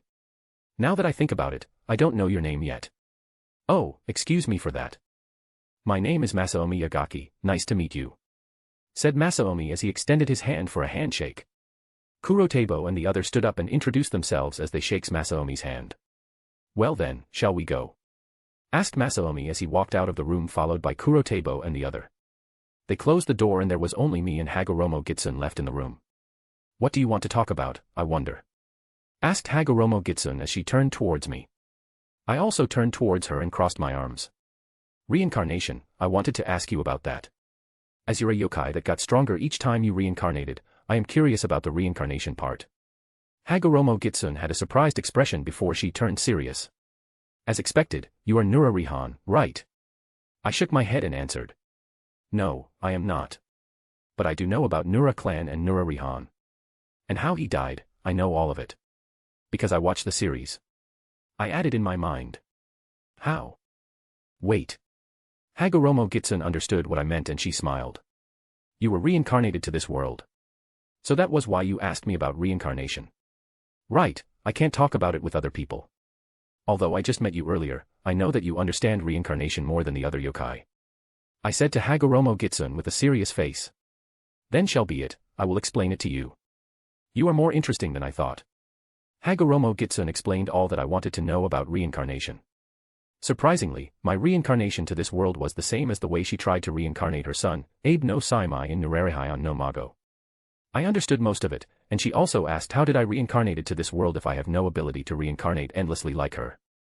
I just answered that I got reincarnated by the same girl that transported them here, that was why I believed them when they said that they were transported by a naked girl to this world. After I was satisfied with her explanation, I went to the dining room to take lunch. Hagoromo Gitsun said that she will join her subordinates and asked for a room for herself to sleep in. I directed her to Setsuna and have a hefty lunch after that. The mansion of Kanto now was filled with yokai from my Hayaki Yaku. Masaomi also got along well with Kurotebo, maybe because they had the same hairstyle. But that was good. The pond under the sakura tree was inhabited by Kappa, which looked like a normal human but he had a shell on top of his head and his hands looked like a frog's hands. Tonight, there will be a party to exchange the Sakazuki with me. My old men throw a big party and informed Kyoto too. When Hagoromo Gitsun found out that the ruler of Kyoto was a fox yokai like her, she was honestly surprised. I laughed at her and I went back to Kuo town for now to get Tsura and Kuroka. I purposely didn't inform Sona about Kokabeel's attack. Well, I wanted to inform her, but I decided to use her and Rias as bait. There was a chance that Kokabeel would attack another city if Rias or Sona weren't present in the town. They were the perfect bait for Kokabeel, so I will just inform them of the day when Kokabeel attacked the city. I took Tsura and Kuroka back to Kanto and introduced them to the Nura clan yokai.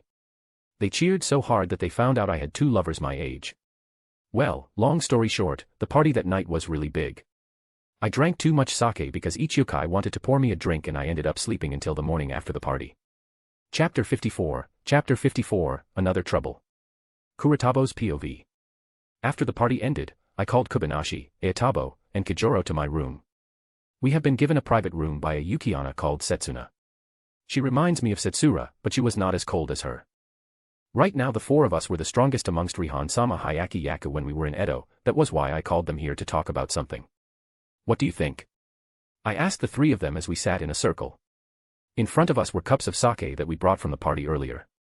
Kobayashi took his cup and drank it before he looked at me. He's really similar. Not only his look, but his behavior was also similar to Rihan-sama. Ayatabo crossed his arms and closed his eyes.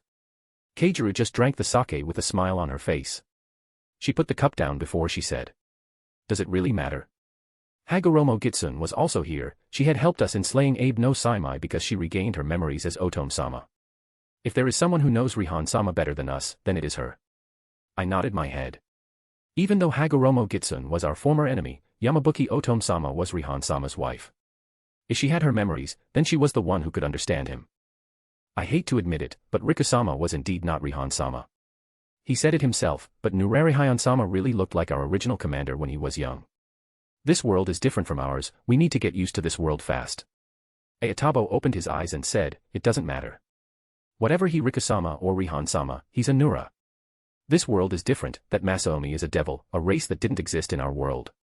What we need to do wasn't any different than what we did previously, we are part of Nura clan."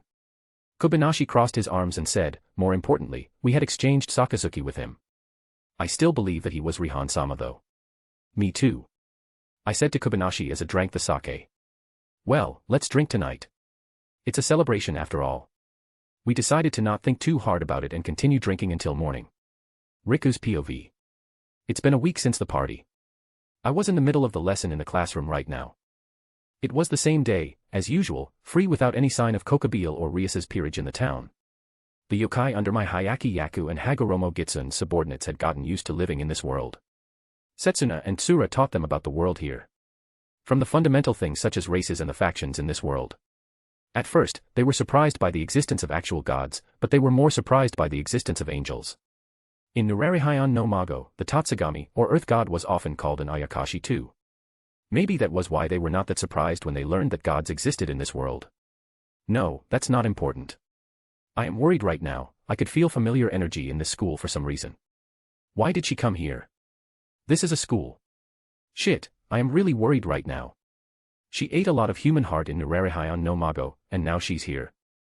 As I thought that, the door of the classroom was opened and the teacher entered the classroom. I tried to sense where she was right now, and I sighed in relief because she was in the other class. I sighed in relief, but that only lasted until I felt her energy go upstairs and stop in front of a certain third-year class. Now, if that was a normal class then it was fine. But that class, that was Sona and Rias's class. I hope nothing happened. Sona was fine, she could think and will move carefully. Rias was not in school right now, as she was preparing for her rating game in 3 days. Well, I trust her. She won't do anything reckless, right? So, can you please explain this to me, Nura? The school was done, and right now I am seated in the student council room with Hagoromo Gitsun. Sona sat in front of me with her full peerage stood behind her. Hagoromo Gitsun smiled as she sat with a grace befitting a rich lady beside me. How did we end up here? Mainly it was Hagoromo Gitsun's fault. Why did you call me here? I asked Sona as I leaned my back against the backrest. You know, the one who sat beside you was the reason why I called you. Yamabuki-san has caused trouble for the normal student in this school, said Sona as she fixed her glasses. I was surprised by how Sona called Hagoromo Gitsun. I looked at Hagoromo Gitsun and saw her smile at me. She is, truly. Why did she come to this school in the first place? I looked back at Sona with a smile to hide my worry and asked her, so, what did she do? Sona paused a little and can't seem to tell me. Her queen, Tsubaki, realized that and said, Yamabuki-san kissed her classmate at lunch. Not only that, the one who was kissed by her was a girl. I turned to look at Hagoromo Gitsun instantly. Don't tell me that the girl died because of her. Was it wrong that I allowed her to be here? I shrouded my body in fear as I asked Hagoromo Gitsun. Did you kill the girl? My tone was filled with hostility, and I am ready to fight Hagoromo Gitsun if she did kill the girl. Hagoromo Gitsun looked at me with the same smile on her face as she put her right hand on her cheek. Now, what are you talking about? Sona and the others were surprised by what I asked, and Tsubaki frantically said. No, the girl that she kissed was fine and alive. Sona nodded her head and asked me, why did you think the girl was dead, Nura? I calmed down immediately and turned to Sona with a smile, nothing. Just a normal question. The girl that she kissed died. But, the one that died was their feeling towards the other person. That was because they became obsessed with her, I said as I pointed my index finger towards Hagoromo Gitsun. I tried to make an excuse, but as expected it didn't work. Liar, said Sona shortly. Chapter 55, The Predator. I looked at Sona and asked, why did you call me a liar? Sona shrugged her shoulder and pointed at Tsubaki who stood behind her. I looked at Tsubaki and saw her averting her gaze to the other side and I instantly understood what happened. Ha ha ha ha, she's the one. I laughed at Sona when I understood what happened before turning to Hagoromo Gitsun. I saw her licking her lips seductively and said, she didn't taste good. I almost shuddered when she said that. I knew that I am stronger than her, but the way she acted asserted dominance towards the other. I peeked at the devils too and saw them looking at Hagoromo Gitsun with worry on their eyes. Even Saji, the newest member of Sona's peerage, was looking terrified when he saw her licking her lips. I never saw her acting like this in our mansion, but I guess this was her true nature. The yokai that reincarnated every 400 years, the ruler of Kyoto, the reincarnated yokai, Hagoromo Gitsun. She was not called the leader of Kyoto Ayakashi for nothing. She killed lots of humans and ate their hearts to gain the power to give birth to her child Nu, or better known as Abe no Saimai. The way she took the power of young girls by eating them through kissing them really made me almost jump off my couch earlier. Thankfully, she just kissed the girl, which I guessed as Tsubaki, and tased her. Wait, that was a bit weird. But, it was a good thing that Tsubaki was fine. I looked at Sona, which focused her gaze on Hagoromo Gitsun. I coughed a little to gain her attention before I smiled and said, well, I will handle this matter because it was the fault of my friend over here. At that moment, Sona smiled at me mischievously and somehow I knew what she will say even when she didn't say anything yet. Isn't this situation familiar, Nura? I shrugged my shoulder as I said, indeed it is. That's why I won't give you anything and you owe me nothing. Ah, I mean your debt for letting Hakuryuku enter this town a few days ago. Oh, what a generous offer. But, didn't you forget about something? Such as evil peace? Asked Sona as she smiled and fixed her glasses. For some reason, Tsubaki also fixed her glasses at the same time as Sona and looked at me with a serious face. Oh, yeah, I forgot about that. I said as I touched my chin. If I remember correctly, I gave you that piece to exchange it with something else from Rias and to prevent me from accidentally breaking it before the exchange process, right? You were the one who suggested it. I smiled at her and closed my right eye. I knew what she wanted to say since she brought this subject. That was why I had prepared an answer for her. She wanted to nullify my exchange for the evil piece, but I won't back down that easily. Who does she think I am? I was prepared since I gave her that evil piece. Sona's expression became muddled and her smile dropped from her face.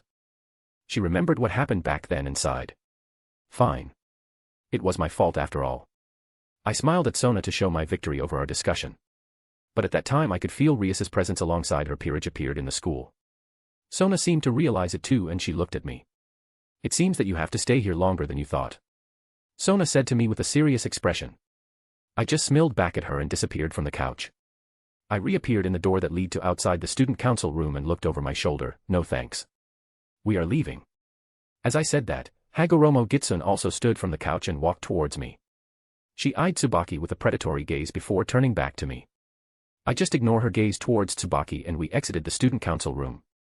Tsura, Kuroka, and Chiron had gone home without us, and because I was still worried about Kokobeel's attack, I had them teleported back to Kanto as soon as the school was over. So, right now it was just me and Hagoromo Gitsun who walked around in the school while I tried to avoid Rias as much as possible. It was not like I was afraid of Rias, but I prefer to walk around with Hagoromo Gitsun to ask her something. I turned left to look at Hagoromo Gitsun. She wore Kuo school uniform that was unexpectedly fit her. But, I turned serious when she turned to look at me. Why did you kiss that girl? Hagoromo Gitsun smiled and touched her lips. I wonder why. I smelled something sweet came from her, and I somehow can't resist it. It was like the special girl that I had gathered in Kyoto 400 years ago. The special girl in Kyoto 400 years ago. Was she talking about Yoheim? The princess that eloped with Nurarihyon in Nurarihyon no Mago and the mother of Nurarihyon. I need to confirm it with her. Was the special girl that you mentioned Yoheim? Hagoromo Gitsun seems to be delighted that I asked her that name. Her lips curved up higher and she asked me back, Oya, you know her. Could it be, your mother in this world called Yoheim too? I shook my head at her question. No, I don't know who my mother is. That damned old man hid it from me. We were talking as we walked out of the school building. Because I was concentrated on our conversation, I had become careless with the presence in our surroundings. Well, luckily it was nothing serious, just a destruction ball that was launched towards me and Hagoromo Gitsun. On my left, Hagoromo Gitsun showed an irritated expression and pulled a fan from her bag before swinging it towards the black and red ball that was coming towards us. The reason why I didn't move was that the ball came from my left, so I guessed that I could leave it to Hagoromo Gitsun. Well, I wanted to see her power with my own eyes too, because I was curious. When she swung her fan, I thought that the ball of destruction would be stopped or disappear, but that was not it. The ball was sent back to the caster and a red-haired girl from afar blocked it with a shield that was made from the same energy as the ball. After the two energy collided with each other, it disappeared into thin air. The red-haired girl, Rias, looked at me with an expression full of anger as her peerage began to arrive one after another. Hagoromo Gitsun spread her fan and sidestepped to the left so I could see Rias and her peerage clearly. She was so considerate, but it was not the time for that. I could see Rias glaring at me from the distance. How dare you? Shouted Rias from afar. What? I asked Rias shortly as I crossed my arms. She walked towards me while shouting. How dare you kill Kaneko? Chapter 56, Red vs. Black. That idiot. I shouted inside my mind as I looked at angry Rias. Her peerage's members were also looked at me as if I am their worst enemy. Did Rias can't feel Chiron's rook in Sona's hand? No, she can feel it. That was why she got angry. She thought that I killed Chiron and that was why her evil piece was now in Sona's hand. She had never expected me to successfully extracted the evil piece without harming Chiron. She just got back to this school a few minutes ago, and she had yet to ask around the school. So Rias chose to attack me before she collected information. Damn fool. I should have brought Sona with me so she can explain the situation. But looking at this situation, I had two options.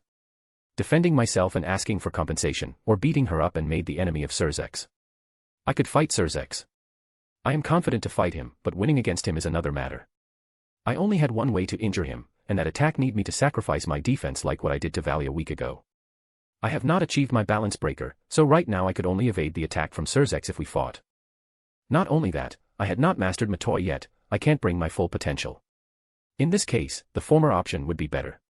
I stood in front of Hagoromo Gitsun and shouted back at Rias, what are you saying? You said I killed Chiron. Are you insane? Unfortunately, Rias didn't believe what I said and launched another ball of destruction to me. Akino, who stood behind her, also somehow was in her Miko outfit and sent lightning towards me. No other choice, huh? I need to do that after all. First, beat them up. Second, talk to them. I knew Surzex was a Siskin, but he will certainly understand what happened. I called my Nenekarimaru and slashed both the ball of destruction and the lighting at the same time. When I looked over my shoulder to Hagoromo Gitsun to make sure that she was okay, I saw her frown and readied her fan to attack. I didn't stop her and she swung her fan, creating a whirlwind that cut the clothes of Rias and her peerage's members. A small cut also appeared in their body. As the whirlwind passed them, Issei jumped in front of Rias and rushed towards me. You! He shouted as his boosted gear appeared in his left hand. Boost! He threw a punch at me with his left hand, which I blocked with my Nenekarimaru. When we were interlocked with each other, I kicked him away from me. His punch was stronger than a few days ago, but it was still weaker than Valley. I was still in my human form. Well, I don't need to transform to my yokai form to defeat them now. Issei was getting ready to rush at me again after he managed to stop himself. But he did something unexpected. A white ball with a red glow appeared in front of Issei's left hand and he shouted as he punched the right ball. This is for Kaneko. Dragon shot. As he punched the ball, a red beam was shot in my direction. The beam contained the dragon's power, so that was his dragon shot. I prepared myself to slash the beam, but Hagoromo Gitsun stepped in front of me first. Let me. Those imbeciles were attacking this Hagoromo Gitsun. I will be a laughingstock of my subordinates if I hide behind Nura. 9 white tails appeared from her rear and she pulled a sword from one of her tails. She swung her sword at the incoming beam and slashed it into 2. The beam disappeared into thin air and Rias's group was surprised. I bet they never expected that the girl who was walking with me was a 9-tailed fox yokai. Rias looked at us with a surprised expression before she called out to Issei. Issei, come back here. Issei looked back at Rias and shouted, why, Bucho? I really wanted to punch him for killing Kaneko. Just come back here, Issei. Shouted Rias with more intensity. Issei grunted and walked back to Rias while looking at us. No, she was glaring at Hagoromo Gitsun and wary about her. You, how can a 9-tailed yokai with him? No, who are you? Are you Yusaka from West Yokai faction? Asked Rias as she looked at me. I was spreading my senses earlier, and I could feel Sona rushing from her office towards us. This was a perfect scene. I really wanted to get her once, but since the one who was attacked first was Hagoromo Gitsun, well, let's leave it at her until Sona arrived. Hagoromo Gitsun put her sword back and her tail retracted again, leaving her holding only her bag in her left hand. She looked at Rias with intrigued expression instead of anger for being attacked and said with a sweet voice. Who am I is not that important, and why am I with him is not that important either. I shall ask you, why did you attack me? Rias was getting frustrated and she was frowning. Her peerage members were still ready to attack us at any time, but they were also wary of Hagoromo Gitsun. 9-tailed fox yokai that was known were Yusaka and Kunu. No one knew about Hagoromo Gitsun aside from East Yokai faction. We hadn't informed the West Yokai clan about Hagoromo Gitsun yet. My old man said it was a surprise for Yusaka. I agreed with him and I decided to hide Hagoromo Gitsun's existence from them. That was why Rias was shocked right now. I bet that was why she thought Hagoromo Gitsuna was Yusaka. Rias bit her lips and shouted, that man, he killed one of my peerage members named Kaneko. What's wrong with me attacking him? Hagoromo Gitsun looked at me for a second. But, seeing my calm expression, she smiled and looked at Rias. I had a bad feeling about this. This man killed one of your slaves, huh? Why do you care that much? This man was a Yakuza, 1 additional headcount is nothing. That's not wrong, but she made the matter worsened. Well, not that Rias could beat Hagoromo Gitsun though. So I made my sword disappear and stood silently watching them. As expected, so he really killed Kaneko. I will kill both of you, said Rias as she gathered the power of destruction on both of her hands. Hagoromo Gitsun's response towards Rias was she just took out her fan. She covered her mouth with her fan and stood silently while saying to me, this world is interesting, I shall ask you about more things later. I wanted to test the strength of the so-called devil in this world. I crossed my arms and smiled, do whatever you want, just don't kill her. She was the one who attacked first, so you can at least leave her in an injured state. Her brother is troublesome, you know. I need to gather my strength first if I wanted to defeat his brother in his full strength. I am good at it, don't worry about it. Answered Hagoromo Gitsun as she licked her lips. Chapter 57, Hagoromo Gitsun display. After Hagoromo Gitsun decided to take things by herself, I retreated a few steps to give her the space needed to confront Rias and her peerage. She held her fan in her right hand and her bag in her left hand. If I remember correctly, she could also pull the weapon that was in her tail from her bag, such as her mysterious power. Hagoromo Gitsun stepped forward towards Rias and her peerage. When she stepped forward, a chain appeared on her bag and entangled it in her left hand. This is interesting. Did Hagoromo Gitsun create a new technique? I wanted to know the extent of her power right now. Hagoromo Gitsun walked toward Rias and her peerage with a smile and said, "Are you afraid of me?" How funny. Right now Rias only had Akino, Kiba, and Issei as her ally. There was Gasper too, but he was still locked in the old school building. I looked at Rias and saw her gritting her teeth. She looked at Hagoromo Gitsun with a frown while talking with Akino about something. From her lips movement, I guess she was talking about how to take Hagoromo Gitsun down. When they stopped talking, I could hear a loud voice from Issei's boosted gear. Boost. At that moment, I knew exactly what they planned.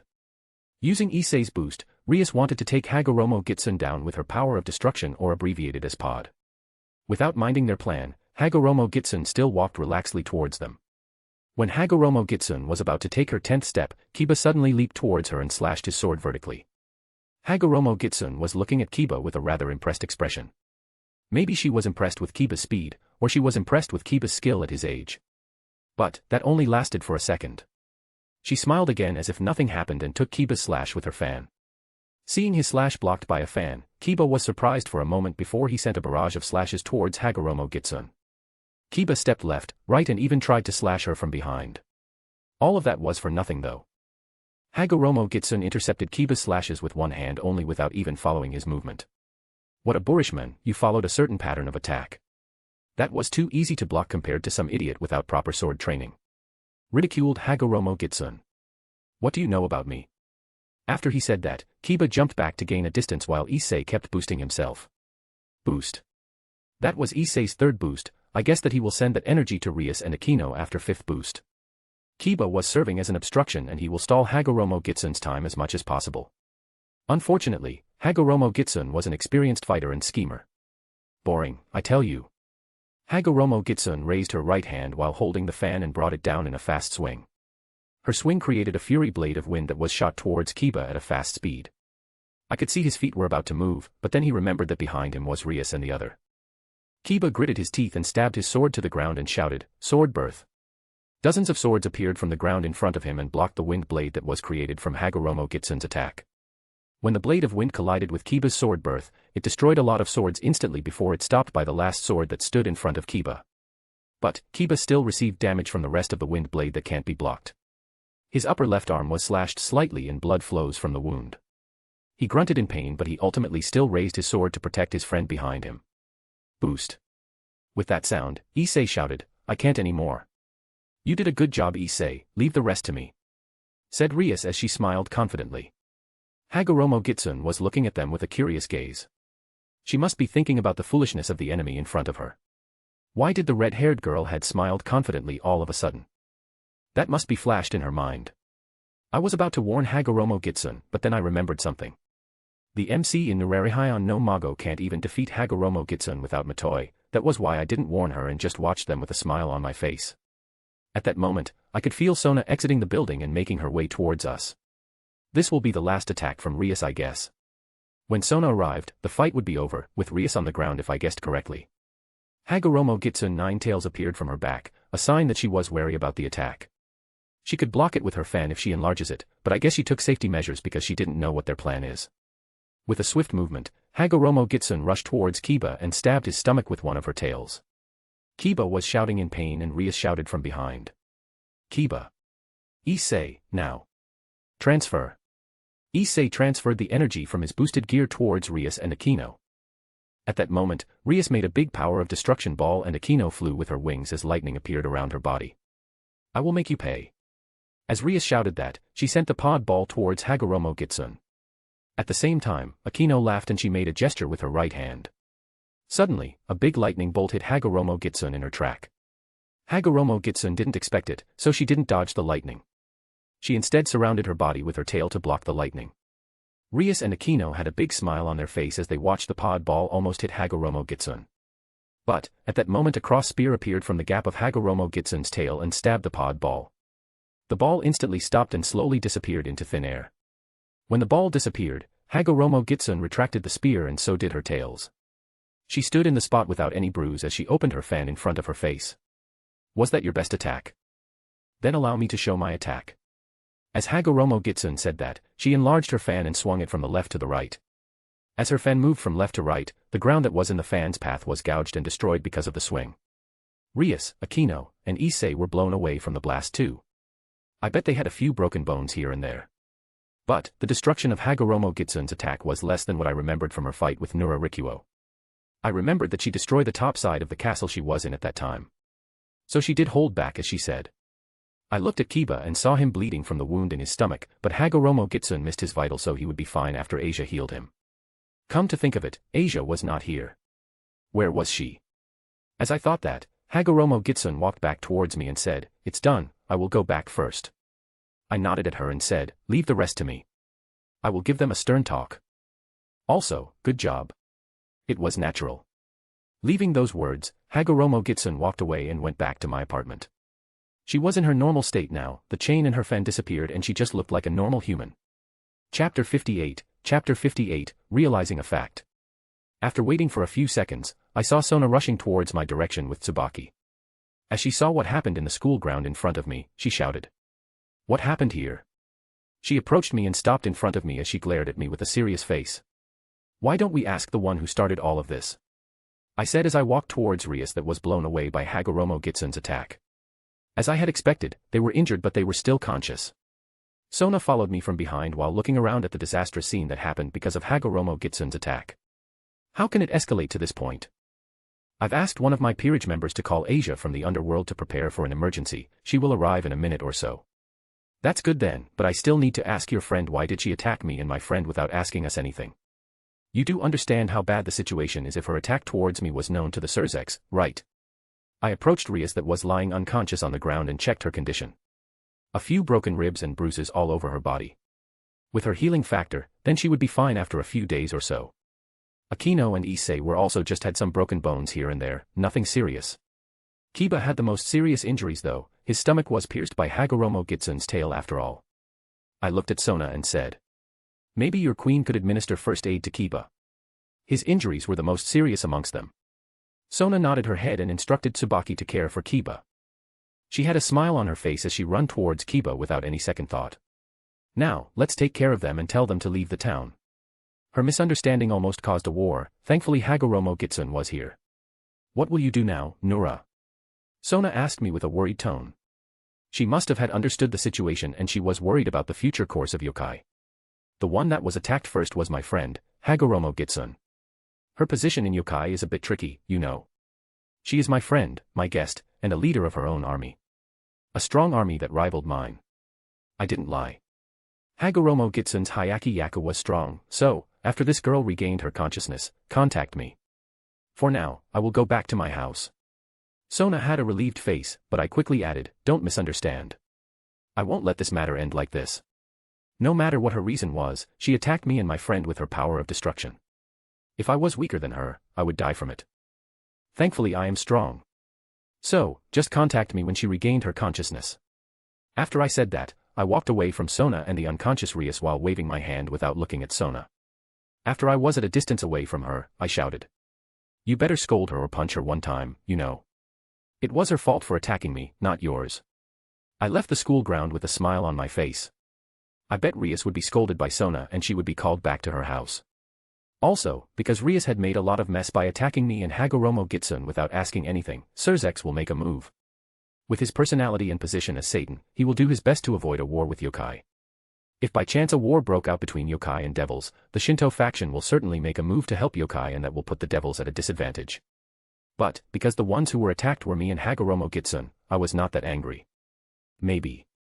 Just maybe I will ask for something that will help my subordinate and myself at the same time. In other words, I will wring his pocket dry. Took you long enough. I heard Hagoromo Gitsun's voice from my right. I turned to the voice and saw her leaning against the wall with her arms crossed. Have you been waiting for me? How thoughtful of you. I said as I walked the street towards my apartment. Hagoromo Gitsun walked by my side with a smile on her face. I was waiting for you and that was what you said. Ha ha ha, you left the aftermath to me, so it should be you thanking me, no. What are you saying? I was the one who defeat them dash. When Hagoromo Gitsun was about to brag, I cut her off. When I was about to defeat them myself. Well, it turns out alright so I think I owe you praise. I don't need it, but well. They were weak. Hagoromo Gitsun said as she raised her right hand. Way too weak. I shrugged my shoulder as I let out a little sigh. What can I say? She was not a fighter. No, more accurately, she was hiding behind her brother's position. Now that you mention it, you said that her brother is bothersome. Why? Hagoromo Gitsun looked at me with a serious face as she said that. The Nurarihyon and his descendants that I knew would never said that. They were stupid, reckless, but they are brave. Even the old bastard came to my castle by himself just to meet me. My smile fell from my face as Hagoromo Gitsun said that. That was right. Why did I ever think of someone to be bothersome? Somehow, something changed since I had arrived in this town. Was it because I had understood about the war? Was it since my old man told me about going to this town? But, before long I smiled again as I realized it. That's right, I am strong. Why did I act like a coward and always tread the path carefully? That was not Nurarihyon yokai style. I closed my right eye and looked at Hagoromo Gitsun. Thanks, you opened my eyes. That was right, why did I ever think of backing down before a fight? Then you know the rest of it. Said Hagoromo Gitsun as she walked faster. I laughed at her with how she tried acting as if she didn't care about me. But I knew it, she wouldn't say that if she was really indifferent about me. It seems I owe her one. Hesitation really didn't suit Nurarihyon yokai, huh? I guess that was true. Let's just do as I please. Chapter 59, Tsuchigumo. Third POV. Inside a luxurious room with a king-sized bed, Rias grunted in pain as she tried to open her eyes. She looked around the room and saw Sona sitting on the chair on her left while reading a book. Have you woken up? Sona said as she raised her head and closed the book in her hands. Sona, ugh, what happened? Where are we? Sona looked at Rias with a serious expression. We are in my mansion. You have made a grave mistake, Rias. Why did you attack that man? Rias then remembered what happened and she bit her lips in frustration. Kaneko. That man killed her. No, she's alive. You didn't even try to ask him like what he said, huh? This was entirely your fault, Rias. What do you mean she's alive? I could feel Kaneko's evil piece taken out of her. Sona just silently looked at Rias before she took a red rook from her pocket. Here. Sona placed the rook on Rias's hand and continued. That man, Nura, said that he had a way to separate the evil piece safely. We don't know anything about him, but why did you doubt him? It was your fault for not allowing Kaneko to leave your peerage after your raiding game. Kaneko was angry towards you, that was why she went to that man and asked for help. Rias gripped the rook that Sona gave her with her left hand and covered her face with her right hand. What did I do wrong? I just wanted to protect her. Sona sighed as she stood from her chair and walked towards the table that had a teapot and 2 cups on top of it. She poured the tea into one of the cups and sipped the tea from the cup. She looked at Rias, her friend and rival, before saying. First, you told her that you won't allow her to leave your peerage without explaining your reason. 2, you didn't believe Nura, who was tasked to watch over the city where 2 of Satan's siblings oversee it. Don't you ever think that it was strange? Why did the boy of our age was given a task to watch over 2 of us? That was because he had the ability to do the task, and you broke your promise with him. But no one could remove the evil piece safely except for the king and Ajuka Beelzebub-sama. There is no way I could trust him. Shouted Rias at Sona. That's why I asked Lucifer-sama, and unfortunately I must ask my sister too to withdraw you from Kuo town. You were ordered to go back to the underworld, Rias. At least until you could calm yourself. Lucifer-sama will make a visit towards the yokai to apologize for your behavior. You attacked not only the son of the East Yokai faction's leader, but also a leader of a strong yokai group according to Nura. And if Nura said that someone is strong, that meant they are strong, at least ultimate class. Rias was surprised, but she then bit her lips. The girl that she attacked with Nurarihyon, she could defeat her peerage without much issue with just a single fan. What should I do? Sona. Calm yourself. You just made your biggest mistake in your life, and that will cost you greatly. I know. Rias raised her voice as she got off her bed.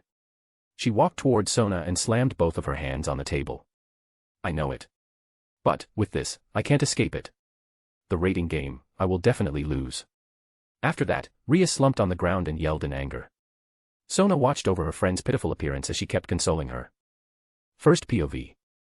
After getting back in my apartment with Hagoromo Gitsun, I asked her something that made me wondering since I first met with the yokai from another world. Did Tsuchigumo transported here too? That, I don't know. But, I think he was transported here too.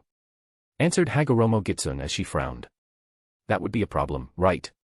If he didn't do anything, then it's no problem. Or maybe he was killed by a strong god or something when he wrecked around their home. If you are so interested in him, why don't you try to find him? I will. How about you, would you come with me or go back to Kanto? Hagoromo Gitsun stood from the couch and said, I will sleep. Go do your own thing. She went to the bedroom and closed the door behind her. Well, let's look at Tsuchigumo. I transformed into my yokai form and teleported to Kyoto this time to try to find a big tree in the mountain area. If I remember correctly, Tsuchigumo yokai had made their base under a big tree because of their size and behavior. I shrouded myself in fear and used Maikyo Shursui. I had not told Yasaka about coming here to Kyoto, so I will move silently and quietly to find Tsuchigumo. But, I had prepared myself for a fight with Tsuchigumo if the need arise. The sky had turned orange, it was the best time to find him. I was not confident with this one. I remembered his fear and his name. The destroyer of Hyaki Yaku, a yokai that his fear itself embroidered his title. I was excited, and I can't wait anymore. Even if the fight resulted in me depleting my energy, it would be worth it if Tsuchigumo joined me. I tried to find Tsuchigumo in the mountain, but after an hour of searching, it was no use. I couldn't find him, and I had found no trail about him. Maybe he was in the other city, but Kyoto was my best bet. With no other option, I risked myself to be found and spread my senses, covering Kyoto entirely. I could feel Yasaka's body twitching when my senses passed her. I guess she had found me, but she kept doing her thing without even moving from her position. I kept searching after that, and finally, I managed to find a big energy bulb that came from the opposite direction of the mountain. The energy came from Nijo Castle and I hurried to make my way over there. After a few minutes of running, I finally arrived at Nijo Castle and entered it. As I had expected, a big yokai with 6 arms was sitting in the middle of Nijo Castle while blowing a big smoke pipe. His face was like a Hanya mask, and his red long hair made him look terrifying. The reason why humans and the other yokai didn't find Tsuchigumo maybe because he had hidden his presence. I will not be able to find him too without spreading my senses to the limit, but now I found him. Tsuchigumo realized me and looked down at me. Look who we have here. I had never expected a yokai with your hairstyle to exist in this place. I walked towards him with my arms crossed as I smiled and closed my right eye. Well, a certain fox told me about you. You are strong, how about joining my Hyaki Yaku? Tsuchigumo looked at me blankly for a second before he burst out in laughter. Ha ha ha ha ha, interesting. A certain fox, huh? Must be Hagoromo Gitsun. Tsuchigumo stood up and jumped a little, creating a tremor all over the place. I could feel Yasaka running frantically in her castle, maybe because she had realized Tsuchigumo's presence in this place and the small earthquake that was created from Tsuchigumo's jump. But for now, I shrunk my senses to only feel the area around this Nijo castle and focused on Tsuchigumo. He smirked at me while his 3 left arms gesturing me to come at him. If you wanted me to join your Hyaki Yaku, you must earn my respect. And I only respect a strong person. I called out my Nenekarimaru and held it with both of my hands while pointing its tip towards Tsuchigumo. Well, why don't we try it? Chapter 60, Bond with Fight. I am Tsuchigumo, I hope you give me a good fight, or I will be disappointed. Introducing ourselves first, okay. I am Nurarihyon, the next Lord of Pandemonium. After I introduced myself, Tsuchigumo stopped moving for a second before his mask-like mouth curved upward into a smile. He then spewed a white thread from his mouth, making a makeshift ring around us. This meant he wanted to have one-on-one fight. Good enough. Nura, huh? Don't disappoint me. Where is your Hyaki Yaku?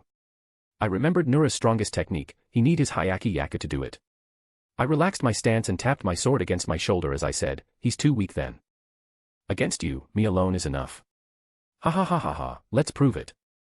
Tsuchigumo rushed towards me and swung his pipe down at me.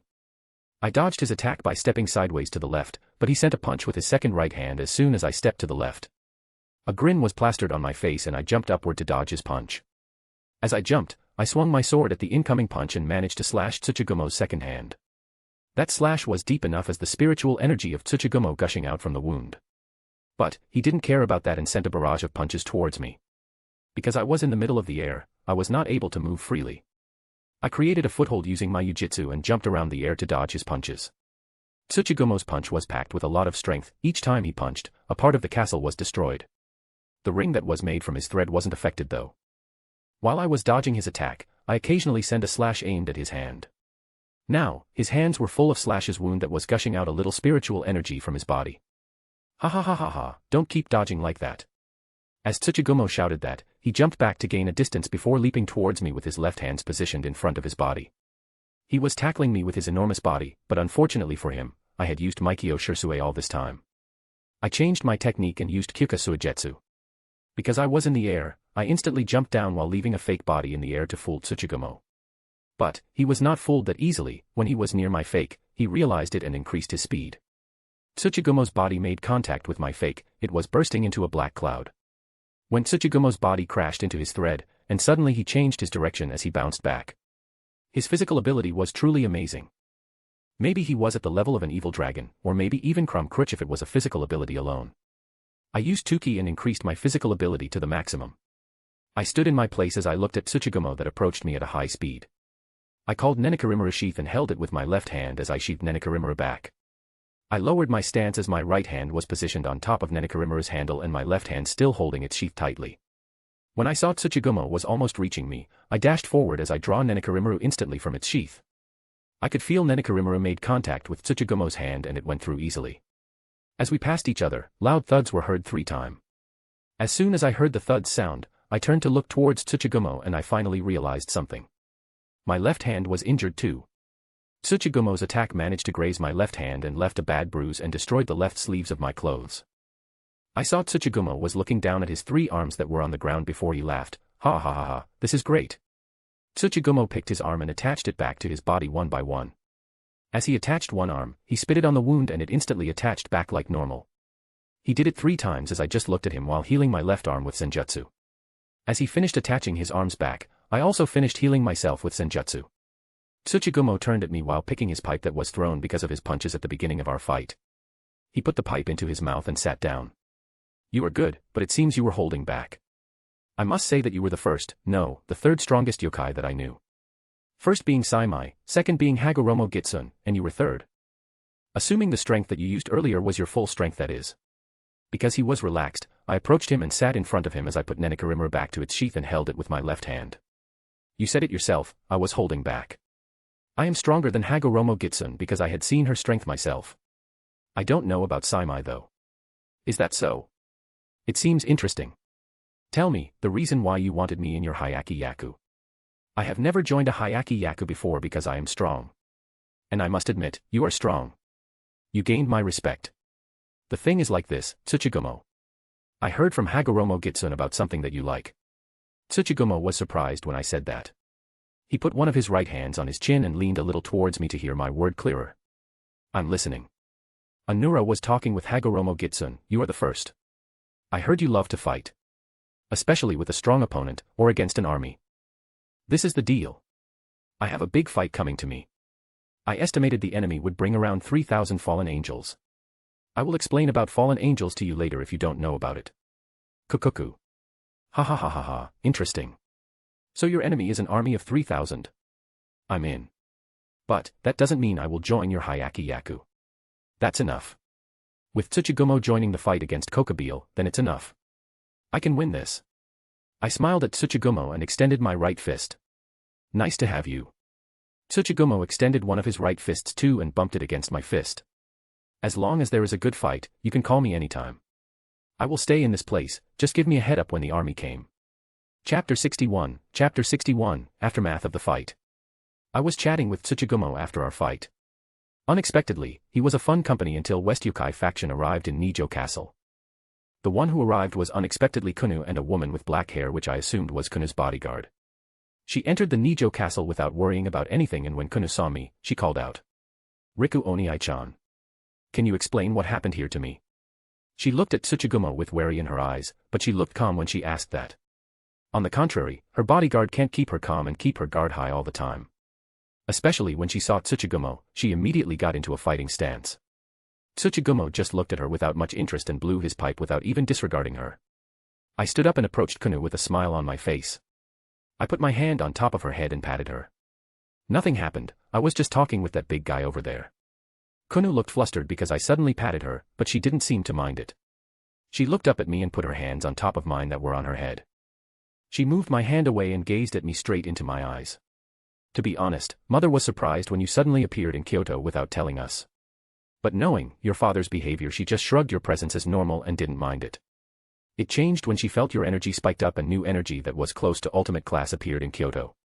She was about to go herself, but I stopped her and voluntarily checked this place myself. I looked at Kunu with a surprised expression. But I hid it immediately and smiled at her. Did she change because of my presence? I don't remember her being this brave in the series, but it was a good thing.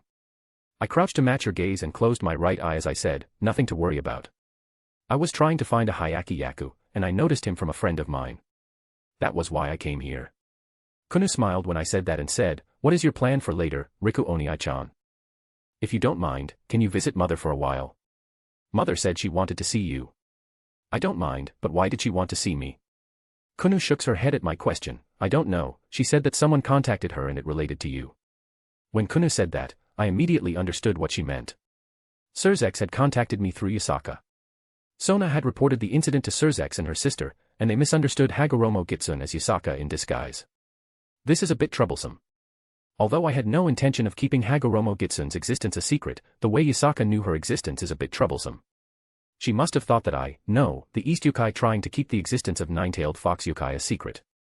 Tsuchigumo seems to be done with smoking his pipe and he stood up. He approached me and finally stopped his gaze at Kunu. He leaned forward and looked at Kunu in close range as if he was observing prey.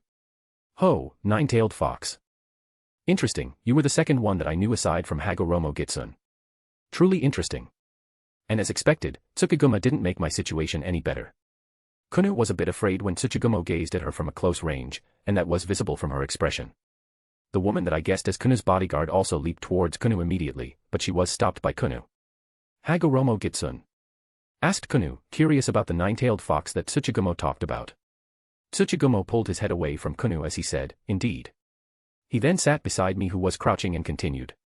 A yokai who reincarnated, a fox yokai that was born with one tail, and then gave birth to the most powerful human that I knew, Hagoromo Gitsun. Kunu was interested in the story and her eyes were gleaming with curiosity. She looked up at Tsuchigumo and asked.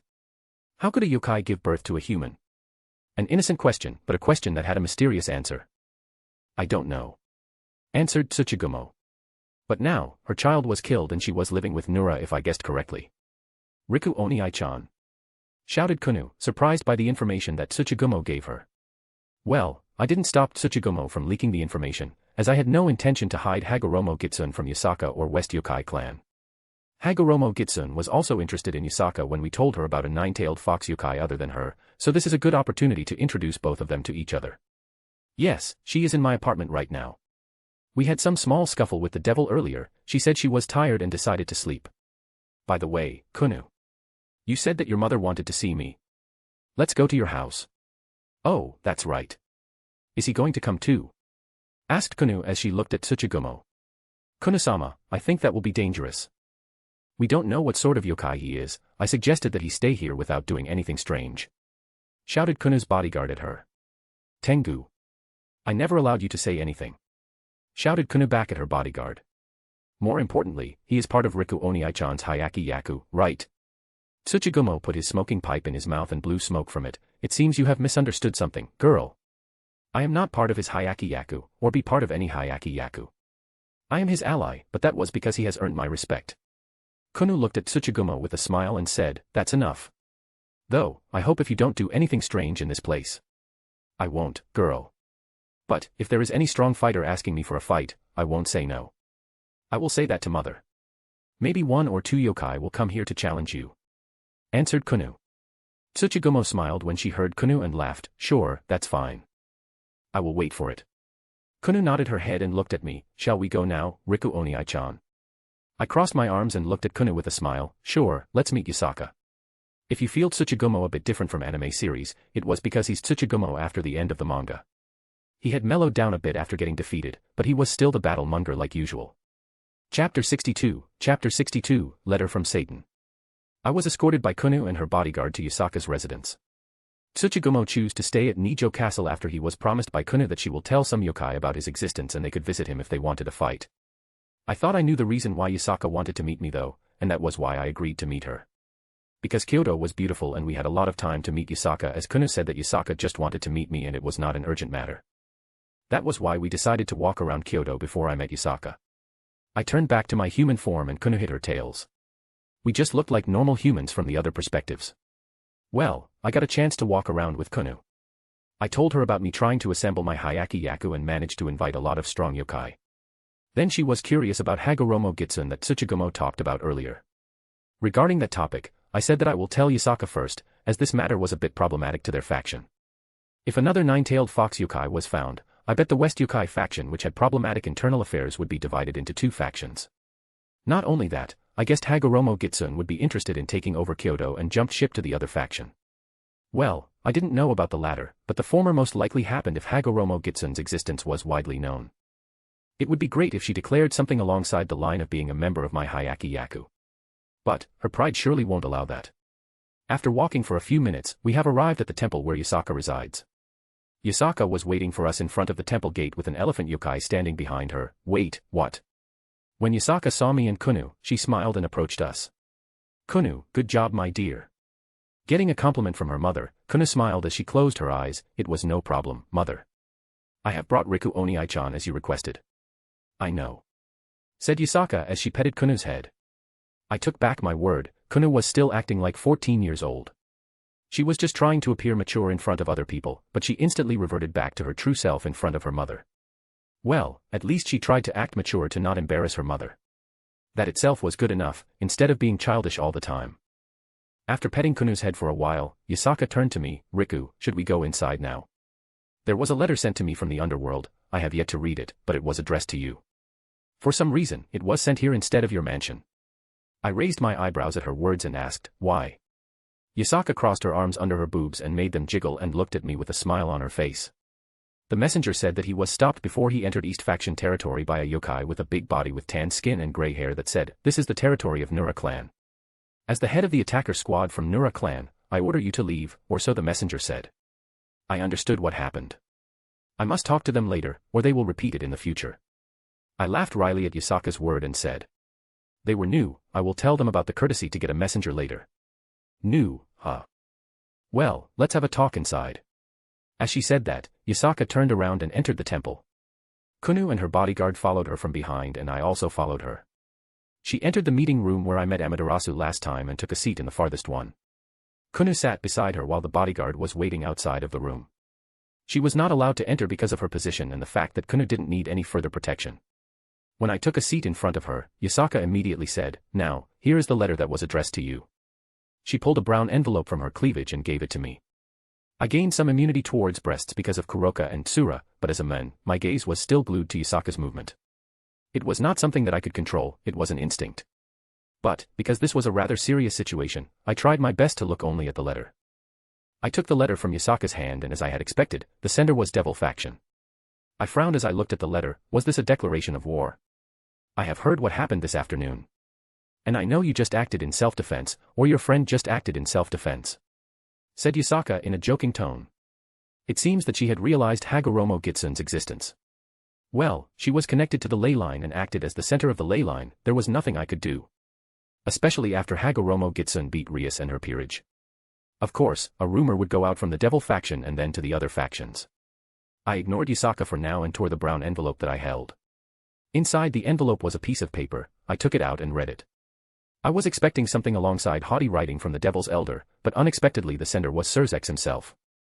Yasaka and Kunu were curious about the letter as they looked at me without saying anything. That was why I read the letter loud enough for them to hear. Hello, Nurarihyon. My name is Surzex Lucifer. The reason why I sent this letter was I wanted to apologize for my sister's behavior. Sona Citri had explained the details to me, and it was purely my sister's fault for attacking you without hearing your explanation. But, I hope you can understand her situation for now and forgive her. I will add one more Phoenix Tears to your house later as a gift for my sister's behavior. I hope we can meet in a later day, Lucifer. That was unexpected. He asked for forgiveness for his sister and didn't blame me even a little bit. I didn't mind, or rather, I didn't care if Rias attacked me as she can't do anything to me. But, getting a gift from Surzex was enough to compensate for her attack. But, as he didn't put compensation in his letter, that meant he was expecting me to ask for something from him. This is a big plus for me, as I had something that I wanted to ask from him. So the matter was settled. Asked Yasaka. I nodded my head at Yasaka and smiled at her. I was never expecting an apology from the devils. To be honest, me too. But, this could be a sign that the devils tried to gain peace. Answered Yasaka. Well, it's good, right? I said as I closed my right eye. It was good, indeed. Now, let's talk about your friend, shall we? Yasaka closed her eyes and gave me her biggest smile. For some reason, when I saw her smile, I could see that she was mad at me. But that didn't affect me even one bit. Ha ha ha ha, sure. About my friend, Hagoromo Gitsun, the Nine-Tailed Fox Yokai. Chapter 63, Talk with Yasaka. That was what I'm asking. How can there be a nine-tailed fox yokai in your territory? No, how can there be another one besides me and Kunu? Asked Yasaka as she looked at me seriously. About that, it seems she came from beyond the dimensional gap. The so-called alternative universe, or another world. She was sent here by a powerful existence, and she hid herself since 2 years ago until I found her village a week ago. Yasaka was flabbergasted by my explanation. I didn't tell a lie, I just twisted the fact a little bit to make her believe my story. Dimensional Gap was a mysterious place where Great Red roamed around freely, and no creatures were able to stay in Dimensional Gap for so long. It was not called Dimensional Gap for nothing, so the story concerning another world beyond the gap was something that could be believed by the supernaturals in this world. Yasaka's reaction was natural, as she never heard about another world too. I am curious about her strength. Tell me, Rikohan. How strong is she compared to me? This is a rather tough question. To be honest, I only knew her rough strength when comparing her to me or my old men. Not only that, I don't know how strong Yasaka is. I put my right hand on my chin and stroked it. It's hard to tell. If she fought my old men, then I think my old men will win. But, he will suffer serious injury from what I heard from Hagoromo Gitsun. When she saw my old men for the first time, she was surprised. Then she said something alongside gouging Nurarihyon's heart in another world. Yasaka's eyes were widened in surprise, and so was Kunu. Maybe she never expected something like that. My old man in this world is indeed strong because of his fear, but Hagoromo Gitsun had fear too and could cut my old man's fear with hers. That was the weakness that didn't present in this world, as most yokai used jujutsu and senjutsu instead of fear. That also served as my old man's signature ability, until I was born and found the yokai in the hidden village. That's frightening. So she killed Nurarihyon in another world. Oh. So that was the reason she was surprised. I thought she was surprised by the fact she could injure my old man, but she thought that Hagoromo Gitsun killed my old man. No. Even if his heart was gouged out, he's still alive and defeat her. But, he need help from an exorcist, that was according to Hagoromo Gitsun's story. Yasaka sighed in relief after she heard my explanation. Her reaction was not normal. Was she really that concerned about my old man? I understand. So she likes him. What a shame for her then.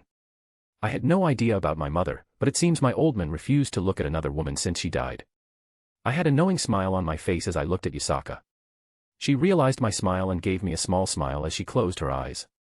So as expected, that old man sure was popular among widows. Let's put that matter aside for now, Riku. I heard that you also tried to complete your Hyaki Yaku. What made you do that now of all times? I saw her gaze contained curious nature, so this was just a normal question for me and not concerning even political issues. I looked at Kunu and saw her looking at me with a curious gaze too. Nothing wrong with answering that question, I guess. West and East Yokai faction were an ally after all. First, I thought it was the time for me to build my own Hyaki Yaku. Second, the matter that we talked about with Amaterasu and my old man has begun. Kokubile met me by himself and declared that he will bring his army and attack Kuo Town to target the devils. What? Why you didn't report it until now? Yasaka shouted in surprise. She frowned and looked at me in disbelief. Because I see nothing to report to.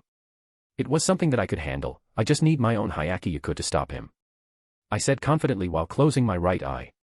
Yasaka calmed down a little after she heard me, but she kept looking at me with a frown on her face. Did the devil know about this? No, I had no intention to tell them. I bet Surzex called Rias back to the underworld after what she did, so only Sona was left in Kuo Town. I plan to keep it like that and use her as bait. But why? Can't you just search Kokubile in his hiding spot? With your ability, that would be easy.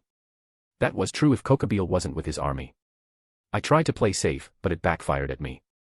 Kokubile was also stronger than I thought. He met me when I was still recovering my energy that was spent in a fight with Vale. To be honest, I just wanted to keep the damage in Kuo Town. Not only that, devils had made its move towards peace, fallen angels had contacted me through Hakuryuka with a friendly attempt and asked for my help to deal with Kokubile. They promised to give me all their research result of sacred gears. This will help our factions too.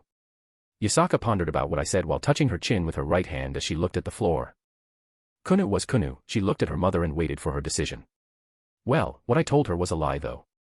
I tried to find Kokubile and his army right after I found Nura clan's yokai and wanted to settle my score immediately. But, I can't find him in Japan. I guess that he must have hidden himself and his army in the underworld or fled to another country. The other thing was the peace between the three factions. I don't really care about that, but that peace conference was necessary for baiting Cow's brigade. I will destroy that organization no matter what, especially that old cot Rizavim Lucifer. That man must not be allowed to roam this world any longer. He was a super devil, one of the strongest fighters in the world. Although he was not included in the top 10 like Surzex, he was cunning. Earth, or rather Japan, would be in danger. Yasaka was in constant danger too, but I believe my old men can protect her with no problem in Japan. The peace conference must be held in the future. Or, I will lose additional allies to fight the Cow's brigade. Are you confident that you can stop Kokabeel if he attacked Kuo town? I will send a few yokai there to put a barrier in case he attacked. That would help me a lot. I am confident that I and my Hyaki Yaku could beat him and his army. Did you feel the energy earlier? Yasaka raised her eyebrows slightly and asked, you meant the other energy that I felt when your energy suddenly spiked up. I nodded my head at her question and put a smug smile on my face. He will join the fight on my side. Hagoromo Gitsun and her own Hyaki Yaku would also help me. Finally, Yasaka had a relaxed expression on her face. In that case, I can rest easy. I will be counting on you. Leave it to me. Chapter 64, A Visit from a Pervert Fallen. Wise word from author. Feeling can be changed, H*anti protagonist was the proof. Nothing stay the same forever. Don't fret. Feeling was temporary, Chad stay forever. Throw the alpha and beta protagonist, let's embrace the Sigma code. I went back to my mansion and sleep after the talk with Yasaka. Hagoromo Gitsun had used my apartment's bedroom, that was why I slept in my own room in my mansion. The next day, I met with Kuroka and Tsura before going to Kuo town like usual. We teleported to my apartment and met with Hagoromo Gitsun. When we teleported into the room, Hagoromo Gitsun sat on the couch while wearing Kuo uniform. She looked at me with a smile and said, "You're in a better shape than I thought. It seems you are stronger than the one in my world." I closed my right eye and smiled at her. Of course, I am. Don't underestimate me. As I answered Hagoromo Gitsun, I spread my senses as usual to cover the whole city. I can't be more careful as each day passed. But, I caught something that I didn't expect. My smile dropped from my face and I turned serious. I looked at Tsura and said, "Tsura, call Kurotebo and Kobayashi here. We have a guest." Tsura was confused by my sudden order, but she just nodded her head and teleported back to Kanto. Kuroka was also confused by my sudden order. She looked at me and asked, "What happened, Rika-sama?" I turned to look at her and said, "Try to feel the energy outside our apartment. We have a pervert standing right in front of the entrance of our apartment." Kuroka did what I told and then she had a surprised expression, fallen angel. Hagoromo Gitsun was intrigued by our conversation and approached us. "What's wrong with you?" Suddenly turned serious. That was right. The one who stood outside the apartment was clearly Azazel. He must be here to give me what I wanted. But that was a different matter. I turned serious because I knew that Kokabeel's attack was near. A few seconds later, a magic circle appeared in front of me. Tsura appeared from the magic circle with Kurotebo and Kobayashi, who looked around with a surprised expression on their face. "We truly teleported," muttered Kurotebo. He held a golden staff with his right hand and tilted his hat up with his left hand. Meanwhile, Kobayashi's head was spinning around to look around the room before he stopped his gaze at me. "Rika-sama, was there something that you need from us?" asked Kobayashi. I nodded my head at him and said, "Outside this apartment, there is a black-haired man with blonde bangs. Can you get him? He's a guest." Kurotebo tilted his head in confusion. He looked at me and asked, "Getting a guest for you, Rika-sama?" "Yes, just treat him like the usual guest." "I will wait here." Kurotebo nodded his head and then answered, "Certainly, Rika-sama." He then looked at Kobayashi and said, "Let's go." It was our first order. Kobayashi nodded his head and they walked out of the mansion. I sat on the couch and gestured for Hagoromo Gitsun to sit beside me.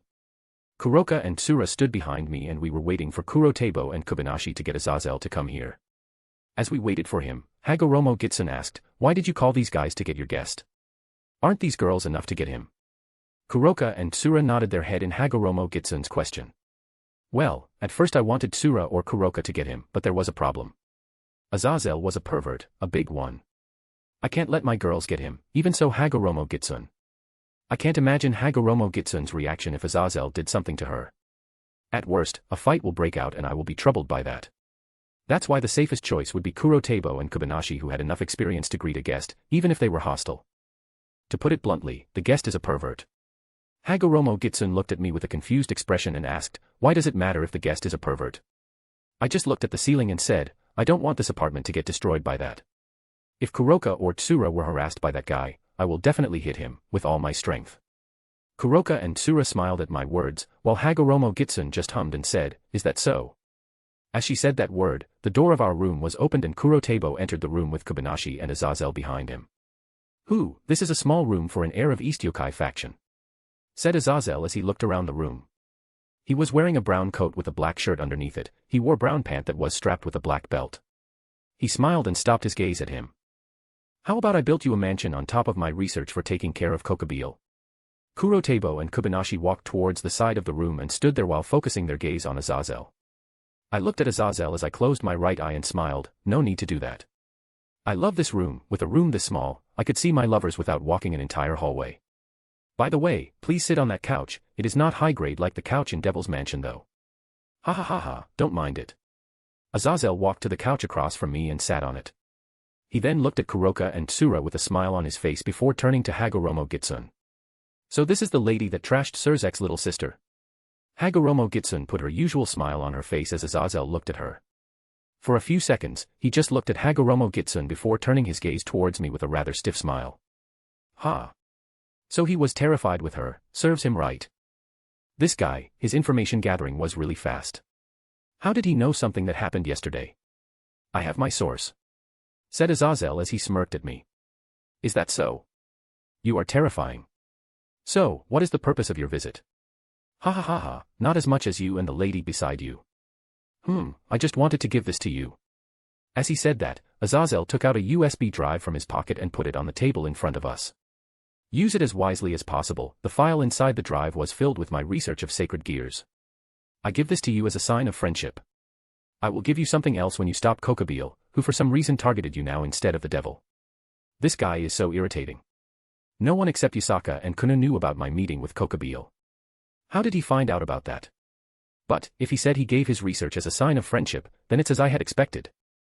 You wanted peace, isn't that it, Azazel?" Azazel's smile turned from his cocky smile into a small smile of melancholy. Was it apparent? I guess so. I am tired of war. Our numbers had decreased each time and we will cease to exist at this rate. I took the USB drive that was on the table and looked at Azazel with a smile on my face. "Then, I guess I will help you with Kokobeel this time. But you were wrong about one thing. He was targeting Satan's sibling, not me. Then I am in good hands. I am counting on you." Chapter 65, My Preparation. Azazel stood up from the couch after he gave me the USB drive and left our apartment. He didn't even bother to stay and talk to me any longer because he said that he had to do something. Kobayashi escorted him out while Kurotabo still stood silently on his spot. That's natural, I thought. Maybe that was the reason he left Kokobeel to me. I could use this chance to get a fighting experience further and rip bigger awards from Azazel. Talking about Cow's Brigade, I wonder if Valley will join them. He joined the Cow's Brigade because he wanted to fight, right? Should I just take him under my wing and give him the fight that he wanted? Let's do that when I met him again. Shall we go to the school, Rikusama? Asked Tsura from behind. I stood up from my couch and looked at Tsura and Kuroka. Well, we had nothing to do except for now. So, let's go to the school. I guess I will go too. I had nothing to do except playing around and lazing around, said Hagoromo Gitsun as she stood up from the couch. I looked at Kurotabo and Kobayashi who just entered the apartment again and said, I hope both of you could stand by in this apartment. With that guy visit, I guess the attack from Kokobeel would happen in the near future. Kurotabo nodded his head. All right, Rikusama. We will stand by in this apartment. Well then, I am going to school. When we arrived at school, Sona and Tsubaki were waiting for us in front of the entrance gate. Well, the truth was I knew about them waiting for us. But because of Azazel, we were late for school. When they saw us, Sona sighed and walked towards us. She had a tired expression and there were black circles under her eyes. You finally arrived, Nura. I have been waiting for you since this morning. I smiled at her and gestured to Tsura and Kuroka to go without me to the class. They nodded their head and went to the class first after greeting Sona and Tsubaki. Hagoromo Gitsun never cared about Sona and Tsubaki in the first place and ignored them as she kept walking and entered the school. Sona just focused her gaze on me while Tsubaki stood behind Sona with closed eyes. She also had a black circle under her eyes like Sona. An old crow was visiting my apartment, so we need to chase him away and that took my time. Sona narrowed her eyes at my words before letting out a sigh. Ha, that was so like you. More importantly, did you read the letter from Lucifer-sama? Ah, the letter of apology. I read it, but I need to say that I never expected that. Lucifer-sama is a good leader. It was entirely Rias's fault that time, so if he offered you an apology, then just accept it if you forgave Rias. I shrugged my shoulder and closed my eyes as I said, it's not like she did anything to me in the first place, not like she can do something in the first place. Hence, I forgave her. But, I must say that Rias was so childish. She didn't even hear my explanation before attacking me. Sona held her head with her right hand as she shook it, I know. She was burdened with a rating game, but she attacked you of all people in this school. She was too reckless. Sona's outburst surprised me for a second. I had always thought of Sona as a cool girl who never lost control of herself, so this was new.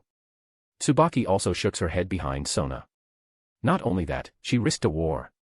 Even I was not that stupid to attack you, what did she think in her head? I had told her that the evil piece was removed safely after you gave me the rook. But, she didn't believe me, what did she think of me? This became awkward. I just listened to Sona's outburst while nodding my head a few times. In the middle of her outburst, I looked at Tsubaki and she put on a barrier to let us isolated from the outside world. After a while, she stopped and had a ragged breath because she was shouting loudly. That was refreshing, sorry for getting an outburst like that. Sona looked at me while fixing her glasses. Well, I never expected that either. Are we done here? Ah, I'm sorry. Because of my outburst earlier I forgot to tell you something important. Lucifer-sama wanted to meet you in Rias's rating game. He invited you as his guest. He said that the Phoenix family wanted to meet you too. I see, so he wanted me to show up and crash the rating game. In that case, my answer was clear. Sorry, no can do. Sona lost her word and stood there with a surprised expression. I had listened to her outburst, so that was enough. I walked past her and exited the barrier while leaving the words. If he wanted to meet me, then ask him to come to my mansion in Kanto. Also, don't forget the promised Phoenix tears. I went to the classroom and sat on my seat. When I entered my classroom, it was in the second period of the class. Kuroka and Tsura asked me what happened earlier, and I just answered them that Sona had an outburst. They chuckled and said, poor her. The day passed just like that, with nothing happening except my meeting with Sona. We came back to my apartment. Kuroka and Tsura teleported back to the mansion because they helped Kajoro and Setsuna to care for the mansion now. With a lot of new yokai in the mansion, Setsuna can't handle them herself. That was why Kuroka and Tsura were helping her. As usual, Hagoromo Gitsune went into the bedroom immediately, leaving me with Kobayashi and Kurotebo in the room. This is perfect though, I wanted to train Matoi from now on in preparation for a big fight. Kurotebo and Kobayashi sat in front of me and I said. Kurotebo, I heard from Hagoromo Gitsune that Nurarihyon's grandson, Rikuo was it. He used a technique called Matoi when he fought her. Do you think I could use it too? Kurotebo nodded his head without a second thought and answered, I believe you can. From what I see, your technique was really similar to Rihan-sama. And, Rihan-sama was the one who made Matoi. Do you want to learn it, Riku-sama? I believe I know that technique better than anyone in your Hyaki Yaku now. I smiled at his words and stood from my couch. I turned into my yokai form and looked at Kurotebo. What are we waiting for? Let's go. Chapter 66, Matoi. I went to the usual forest near Kuo Academy with Kurotebo and Kobayashi to train Matoi. With Kurotebo here, I believe I could learn it faster compared to learning it by myself. We were in the clearing where I trained Chiron the way to use Senjutsu. Talking about Chiron, I didn't see her in a few days already. Kuroka said that she was in the mansion in Kanto, and it was like that since Rias attacked us. I thought that she needed time to be alone, that was why I need to focus on my own training right now. I looked at Kurotebo who stood in front of me, so, can you explain this Matoi technique first? First, Matoi was a technique that was created by our leader, Nurarihyon-sama, the second head of Nura clan. I nodded my head in understanding and listened to Kurotabo's explanation with a serious face. Kobayashi was also looking at Kurotebo and heard his explanation. Maybe he wanted to know more about Matoi too. This technique was only possible because our leader was only a part of yokai. In other words, only part yokai could use this technique. A full yokai couldn't use this technique. I finished Kurotabo's word and he nodded his head. Correct, Matoi is a technique that was created because our leader understands his shortcoming. His human form limits his power greatly. While he was still able to use fear in his human form, his strength was only half of his yokai form, no, it was even less than that. I touched my chin with my right hand when I heard Kurotabo's explanation. I was weaker in my human form too, but it was not that bad. I still had around 3/4 of my strength, or at least around that much. It was true that I can't fully utilize my fear in human form though. I can't use Shinkyuka Suigetsu or Shin Maikyo Shirsue while I was in my human form. Let me continue my explanation. This technique needed trust between individuals. The one who used this technique, let's say that you used this technique, Rikusama. You need to trust your back to the other party, or in this case your subordinate. While your subordinate need to trust their fear to you. I know that part. I remembered it because I love the technique, and I was also trying to recreate the technique myself when I hadn't met with Nura clan yokai yet. Because I showed no reaction, Kurotabo continued, this technique wasn't called Matoi for nothing. It literally meant the name, demon-clad. The subordinates will entrust their fear to their leader. In turn, the leader would be able to use the subordinate's special ability. In my case, you will be able to use my Anki Kuroenbu, Dance of the Black Weapon. My serious face turned into a big smile as I looked at Kurotabo with my right eye closed. That was interesting. Is there anything that I need to know? Kurotabo nodded his head and raised his hand with his index and middle finger pointed to the sky. This technique had two methods. The first one is Izutsu. This method includes taking the subordinate's fear entirely and unleashing it in one attack. This method had a destructive attack, but it lacked defense. When you are using this method, you can't use your fear. So I can't use Maikyo Shirsue or Kyuka Suigetsu. But I was able to use the fear of the one who does Matoi with me. That's correct. That was why this method was used when you were sure with your victory, or you wanted to end the fight quickly.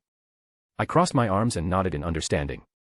That was true, this method had a strong destructive power, but my defense was technically only depending on my ability to dodge or block the attack. I can't use my fear ability, but I was still able to use Yujitsu and Senjutsu. While this method had disadvantages, this was the best method to end a fight. Especially big fights because of the destructive power created by this technique. This is perfect for a short fight against weaker opponents, but it only served as a trump card against stronger opponents. The second method was called Kasani. This method was a defensive one, but this method was also effective to attack the opponent. The leader and his subordinate's fear merged together, thus you can use both techniques. This method could be sustained longer than the Izutsu method, and it granted you with the freedom of the movement. So the difference of both methods located in their use. Nothing changed besides that. I asked Kurotabo. He was a bit hesitant for a while before he said, if you use the Izutsu method, a tattoo-like marking will appear on your back each time you use this method with a different yokai. For the Kasani method, nothing changed in particular. But, when you use this method, your subordinate's fear will turn into a kimono and your heart will technically be aligned with the yokai that used Matoi with you. I nodded my head in understanding. Izutsu method will change my weapon and my attack, while the Kasani method will change my defend, or in this case my kimono, and was able to use both techniques. This was a truly amazing technique. Being able to use both techniques at the same time was unfair. Matoi basically allowed me to get a power-up instantly, without any training. In the fight, this technique will surprise my opponent. Not only that, because there were a lot of different yokai with different techniques or fear, this is truly a broken technique. So, how to use it, Kurotabo? I will spread my fear as I stood near you. Please accept my fear and more importantly, trust me, Rikusama. Do it, I trust you. As I said that, Kurotabo approached me and stood beside me. Kobayashi knew that the technique was a bad idea, that was why he jumped away from us and leaned his back against a tree a distance away from me. Are you ready, Rikusama? I called my Nenakurimaru and held it in my right hand as I looked at Kurotabo. I am. Kurotabo spread his fear and I certainly could feel it. Following his instruction earlier, I accepted the fear and it began to surround me. Black smoke appeared around us and slowly but surely, Kurotabo's body melted into the smoke. A second after Kurotabo's body disappeared, my school uniform turned into my usual kimono and black sleeves appeared on my right hand. Nenakurimaru's blade was surrounded by a cloud of black smoke that defied gravity as the smoke was floating to the sky and disappeared around 1 meter from my Nenakurimaru. Somehow or another, I could feel another source of power within me and I could control it freely. I flexed my right arm and tens of weapons appeared from the black sleeves. The weapons were varied from sword, katana, spear, naginata, and staff. I smiled as I looked at the weapon that appeared from the black sleeves on my right arm. I called back the weapon and it retreated into the black sleeves again. After a few tries, I decided to raise my Nenakurimaru and injected all fear that I gained into my weapon. Are you sure, Rikusama? The destruction would be no joke and the humans would realize this. Kurotabo's voice came from behind me as if he whispered right beside my ears. It was strange, but I need to get used to this. I snapped my left hand and an invisible barrier was created around the forest. Don't worry, I put a barrier. Is that so? Then please feel free to attack. As Kurotabo agreed, I injected more fear into my Nenakurimaru. A second later, I felt that this much fear was enough and swung my sword to the ground. As soon as I swung my sword, hundreds of weapons that were surrounded by black smoke appeared from my back and flew in the direction of my swing. It cut everything on its path until it finally disappeared after it reached 300 meters. I looked at the aftermath of the attack and was surprised by it. The forest was destroyed, creating a new path without any trees. The Matoi was also cancelled after I launched the attack and Kurotebo breathed roughly beside me. I could feel my back burning. So this is the moment where the tattoo appeared. I rested my Nenekarimaru on my shoulder and looked at Kurotebo. This technique is good. I will be counting on you in the future. Kurotebo looked at me with a smile and said, please leave it to me. Chapter 67, Satan's Visit. The next day, as soon as I arrived at Kuo Town with Kuroka and Tsura, I spread my senses as usual. Nothing was unusual today and it made me happy. I really hate the unexpected thing happening without my knowledge. So, we went to school as usual, with nothing usual happening until school was over. Chiron was still in my mansion without even trying to go to school. I was curious about what happened to her, but it seems that she was training her senjutsu under Magari to get stronger. I trained my technique further with Kurotebo and Kubinashi. On the third day of my training, Hagoromo Gitsun showed up and watched my training with an amused smile on her face. Days passed with no attack from Kokabeel or the disturbance from the devils. And suddenly, a week after Sona's outburst, when we were on the way to the Kuo Academy, I felt immense energy appear in Kuo Academy. 3 energies suddenly appeared in Kuo Academy with Rias's energy among them. I didn't need someone to inform me about the energies, as I knew who they were. Rikasama, do you feel the energy, Naya? Kuroka asked me with a concerned expression. Yeah, that's Surzex and his queen, Graphia. It seems Rias is in Kuo Academy with them too. I nodded my head as I looked at Kuroka. Tsura had a worried expression when I told them about Surzex. Well, who won't be nervous when one of the top 10 power in the world is in the city? I turned to look at Hagoromo Gitsun and saw her smiling at me without caring. Oh, there were 2 of us here. Surzex, if I remember correctly, then he is the brother of the girl that I trashed around, right? Asked Hagoromo Gitsun. Yes, he is. Well, with both of us here then there is nothing to worry about, I think. He's not stupid, he's quite smart in dealing with things. I bet he's here because he wanted to meet me. And he's curious about me, isn't that so? Added Hagoromo Gitsun. Rikasama. Will you meet him? Tsura approached me and asked me with a worried tone. What should I do? He's clearly here and didn't attempt to hide his energy. That meant he was inviting me to meet him, or he purposely let his presence be known, so I will approach him. It was rude to not visit him when he's clearly here too, as he's one of the Devil's faction leaders. Especially after I refused his offer to watch the raiding game, the least I could do is to meet him. Who knows, maybe he really wanted to visit me and brought me the promised Phoenix Tears. But, why did the leader of each faction really love a sudden visit? I was wondering about that, although I thought I know their reason. They lacked entertainment, and they were busy, so they can't made a promise to visit. I will meet him with Kuroka. I turned to look at Tsura and said, do you mind looking after Hagoromo Gitsun, Tsura? How rude, what do you think am I? Rebutted Hagoromo Gitsun. A troublemaker who made 2 troubles in one day. I said with a smirk on my face. Hagoromo Gitsun's smile dropped from her face and looked away from me. Well, I can take care of myself. She walked away in the direction of the school after she said that. I looked at Tsura and she nodded her head a little before following Hagoromo Gitsun. After they left us, I looked at Kuroka and said, sorry Kuroka, for asking you to accompany me. What are you saying, Rikasama? I love being with you, so it's no problem, Naya. I smiled at her answer. I see, can you teleport us in front of the old school building? No problem, Naya. After Kuroka said that, a magic circle appeared under us and we teleported in front of the old school building. I felt Sona and her queen, Tsubaki, were inside the building with Surzex and the other. I turned into my yokai form in case something happened and entered the building with Kuroka, who walked on my right. We went to the ORC room, or rather, the former ORC room, and Kuroka knocked on the door 3 times when we arrived in front of the room. Who is it? Graphia voice could be heard beyond the door asking for our identities. I am Kuroka, and I am accompanied with Nurarihyon. The voice went silent for a while before an unfamiliar man's voice sounded beyond the door. You may enter. The door was open from inside and I saw Graphia step sideways after she opened the door. On the couch, a red-haired man wearing a black suit sat beside Rias, who wore a white dress. Sona and Tsubaki stood up from the couch and stood beside the red-haired man while looking at me.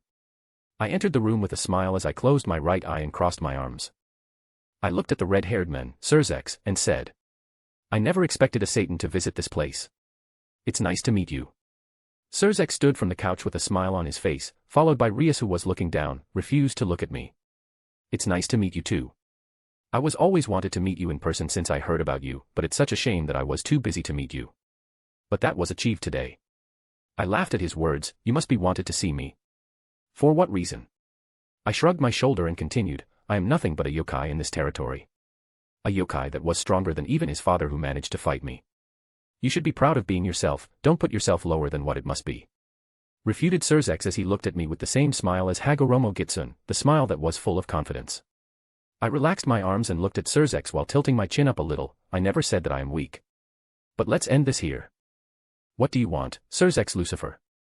As I said earlier, I just wanted to meet you. Not only that, I brought something that I promised. He gestured to Graphia to approach him with his hand. I glanced at Graphia and saw her approaching Surzek while holding a wooden box in her hands. She stopped beside Surzek and opened the box, showing 3 flasks made from the glass inside the box. 3 phoenix tears, as I had promised. Said Surzek with a smile as he took the box from Graphia's hand. Chapter 68, Talking with Surzek. Here, please accept it. Surzek gave the box to me and I took it with my right hand. I looked at the content of the box before closing it and handed it to Kuroka. I turned to look at Surzek and smiled. Thank you. I knew that you were not here just to give me that phoenix tears. Shall we sit down and talk? Talking while standing is not comfortable at all. Surzek gave me a sincere smile this time and gestured with his hand. Let's sit then. We sat on the couch across from each other and Ria sat silently beside Surzek. It was really strange. She was looking down all this time and didn't utter a single word. Also, the reason why she attacked me, did she attack me because she didn't trust Sona's words? To tell you the truth, I wanted to ask for your permission to hold the raiding game between Rias and Riser in Kuo Town. The reason for that was, we had a hard time setting the raiding game in the underworld as Rias was still a young devil, you can call her an underage one. So it was his true reason for visiting me. That was reasonable. No, it was exaggerated. He could ask Graphia to tell me about it as she held a position to represent Surzek because of her position as his wife and queen. I need to decide this carefully. Kokobeel's attack was near. I said near because I didn't really know the exact date of his attack. I touched my chin with my right hand and thought about Surzek's proposal.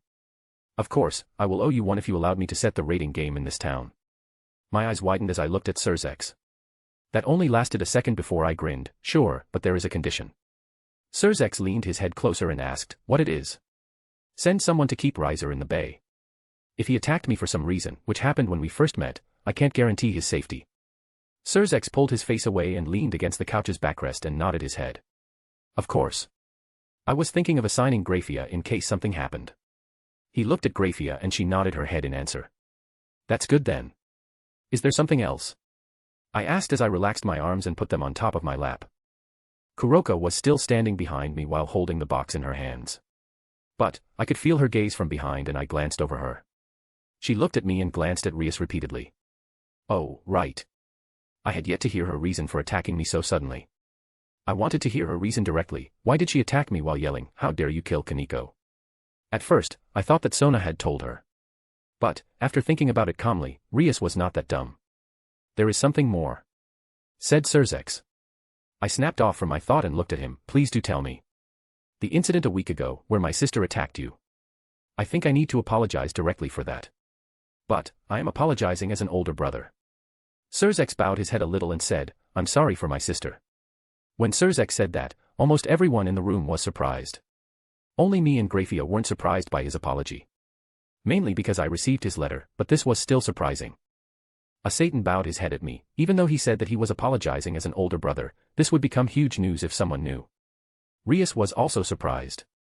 She raised her head and looked at Surzek and shouted. Oni-sama. You don't need to apologize. I was the one in the wrong. Surzek raised his head and looked at Rias seriously. As an older brother, I need to do at least this much. But. Rias looked like she was about to crumble as she shouted. Surzek looked at her with calm eyes and a little smile on his face. Rias, stop, okay? This much is fine. Oni-sama. Muttered Rias. The situation had become awkward now. I glanced at Sona who stood beside Surzek and saw her averting her eyes away. That girl. I turned back to Surzek and said, sorry for breaking your moment, but I forgave her since you sent the letter. No, since the day she attacked me. I am not the type to hold a grudge over something like that. But I was still curious, so I wanted to ask something to Rias. Surzex and Rias looked at me and nodded their heads. Getting their confirmation, I asked, why did you think Chiron was dead? I believe that Sona had told you about me getting rid of the evil piece safely, right? I even told you that I had my way to remove the evil piece. When I said that, Rias's eyes widened and I could see Sona's body flinched on the edge of my sight. I glared at Sona and said, "You told her, right?" Instantly, the attention of everyone in the room was focused on Sona. I had no time to tell her when she was training in the underworld," answered Sona. "That meant," I said and paused for a while before continuing, "you just told her about me removing Chiron's evil piece and didn't tell her about Chiron's condition." Sona looked at me while biting her lips. "I planned to tell her when I asked you to stay longer. But you walked away without waiting for me to tell Rias." I sighed and looked at Surzex. That meant the incident was caused by a misunderstanding from Rias and the carelessness of Sona. "You don't need to apologize for that." "But I will need an apology from Rias to my friend. She attacked us without even hearing me after all." Rias looked at her best friend with a surprised face. Sona averted her gaze from her in embarrassment. Surprisingly though, Rias didn't get angry immediately. I guess that getting trashed by Hagoromo Gitsun made her thought carefully before deciding something. "Huh? I see, I appreciated it," said Surzex. Rias turned to look at me with a serious face and bowed her head. "I'm sorry. I was wrong for not listening to your story and suddenly attacked you."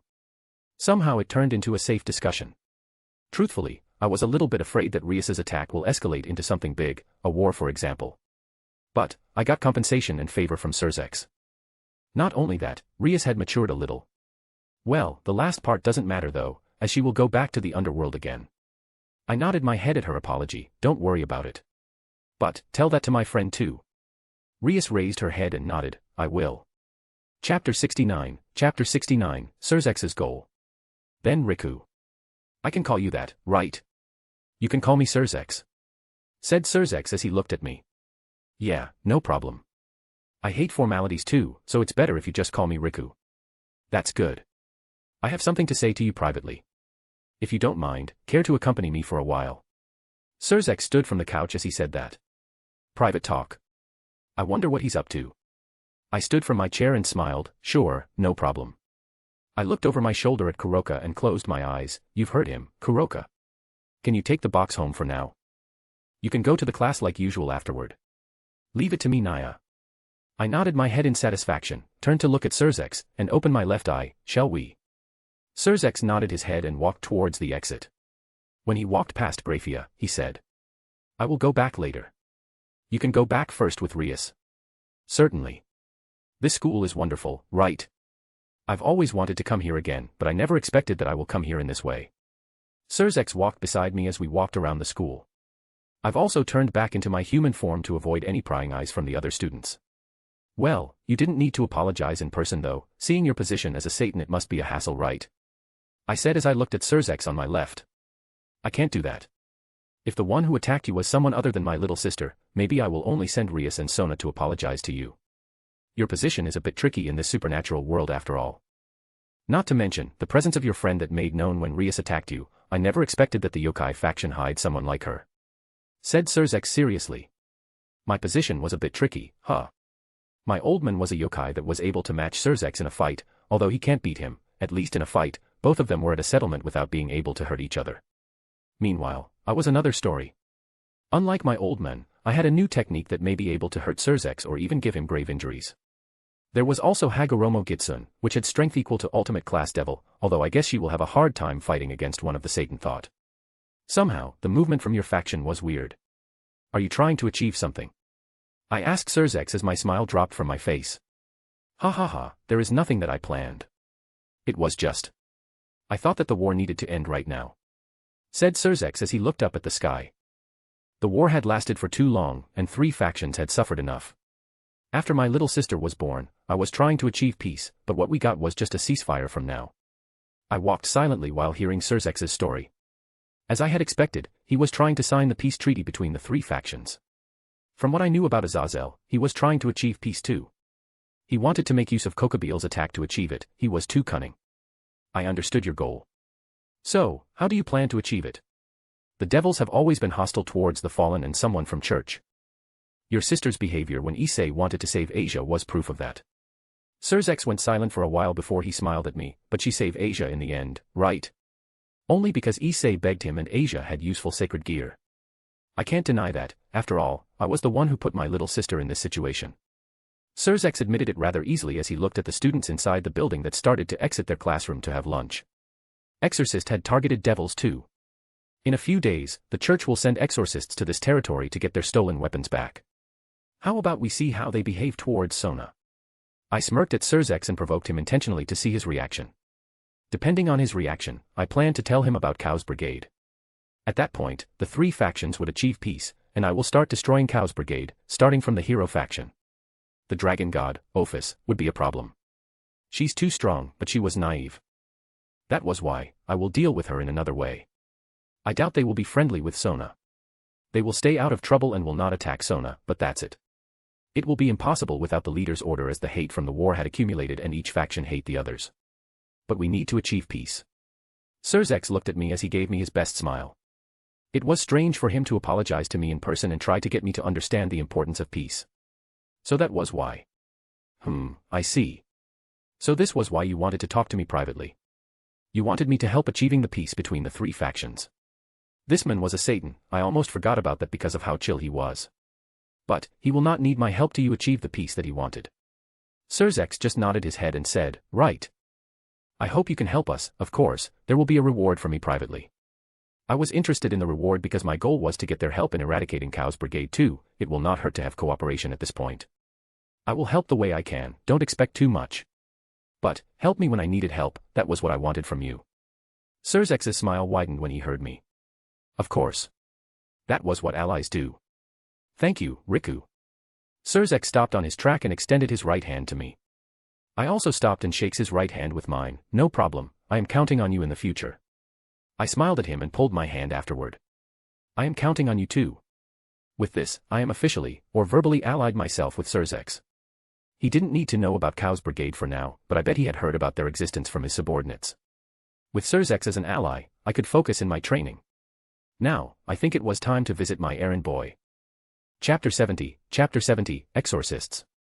I talked with Surzex for a while after that. While we were talking, I saw Rias, who was led by Sona, went to the third floor from the window. So she did keep her promise and was about to apologize to Hagoromo Gitsun. It seems that I can't stay here any longer. Let's meet again in the future, Riku. I looked at Surzex, crossed my arms, and smiled, give me a head up next time. Don't just teleport here without saying anything. Sure, then I will go now. Goodbye. Surzex said that and he turned to walk towards the old school building. I stood in the schoolyard alone while looking at Surzex's figure that walked away slowly. Now, my errand boy had recovered from his injuries, but he didn't bring any Excalibur shard. In fact, there were no Excalibur shards in this town. I guess Kokobeel took a measure of that and moved the Excalibur shards outside of this town. But, what's the reason for that? Didn't he want to have a war? Shouldn't he just throw the Excalibur in this town and, oh right. I am here, the Excaliburs would only arrive in my hand instead of the devils or exorcists. So basically, it will be useless. I guess that he will bring the Excalibur when he attacked this town. This will be troublesome. I frowned and looked in the direction where I felt Fried's energy. He was slowly moving to the edge of the city. So I guessed right, he wanted to regroup with the main Kokobeel's army. I can't do that. A purplish-black magic circle appeared under my feet and I teleported to the location near Fried's. I am in an alley between two houses, more specifically, I appeared right in front of Fried, who dragged his feet to walk. When he saw me, he glared at me with a lot of killing intent and shouted. You! Why did you always appear? I will kill you now. Fried pointed his left index finger towards me. He took a light blade that was made for an exorcist from his pocket with his right hand and dashed at me. He's slower than the first time I met him. I looked at him with a tired expression and disappeared from my spot. I appeared again under his body and punched his stomach. He was blown by the forces of my punch and crashed into a wall. The wall cracked and Fried was laying while grunting in pain and trying to get up. Useless, you know that you can't beat me. Now, I wanted to ask a question, you better answer this truthfully or I will kill you now as you had turned useless. Fine. Ask anything. Fried leaned his back against the wall and looked up at me. His head bleed because of a cut from debris. He looked really annoyed, but his eyes were wandering to the left and right searching for an opportunity to run from me. I told you it was useless. I crouched down to match his gaze and summoned Nenekarimaru. I raised Nenekarimaru and used its blade to touch Fried's neck and said, now, where are Kokobeel and his army? Fried had sweat forming on his shiny head and he had a terrified expression on his face. But he kept smiling. I don't know. I moved my blade a little and cut Fried's skin. Blood dripped from the new cut that was made by Nurarihyon. Lie, you were trying to get out of this town. Tell me the truth. I'm not lying. Shouted Fried. I just wanted to get out of this damn town and fucking run away from this mess. This is a mess. I can't tell whether he was lying to me or not. I had two choices, but I won't risk it anymore. As Hagoromo Gitsun said to me that day, I was acting out of my character because I was too cautious. I moved Nurarihyon to the left and swung it to the right, separating Fried's head from his body. Useless errand boy, sleep well in hell. I extended my right hand towards Fried's body and used Jujitsu to call for a blue flame.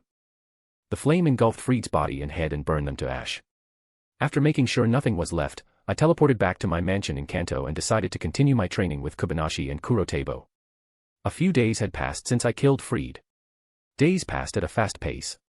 I sat on the couch in my apartment with Tsura and Kuroka sat beside me while Hagoromo Gitsun was still sleeping in the bedroom as the sun had yet to rise. The reason why I sat in my apartment this early was that there was something different today. The exorcists had entered the town, and both of them had Excalibur shards.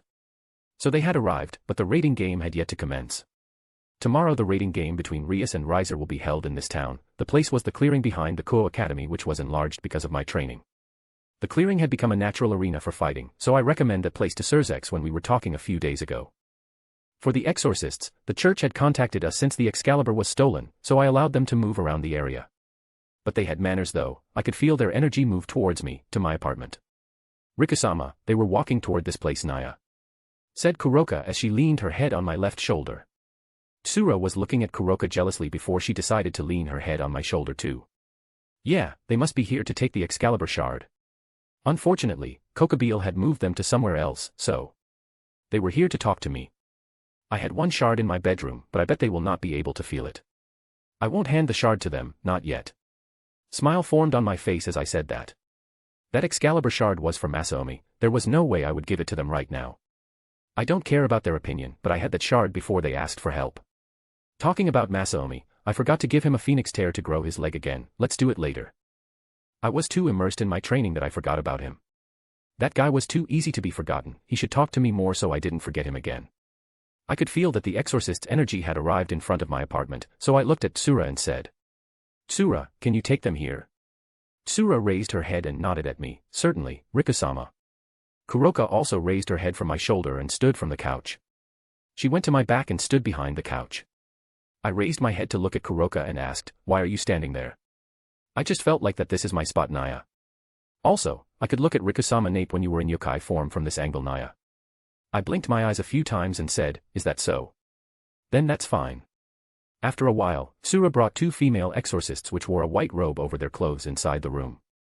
They were looking around the room until finally Tsura pointed at the couch across from me and said, please take a seat. Thank you, said one of the exorcists with an energetic tone. I looked at them with a smile on my face as I crossed my arms. The exorcist sat on the couch in front of me and I asked, so, why did the church send the two of you here? Chapter 71, Chasing the Exorcist Away. The two exorcists in front of me took off their robes at the same time. They were both girls. The left one had short blue hair with green strands in her bangs, while the other girls had light brown hair that was tied in twin tail. Strange, the energy that I felt earlier was bigger than them. I tried to spread my senses again and I caught one energy that stayed outside of this apartment. I glanced at Tsura who stood beside Kuroka and she just tilted her head in confusion. So there were three energies. Also, the last one managed to fool even Tsura. Interesting. Why don't you introduce yourself first? I asked them while leaning my back against the couch. My name is Zenobia Corda, an exorcist from the Catholic Church. Zenobia introduced herself as she put her right hand over her chest. My name is Irina Shido. Also an exorcist, but I came from Protestant Church. Introduced Irina while raising her hand. I see, I guess that you knew me already, so I don't need to introduce myself, right? I said as I relaxed my arms and looked at them with a smile on my face with my right eye closed. Indeed we are. We know that you are Nurarihyon's son, Nurarihyon, answered Zenobia as she nodded her head. Good, if you know. Then you will tell me your reason for being here. As I said that, I let out my fear and black smoke appeared from my body, floating to the thin air. Irina and Zenobia immediately went alert with the sudden pressure that they felt. Zenobia narrowed her eyes as she moved her right hand, ready to call her weapon anytime. Irina was also put her guard up and held her left wrist with her right hand, touching the Excalibur mimic that was turned into a bracelet in her left hand. Now that I realized it, the second Excalibur shard was brought by the third person that stood outside of my apartment. Don't be afraid, I'm just taking a precaution because I was attacked by an exorcist a few times. His name was Fried Selzen, maybe you know that man. Seemed to expect my question, Irina nodded her head while relaxing her hand. That man was a stray exorcist. He discarded his title as exorcist and went rogue. He had no ties with us. Oh God, please grant that man mercy and let him back to the good side. Irina put his hands together and looked up at the ceiling with closed eyes as she prayed. Zenobia imitated her gesture and said, Amen. Although they were praying so that Fried would realize his mistake and pay for it, that can't happen. Sorry to break it to you, but I killed him. Irina and Zenobia looked at me while blinking their eyes before Irina said, Oh God. Please make him pay for his mistake in that place. Amen. Strange, that was too strange.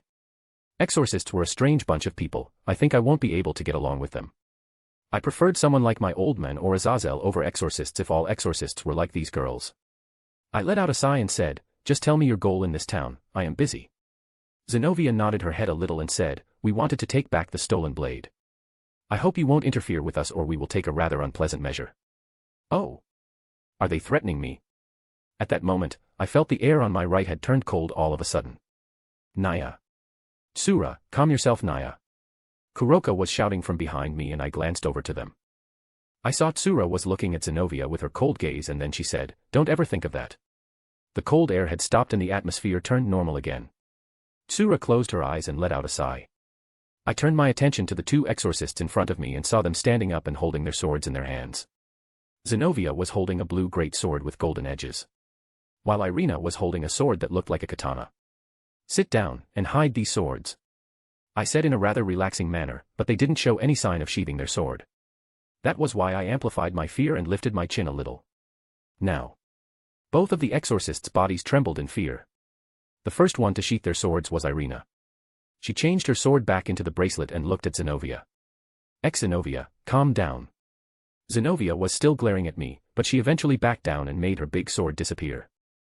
I also called back my fear and they flopped down on the couch again. Let this be clear to you.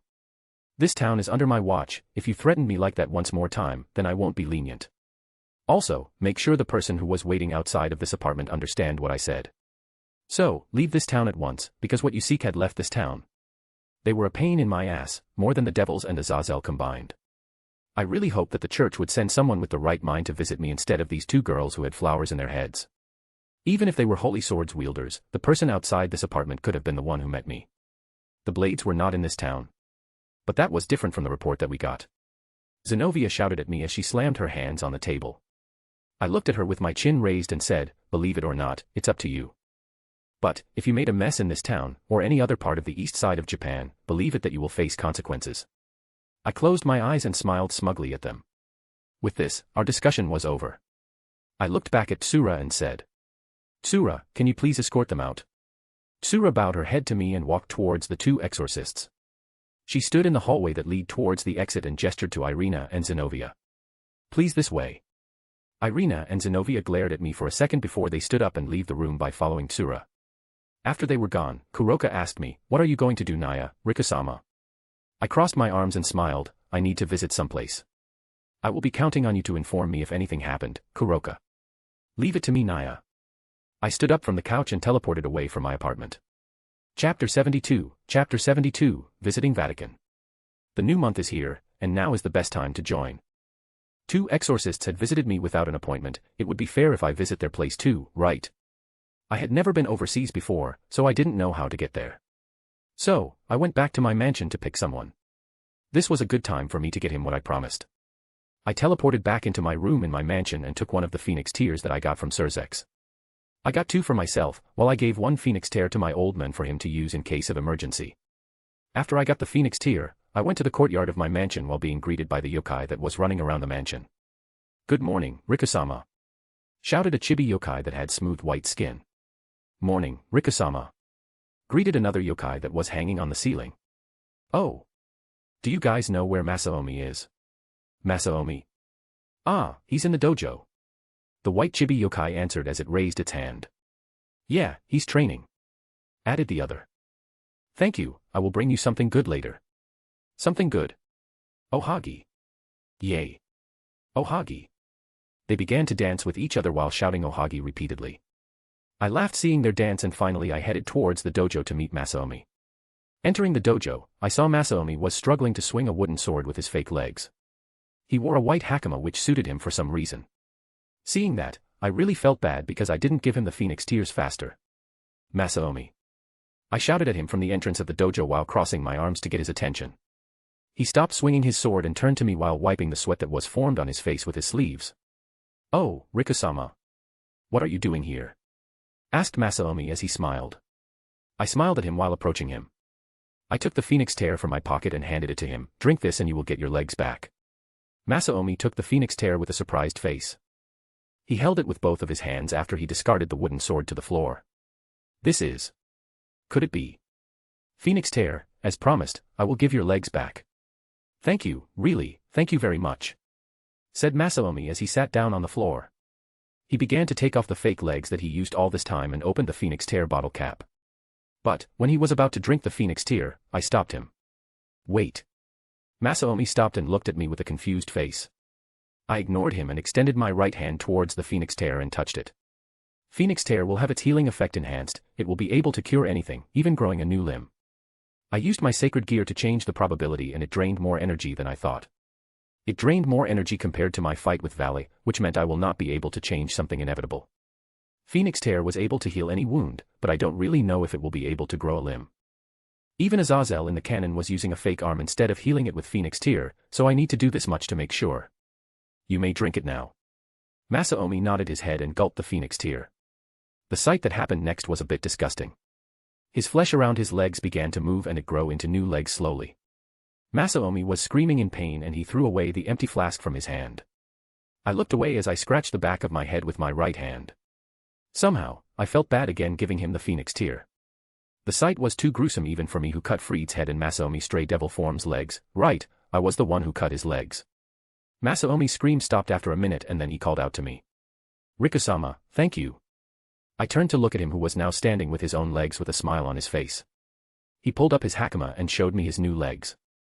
I can now serve again to the fullest. He bowed his head to me as he said that. Don't worry about it.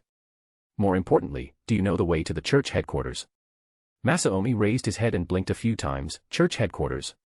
I believe they were based in the Vatican. Can you teleport to the Vatican? I asked Masaomi as I smiled. I tried teleporting a few times and it was a success. I believe I can teleport to Vatican. Hearing Masaomi's answer, I transformed into my yokai form and closed my right eye. Then let's go to Vatican. We have a church to visit. Masaomi looked at me with his eyes widened in surprise. What happened this time, Rika-sama? He let out a sigh as if he expected something big happened. Well, I just want to visit the church and meet one of their higher-ups to talk about something. Two exorcists named Zenobia Korda and Shido Irina had visited me earlier. They didn't believe what I said, so I wanted to talk to their higher-up, it's that simple. Masaomi's body stiffened when he heard Irina's name. Well, that was to be expected, after all, Irina was the daughter of his friend. Shido, was it? Was he there too? Who? I asked Masaomi while tilting my head a little. Please don't act dumb, Rika-sama. You definitely investigate me and my origin, there was no way you would accept someone like me in your Hyaki Yaku without even investigating me. Masaomi laughed as he said that. I didn't do it though. I just knew from my fragmented memories from my previous life. I had forgotten most of my previous life because I thought it was unnecessary in this life, but I still remember some big events in the canon. Ha ha ha ha, that's why let's visit Vatican. There was a third person that came with the exorcists, but I don't know who that person was. Find it by yourself in Vatican. Well, that's fair. Then let's go, Rika-sama. Masaomi approached me and then a blue magic circle appeared under our feet. The next thing that my eyes saw was a European building and a marvelous church in front of me. We've arrived, this is the church that was used as headquarters in Vatican City, said Masaomi. I smiled as I took a step forward. Let's intrude them. Chapter 73, Vasco Strata. The new month is here, and now is the best time to join. I walked towards the church in my yokai form with Masaomi walking behind me. He was still wearing his hakama, so he became the center of attention immediately. Well, there were only a few people here as it was still dark and the sun has yet to rise. As this was Vatican Church, and it was located in Rome, it was still 3 a.m. here. Some priests were walking here and there, but they just ignored us after glancing at us for a second. As we were walking towards the entrance of the church, Masaomi asked, "Rikasama, what is your reason for visiting Vatican's church?" I looked at Masaomi over my shoulder and said, "I just wanted to visit their place, any problem?" "Ha, nothing." "But, why did you invite me to go with you?"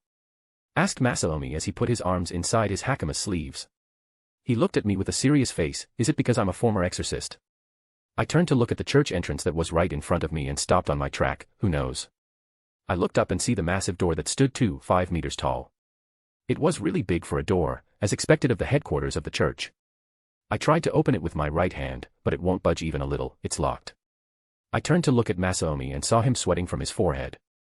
His face was a bit pale and he gritted his teeth as if he was holding something. "Oh right, I forgot about it. He's a devil right now." I put my arm on his shoulder and called the power of my sacred gear. The probability of holy energy affecting Masaomi would be reduced greatly.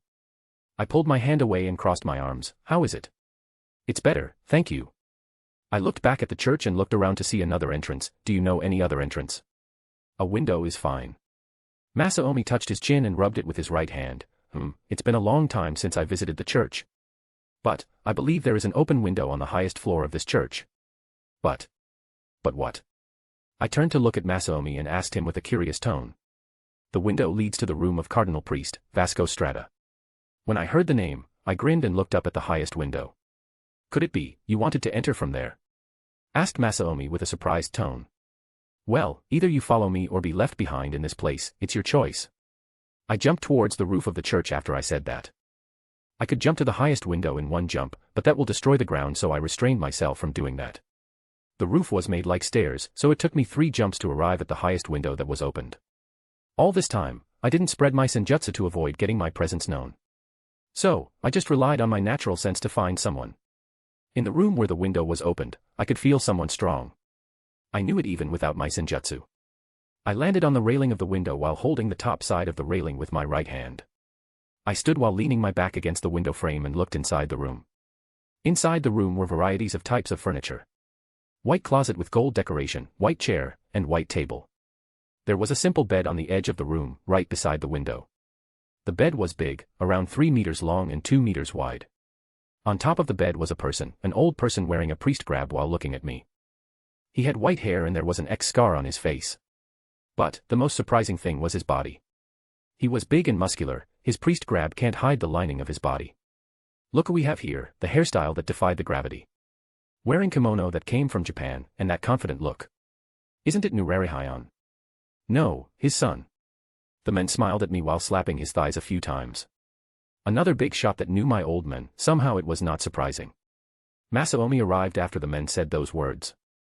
He stood on the roof of the church and said, "Rikasama, please don't jump so suddenly. You had no idea." Masaomi stopped talking as he saw the men inside the room. "Vasco Strata-sama." He bowed his head a little before he raised his head again. The buffed man, Vasco Strata, had a surprised look on his face that lasted for a few seconds. "You are. So you are alive?" asked Vasco Strata as a small smile formed on his face. "Yes, I am. But it came with a cost," answered Masaomi. "I saw that, but it's good that you were alive. I'm sorry that I can't save you at that time." The majority voted that decision to maintain the status quo. I knew about it, but it was still. "I'm sorry." Masaomi looked away from Vasco Strata and stopped himself from talking any further. "Don't apologize, that was our fault," said Vasco Strata as he released a sigh. He then looked at me and asked, "Is this your goal of coming here?" "Then I am grateful for that." No. I just visited this place because 3 exorcists were entering Kuo town. I entered the room and walked to the nearby chair in front of Vasco Strata as I said that. Masaomi also entered the room through the window, but he just stood near the window while looking at us. "Ah, those 3. So they arrived at Kuo town. What about them?" asked Vasco Strata with a curious tone. I leaned my back against the chair's backrest and looked up at the ceiling. "The thing is, I have a feeling that the 2 of them, the girls, will cause a lot of trouble. Not only that, the blade that they need to find had left Kuo town." I turned to look at Vasco Strata and said, "So, can you tell them to go back to the Vatican? The 2 girls and the 3rd person who loves hiding her identity. The blade was not in Kuo town." "I see, our information was outdated." We need to find those blades as soon as possible, but that will be hard, huh? Vasco said as he put his hands together and looked at me. So, the real reason why you visit this place is? He smiled and asked with a serious tone. Here is the thing, Church had asked youkai to help them to find Excalibur shards, right? Vasco nodded his head to confirm my question. I found one, but I don't want to give it back to the Church. I wanted that guy who stood there silently to use it. It was Excalibur rapidly, by the way. Vasco's eyes widened in surprise before he smiled. Masaomi was also got surprised by my words, but he didn't say anything because he knew that it will be useless. Interesting, fine. But, the rest of the Excalibur shards will be back to the Church. I'm sorry, but, I need to make sure that sword ended in the right hand after, something. When he said the last part, his word was a bit forced. That's fine, so we have a deal. I asked Vasco as I extended my right hand. He took my right hand with his big hand and shook it. We have a deal. I will ask Griselda to move out of Kuo Town immediately. Chapter 74, Preparation complete. The new month is here, and now is the best time to join. Griselda. As in Griselda Quarta. She was the one who accompanied those two girls. I asked Vasco while leaning my head closer. I was interested in Griselda. She was the top 5 female exorcists and she had 6 wings after she reincarnated as an angel. A lot of people who read the series underestimate the power of 6-winged angel, more so because they were defeated by the main cast rather easily. But, the angel or fallen who had 6 wings or more was strong, maybe they could fight Kobayashi evenly. And that was an understatement, Kobayashi was one of my strongest subordinates if he didn't hold himself back. Oh ho, you did say that you could feel the hidden one, but you don't know about her. Vasco looked at me with an amused look on his face. I shrugged my shoulder and shook my head. What can I say? I supervise the whole town because that is my job in that town. Not only the town, but I also need to look at the devils to make sure they didn't do anything that endangers the civilians. Vasco had a surprised expression, but then he smiled. I see. We were talking for a rather long time after that. Masaomi also joined in our conversation as he took a seat on my right. Talking with that old man was somehow fun, maybe because he was the rather rational member of this church.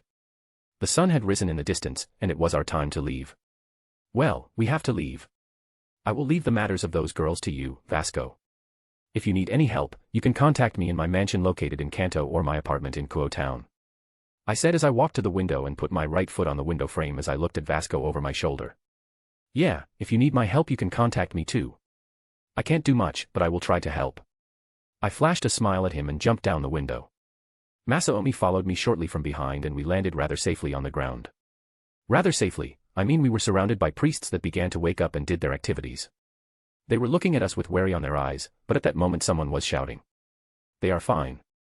Let them walk and continue your activities. I looked up at the shout and saw Vasco standing in front of the window while crossing his arms. The priests began to move away from us, but there was still someone curious about us. I nodded my head a little at Vasco and then I make a magic circle and teleported us back to my apartment. We were inside the living room, which I previously called an all-purpose room. There was no one in my apartment, they were already at school. Now, Masaomi. Because we had permission, no, because Vasco had given us the sword, I think it's time for you to wield it. I looked at Masaomi with a smile on my face as I walked toward the bedroom. When I entered the bedroom, the bed was in a mess. Clothes littering everywhere, there was even underwear on the ground. Hagoromo Gitsun. She didn't even tidy the bedroom. I quickly closed the door and said, I think it's better if you wait outside, Masaomi. I ignored the clothes and underwear on the ground and walked towards the closet. I opened the closet and saw that the thing inside the closet was not touched even once. I took the Excalibur rapidly that I had using my fear. I cancelled the fear that I used to wrap the sword and went out of the room. Masaomi stood in front of the bedroom with eyes full of expectation. He was a former exorcist, maybe he was excited to get his hand on Excalibur. But, he can't wield it yet, mainly because of his devil body. I raised my right hand that held the Excalibur rapidly's hilt and extended it toward Masaomi. This is Excalibur rapidly. I will use my sacred gear to make it possible for you to wield it, but maybe you will be in pain when you wield this sword because of its holy aura. I can't cancel that, not yet. Do you want to wield this sword? Masaomi looked at the sword for a while before nodding his head. Yes, please let me. I am ready for the pain, but I just need this sword as my trump card, don't I? While that was true, I knew that he will use this sword sooner or later. Holy sword was not compatible with devil, but I hope he will be able to hold it until the peace conference. That way, I could ask Michael to tweak the system a little to give Masaomi the ability to wield the holy sword without harming himself. I handed the sword to Masaomi and called my sacred gear's power. I made it that Masaomi could wield Excalibur rapidly with no problem. Masaomi took the hilt of the sword and his face grimaced in pain a little before turning normal again. I thought I will be burned or something, but it was just like holding my hand near a burning candle. It's a bit distracting, but it's fine for me. Masaomi took a step back and swung the Excalibur a few times. He nodded in satisfaction and bowed his head at me. Thank you, Rikusama. I will live up to your expectation. I nodded at him and told him to go back to the mansion. He teleported back to the mansion and I changed my kimono into my school uniform. I went out to the city, walking around while spreading my senjutsu to make sure that nothing was wrong. Chiron was attending the school again, so I guessed that her training with Magari was done. This was good. Tomorrow was the raiding game that will be held in the arena that I accidentally made behind the school building. I had no plan of watching the raiding game, but I will at least get myself prepared for trouble. After the raiding game ended, it will be the time. I guessed it. No, I was expecting it. Kokabeel's attack. I know when he will launch his attack. The day when Rias lost the match and the marriage between two houses was held, will be the signal for Kokabeel's attack. I smiled as I looked up at the bright sky, imagining it to be filled with flying people with black wings. The thought of it made me a bit angry, but I can't deny that I was excited by Kokabeel's attack. That will be my first time to fight a war, although it was on a small scale. Chapter 75, The Raiding Game. The new month is here, and now is the best time to join. The day of the raiding game had come. Hagoromo Gitsun and I were standing on the roof of Kuo Academy while watching the devils that were talking inside the old school building. The devils were Sona's group, Rias's group, and then Riser's group. Grafia was also inside the building to act as Riser's deterrent in case he wanted to do something to me or the civilians of this town. Kuroka and Tsura were standing by at my mansion, ready to teleport my Hyaki Yaku at any moment. Chiron refused to come, saying that she didn't want to meet with Rias yet. So what is this raiding game? Asked Hagoromo Gitsun as she looked at me. I turned to her and smiled, as the name said, it was a game. Mainly for the devils to show off their power as well as their peerage's power in a simulation of war between second kings. But, at the end of the day, it's a game, not a real war. In other words, they were just playing around. Said Hagoromo Gitsun as she looked back at the devils who just went out of the old school building. Grafia noticed our presence and looked at us from the distance. She nodded her head a little before following the other devils towards the venue of the raiding game. Sona and her peerage walked towards the school though. Maybe they wanted to watch the raiding game from her office. As expected, the devils were fast workers. They made a whole arena in the clearing that I made in a night. The arena was simple, with a wall around the clearing and the smooth ground. It was shaped like a rectangle, with two sides to start for each peerage. This raiding game would be a direct brawl between two peerages. This will be interesting as Rias seems to get Gasper out of his room.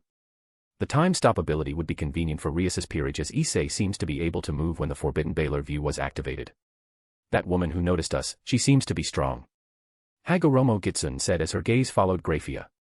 I also looked at Grafia and answered Hagoromo Gitsun. She is the queen of Satan, Surzex Lucifer. She is called the strongest queen. You know what queen is in devil's term, right? I know that Tsura taught you about this world.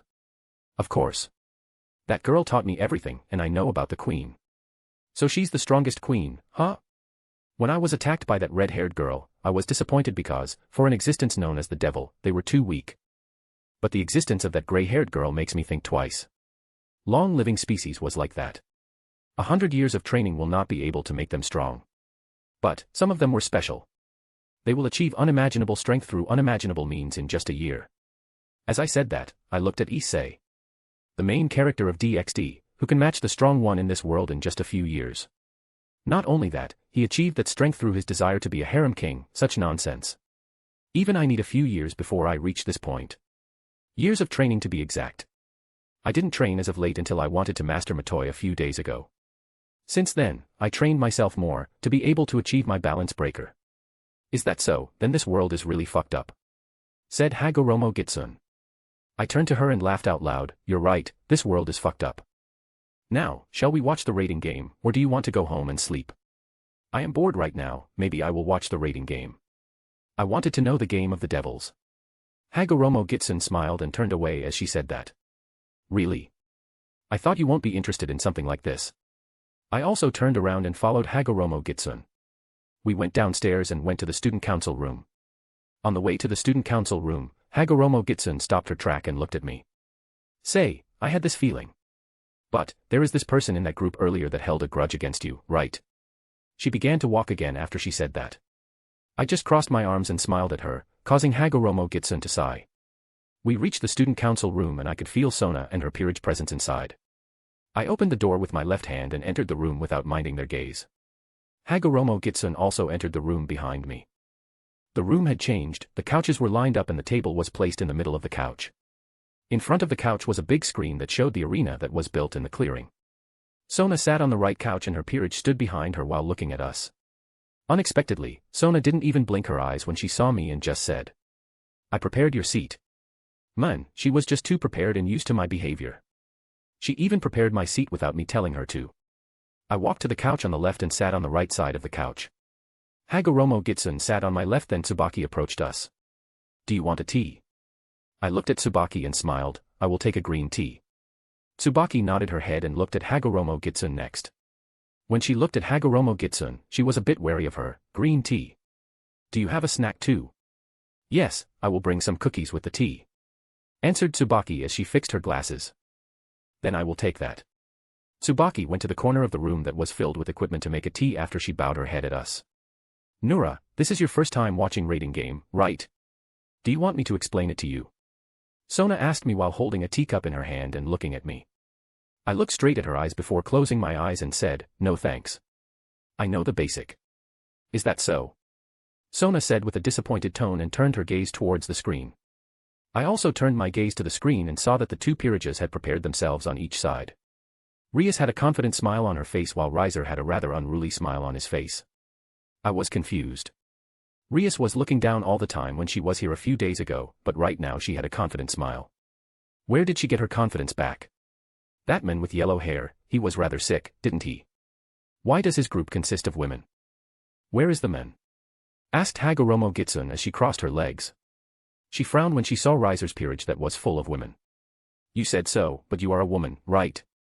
I looked at Hagoromo Gitsun with a smile and teased her. "Don't make a fool of yourself, I am strong. Those girls in his group, they are weak." Sona, who silently listened to our conversation, suddenly said, "It began." I turned to look at the screen and smiled. Now, how it will turn out. Chapter 76, Boring Game and My Turn. Now, the rating game between Rias Gremory-sama and Riser Phoenix-sama will start. Two women appeared on the screen and announced the start of the rating game. They explained the rules of the rating game to Rias and Riser and they acknowledged the rules without much thought.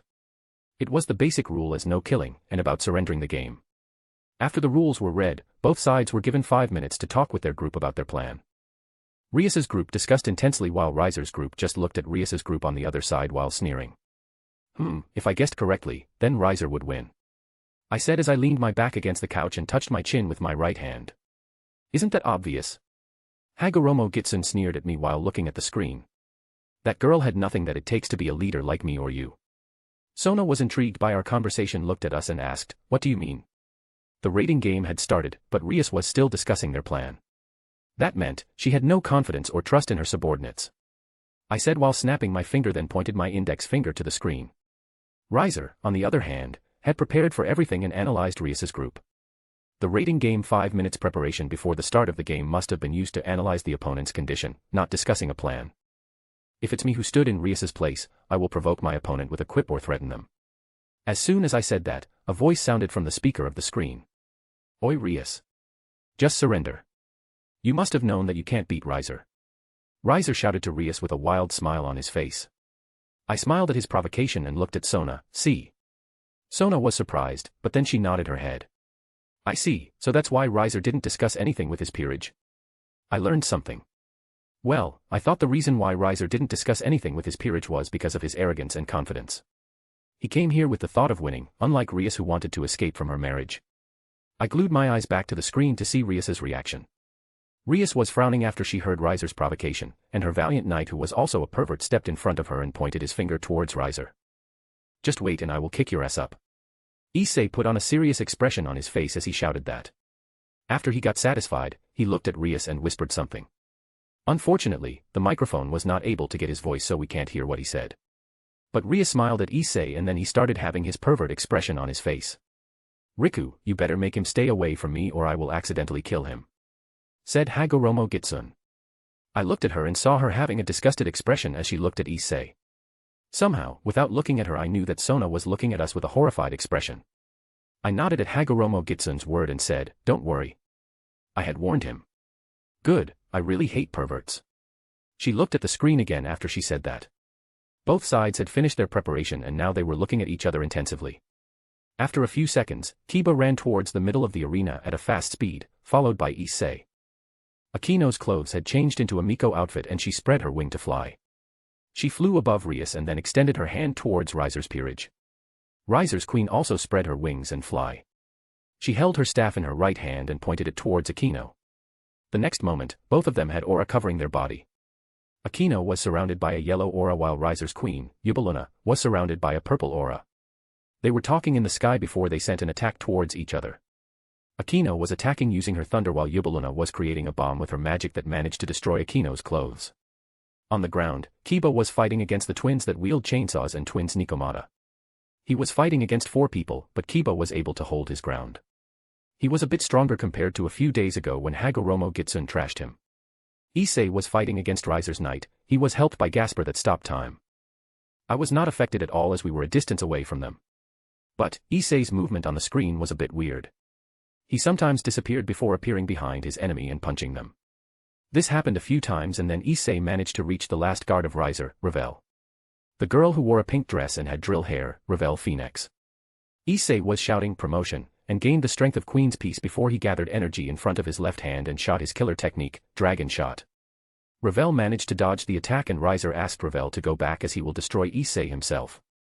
Akino who faced Yubaluna was defeated and Yubaluna drank a phoenix tear to recover herself. She then flew towards Rias and Asia who stood behind the line watching the fight. Asia cowered in fear, but Rias spread her wing and met Yubaluna in the sky. They were talking about something before she fight Yubaluna by shooting her pod ball toward her. As they fought in the sky, Kiba managed to defeat Riser's pawn and made his way towards Issei and Riser who duked it out. Their fight was intense. Issei managed to boost himself 5 times while Riser flew around the sky with his flame wings. Gasper was laying on the floor before he melted into a light, teleported away from the arena because he can't continue the fight.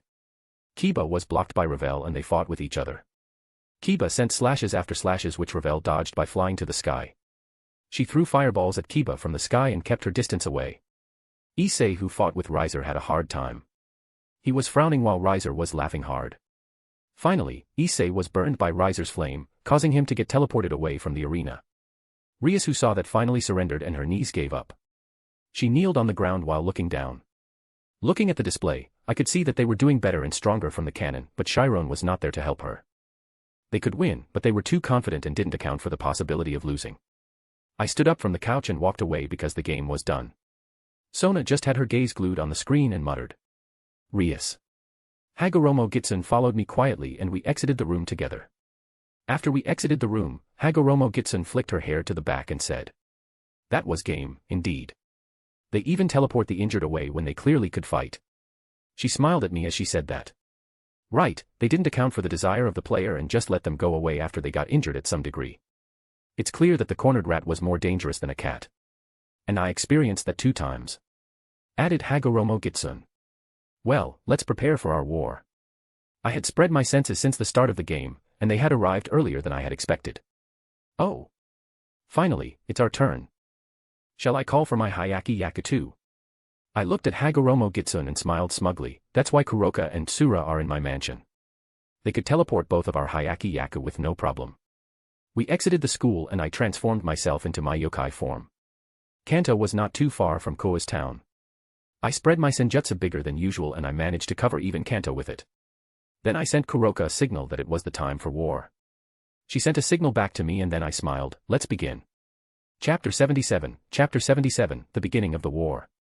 The first one to arrive was Tsuchigumo and Chiron. They were teleported by Chiron who stand by in Kyoto after I told Kuroka that I got a bad feeling about Kokobeel. Yo. It's the time. Tsuchigumo was crouching while smoking from his pipe. He looked at me with a smile on his face and blew the smoke up to the sky. Yeah, they are coming. I answered Tsuchigumo as I crossed my arms. The devils that were in the arena became restless after Tsuchigumo arrived without concealing his presence. I could feel Graphia made her way here by herself and Sona was peeking through the window from the student council room. Chiron approached me and Hagoromo Gitsun then pulled my sleeves. "Rika-senpai, do you need me here?"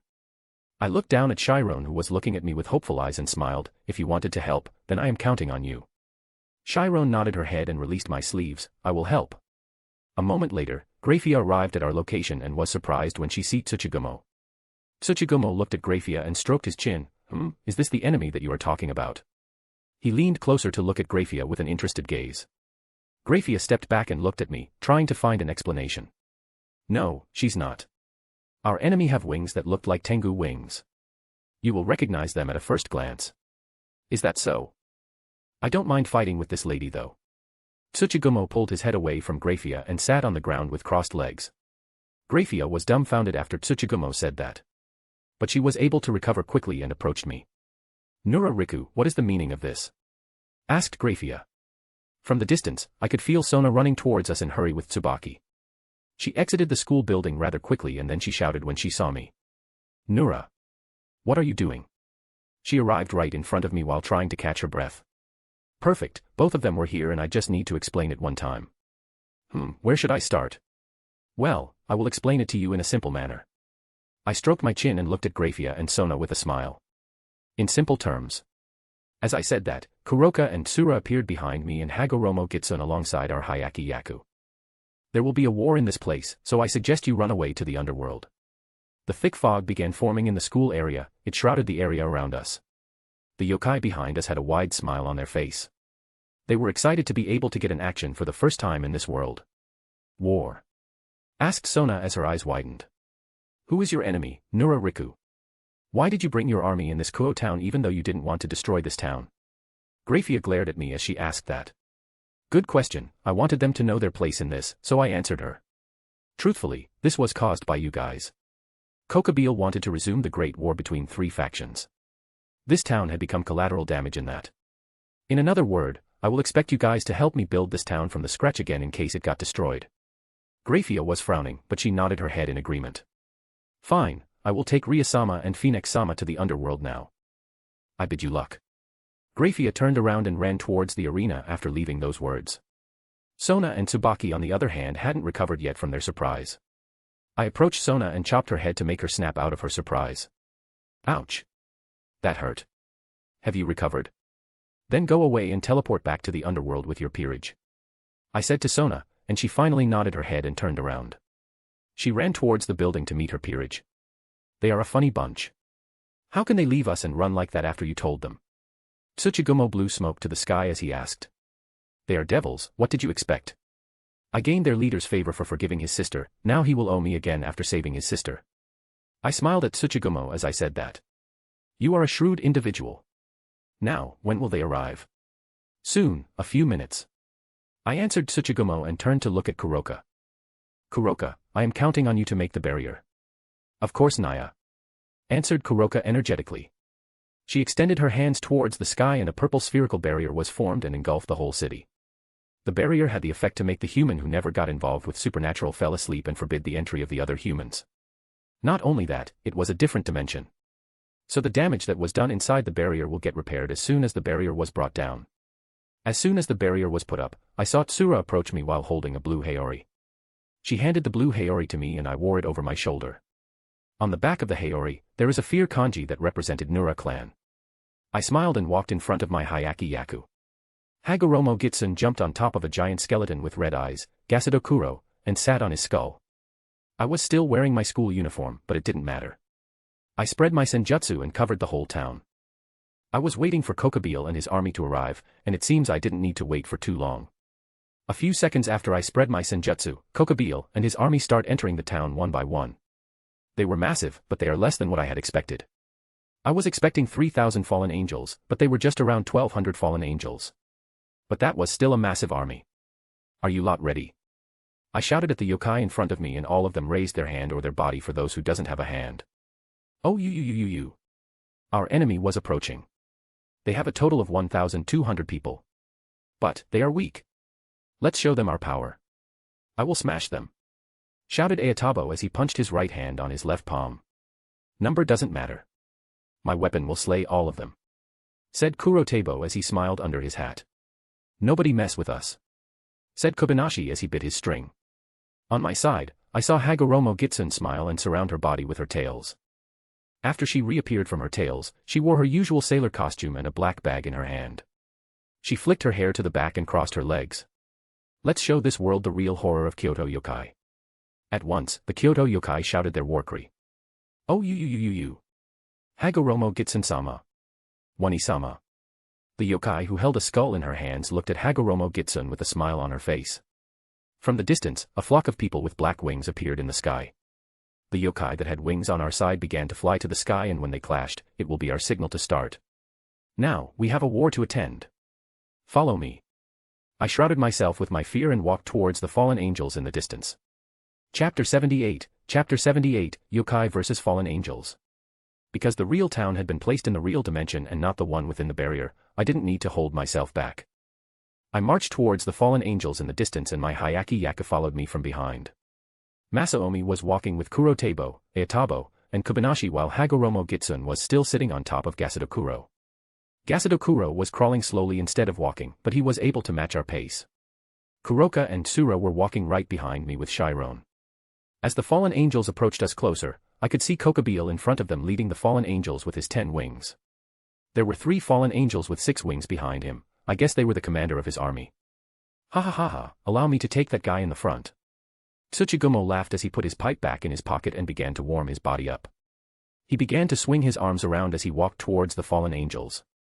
He crouched and then jumped high towards Kokobile without waiting for my answer. That guy never learned, said Hagoromo Gitsun from my left. Gasadokuro leaned his head near the floor so Hagoromo Gitsun could talk to me. I summoned my Nenekarimaru, held it with my left hand alongside its sheath, and leaned it against my shoulder. I tilted my head backward and looked at Hagoromo Gitsun. Well, let's look at him. In the sky, Tsuchigumo had reached Kokobile and he threw a punch with his right hand. Without missing a beat, 3 fallen angels behind Kokobile, which had 6 wings, moved in front of Kokobile and extended their hands. A big magic circle with purple color was created in front of them and blocked Tsuchigumo's punch with only a crack on the edge of the magic circle. The fallen angels, especially Kokobile, were surprised. But the 3 fallen angels that put on the barrier hardened their expression as they repaired the barrier. Tsuchigumo can't fly, so he sent a barrage of punches and kicked the barrier, and went back to the ground using the force from his kick. The barrier was cracked further with Tsuchigumo's kick and it broke to pieces. The fallen who witnessed that were beyond surprised, and they were about to attack Tsuchigumo only to find him on the ground. Tsuchigumo landed in front of me as dust covered the area from the ground and houses that were destroyed by Tsuchigumo's landing. He scratched his head and said, "That thing is stronger than I thought." We were now in the residency area, and the fallen angels were flying right on top of us. Kokobile lowered his altitude, guarded by the 3 6-winged fallen, and greeted me. That was quite a greeting, don't you think so? You think so? I looked up at Kokobile and smirked. I glanced at Kurotabo and he immediately knew what I wanted to do. We have been practicing Matoi for a few days, and I did it the most with Kurotabo. He spread his fear and shrouded me with it before he melted into black smoke and became one with my back. For dealing with Kokobile and his army, we had decided to use Kasani method. That was why my outfits had changed into checkered sleeves and my school outfit had become black kimono. A tribal black tattoo appeared under my left eye, but I didn't mind it. I held my Nenekarimaru in my right hand as it was shrouded by black smoke. A lot of weapons protruded from my back and the weapons moved as if they had their own conscience. Why don't we start right now? As I said that, I used Tuki and jumped towards Kokobile. The 3 fallen tried to block me, but my subordinates had blocked them first. The first fallen was bound by Kobanashi's string and was forced to descend to the ground. "I won't allow you," said Kobayashi as he held his string with both his hands and his teeth. The second fallen was punched by Ayatabo that jumped faster than me. The fallen hit the ground and faced Ayatabo head-on. "Yo, it's been a long time since I punched someone in the sky," said Aotabu as he cracked his fist. The third fallen had become prey for Gasadokuro. He was not my subordinates, but the third fallen flew near Gasadokuro, so Hagoromo Gitsun instructed him to catch the fallen. The fallen struggled in Gasadokuro's hand while shouting incomprehensible words. Hagoromo Gitsun spread her fan in front of her mouth and said, "You can crush him." Meanwhile, I used Jujitsu to create a foothold in the sky and stood in front of Kokobile. "Your army just watching from the sky. Weak." I provoked him with a smirk and he was certainly pissed by it. Kokobile raised his right hand and swung it forward as he shouted, "Attack!" The fallen in the sky began to move together and launch their attack towards the yokai in the sky. But, my subordinates were not that weak.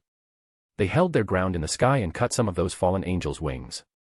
Tsuchigumo also jumped once again and wreaked havoc in the middle of the fallen angels' formation. In front of me, Kokobeel had his eyes widened in surprise and his other 4 eyes have appeared on his face. Now with 6 red eyes of his, he glared at me with a gaze full of hatred. You, if you had this much strength, why did you let me off that time? Good question, because I was too wary of him at that time. He was indeed stronger than I thought, but after seeing Surzex and Azazel, his power was still way under them. I let out a sigh and looked at Kokobeel with a tired gaze and said, "You ask that? I thought you were running in fear at that time." Kokobeel's face had turned ugly as soon as he heard that. He created a big light spear on his right hand and pointed the tip at me. "You. I thought you were different, but you are the same as those peace lovers." He fired the light spear that was 2 meters in size towards me at a high speed. We were just separated around 10 meters from each other, so the spear had arrived in front of my eyes in less than a second. But, I had used Matoi before I jumped here. Not only that, Kurotabo was the master of weapons, the 1,000 weapons. Even Sword Birth would not be able to store weapons like what Kurotabo did, as Sword Birth was limited to swords. When the light spear almost hit me, weapons began to protrude from my kimono and blocked the light spear without me doing anything. "You can leave defense to me, Rikusama," said Kurotabo. I smiled without answering him and kicked my foothold to rush towards Kokobeel. I reached him under a second, which surprised him. Without wasting even a moment, I swung my Nenekarimura from the left to the right and was about to cut Kokobeel in the stomach. But, contrary to my expectation, Kokobeel managed to put a barrier with his right hand which deflected my swing a little bit. The barrier had a lot of layers, that was why it managed to shift my sword trajectory a little. Instead of cutting his stomach and spilling his guts over, my sword cut his left hand clean. But my attack didn't end there. Kasani's method of Matoi wasn't that weak to be only used as a defense.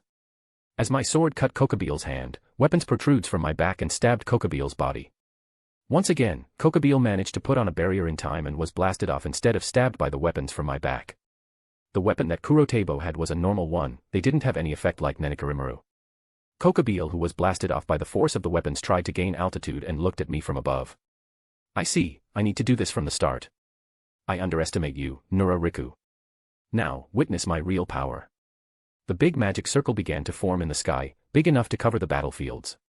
The yokai and fallen angels paused their battle and looked at the magic circle in the sky at the same time. They had a bad feeling about the magic circle, and so do I. I need to destroy that magic circle no matter what. So I landed on the ground beside Hagoromo Gitsun and said, "Kurotabo, Izutsu method." Chapter 79, The Small War. As soon told Kurotabo to change the method, he separated himself and then melted once again. My clothes didn't change into kimono this time, only black overgrown sleeves appeared on my right hand. The fallen angels in the sky began retreating and some of them were feeding magic to the magic circle.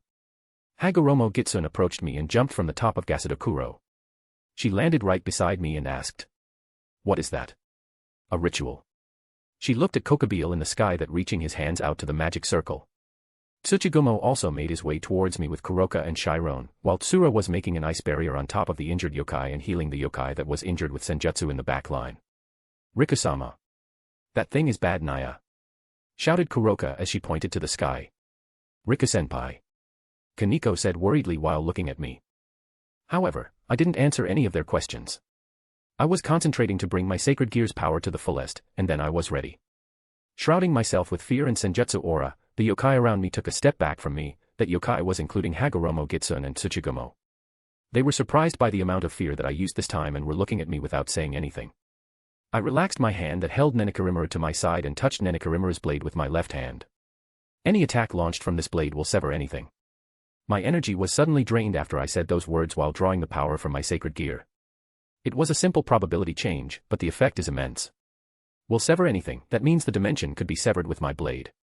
But, I felt like that would be impossible for now. I need to achieve a balance breaker to sever the dimension. For now, my blade would be able to sever anything but a dimension. I was confident that my blade could also sever gods in half. Now, for the most effective attack, I took out Nenekarimaru's sheath and sheathed my sword. I held the sheathed sword with my left hand, close to my waist, and lowered my stance. I used Tuki to enhance my physical ability, and then I shrouded my sword with fear and Yujitsu. I choose to use wind this time because I need to sever Kokobeel with his army in the magic circle in the sky. Yo, dodge this. After a few seconds of accumulating my power, I sent a slash upward in Iai's stance and the effect was big. Because I had used the Izutsu method which accumulated all Kuratabo's fear in one attack, the wind that was created from my slash turned into a giant blade that flew towards Kokobeel and his army. I could clearly see his surprised face from the ground, but my attack didn't end there. When the giant blade reached midway to the sky, it was suddenly accelerated and letting out a cloud of black smoke from the sharp edge. The black smoke immediately turned into thousands of weaponry, ranged from spears to swords, and flew towards Kokabil and his army, while severing the wind on its way. Without the wind resistance, the weapons reached where Kokabil and his army were and began to kill each of them. Some of them tried to create a barrier, but it was destroyed. No, it was pierced as soon as the weapons in the sky touched the barrier. The fallen angels began to fall one by one, only leaving a good amount of them in the sky. The only fallen angels left were those who joined Kokabil feeding the magic circle up in the sky. They were able to live because their comrades sacrificed themselves to defend them. Because of its size, the giant blade was late for a second, but ultimately it reached Kokabil. You! Kokabil shouted and extended his right hand towards the blade. He created a lot of spear of light and fired them at the blade. However, that was useless. The blade in the sky was Nenekarimaru, no, part of Nenekarimaru. This means the blade had Nenekarimaru's properties, which was severing all supernatural thing. The spear of light disappeared as soon as it touched the blade, which infuriated Kokabil further. The blade was finally only around 5 meters from Kokabil, but then he shouted. This or nothing. Kokabil shouted and brought down his severed left hand. His subordinates' magic was drained quickly and they all fell to the ground lifelessly. That guy, he feeds the magic circle with his subordinates' life. I was surprised and glared at Kokabil. What did that guy think his subordinates were? Were they tools? No, they were not.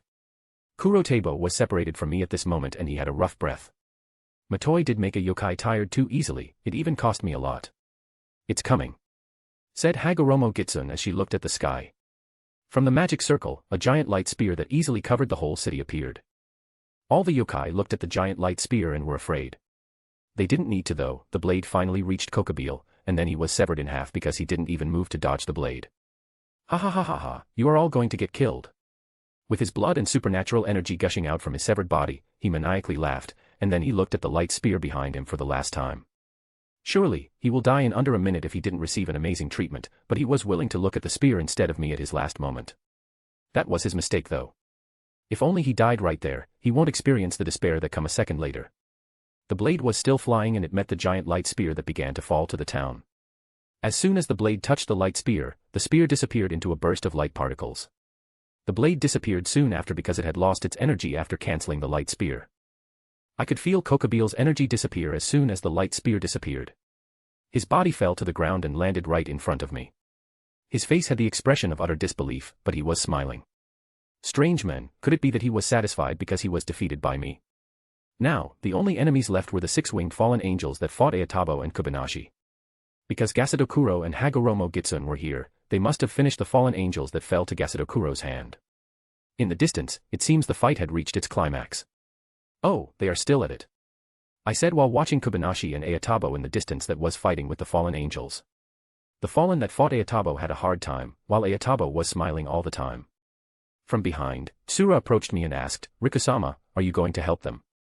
The other yokai were also looking at me, asking the same question with their eyes. I then closed my right eye and smiled. Well, the fight earlier was a bit boring. How about we watch them? I will help them if they were in trouble. The yokai began laughing at my words and then some of them were shouting, Sake!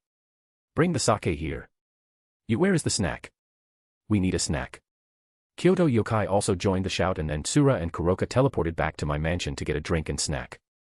I was really exaggerating Kokabil's power, but he was indeed the strongest opponent that I fought beside Valley. My old man. He was strong, but he wasn't able to do anything to me as of late because I can cut his fear with no problem. If he fought Kokabil, my old man will certainly win though. And then, the war was ended with a burst of laughter. And we were watching the fight of Ayatabo and Kubanashi against the fallen angels. Chapter 80, Future Plan. Kubanashi and Ayatabo kept fighting the remaining 2 fallen angels while we were drinking sake and eating snacks on the street. I've been spreading my senjutsu since the battle ended, and I realized that Grafia and Sona didn't actually come back to the underworld and they made their way here. I couldn't feel Sona's peerage or the others, so those 2 were the only ones who stayed on Earth after they sent back the others. Back to the fight, Ayatabo had a rather hard time because he only used his physical power to fight the fallen angels. Kubanashi used his fear because his string was cut when he didn't use it, so now he had a better standing compared to Ayatabo. Kubinashi's opponent had his wings cut with string, and so he can't fly away from Kubanashi. How can a yokai be this strong? It's impossible, shouted Kubinashi's opponent as he made a light spear above his head and fired it at Kubinashi's head. Kubinashi's head flew away and tied his opponent's body with his string. A second later, the string had a black aura surrounding it and the fallen's body was cut apart. Idiot. I said as I drank sake from the cup in my hand. Tsura and Kuroka sat on my sides, Tsura on my left and Kuroka on my right. Hagoromo Gitsune was also partying with her Hyaki Yaku not far from us. Because we were in the residency area, there were a lot of houses to loot and they took cups from those houses to drink their sake.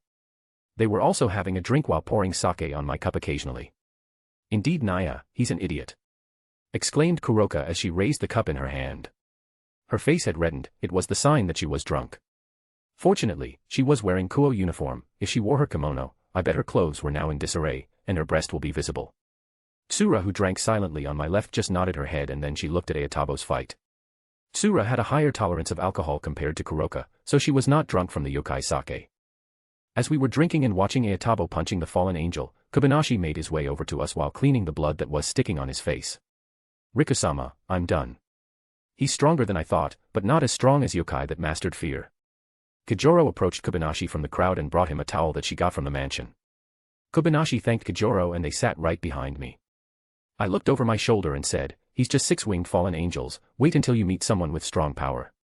Kobayashi nodded his flying head and smiled, I see, so I shouldn't be cocky, I understand.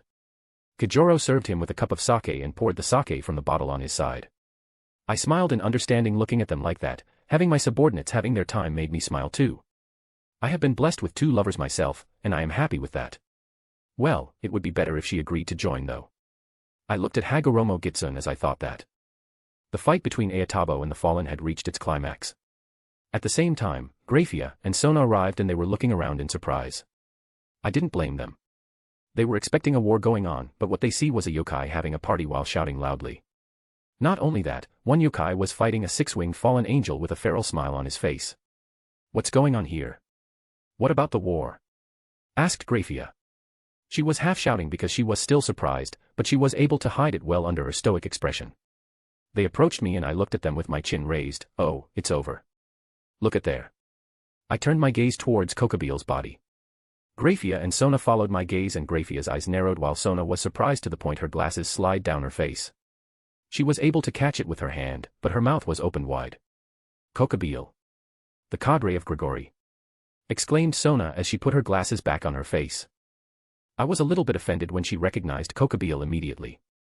She didn't recognize me on our first meeting, but why did she recognize a guy like Kokabiel at first glance? His wings were severed, so he had no obvious feature besides his ears to be known as Kokabiel. You killed him? Asked Grafia. This could lead to the war between the fallen angels and the devils. I looked at Grafia with a look that told her, are you stupid, as I shrugged my shoulder and shook my head. Grafia understood it. Her stoic expression almost crumbled from her face, but she took a deep sigh and asked. Can you explain this to me? I didn't answer, but I only looked at Sona. Grafia then looked at Sona too. At first, she didn't understand what I meant, but then her eyes widened. Old Crow visited your apartment. I thought you were talking about a yokai, so it was Kokabiel. My smile fell from my face as I facepalmed. How could she think that Kokabiel visited my apartment? Indeed, he's an old crow, but there was no way Kokabiel was brave enough to visit my apartment. Azazel? Asked Grafia as she looked at me. Finally, someone who understood it. I thought Sona was pretty smart, but it seems her intelligence was still below those with a lot of experience. I snapped my finger and then smiled at Grafia. Indeed, Azazel. It was before Surzex visited me. However, I must say that both of them were pretty stubborn. They are aiming at the same thing, but they never met with each other to discuss it directly. I know that the politics are shit, but at least they could meet in secret, right? I purposely threw a clue. If they didn't get it, then that was it. Not only that, the things that I was looking for were not here. It seems I need to have a trip again to the Vatican to borrow one of the shards to find it myself. Or, I could make a trip across the country with Masaomi to find the other shards. That would serve as time killer too until the peace conference if there is any. Fortunately, Grafia understood what I meant and she nodded her head. I see, thank you for your information. I will excuse myself now. She bowed her head at me and then turned away. Sona was confused, but then she chose to follow Grafia. The fight between Ayatabo and the fallen angel had yet to end. Ayatabo was enjoying himself, but it took too long. Ayatabo, stop playing around and end this. Kurotabo, who sat beside Kobayashi, shouted at Ayatabo. I know. Ayatabo replied the shout with a shout and then he grabbed the skull necklace on his neck. I don't want to do this, but you are strong. The skull necklace began to separate itself and then it was shrouded with the black smoke of fear. The necklace flew around Ayatabo, and then he kicked the ground to rush toward the fallen angels. His speed was faster than earlier, and he punched the fallen angel in the face. The fallen angel's head was separated from his head because of Ayatabo's punch. That was natural, his punch was imbued with his fear, further enhancing his sturdy body.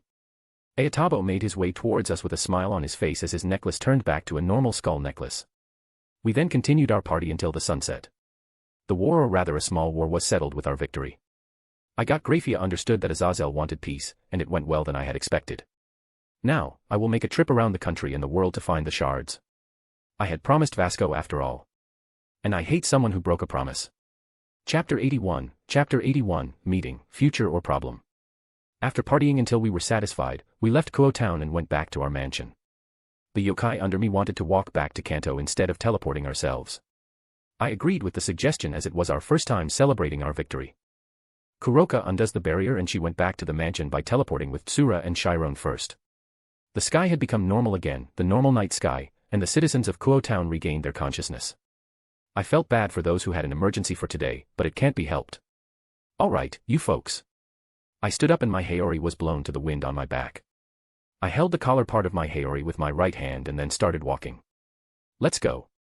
The yokai started to hide their presence from normal humans and followed me. Surprisingly, Hagoromo Gitsun jumped down from Gasadokuro and started walking beside me. Her Hayaki Yaku also hid their presence and followed behind her.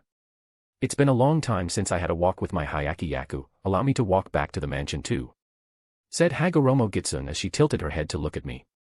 I smirked at her and said, do as you please. I plan to kill some time by walking around as I try to find the other shards of a holy weapon. I then looked at Masaomi that walked right behind me, more specifically he walked behind me on my right side and said, tell me when the Excalibur shards responded, Masaomi. He was a devil, so he can't hide his presence like the other yokai behind me. But that was okay, he looked like a normal businessman wearing a suit. He chose a suit as his outfit because it reminded him of his days as an exorcist. He didn't get an action earlier, so I thought that he will be sulking like other yokai, but he was just fine and smiling all the time. Of course, Rikusama. Masaomi lowered his head a little as he answered me. Then I and my Hayaki Yaku walked back to Kanto, scaring the other supernatural entities on our way back. Some of the strays were attacking us in fear, but they were killed with no problem by the Karasa Tengu in my Hayaki Yaku. That night, the corpses of strays devils or the leftover of Kokabeel's army could be found across our way back to Kanto. The next day, I can't rest easy in the morning because I was still excited, so I went to the courtyard and swung a wooden sword while wearing my usual striped black and green kimono in my human form. I was planning to go around Japan because right now the devils were not in Kuo Academy as they were having a party in the underworld. Today was Rias's wedding, so Sona was attending the ceremony with her peerage. I didn't want to get involved, so I wanted to roam around Japan with Masaomi or go to the Vatican to meet Vasco and talk about the Excalibur shards with him. Kokabeel was shrewder than I thought. To think that he hid Vasper, or maybe he even killed him outside Kuo Town. Excalibur shards that were supposed to enter Kuo Town went missing because of him. I was planning to get Excalibur Nightmare before the peace ceremony. No, I wanted to get the Excalibur Nightmare before the Chaos Brigade bunches show themselves. I was strong enough to kill Kokabeel easily, it was because my fighting experience had increased before he attacked. Valley, Tsuchigumo, were two of my opponents that managed to give me a fight. Valley was interested in my strength, I bet he will reach out to me when he reveals himself as part of the Chaos Brigade. Joining Chaos Brigade didn't seem a bad choice, but that was also a bad idea. They wanted to use Yasaka, which I cannot allow. Yasaka was a good woman, she was a kind one even though she was harsh sometimes. After living for more than 16 years in this world, I grew attached to yokai and humans. I cherished them, and I won't forgive anyone trying to harm them. Even if they were the super devil or even God himself if he was still alive. Ophis, should I try to get her to join me? She was naive, but she was strong. If she wanted to, she could take a rather mature appearance and get a mature personality. If I remember correctly, she took an old man appearance a long time ago, but she changed into a rather cute girl this time around. No matter, if she posed as a danger to me, I will fight her. If she wanted to talk in peace, I will invite her to join me.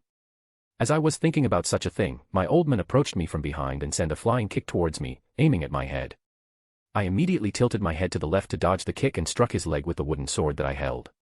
He then somersaulted and landed right in front of me while crossing his arms. You have become good, Riku. I rested the wooden sword on my shoulder as I relaxed my posture. You have become weak, old man. Ha ha ha ha, of course, that is the case. You brought a lot of yokai that were able to use fear. Now that power was not reserved to me alone. He approached me with his wooden sandals tapping the ground, creating a loud sound, and put his hand on my shoulder. You have now become a fine man.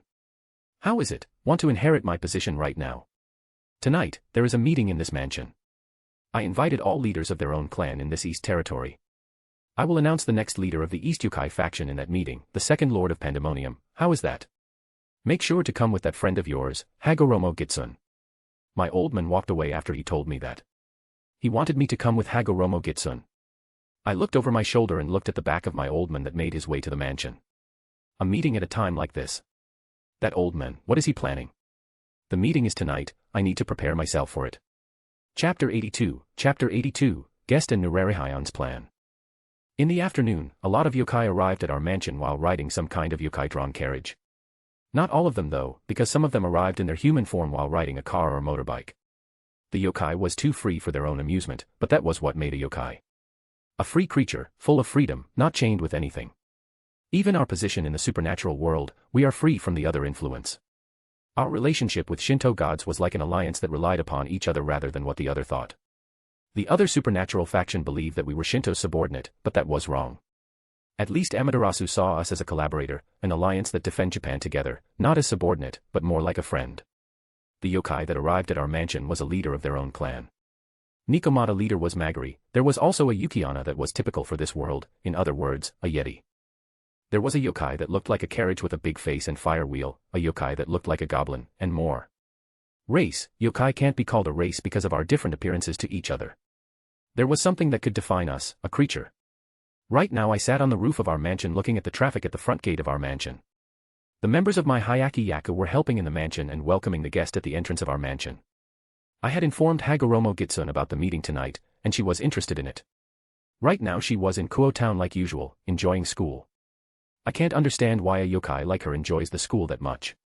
The school was evil, they forced the students to do their homework.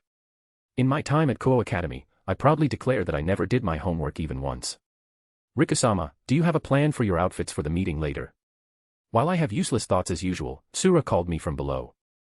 She was holding two kimonos, on her left hand was a white kimono without any motive while on her right hand was a black kimono with fear kanji on the left side. I jumped down the roof and landed in front of Tsura. I looked at the kimono closely and then shook my head. Nah, I will wear my usual kimono with the haori that you gave me yesterday. I crossed my arms inside my kimono and let the sleeves blow by the wind as I looked at Tsura with a smile. Is that so? Asked Tsura with a smile on her face.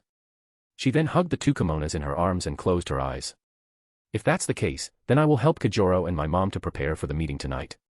There are a lot of things to prepare as the leader of each clan will attend the meeting tonight. Do your best, Tsura.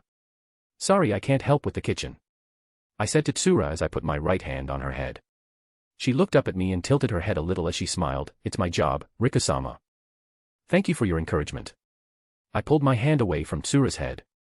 Well, I must not keep you here or Setsuna will get angry. Tsura nodded her head and then bowed to me a little. Well then, Rikusama. Good luck with the meeting later. She then turned away and walked towards the kitchen. As Tsura walked away, this time Kuroka and Chiron were walking towards me. Kuroka was wearing black kimono, but the way she wore it was half-assed. Her shoulder was shown, and her cleavage was clear. On the other side, Chiron was wearing white kimono with a blue obi and blue lining. Both of them were showing their ears and tails. Chiron was no longer embarrassed to show her yokai part after living in the mansion for a while. Kuroka and Tsura walked past each other and they talked for a while before Kuroka looked at me and waved her hand. Rikusama. What are you doing, Naya? Kuroka made her way to me, followed by Chiron who walked behind her. Oh, Kuroka. I am just looking at the guest that arrived. How about you? I was supposed to welcome the guest, but Kobayashi and Kurotebo said that I don't need to do that, Naya. Kuroka pouted her cheeks and put her hands on her waist as she looked at the Kobayashi and Kurotebo that welcomed the guest at the entrance. I chuckled at her behavior and said, that's natural. They put you above themselves as you are my lover. Kuroka's face reddened a little as I said that and she looked at me with a smile on her face. Wani-chan, don't you have something to do in Kuo Town? That's the reason why you asked me to come with you, right? Chiron with a displeased expression on her face called out to Kuroka from behind. Oh, right. Rikusama, I wanted to ask you for something. Said Kuroka as she leaned her face closer to mine. I didn't try to evade and gazed straight at her eyes. What is it? Can I stay at Kuo Town for a few days? I wanted to talk something with Hagoromo Gitsun Naya. Chiron also wanted to attend the school again, so it's a perfect time. I looked at Chiron and saw her nodded her head. It's been a long time since I go to school. Now that Ria-senpai is not there, I am thinking of going to the school again. Sure, that's not a problem. Kuroka then pulled herself away from me and hugged Chiron. I just looked at them with a smile on my face. Chiron tried to push Kuroka away from her, but it was to no avail. Kuroka was too strong, and Chiron's face was now buried between Kuroka's breasts. Finally, after a few seconds, Kuroka released her hug and Chiron took a deep breath to get the oxygen that she was not able to get earlier. Then, Rika-sama. I will go to the kitchen and help Tsuranaya. Kuroka turned away and was about to walk, but I stopped her. Wait, Kuroka. Can you go to Kuo Town instead? I want you to bring Hagoromo Gitsun here before the meeting. Kuroka turned back at me and smiled, Sura, Rika-sama. Then she turned to Chiron and asked, do you want to come with me, Chiron Naya? Chiron nodded her head in response and then they teleported away to Kuo Town. This time, I could feel my old man walking towards me while hiding his presence. What do you want from me, old man? He showed himself in front of me and laughed. Ha ha ha ha, nothing. I am here to fetch you. Follow me. With only those words, my old man turned away and began walking. I tilted my head in wonder, but eventually, I began to walk and followed my old man. I had expected him to get me before the meeting, that was why I just stand by in the mansion instead of running around outside. Now, I will ask him what he was planning. Chapter 83, Nurarihyon's Secret. My old man brought me to a small pathway with a polished stone on top of the ground behind our mansion. I never ventured here because there was nothing here but a yellow flower that was planted on each side of the pathway. I didn't even know something that was located on the end of the pathway. My old man was walking in front of me with his hand crossed inside his kimono. So, why did you bring me here, old man? I asked him as I followed from behind while looking around. The flowers that bloom on the back of our mansion were surprisingly Japanese Caria. The flower was often called Japanese rose, and it was the flower that had a close relation with Yamabuki Otome, now known as Hagoromo Gitsun. There is something that I hid from you since a long time ago. Surely you realized it, right? My old man answered my question without looking back at me. What are you talking about? Don't try to be so mysterious. There was a lot of mystery surrounding my old man. If he suddenly said that, I was confused about how to answer him. That was why I chose to ask him directly. My old man looked at me over his shoulder and snickered, "Ha! I am not trying to be mysterious, I am mysterious since the day I was born." This old man. I was asking seriously but he answered with a joke. He turned back to look at the pathway, and then he said, "Well, we've arrived." The pathway ended and in front of me was a red torii that was usually built in the entrance of a shrine. I was looking beyond the torii and realized that the place in front of me was surrounded by my old man's fear. "What is this place?"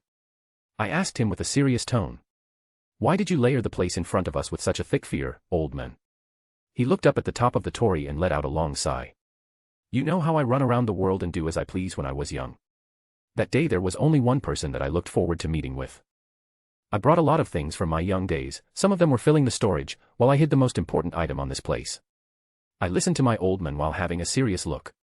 I knew what he meant, I somehow knew what he wanted to do. But I won't interrupt him for now, because this was the first time my old man told me the story of his young day with a serious tone without even a single laugh. "Yeah, and you never told me the important part of your life, as always." "That's true, well I thought that you were not ready at that time knowing that I made a lot of enemies in my younger days. But now, I can rest assured and announce you to the world as my heir." My old man turned to me and grinned. "I know that you defeated Kokobile without any problem. That lass, Hagoromo Gitsun was it? The way she acted around you was different from the people in our mansion. Do you really not take fancy of that girl? Don't try to change the subject, old man. Tell me the reason you brought me here." My old man smiled a little and then turned toward the torii again. He began walking while saying, "Follow me." I followed him quietly. When he passed the torii, he was gone from my sight and it surprised me a little bit. Not only surrounded by his fear but it was also hidden by a barrier. I walked through the torii and the environment around me had changed. From yellow flowers that bloom on the side of the road, in front of me was a path with bloomed sakura tree. On the end of the road was a house, a simple one but it was a bit similar to my mansion. I looked around, amazed by the new sight and it made my old man chuckle. "How is it, a good place right?" "Yeah, but you did a very good job hiding this place from me, old man." He shrugged his shoulder and shook his head. "What can I say? I am experienced, and I used most of my power to hide this place from the outsider." This place held a lot of memories of my wife, so I won't allow anyone to step in carelessly. After he said that, my old man had a vicious grin on his face. That was not surprising, seeing how well this place was cleaned and how often my old man disappeared from the mansion without telling anyone. My mom, huh? My old man sighed and then scratched his head. How do I say this? I never told you anything about her because I didn't want to talk about it. But after hearing you defeat Kokabeel, I changed my mind. Follow me. My old man turned and walked to the house that was on the end of the road. Your mother was just an ordinary girl, she was a sweet girl. I met her around 20 years ago, that time I was eating without paying as usual. He began his storytelling as we walked slowly toward the house. I was already the leader of East Youkai faction, and that girl was sitting beside me, holding me from leaving without paying the bill of the restaurant. I was surprised when that girl was able to see me, and I became interested in her. This damned old man, he met my mother when he was in his usual dine and dash. But, she was able to see my old man through, huh? As expected, my mother seems to be not normal at all. Well, after that I used my fear and ran away from that restaurant though. The next day also likes that, and that lasted for about a month before I asked her name. This old man had too much fun doing that. Even though I can't see his expression right now, I knew that he was smiling happily. Looking back at it, he was never interested in other women. From what I realized from seeing Yasaka, I knew that she gave up already and didn't want to make a move towards my old man. It made me curious, what kind of woman was my mother? For my old man to be so devoted to her. When I knew her name, things changed. I invited her to my mansion, and then I asked my subordinate to build this house for her because she was not comfortable living in a mansion. One day, I learned that the girl was a former Onmyoji, Japan's exorcist that specializes in mystic art. That was not too surprising, seeing that my mother can see through my old man. Without his fear, he was skilled enough to hide his presence from the other, so it needs some skill to see through him. The family of Onmyoji in Japan is part of 5 principal clan, so at first I thought that the girl came from that family. But it turned out I was wrong, that girl was not part of the 5 principal clan, she was a wandering Onmyoji with no family ties. We have arrived in front of the house and my old man stopped on his track. I stopped on his left and looked at the house closely. Magicians, she was part of the magician family, but she ran away and lived as a wandering Onmyoji after she mastered the art. Inside this house, there was a certain skill that my wife specialized in. She was researching yokai and managed to complete this skill after we are married. It was a skill that used senjutsu as the energy, it was my trump card when I faced an opponent stronger than me. My old man looked at me with a serious face and said, "You are my heir, so it's the time for me to give this to you. Protect our clan, I am counting on you, Riku." I nodded my head and answered, "You don't need to say that. That was my intention from the start." Chapter 84, New Technique. Cheeky brat, do you think the supernatural are so weak that you can say that confidently? The reason why I brought you here in the first place was to learn my trump card, it won't be easy but I know that you will succeed. My old man walked to the entrance of the house and touched the door handle. He opened the door and then looked at me over his shoulder. "Well, if you can't do it, I guess I need to whoop your ass again like in your childhood." He smirked at me and entered the house. I was irked, but it was almost a daily thing that happened whenever I was with my old man. I sighed and then transformed into my yokai form before following my old man inside the house. Knowing my old man, whenever he went out of sight then he surely will try to prank me. That was why I had developed a habit to cover myself with fear and heighten my senses when I was with him. But, to my surprise, I could feel a rich natural energy centered inside the house as soon as I transformed into my yokai form. I was more sensitive to the energy, and my old man right now was in front of the center of that energy. I hurriedly entered the house and saw my old man sitting in front of an altar. The house was empty with one altar standing in the center of the house. I slowly approached my old man and looked at the altar. It was a simple wooden altar that was built in the house when there was someone dear to you who had passed away. Usually, it has a small shrine on the top of the altar, but this altar had none of that. The altar only had a scroll that was tied with red string. My old man stood up, took the scroll, and then looked at it with a nostalgic smile on his face. He then turned to me and extended his hand that held the scroll. "Take it, and then study it. I will have you master it as soon as possible. There is some movement in a certain organization that I observed for a while now." I narrowed my eyes as I looked at my old man. "That organization, is it Chaos Brigade?" My old man's eyes widened in surprise, but then he laughed hard while holding his stomach with his free hand. "Riku, you kept surprising this old me. How can I didn't know what my son did right in front of me?" I smirked at him and took the scroll that he held. "Ha! It's because you are old and rotten already, old man." "Not really though. If I didn't record my memory of this world in the notebook that I hid then I certainly forgot about the thing that will happen in the future. The history had changed because of my old man's existence, and now the future event was affected by my interference. That doesn't matter, I just need to focus on one thing, screw the canon, I will kill everyone that wanted to disturb me or my clan. I guess so. And this old man wanted to retire.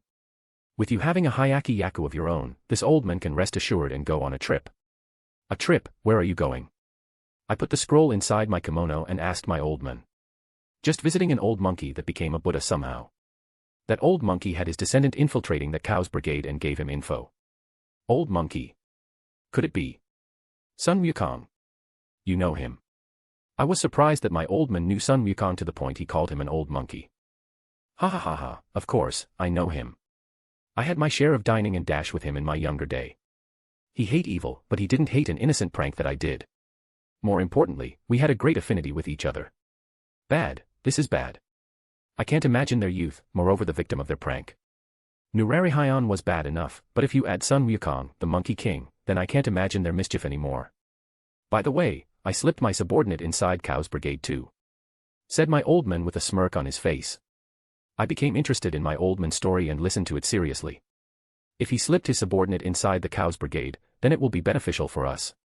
My old man then began to walk out of the house and waved his right hand. I will let you stay here for a while. I need to go to my room and prepare for the meeting tonight. Don't stay for too long.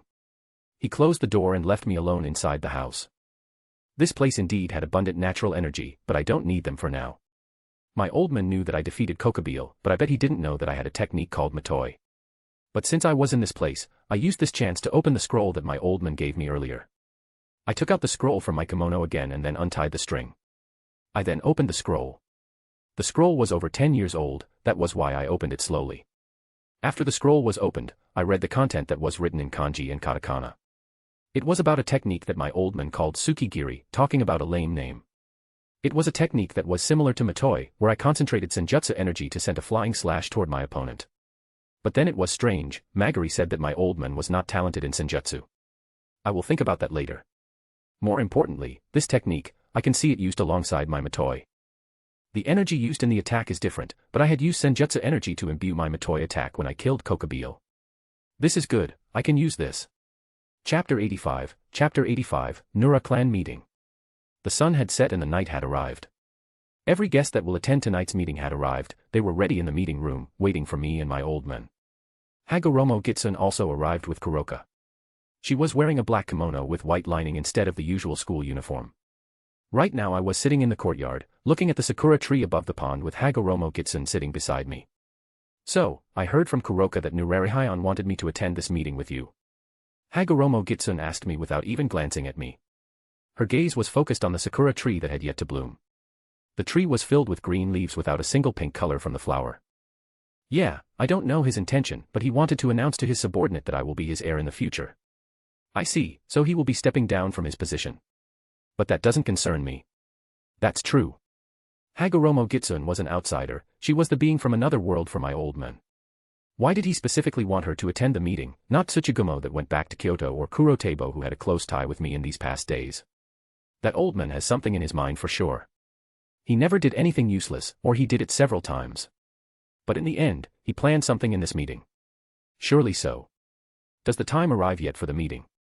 Asked Hagoromo Gitsun as she looked to her right, the direction of the meeting room.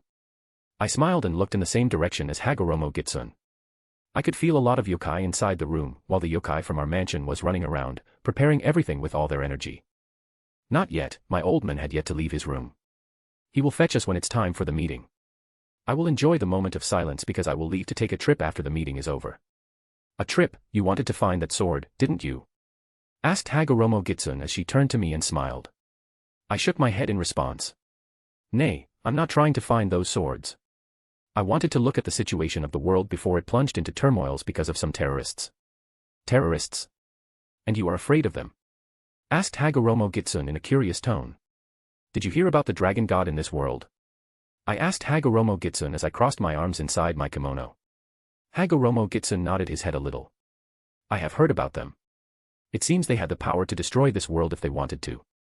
Correct. I turned my gaze to the sakura tree and continued. The leader or rather the figurative leader of the terrorist organization is one of the dragon god, Ophis. Hagoromo Gitsun was interested in my story, but at that time I felt my old man approaching us. It was unfortunate, but I stopped telling her about Cow's Brigade and stood up. It's time, I said to Hagoromo Gitsun, and she stood up. I will tell you when I have more time to spare. I began to walk toward the meeting room with Hagoromo Gitsun on my left. We met my old man, who stood in front of the meeting room while smiling with his arm crossed. You have arrived. Riku, I must warn you that the yokai that attended this meeting are all the leaders of their own army. Each of them had their own Hyaki Yaku, and I commanded all of them as the commander. That position will be yours after I step down. Now, they brought their heir to meet you, so they know the person that they serve in the future. I nodded my head in understanding. East Yokai clan were formed from a lot of clans, and each had its own power and army. The young yokai from each clan will always be dispatched to our mansion to greet my old men, but they never met me personally except for some. They just heard about me, about what their dad told them. Without my old man telling me anything, I understood what he meant. You want me to show off?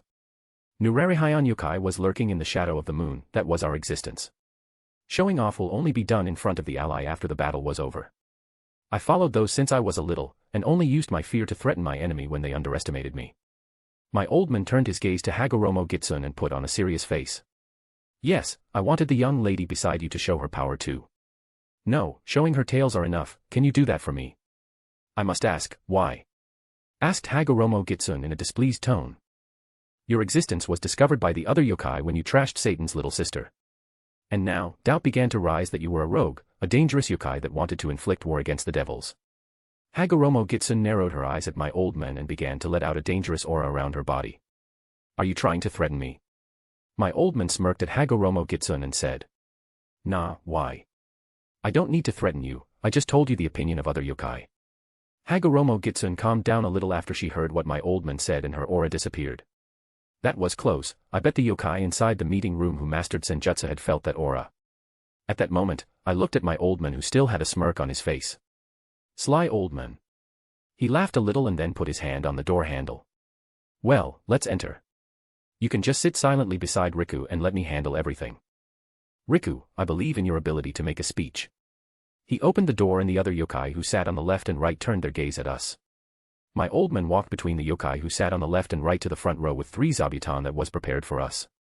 I followed my old man from behind with a steady step. The yokai were looking at me in awe, they were comparing my appearance with my old man. Some of the yokai nodded their head with a smile while the others, mainly female yokai, had their mouth open while looking at us. Hagoromo Gitsun also realized that she has been played by my old man. She gritted her teeth silently and followed us. My old man took a seat in the zabuton in the middle while I took a seat on the zabuton on his right and Hagoromo Gitsun took a zabuton on his left. My old man put his left hand on his thighs and rested his head on it. Let's begin the meeting. Chapter 86, The Meeting. Hello. I saw a lot of comment asking, how strong is the MC now? I will answer that, he's now as strong as Ultimate Rank Devil or even Super Devil if he meet a perfect opponent that can't do AoE attack, which is impossible since this is DxD. If he used Matoi with a lot of yokai at once, then he will have a chance to cripple even a Juka, as the MC can counter the Kankara formula with his sacred gear. Well then, enjoy the chapter. The yokai that attended the meeting smiled and focused their gaze on us. Today, I plan to use this chance to tell you guys about something and announce my successor. My old man said as he took out his smoke pipe and smoked it. The other yokai were chattering with each other, they were guessing what something that my old man talked about. The yokai had varieties of looks. A yokai that looked like a Chinese dragon's body with a big human face, a yokai that had 2 heads, a yokai with a big body wearing a white mask, and the others. I looked at them and was amazed by their strength. Although they were clan leaders, they were still yokai, the creatures that were not famous for their strength. But, the clan leaders that attended this meeting had at least the power of high rank or medium rank in terms of supernatural. The yokai that gathered here were just part of the East Yokai faction. I didn't really know the strength of the West Yokai faction, but I guessed that their strength was similar or a bit weaker than ours. Commander. Can you hurry up and tell us about that something? The yokai with a scary face and green skin that wore a rag raised his hand and asked my old man. That's right, Commander. Hurry up. You know that we can't take something half-assed like that. The yokai with one big eye and black hair shouted on top of his lung as he crossed his arm. If you gather us here, then that something must be important for our faction. But, please introduce us to your successor first. I saw a young man that was similar to you and an unfamiliar girl, which one is your successor? A yokai wearing a white mask with a huge body asked my old man as he leaned his body forward. Don't be impatient. Commander wanted us to calm down first before he tell us about his plan. A yokai with long hair wearing a dark green kimono and black haori spoke up. The other yokai started to state their opinion openly.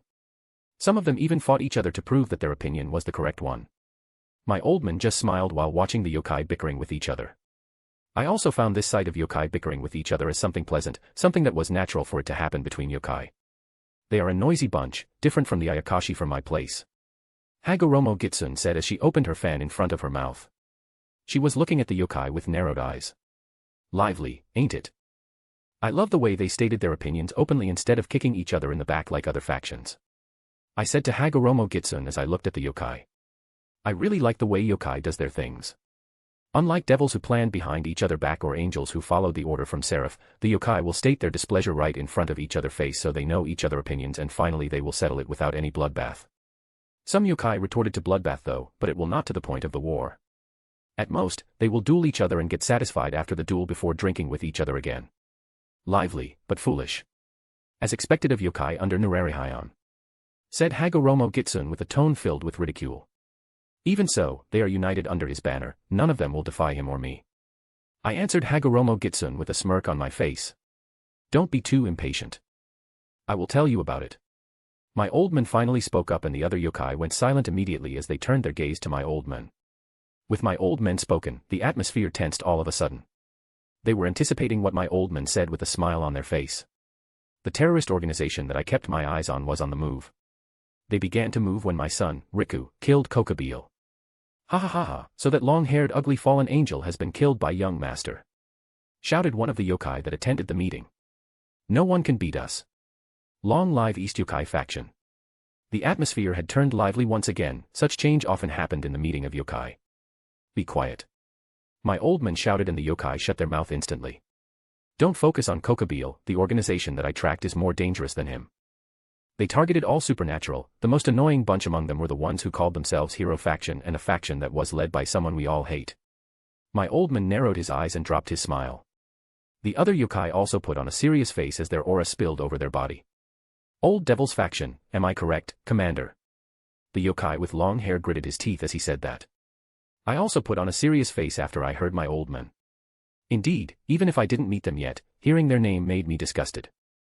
Hagoromo Gitsune, who didn't know about Old Devil faction, was looking around the room, confused by the sudden change. She leaned her head near my ear and whispered. Who is this Old Devil's faction and Hero faction? Are they different from the devil? I glanced at Hagoromo Gitsune and said. They are vermin of this world. They wanted the devil to rule over the other faction and races. In another word, they are the mind behind the terrorist organization. The Hero faction wanted humans to be free from other supernaturals. In simple terms, they are racists. The idiot type then. Are they strong? I nodded my head a little. I hate to admit it, but the Old Devil faction had a super devil in their rank while the Hero faction had the true Longinus user. I can defeat Chow Chow in a fight, as long as no one disturbs us. Rise of him Lucifer, I need to get a balance breaker before I am confident enough to defeat him. Maybe I can defeat him if I used Matoi with Hagoromo Gitsune or with a lot of yokai at once, but nothing is certain in a fight. Now, I wanted the yokai from East faction to put their guard up. Hero faction will target us soon, their target would be nine-tailed fox yokai. Lady Yasaka? Asked one of the yokai. My old man nodded his head. Not only Yasaka but Kunu, her daughter, would be targeted too. We can leave them to West Yokai because we had one more target of protection. My old man turned his gaze toward Hagoromo Gitsune. Oh, I will be targeted too. How dare they target this lady? Said Hagoromo Gitsune in displeased tone as she closed her fan and narrowed her eyes. She's nine-tailed fox yokai. Exclaimed one of the yokai in the meeting as he pointed his index finger toward Hagoromo Gitsune. How can it be? Can you prove it to us? Asked the one-eyed yokai. Silently, Hagoromo Gitsune's tails appeared from her back. The other yokai eyes widened in surprise when they saw her tail. My old man turned his gaze back to the other yokai. Now you understood it. We will protect her too. This lady doesn't need your protection, Nurarihyon. Hagoromo Gitsune refused with a firm tone. Both of them were looking at each other intensely. I can't stand this any longer, so I spoke. I will take care of her alone, old man. We will go to Kyoto when the Hero faction launch their attack, or better yet, I will attack Hero faction with my Hayaki Yaku tomorrow. My old man smiled as if waiting for my answer. Fine. But don't attack them. Their base is located outside of Japan, outside of our territory. We will be suspected to attack the other faction if we entered their territory without notice beforehand. I will leave her protection to you, Riku. Leave it to me, old man. Chapter 87, Chaos Brigade and Succession. Now, let's talk about the next thing. Besides targeting the nine-tailed fox yokai, they are targeting something more troublesome. They wanted to summon Great Red using the power of ley line in Kyoto. The yokai became restless when they heard the name of Great Red, one of the dragon god that reside in Dimensional Gap. Even I will admit, trying to fight that thing is suicide. With my strength right now, I will be killed with just his slap. That's if I can't run from him, and I am confident in running away without getting caught. Hagoromo Gitsune also knew about the two dragon gods. I glanced at her and saw her glaring at me. She looked like she was about to kill me, and I realized that I told my old man that I will protect Hagoromo Gitsune right in front of her. She must have thought of me as someone who never listened to the other, not that I mind about that stigma. Commander, is your information true? If you just wanted to prank us, then it was not funny. Said one of the yokai. Yeah, Commander. If you wanted to scare us with Great Red, then it's not funny anymore. My old man blew his pipe and then put on a serious face. Is my face look like I am joking? I won't joke about something like Great Red. The other yokai had a look of realization. They finally realized the danger that the organization posed. The organization, Chaos Brigade, had a lot of armies. We, yokai, have our own army, but it's not enough. The leader of the Chaos Brigade, it's one of the dragon god, Ophis. The muttering between the yokai in the room became louder. They didn't look at my old man now, but they were looking at each other and talking about what should they do in the future.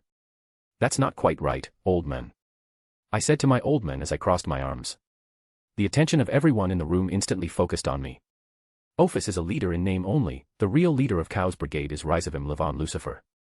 This time, even my old man was looking at me with a surprised expression. Did he fail to get that information? I will not hide anything from my clan. If the information inside my head was able to get me and my clan to advantage, then I will tell them.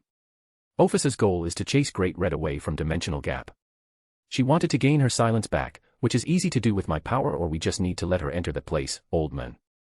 I grinned at my old man and the other yokai. After entering that place behind our mansion, I thought of a plan.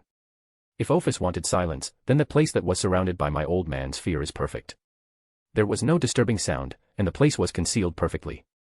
Only me and my old man or someone who was able to cut my old man's fear will be able to find that place. I doubt the devil would be able to find the place, and even gods will have trouble finding the house if I had the effect of my sacred gear on top of the fear. That's too good to be true. How did you find that information, Riku? Asked my old man with a doubting tone. He wanted to test or try to get my source of information. Why are you asking that, old man? My source of information has nothing to do with you, right? Ha. My old man scowled and shouted. You think that you are stronger than me now, huh, you brat? Ha. That's the fact, you shitty old man. Do you want to take it out right now? I shouted back at my old man as I leaned my head closer and raised my right leg to intimidate him. The yokai were flabbergasted when they saw us, but they recovered quickly and took a sake cup in front of them, and smiled. Get him, young master. Commander has been too cocky these days. No, Commander. Young master is too young, teach him some manners. Ha. What are you saying? Young master is strong enough at his age. He even defeated Kokobile without sweating. It seems the successor announcement needs to be put off after our match, brat. My old man said with a feral grin on his face. Closed my right eyes and put on the same grin as I said, oh, I thought the same thing. I won't succeed you if you are weak, old man. I will make my own faction if that's the case. The yokai started shouting, and then we disappeared from their sight at the same time. As I disappeared using Maikyo Shursue, I glanced at Hagoromo Gitsune and saw her smiling.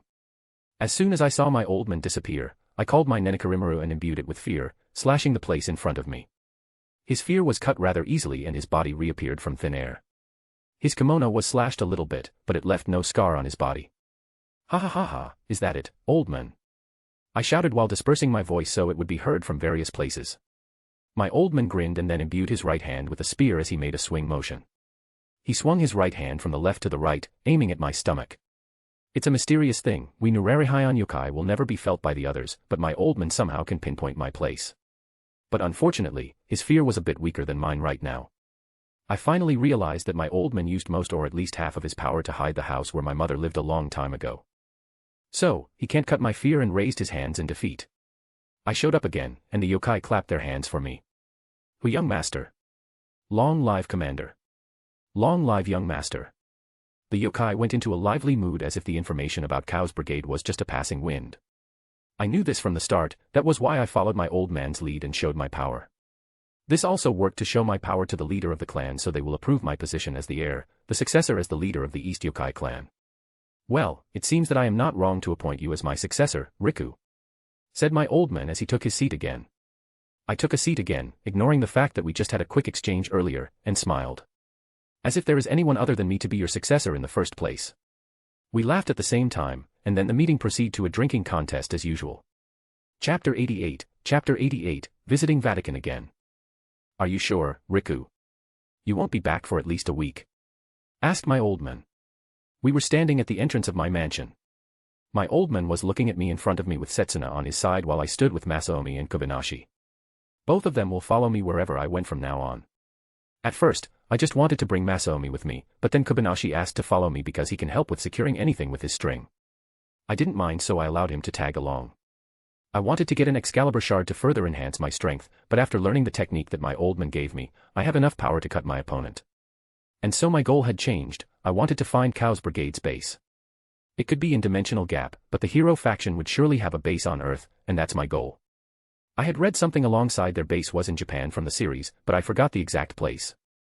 It has been 16 years since I lived here, and my idiot self from years ago didn't write the location of their base in my notebook. Yeah, after hearing Cow's brigade made a move, I will try to find their base by myself. My best bet was Valley. If I could find him, then I will be able to meet even Ophis herself. Talking about Valley, I grinned at my old man. Hey, old man. Give me a way to contact the descendant of your old friend. He will surely be a big help this time.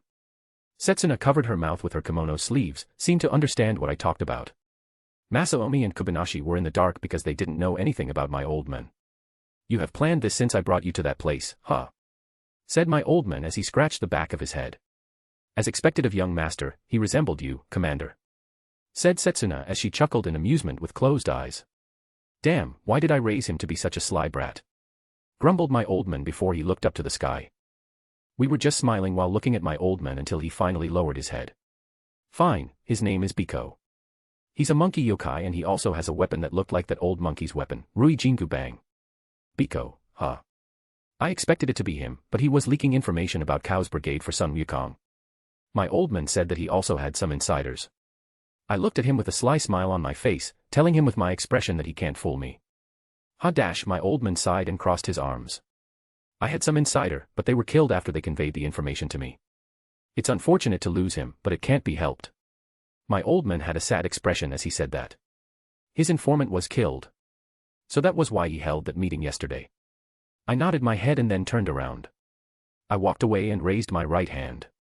Don't worry, old man, the one who sees Cow's brigade as a nuisance is not only us. I will stop by someplace to tell them about this information. We have a lot of allies, old man.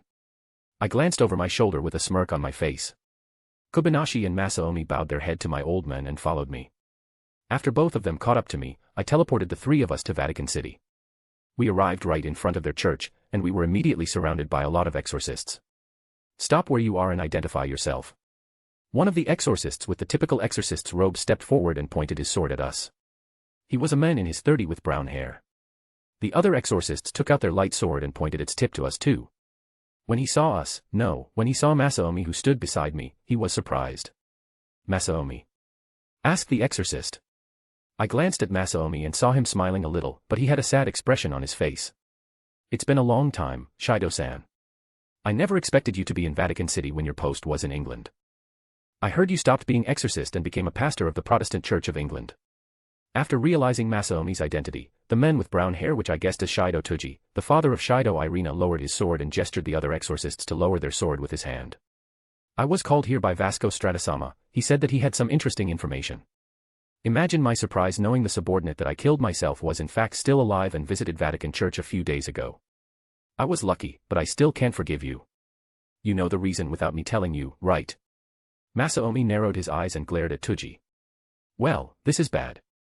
Tuji killed his beloved, so I understood why he was angry. But, we were in front of the church right now, and I wanted to foster an alliance with them to tackle Cow's brigade. Yes, I was wrong. I killed you and drive your lover back to the underworld. I won't ask to be forgiven. Wait a minute, drive back. Cleria is still alive. Masaomi interrupted Tuji as he shouted with a loud voice.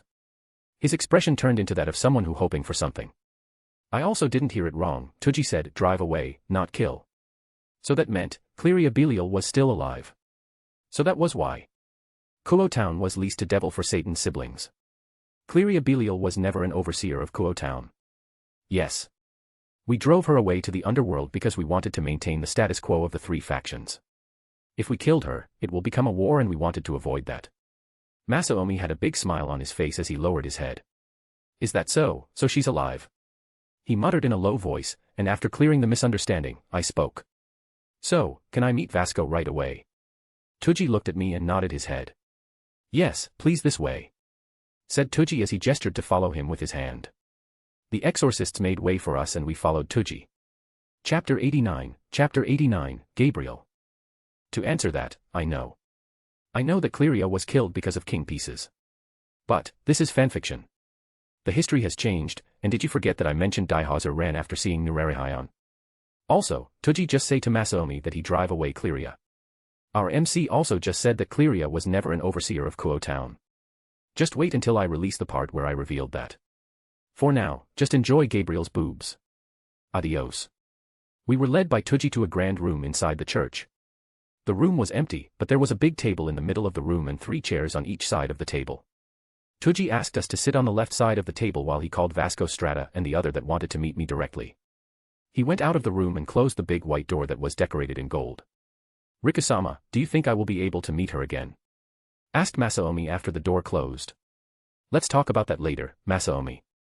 Right now I was thinking about who will come with Vasco. I answered Masaomi as I crossed my arms and smiled. My apologies, Rikasama, said Masaomi as he bowed his head a little. I gestured at him with my hand to not mind it, and Kobayashi asked from my left side. Is that a problem, Rikasama? I believe that humans would be weaker than us, except for some. That's not a problem, but if a seraph comes with Vasco, then it will be troublesome. Not only troublesome though, I actually prefer if a seraph comes with Vasco. That way, I can negotiate directly for an alliance between the church and yokai faction to destroy Kao's brigade. Is that so? There is a possibility of seraph will meet with us, said Masaomi with a cracked voice. The truth was, I had expected a grand audience like this after I visited Vasco that time. I was sneaking in when I met Vasco for the first time, but then the exorcists, as in Irina and Zenobia, must have reported about me to the higher up. Not only that, I killed Kokabeel easily. It was like telling the supernatural world that I had joined in the fray, so it was natural for the leader of each faction to show up if I visited their base. The question was, which one of the seraph will meet me right now? I had visited this place unannounced, so I guess Michael will be out of the list because he was busy maintaining the system. Either Gabriel, Uriel, or Raphael will visit this place. Rikasama, this is not the best time to ask this, but I was curious, Kobayashi said with a serious tone. I looked at him and saw his head was looking at me with a serious expression.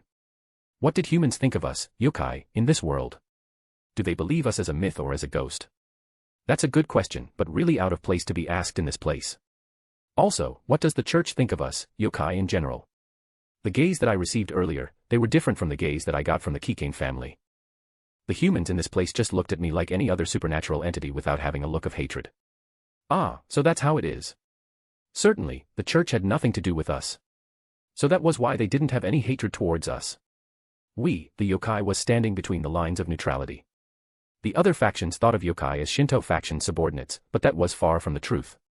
Gods are strong, but someone like me and my old men can at least hold our ground if we fight against them. So, we are in a neutral stance in the supernatural world. Kobayashi seemed to be satisfied with my answer as he nodded his head and smiled. That's good to hear. Yokai isn't hated in this world, somehow that makes me happy. That's true. For all I know, before Rikasama invited me, I had always thought of yokai as a creature instead of race of supernatural. I had never expected a power like Nurarihyon or Rikasama to exist, said Masaomi as he looked at Kobayashi. Yokai was a peaceful race, they never got involved in a war. That's until the Nikomata incident, added Masaomi. When he said that, I turned my gaze at Masaomi. Don't talk about that, I said in a cold tone, causing Masaomi to widen his eyes in surprise. He bowed his head and said, my apologies, Rikasama. I've overstepped the bound. I glanced at Kobayashi and saw him having a surprised expression too. It seems that he wanted to ask about the incident, but he held himself as the door of the room was opened. 3 people were entering the room. One of them was Vasco. Behind Vasco was a woman wearing nun clothes that looked like in her late 20s. The last one was rather surprising though, the only female seraph. Gabriel was following the 2 of them with a smile on her face. Tuji also entered the room after 3 of them walked towards their respective chair. He stood in front of the door and crossed his hand behind his back. Gabriel sat on the chair in the middle, Vasco sat on the left while the woman in nun clothes sat on the right. Hello, it's the first time we are meeting each other, right? As soon as Gabriel sat in her seat, she didn't waste any time and asked us a question. I glanced at Vasco and saw him grinning. Every old man that I met really loved surprise. I didn't get surprised though, as I had experienced a lot of unexpected situations. I relaxed my arms and smiled at Gabriel. Indeed, and I never expected that Lady Gabriel herself would meet me in this room. The woman beside Gabriel looked at me with a stoic face, but her lips were curved up in a smile. It's just natural. I am interested in you who visited the Vatican Church, and meet Vasco who sit beside me as if visiting a restaurant. Gabriel put her hand on her cheek as she said that. Ha ha ha, it's within my blood. You must have heard about Nurarihyon who loved dine and dash. Yes. His story was interesting, but I thought that he's a bad guy. You must pay for the dish that you eat. Gabriel pointed her index finger at me while pouting cutely. As expected, she's the most clueless angel in heaven. But that doesn't mean that she didn't know what she did. She had lived for quite a while, so she must have learned 1 or 2 tricks in her life. I raised my arms beside my head and said. If you say so. I never did any dine or dash though. Gabriel smiled at me and nodded her head. Good. That's a good boy. Now, why did a good boy like you visit Vatican Church again? Gabriel's tone turned serious at the end of her sentence, and her smile now had resembled the woman beside her. I narrowed my eyes and my smile widened. I put my right hand on the table. First, let's talk about something interesting. Let's see, Cows Brigade, the terrorist organization that is led by Ophis, would be an interesting subject, no? The atmosphere in the room turned tense all of a sudden. Vasco narrowed his gaze and the smile of the woman beside Gabriel turned into a frown. Gabriel was also surprised as she covered her mouth with her hands. Can you tell us about it? Asked Gabriel. Chapter 90, Alliance formed. This is bad. Said Vasco as he crossed his arms. I told him about what my old men talked about in the meeting, and their reactions were what I had expected. Vasco was holding his head. Gabriel had a crestfallen expression, while the woman beside Gabriel, that I finally know her name as Griselda, had a bitter expression. They didn't look good, especially since Church was one of the weakest factions right now in the supernatural. The angel had yet to invent their brave saint system, and the humans can't hope to fight against Ophis and old Satan factions. I never expected they will make an organization. Muttered Gabriel as she looked down at the table. Griselda had the calmest expression. She looked at me with a stoic expression and asked. I understand that, but I wanted to ask something if you don't mind. I raised my right hand at her and smiled. Feel free to ask. What is the reason for your visit to the Vatican Church this time? Surely you are not here just to tell us about Cows Brigade, right? I like someone who was quick on uptake like her. She could recover quickly from her shock and made a sound judgment. With a wide smile on my face, I said. I'm here to talk about something to Vasco about the swords. It was gone, it was not in Japan. I think the swords were taken out of Kuo town by someone, and then it was robbed by the members of Cows Brigade. I didn't have the evidence about it, but I had confidence that the swords were taken by them. One of Valateem's members, the one who took the name of Arthur Pendragon, had Excalibur ruler. If it was him, then he will be able to find the Excalibur fragment without any difficulty. Is that so? Answered Vasco as he regained his composure. I didn't think that someone would take the sword before you or us. It's our fault for not realizing the existence of Cows Brigade faster. I nodded my head in agreement. It was not like I didn't know about them, I underestimate them. Vala must have told Arthur about the existence of the fragments, but I just brushed it off and didn't act as fast as I can. We can't do anything if the fragments' location are unknown. Said Gabriel. More importantly, I want to propose something with you, Nurarihyon. Gabriel looked at me with a serious face, to which I replied with a serious tone. Is it about alliance proposal? Gabriel nodded her head. Yes, I know that I am in no position to propose an alliance, but honestly, heavens and church are in difficult situations right now. The angels' number are decreasing, and the exorcists in the church were not as strong as the other supernatural being. Tuji and Masaomi had a bitter faces when Gabriel said her thought out loud like that. While it was true that exorcists without holy sword or sacred gear can't even rival ultimate rank or even high rank, they were still enough to protect humans from supernatural. Now, how should I answer? Allying with Crutch was one of my goals, but I never expected that Gabriel was the one who proposed it. Certainly, I didn't expect her to be so honest about the situation of her factions. If the one who sat in front of me was Michael, I would have a rather hard time getting an alliance with them. Even if we formed one, my advantages would be minimal at best. My inner strategist mind was smiling. I decided to get every advantage that I will be able to get in this alliance. Alliance, huh? If it is an alliance between heaven and church with youkai faction, it would be hard. Gabriel became sad after she heard what I said. Griselda let out a sigh of resignation, but Vasco was smiling at me. Youkai faction would be hard, huh? Then how about East Youkai faction, Riku? It seems he noticed what I wanted to say. Indeed, I have no authority over all yokai faction even if I was appointed as the successor of my old man. That was because the yokai was divided into two factions. My best advantage at this was to lend them only a small amount of our power while getting help from heaven and church. Not only that, I planned to get something from them to complete my Hayaki Yaku. There was something that my subordinates lacked. It was holy power. Only Masaomi had holy sword, the other fought with their specialty, fear. If my enemy was immune to something other than holy power, then it would be hard for my subordinates to fight them. I had no problem though, as I can always use Nenikarimura to cut them through their defense. That would be fine. Maybe you have heard about it, but I was officially appointed as Nurarihyon's successor. That means I could move East Youkai clan and make a decision in Nurarihyon's stead. Gabriel beamed into a smile as she leaned her body closer to me, ignoring the table between us, and took my hand. Thank you. Thank you for accepting the alliance. Too close. Kobayashi was also surprised by Gabriel's behavior. Griselda tried to hold Gabriel, but she was just holding to her lightly because Griselda didn't want to be rude to Gabriel, so her effort was in vain. I know, so can you please back up, Lady Gabriel? We had yet to talk about the content of our alliance and it was not official yet until we signed the contract about it. Oh, please forgive me. Gabriel backed out and sat on her seat while coughing in embarrassment. Then what do you want in this alliance other than helping each other, Lady Gabriel? I will add something if I find it difficult, please feel free to tell me about it. I will tell you my condition after yours. Oh.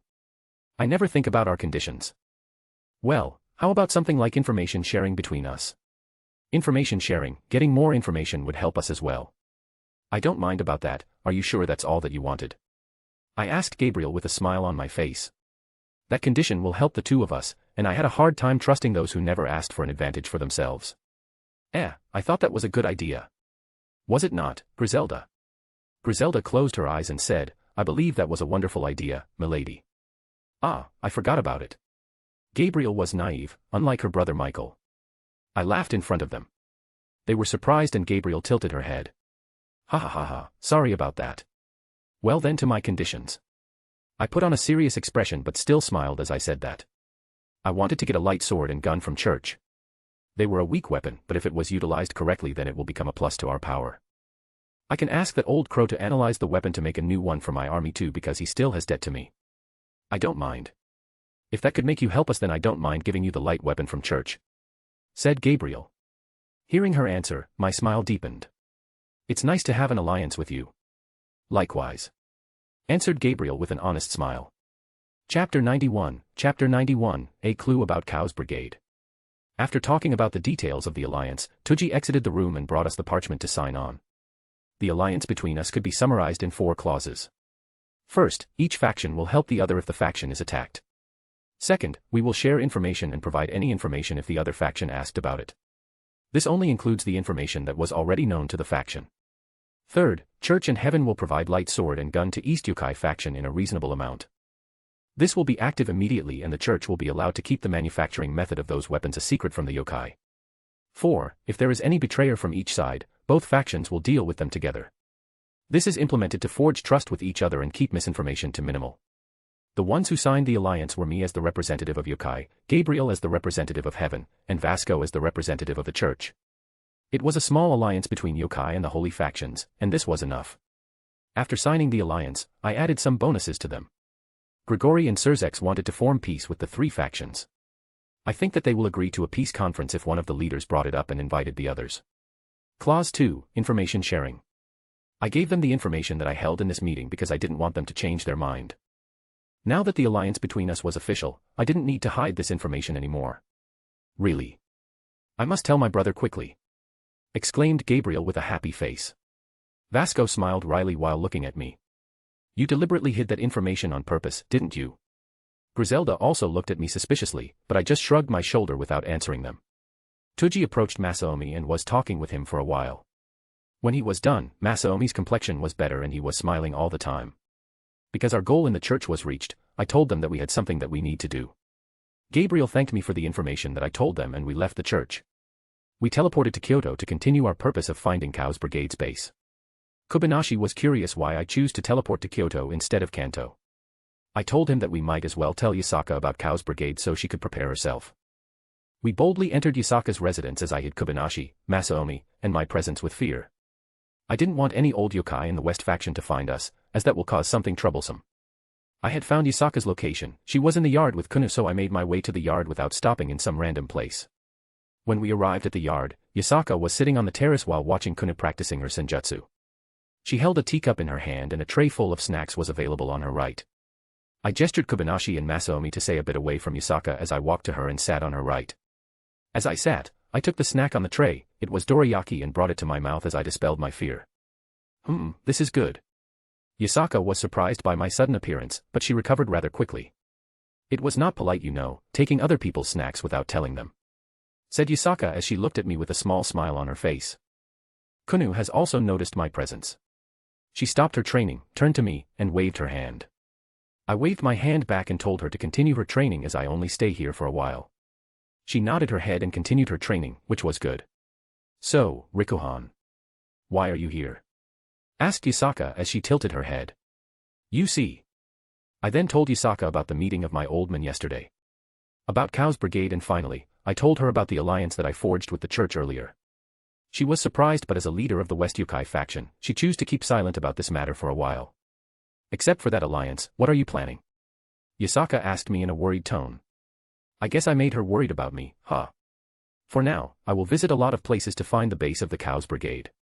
They are bound to have a base or two on Earth, seeing this place was the meeting place of a lot of factions. I looked at the sky and bit the dorayaki after I said that. I had spread my senses to the limit since I left Kanto. I even activated it when I talked with Gabriel. But as of now, I haven't found a place that screams, this is Chaos Brigade's base, near the place that I visited. This will be a long journey, or rather this is bound to be. Why don't you find the member of their organization instead of their base? That way you could find their base by following them, suggested Yasaka. I know about that, but there is, In the middle of my sentence, I realized something. That guy was a member of the Chaos Brigade, right? The devil who had a sick hobby of collecting holy maiden. It seems you realized something. But, are you okay? Asked Yasaka with a worried tone. I looked at Yasaka with a reassuring smile. I'm fine. But I need to go now. I have a Hakuryaku that needs to be found. Hakuryaku. Be careful, Rikuhan. I will have a talk with Nurarihyon after this. I stood up and laughed at Yasaka. Ha ha ha ha, feel free to talk with my old man. Then I will go. After leaving those words, I shrouded myself with fear again and gone from that place. I exited Yasaka's residence with Kobayashi and Masaomi. Riku-sama, what are you going to do now? It seems you got a clue from the talk with Yasaka-sama. Asked Masaomi. I just smiled at him and pulled out my phone. It was a flip model phone, and I didn't use it too often.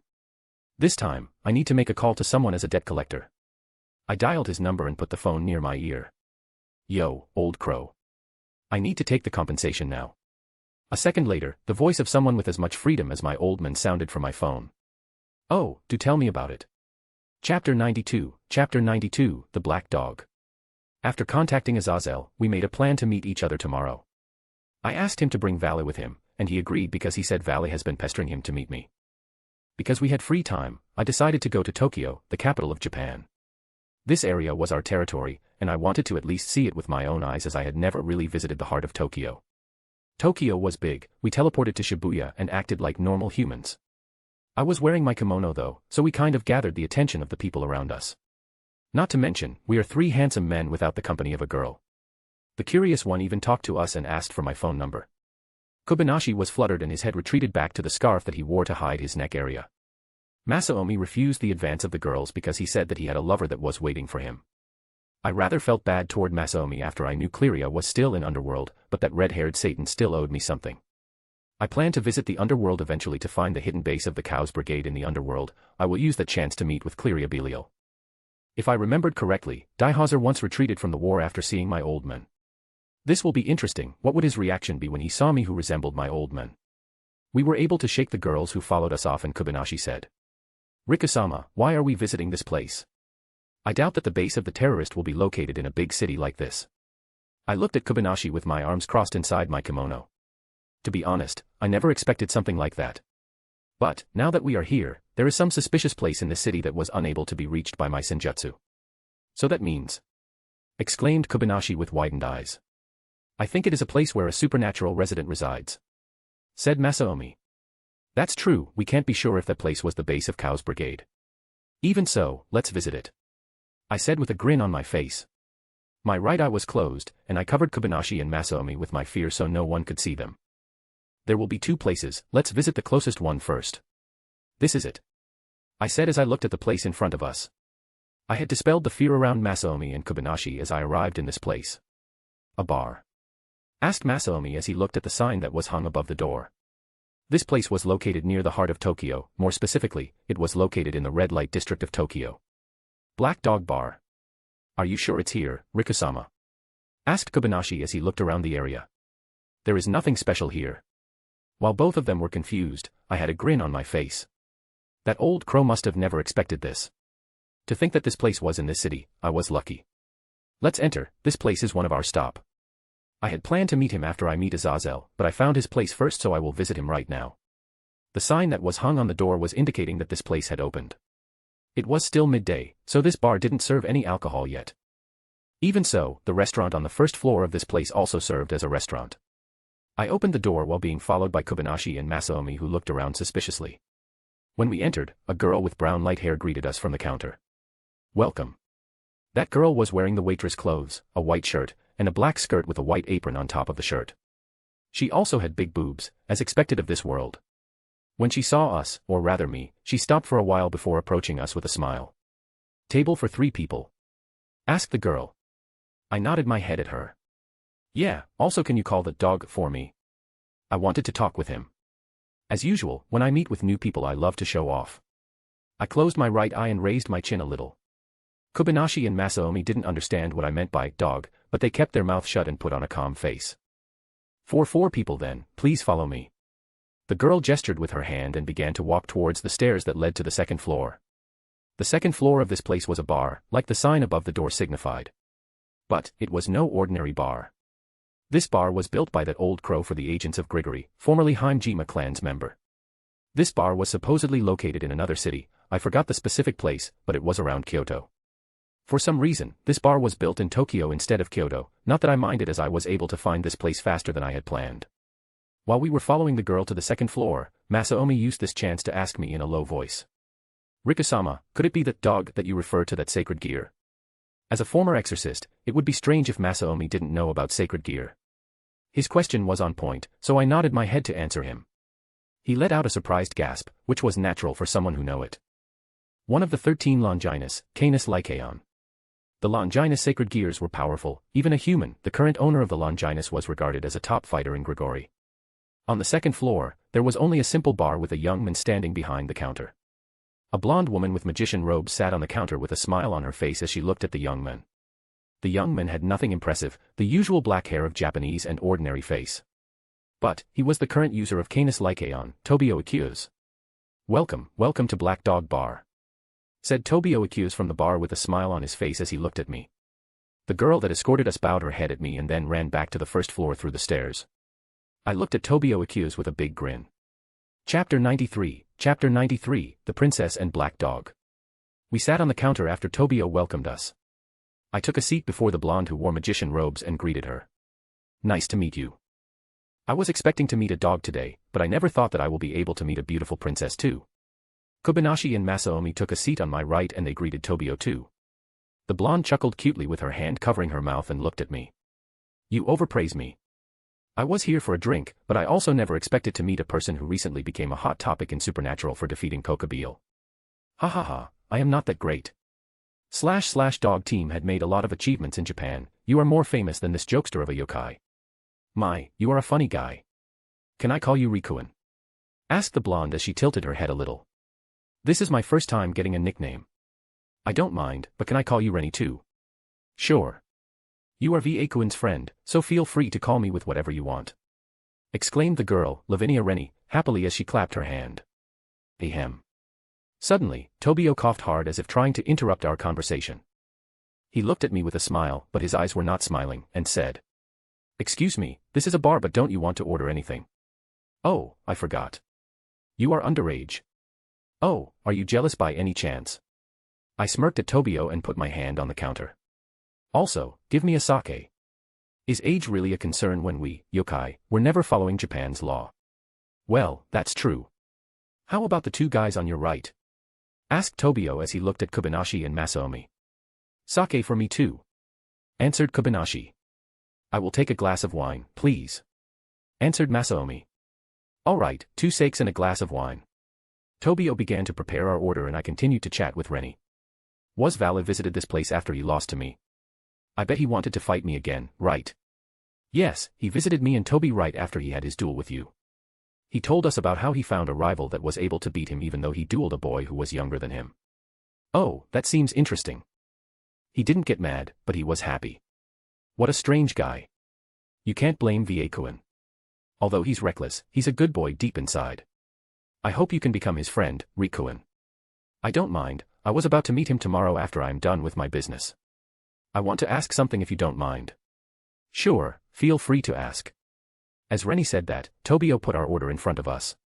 Customers, I thought you were asking to meet me. But why did you just talk with my singer and ignore me? Tobio said with a low tone, showing his bad mood because I had ignored him all this time. It was because the princess beside me was talking to me. As a gentleman, it's natural for me to give her company, right? But well, business comes first. So, what's your business for coming here, oh the great famous yokai who defeated Kokobeel? You can just call me Riku if you want to, Toby. We were glaring at each other for a while. Rennie was chuckling beside me while Kobayashi was just drinking his sake as if nothing happened. Masaomi was confused for a second, but when he saw Kobayashi he decided to just enjoy his wine in silence. After glaring at each other for a while, we were bursting into laughter. I knew that this guy had a sense of humor, that was why I followed along to get a little closer to him. Even though he's a human, with his mastery over his sacred gear, maybe I can get a tip or two to awaken my balance breaker. So there was nothing wrong to get closer to Tobio Akiyu's. Ha ha ha ha, oh damn. It's been a long time since someone visited us, so I wanted to make the atmosphere lighter. Said Tobio as he wiped the tears that formed on the edge of his eyes because he laughed too much. Ha ha ha, I don't mind. I visited this place suddenly, so it's enough for me if you are willing to talk to us. So, back to business, you want to ask us something? Yep. I said and took the cup of sake that was in front of me and drank it in one go. So there is this terrorist group called Cow's Brigade. It seems that Rennie's beloved Vakuin is about to join that group to fight a strong opponent. So, I wanted Rennie's beloved Vakuin to help me with something in exchange for fighting with me once more time, or maybe we could even spar in my free time. Tobio facepalmed at my mention of valid plan to join Cow's Brigade. As expected from the agent of Grigori, he must have collected information about Cow's Brigade even before the other factions noticed its existence. That guy, I know that he loves fighting a strong opponent, but he doesn't know what he's doing. Nah, just allow him to join them. That way he can give you more information from Cow's Brigade. I said as I raised my index finger. The problem is not that. Tobio took a glass and wiped it with a cloth that he held with his left hand. There is someone that was related to Valley in that organization. Don't tell Valley that I told you this, but he's the descendant of the original Lucifer. I was rather surprised that Tobio told me this. I knew about it, but that fact was rather sensitive and must not be told to anyone other than the trusted one. That meant. Do you trust me that much? Tobio just smiled at my question. He didn't say anything more and I guess that was enough. I still wanted to ask about some information, but that could wait. If one of the places that I couldn't feel was this place, then the other was more suspicious. It was a bit far from this, but I could reach it in a minute or two if I run at my full speed. I gulped the leftover sake in one go and stood up from the counter. Oh, you are about to leave now. I thought you wanted to ask something. Tobio asked me with a confused tone, but it was only a question out of curiosity. Well, I wanted to ask something more, but I think I must get satisfied just by getting acquainted with Princess and Dog. I smiled at him and walked away. Kobayashi also stood up and followed me from behind after thanking Tobio. Masaomi, who held human's common sense, pulled money from his pocket and put it on the table to pay for our drinks before following us. Take care of yourself, said Tobio. I replied by waving my hand and we went downstairs while leaving a message. Tag along with Azazel to meet us tomorrow. We exited the building and I looked in the direction of a certain district of Tokyo. It's time to check the second place. Chapter 94, First Meeting in Shibatama Taishikuten Shrine. We exited the bar and walked to Katsushika City. It was the location of the last place that I couldn't feel. I used the chance to look at the map when we found it on the street and managed to pinpoint the location of the blank area that was able to block my perception. Shrine? Asked Kobayashi. Yes, a shrine called Shibatama Taishikuten. It was a shrine or rather temple that was known for its ornate carvings. The location that I couldn't feel with my senjutsu is that place. Also, if we are talking about the shrine, the possibility of the supernatural entity that resides in one was reduced into 3. Masaomi looked at me with a serious face. 5 principal clans, humans that hide from supernatural or gods of Shinto. I nodded my head at him. Correct, but the 5 principal clans are based in Kyoto. Gods of Shinto are unlikely to put something special in that shrine, so it's down to 2. Either earth god or humans. Rikusama, if the one who resides in that shrine was an earth god, then it will become troublesome. Said Kobayashi as he frowned. I looked at him with a curious expression. To be honest, I never meet earth god or even the gods that were born from the attachment of someplace in Japan. At least not yet. But those gods often popped one after another in Kobayashi's world. If said earth god was in the shrine where it was born, then it will surely be strong. Also, I have never met one in this world yet, so I thought that meeting earth god in that shrine would be unlikely. With real gods of Shinto in Japan, earth god will have a low chance to be born, at least that's what I know after getting knowledge from Kuroka-sama and Tsuru-sama. Is that so? I never realized that. But then, it only came down to one last possibility. I grinned as I looked at the shrine in the distance. It reeks of supernatural power now that I see it by myself, and there must be at least more than 10 people inside that place. So we hit our target on our first city. Talking about coincidence, said Masaomi as he fixed his suit. No, I don't think that it was a coincidence. My sacred gear must have led me into this. This broken-ass sacred gear was really broken. I am looking forward to its balance breaker. Who knows? Maybe I can defeat Super Devil with its balance breaker. Let me correct, 2 of the 3 Super Devil. As the last one and the oldest one had a broken ability to cancel any sacred gear. I wonder about that. I turned into my yokai form and began to walk toward the shrine in the distance. It has been half an hour after we left the bar, and we had entered Katsushika City. The shrine was located near a river called the Edo River, so if we need to escape later, we can easily cross the river and hide. That's if we need to. I doubt that the one who made their base in Japan had the power to chase us out though. So, Rikusama. Who do you think stayed in that shrine? Asked Kobayashi as he cracked his fingers. I summoned Nurarihyon, rested its blade on my shoulder, and used my fear to hide our presence. It's the hero faction for sure. The humans who claimed themselves as heroes' descendants and wanted to kill every supernatural being that bring harm to humans. They are just the bunches of people with hero complex. Masaomi, who heard me, looked at me while touching his chin with his right hand. That's a bit troublesome, Rikusama. I had a chance to meet the descendant of Joan d'Arc in my time as an exorcist. And I must say, her sacred gear is simple, yet it's strong.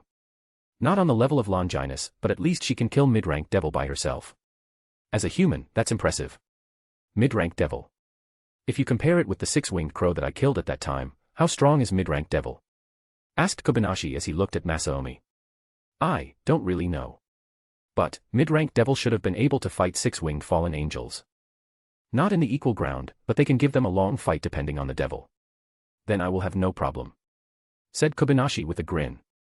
We eventually got closer to the shrine and we had entered its vicinity. The area around the shrine had a different atmosphere from Tokyo. Tokyo was filled with high buildings and the modern road, while this area was filled with houses that looked like from the Edo era, and the road was made from the pavement, not the usual asphalt. It's nostalgic, seeing houses like these. Muttered Kobayashi. There were a lot of stalls that sell traditional snacks from Japan. They sold ohagi, natto, and the others. Some of the stalls sold modern snacks though, so finding potato chips was not a problem. I took one bag of potato chips from the stall silently. Of course, the owner didn't realize it. Rikusama. Said Kobayashi as he facepalmed when he realized a bag of potato chips in my hand. Masaomi smiled wryly while looking at me, but he then turned serious as we arrived in front of the shrine. I threw the remaining potato chips into my mouth and crumpled the bag before tossing it to the nearby trash bin. It seems they have not noticed us yet.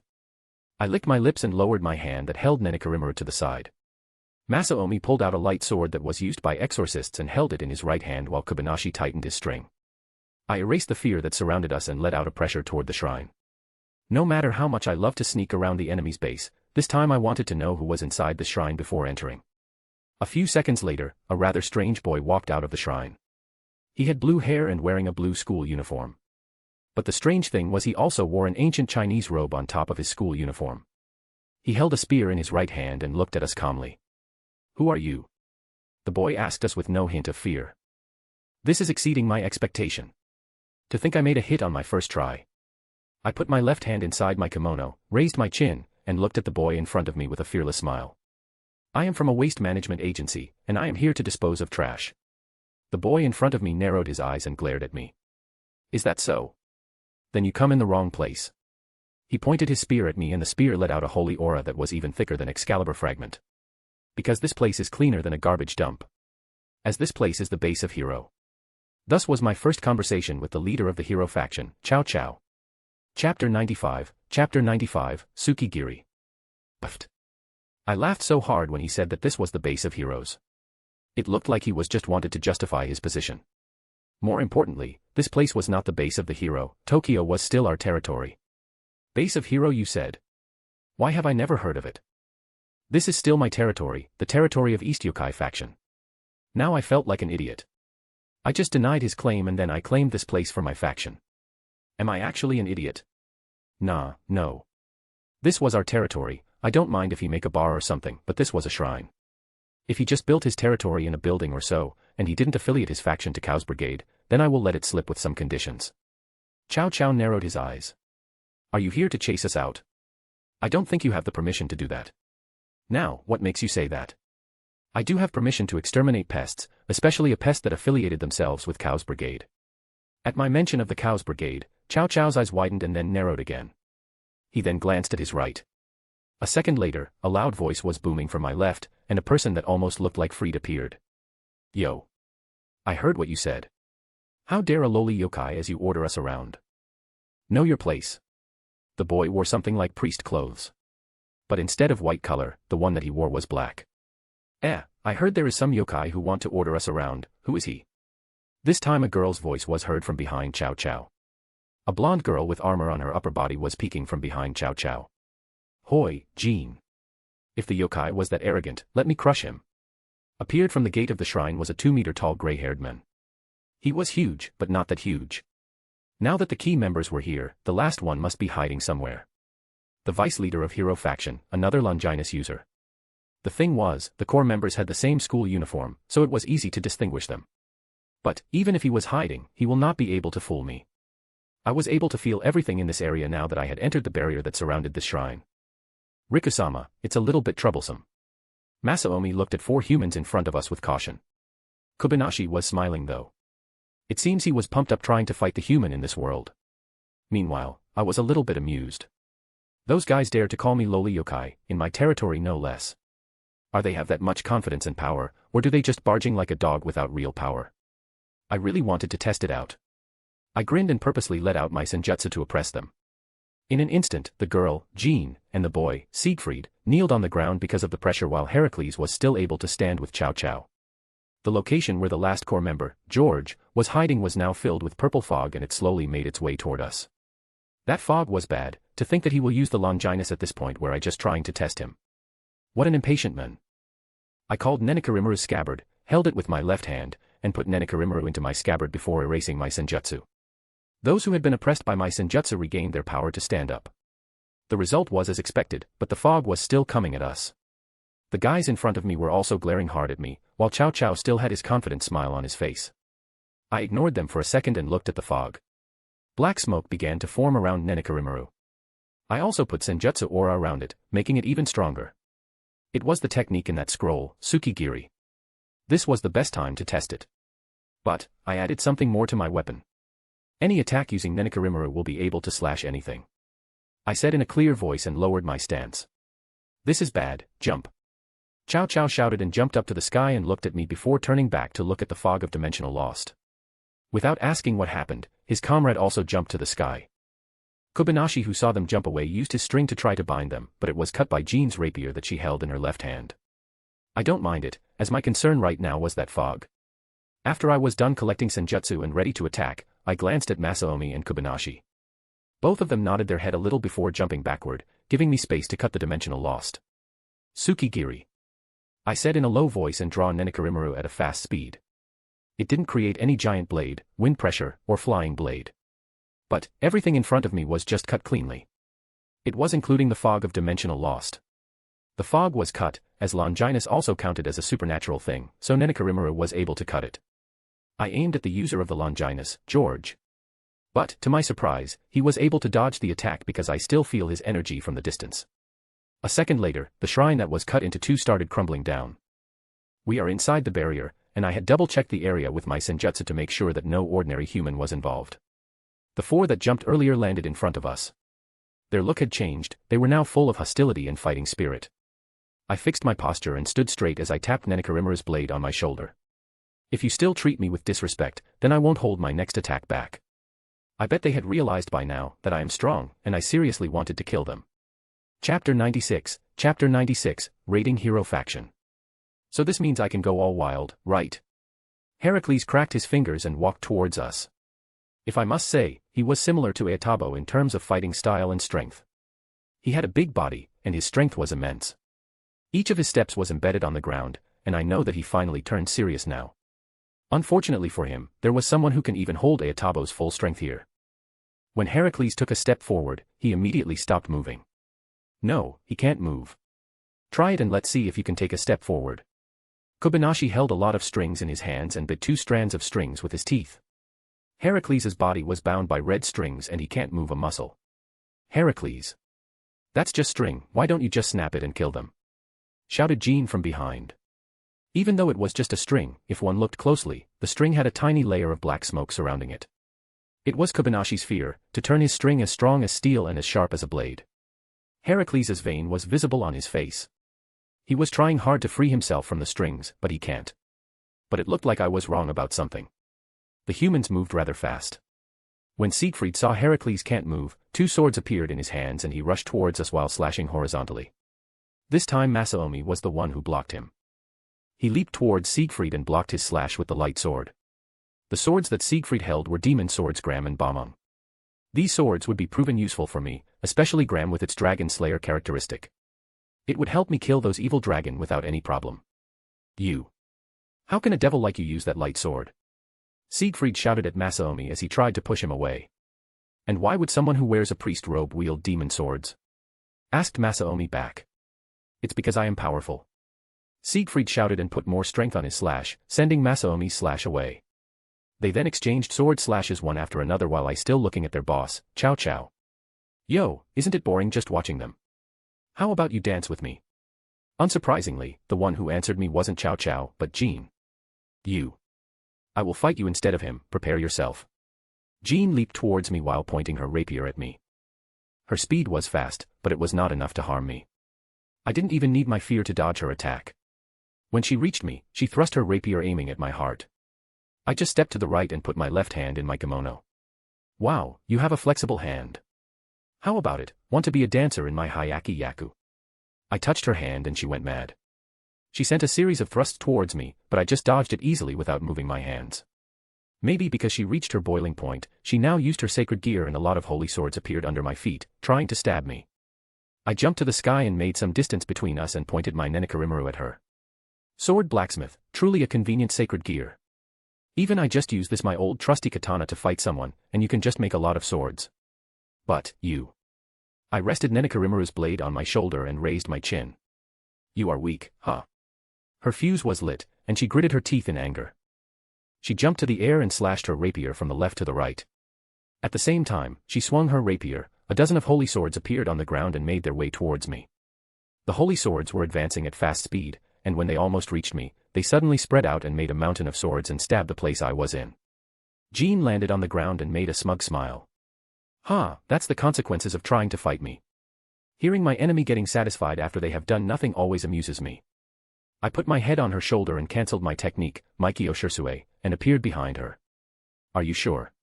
She was surprised and jumped away immediately before touching her shoulder in confusion. On the side, Heracles was finally able to free himself from Kobayashi's bind. There was a glowing aura around his hand, a sign that he used his sacred gear. Siegfried who fought Masaomi also used his sacred gear. From his back grew a silver arm that held his third demon sword. Masaomi could still fight him, so it was no problem. How can you appear behind me without me noticing it? Oh, I unconsciously ignored Jean. I smugly smiled at her and raised my left index finger. Nah, why don't you find it yourself? As soon as I said that, I activated Mikyo Shirsue again and disappeared from everyone's sight.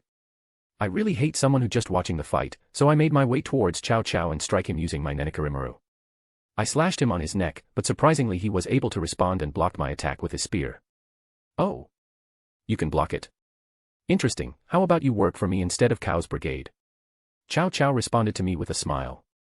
Unfortunately I had no intention of working for someone. Let's do the opposite, how about you join the hero faction? Together, we will erase devils and fallen angels from this land. Our sword and spear were still interlocked.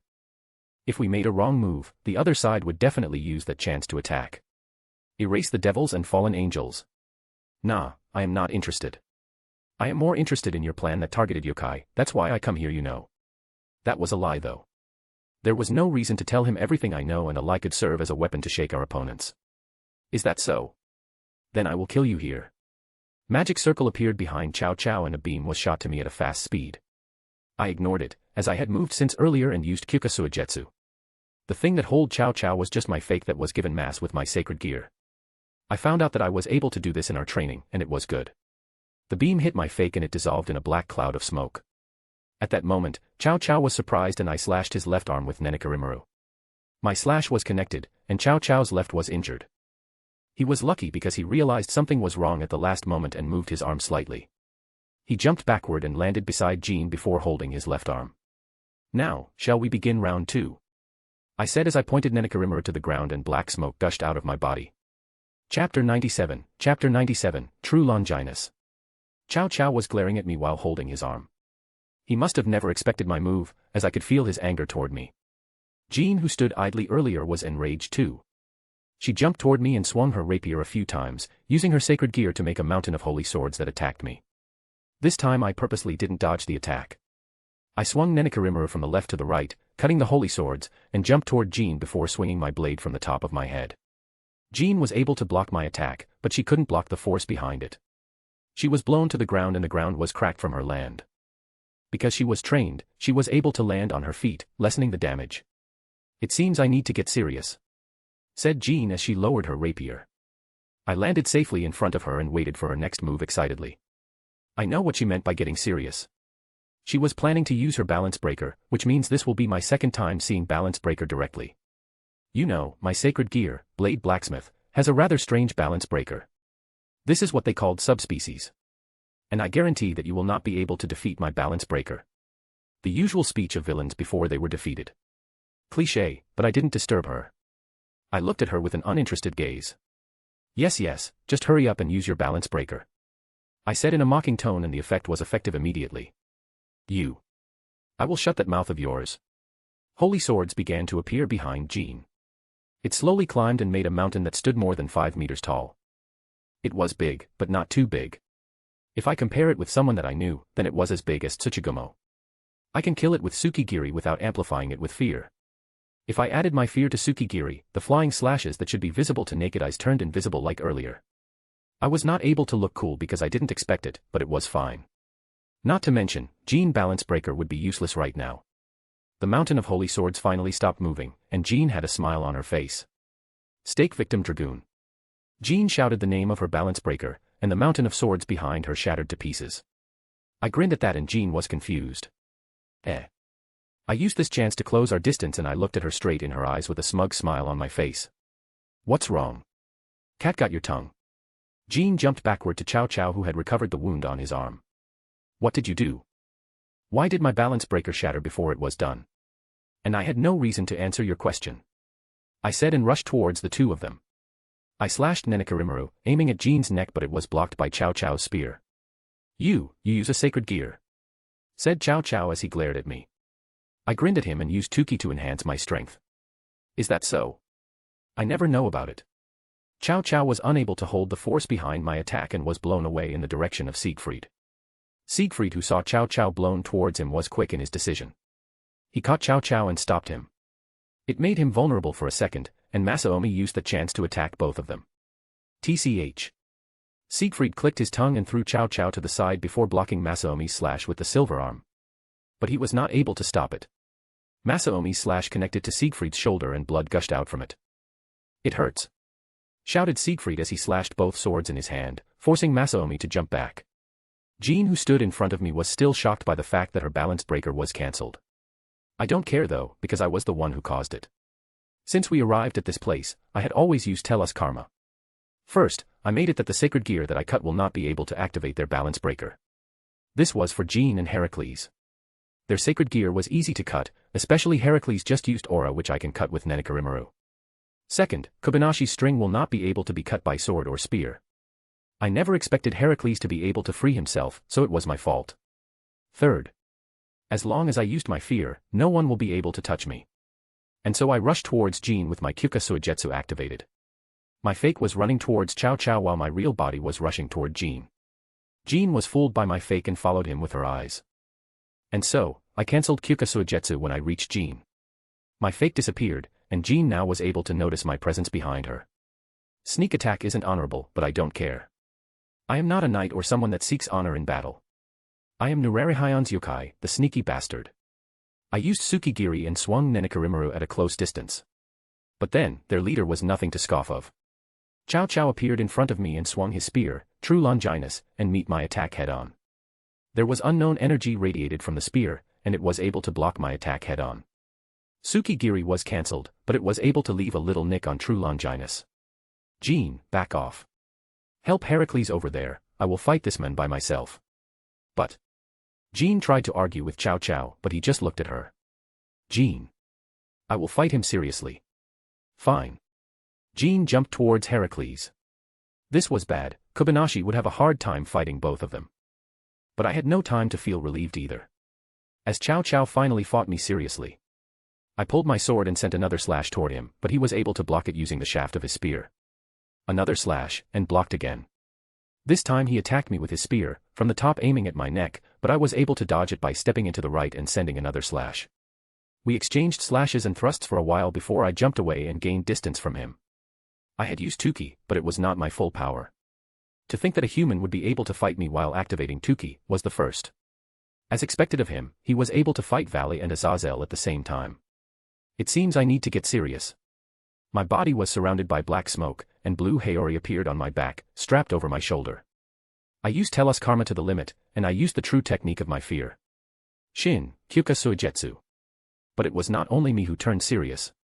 A halo appeared behind Chow Chow and 7 identical orbs floated around it. He had used his balance breaker.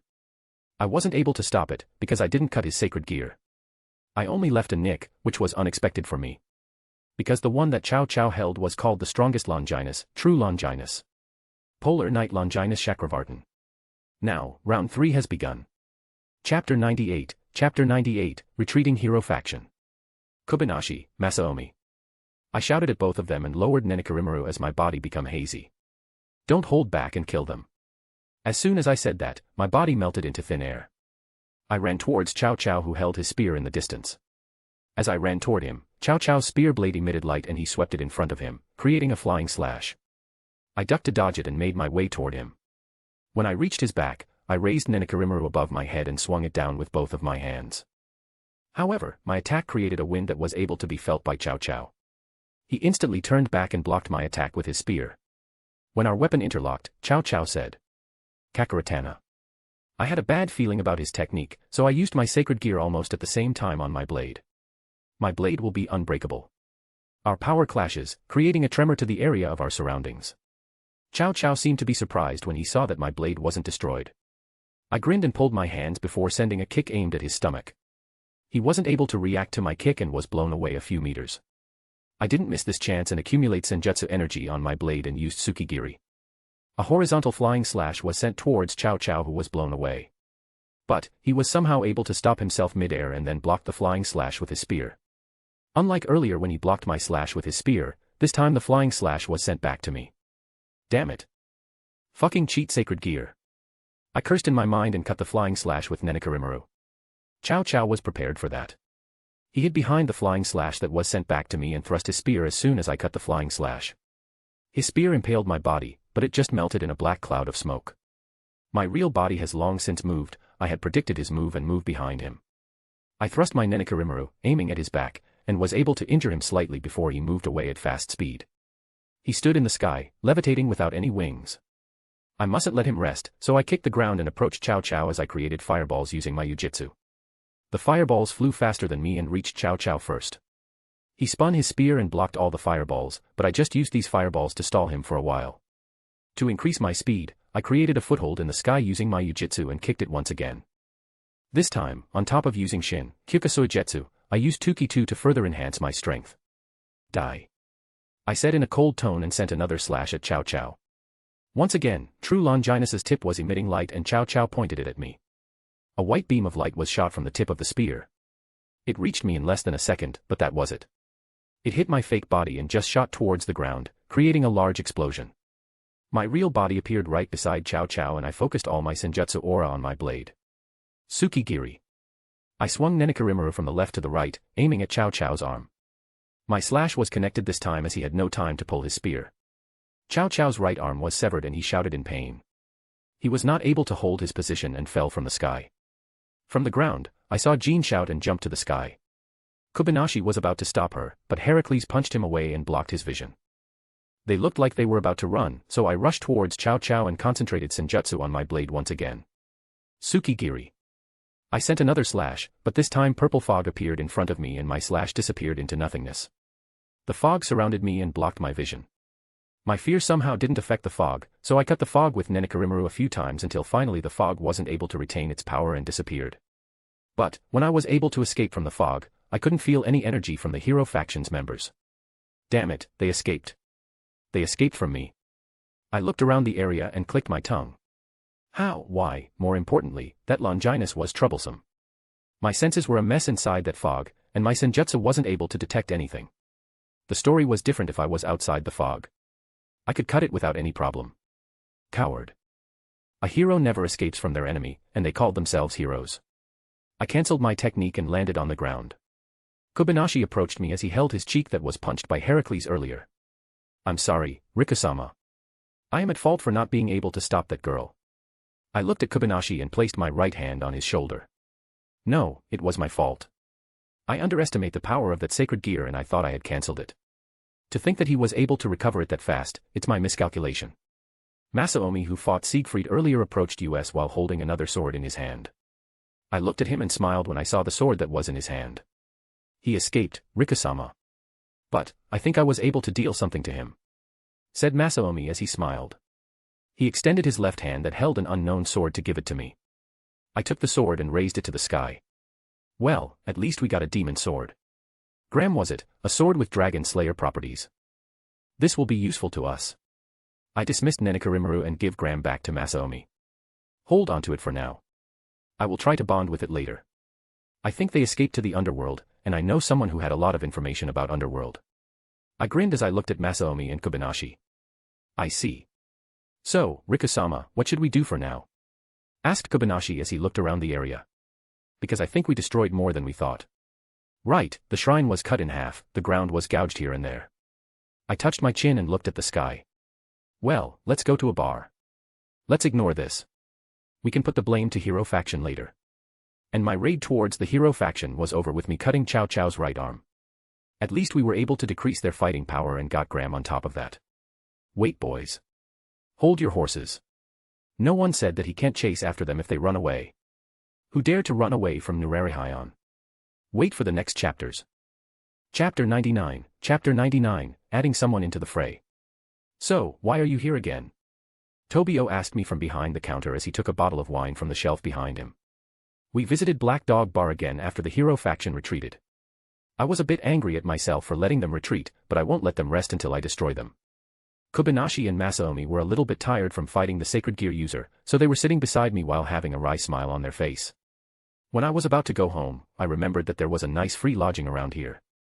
So I let myself in. You don't mind, right Rennie? I turned to the girl beside me and she chuckled in amusement. I don't mind, Rikuen. But, I must ask something. Feel free to ask. I raised my right hand and gave her my kindest smile. Rennie had an aura of an elder sister, which was rare in this world. She was kind enough of putting her guard down against me even though we just met earlier. Was it you who caused the disturbance earlier? Because we got a call from Azazel telling us that he will send his subordinate to fix a shrine near our place. Ah, that thing. I found some trash who called themselves heroes, so I accidentally cut their base in half. Don't mind it. Rennie clapped her hands and smiled. Is that so? Then that's good. You. Tobio facepalmed behind the counter and let out a tired sigh. He turned to Kobayashi and Masaomi then asked. Are you not tired of your boss? You know, when he acted like that. I smirked at Tobio and Kobayashi said. You got used to it. I turned to him, surprised by his answer, and saw Masaomi nodded his head a few times. Tobio served the glass of wine to us with a smile on his face. But then, I know my subordinate's personality, so I crossed my arm and looked at Tobio. Right. My subordinate just need to get used to me. Everyone had gotten used to Commander's whim, so following Rikusama is not that hard. Added Kobayashi as he drank the wine and looked at the glass with a surprised gaze. This is my first time drinking something like this, but it's delicious. Praise Kobayashi. I also never had wine before, as I only drank sake in this life. I looked at Masaomi and he smiled in victory. Come to think of it, that guy drank wine when we visited this bar too. Is wine that delicious? I drank the wine in front of me and smiled. Indeed, this is delicious. But, Kobayashi was right. If you can cope up with my old man's whim, then my action will look like a child play. That old man was literally a yokai that goes down to history for being a prankster and dine and dash after all. We are chatting for a few minutes until Tobio's tone changed. So, why did you cause such a ruckus without putting on a proper barrier this afternoon? Just I can feel your enemy's energy from this place even though we were separated for a few kilometers. Who was it that you fought? I sipped the wine in my glass and looked at Tobio seriously. One of the factions that affiliated with Chao's brigade. They called themselves Hero Faction, and the one that I fought was called Cao Cao, the wielder of true Longinus. Not only that. Tobio was surprised when I said the wielder of true Longinus. As the wielder of a Longinus sacred gear, he certainly understood the power of it. Not only that. Asked Tobio. His true Longinus's balance breaker is a subspecies. 7 orbs are floating around the halo on his back and each orb has a specific ability. Tobio held his head with his right hand and sighed. This has become troublesome. And they managed to run from a yokai that was known for his escape technique. How? He asked me with a worried tone. I rested my head on my hands and sighed. That was truly my fault. I didn't make sure to kill George the wielder of Dimensional Lost, and become conceited with my strength. Another Longinus user, Dimensional Lost. That Longinus was able to disturb my senses for a while, and they escaped in that time. Damn it, I should have followed you. Tobio cursed to himself and then took a deep breath to calm himself. So, what's your plan for now? I bet you at least injured them. Oh, I plan to meet with Azazel here. Can you contact him? Tell him to bring Valley, as I wanted to wipe those Hero Faction bunch tomorrow. Just tell Valley that there will be a big fight. I know that he will agree to help me. Rikuin. I know that Hero Faction was retreating. But did you know their location? Asked Rennie from my side. About that, let's talk about it tomorrow. It's already dark outside, how about you go to sleep, Rennie? It's no problem, I can sleep later when I need to. Well then, Tobio. I called Tobio and stood up from my seat. Yeah, I know. I will contact Azazel and ask him to meet you here tomorrow. Is morning okay for you? That would be perfect. I answered him and walked away. Like before, Masaomi paid for our drink and we left the Black Dog Bar. When we exited the bar, I looked at the sky and gazed at the full moon floating at the sky. We are in the middle of Tokyo, so the moonlight was obstructed by the artificial light around the city. Rikusama. I know that you had a plan of your own, but can you at least tell us? Asked Masaomi as he looked at me seriously. Sure, for now, let's meet someone. He's the key to our plan after seeing the Hero Faction member. I teleported the 3 of us to Kyoto, more specifically Nijo Temple. In front of us, Tsuchigumo was jumping around while stretching his body. He noticed us the moment we fully teleported and stopped moving before turning toward me. Oh, you are here. Do you want to have a fight with me? Tsuchigumo sat with a crossed leg as he pulled out his smoke pipe. I got you a better one. We will raid someone, do you want to come? Tsuchigumo puffed the smoke and asked. Are they strong? At least they can escape from me. That's interesting. Count me in. Good, I will get you tomorrow. With this, one yokai can fight at least one member of Hero Faction. I won't allow someone to disturb me anymore. And I certainly won't repeat the same mistake again. Chapter 100, Chapter 100, Preparing for Another Raid. I teleported back to Kanto and took a rest for the day. Kobayashi and Masaomi also went back to their room to rest. They were more tired than me, especially Kobayashi. He fought 2 people at once, and both of them were sacred gear users which he wasn't used to. For me, I went to the courtyard to meet my old man. It was a night of the full moon, so he will be there watching the sakura tree which its flower began to fall. When I reached the courtyard, I saw my old man sitting under the sakura tree on top of cloth with 2 bottles of sake and a sake cup in front of him. He was holding a cup and drank it with closed eyes. I heard the commotion this afternoon. You can sit here if you need something from me, said my old man as he looked at me and raised his cup. I sighed a little and walked to my old man and sat in front of him. He poured sake into the cup in front of me and put the bottle down before raising his cup with his right hand. I raised the cup and raised it near his cup before drinking it in one go. I drank a few times today, but it was not enough to make me drunk. My old man put the cup on the ground and raised his right leg. He rested his hand on his knee and asked me with a smirk. So? They ran away. I put the cup that I held on the ground and clicked my tongue. Yeah, but I plan to chase them in the underworld after meeting with Azazel tomorrow. You will meet Azazel tomorrow? For whatever reason. My old man was curious and touched his chin with his right hand. He owes me something, and I was thinking about using his connection and information gathering to gather information about Cow's Brigade. I smirked at my old man and poured sake from the bottle into my cup. My old man frowned and looked at me with a serious gaze. Are you sure, Riku? You are essentially making an enemy of an organization that was stronger than even a small faction. What he said was not wrong, but Cow's Brigade was not on the level of a small faction.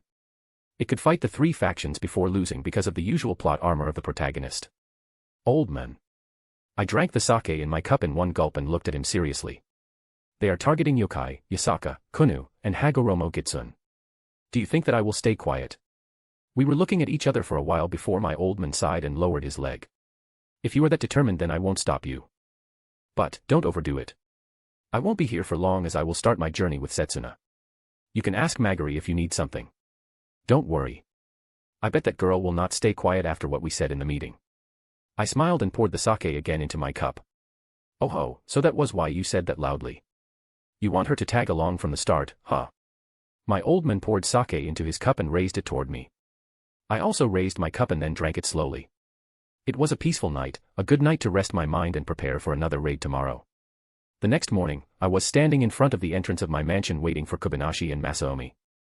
I told them to meet me right after the sun has risen, but they were nowhere to be seen. Thinking that they must be tired from yesterday, I waited for them for a few more minutes. At that moment, I was turning my senjutsu off and leaning against the wall of the entrance. I put my guard down just because it was my mansion, and it was my mistake. From my left, a long-haired girl exited my mansion and looked at me with a mocking smile. What are you waiting for? Let's go. I covered my face with my left hand as I peeked at Hagoromo Gitsune, who just exited the gate wearing a black sailor uniform. Why are you here? I asked Hagoromo Gitsune and let out a sigh. Kobayashi and Masaomi must have met her and were stopped.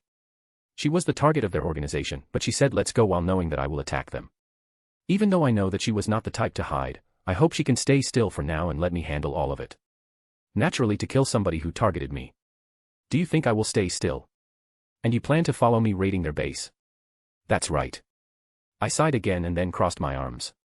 Well, at least she can protect herself just fine. I made the magic circle to teleport and we teleported to Black Dog Bar, the location where we will meet Azazel.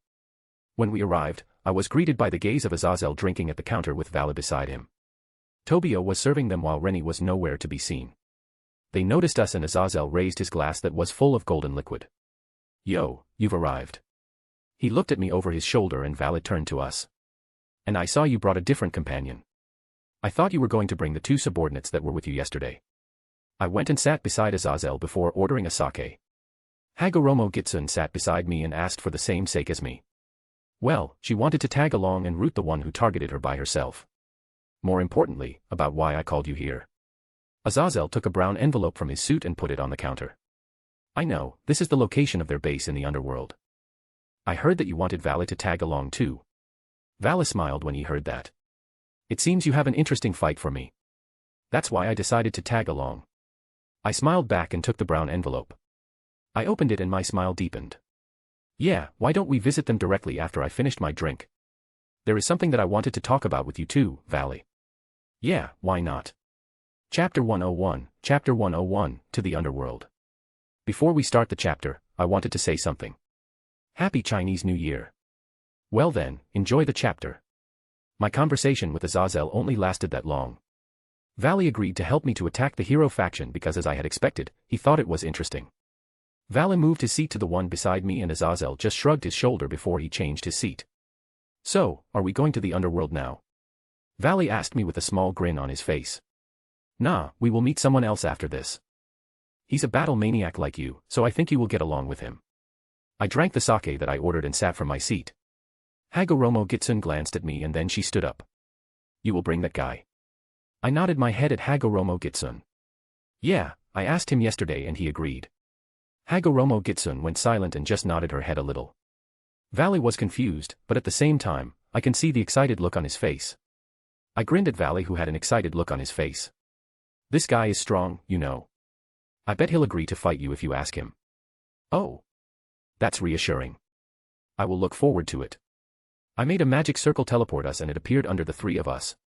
When the magic circle was ready, I looked at Azazel, who looked at me with a smile on his face.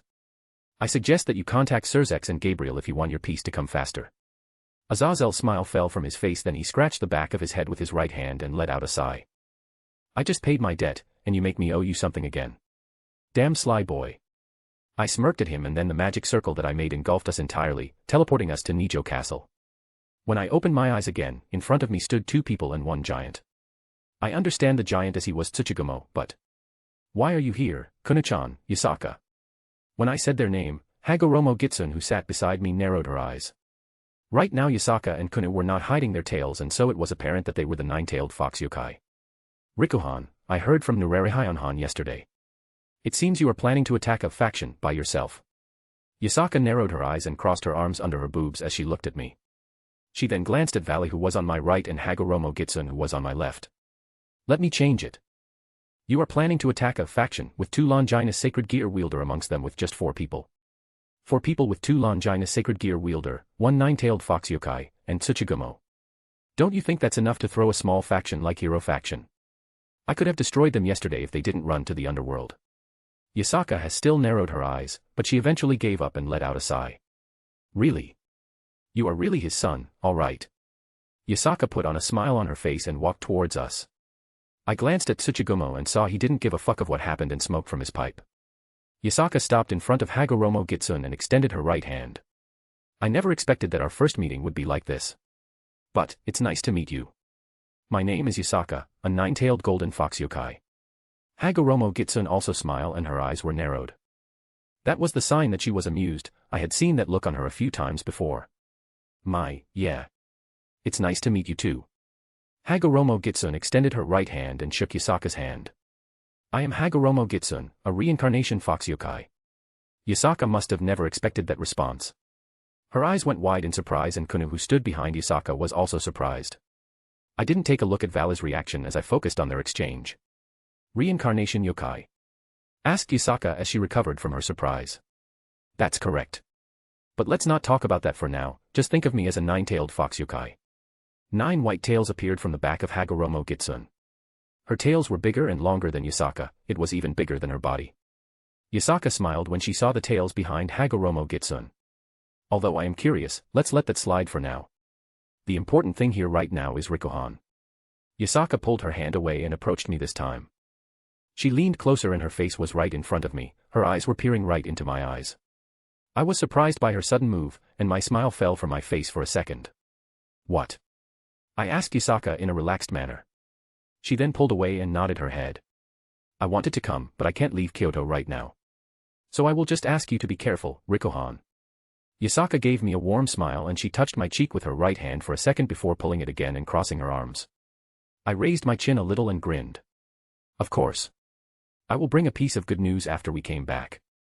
Kuna, who stood behind Yasaka, smiled and raised both her hands. Good luck, Riku Oniai-chan. Oh. Tsuchigumo, who just watched silently since the start, stood up and blew smoke from his mouth. Are we done here? Then let's go. I am itching to fight. Nah, wait a minute. I said to Tsuchigumo and then turned to Valley. The location of their hiding place is in the underworld. As I had never visited underworld, can you teleport us there, Valley? Valley looked at me while crossing his arms. I don't mind. He then turned to Tsuchigumo and grinned. You look strong. How about we fight after we are done later? Tsuchigumo scoffed in amusement and laughed. Ha ha ha ha ha ha, you. A scrawny little thing like you wanted to fight me. Ha ha ha, it's the first time someone called me like that. Interesting, we really should fight later. Tsuchigumo put his pipe in his pocket and said. As long as you are strong then I don't mind. All fights will be fun if it's against the strong opponent. Agreed. Now, let's go to the underworld and settle our matter first. I am looking forward to our fight. As Vala said that, a magic circle appeared under us. Yasaka and Kuna backed away outside the magic circle and waved their hands at us. I waved back and then the magic circle teleported us to the underworld. We were in the Rocky Mountain area. I looked up at the sky which had a different color than the sky on Earth and muttered. So this is the underworld. Chapter 102, Chapter 102, Second Raid. This is truly an amazing sight. The sky was different, and the underworld was not what I expected. Hagoromo Gitsune took out her black fan and spread it in front of her mouth. She was looking around the area. Meanwhile, I covered all of us with my fear, erasing their presence. Although we were in the mountain area, if Vala teleported us here, that meant the location of the hero faction was near. I can't let my guard down and get ambushed, that would make me an idiot. Oh. You can do that too. I can't feel the presence of everyone here even though they are right in front of me. Amazing. Valley raised his hands and looked at them, then he looked at Tsuchigumo and Hagoromo Gitsune. I crossed my arms beneath my kimono and grinned. Of course. Tsuchigumo walked to the edge of the mountain that was right in front of us and looked down. This mountain, strange. We are on the edge of the cliff. As Tsuchigumo said that, I approached him and looked down too. From my viewpoint earlier, I can't see the cliff that separated this mountain with the ground a bit distance away from us. But now that I stood on the edge, I can see the cliff that was around 100 meters deep. It was a deep cliff, but I can just jump down with no problem. Rather than the height, I was impressed by how beautiful the scenery was even though it was the underworld. I can feel Hagoromo Gitsune approach us and she stopped on my right. So, where is the base of the people who targeted this lady? Valley, who heard Hagoromo Gitsune's question, approached us and pointed his index finger to the front. Just beyond that cliff, there will be a hidden house in that forest. That's the location that was marked in the map given by Azazel. I tried to use Senjutsu, but I was a little bit surprised when I gathered the aura around me. My bodies flinched a little and I closed my right eye because of the sudden pain. Hagoromo Gitsune and Vala noticed it. She looked at me and asked. What's wrong? I quickly conquered the malice and then smiled at Hagoromo Gitsune. Nothing, just, the malice in this place is stronger than Earth. It took me by a surprise. Malice. Oh, you were using Senjutsu. Exclaimed Hagoromo Gitsune as she closed her fan. Yeah, I was just surprised a little. But, I didn't find anything out of ordinary. Are you sure this is the place, Valley? I looked at Valley and tilted my head a little. Valley was part of the Cows Brigade even though he joined just for fun and to complete his goal of killing Rizavim. Even so, I didn't want to believe that this guy will trick us right now. Give me the letter from Azazel again. I am sure that this is the right place. Valley had a confused expression. From his tone, he was sure that we were standing in the right place. I took out the brown envelope from Azazel and handed it to Valley. He opened the envelope, read the location of the hero faction's base and looked around the area. Yeah, this is the right place. If you can't detect it with your Senjutsu, that means.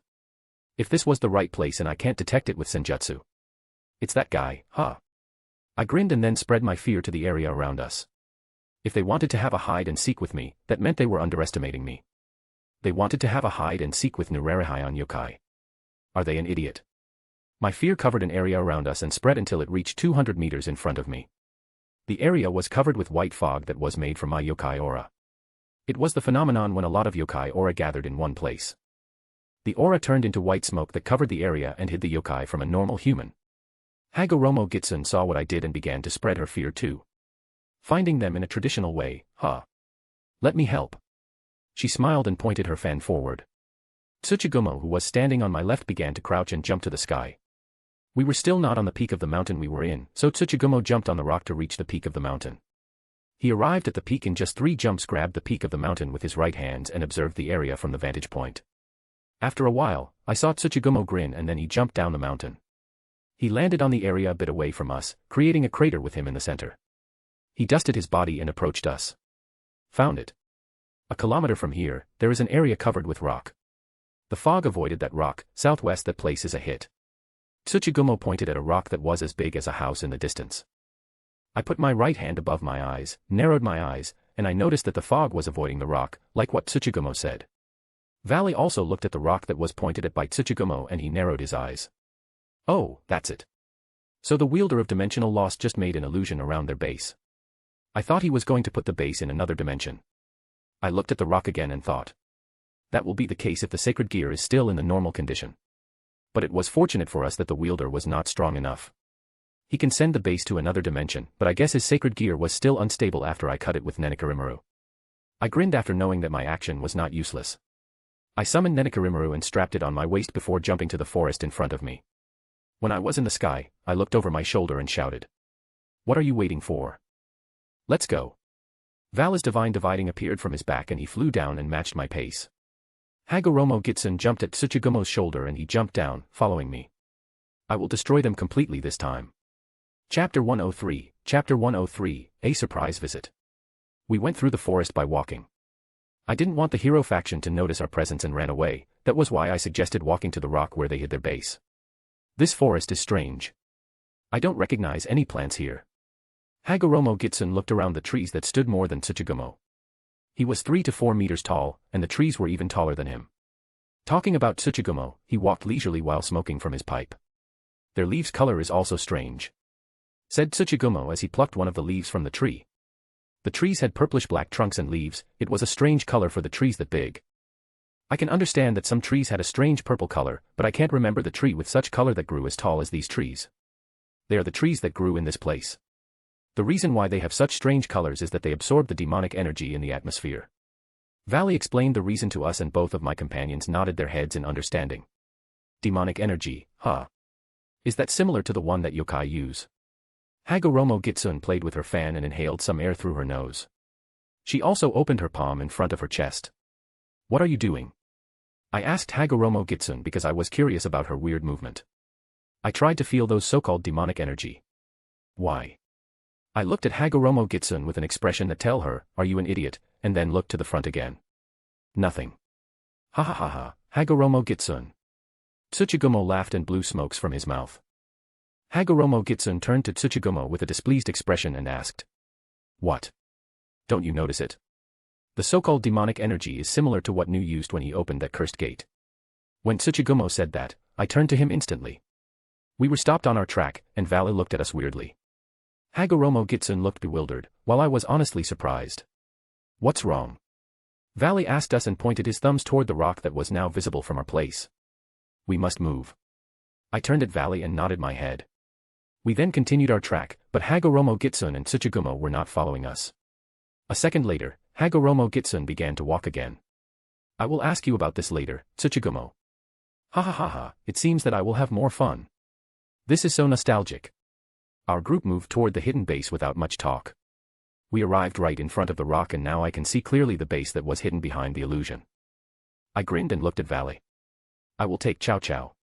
When I said that, Valley was visibly disturbed. But then, he sighed and scratched the back of his head. I will take the one with Longinus then. So, which one shall this lady take care of? I looked at Hagoromo Gitsun and touched my chin. The ones inside were the members that managed to flee from me, and not all of their members. So will you be okay against 2 people at once? Hagoromo Gitsun swung her right hand which she used to held her fan, raised her chin slightly, and smiled. Don't underestimate me. Don't you remember who am I? I laughed and then turned to Tsuchigumo. You don't mind fighting against an opponent with 6 hands? Tsuchigumo looked down and his eyes were narrowed. Is he strong? I shrugged my shoulder. Don't know. At least he will be able to fight you for a while.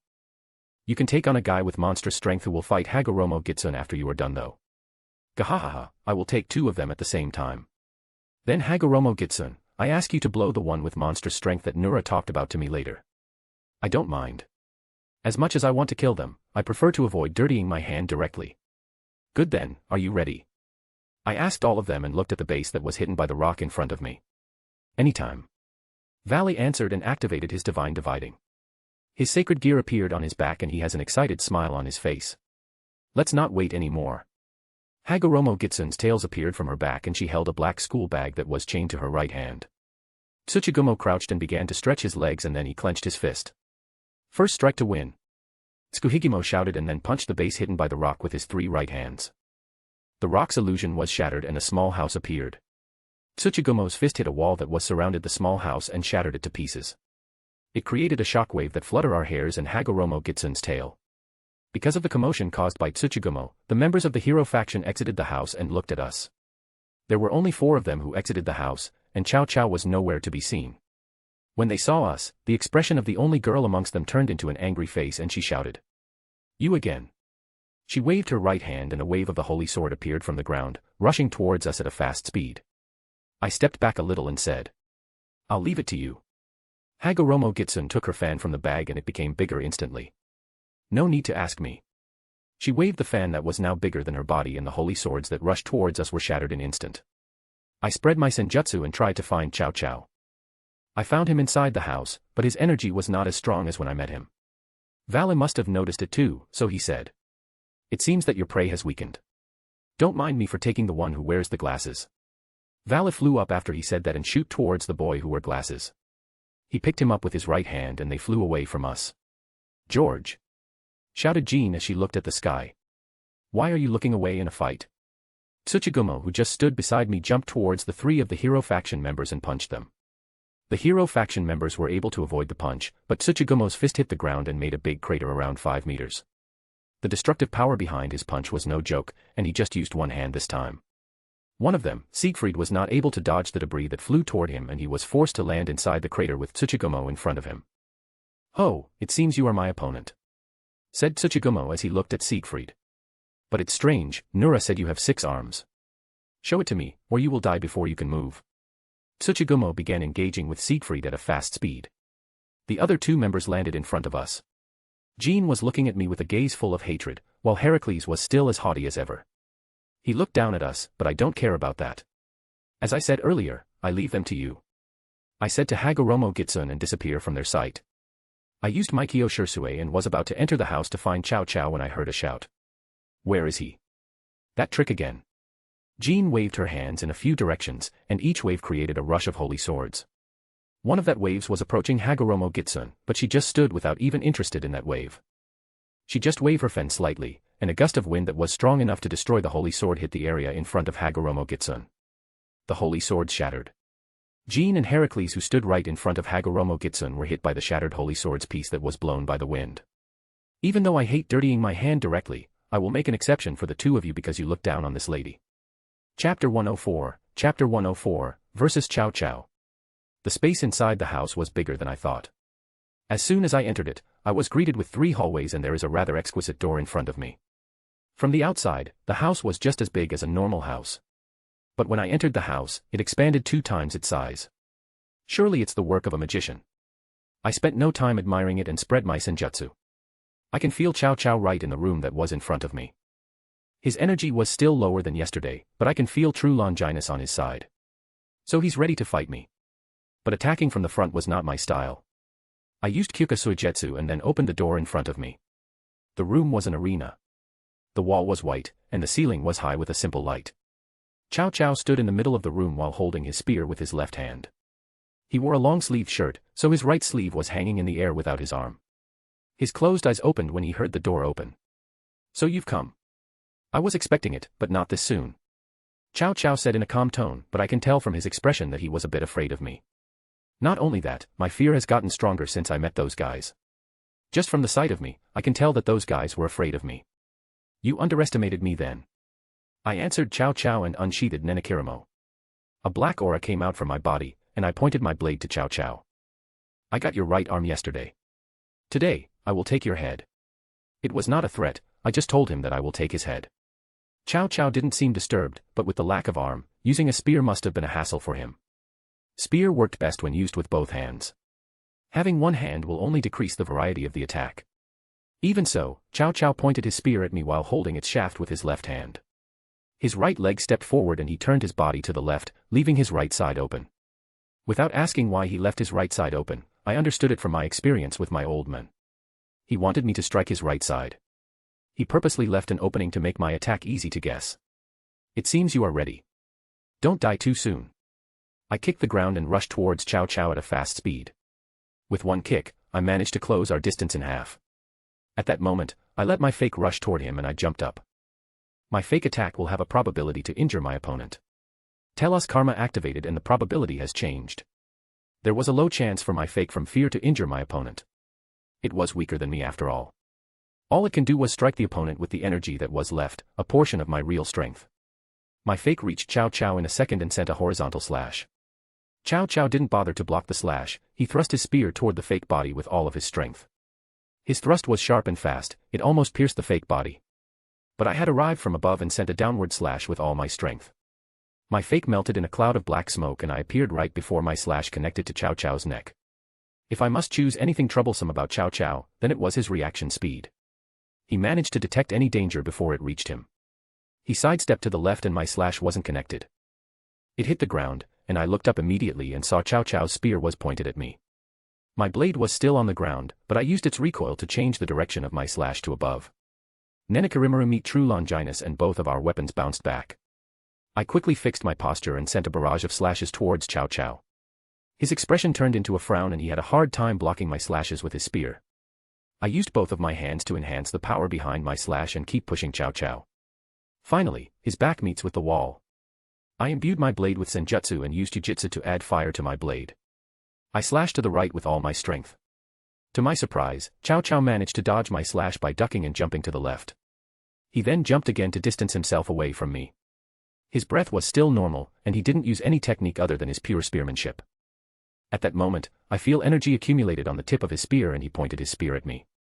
The blue light of the beam was shot at me and I jumped to the right to dodge it.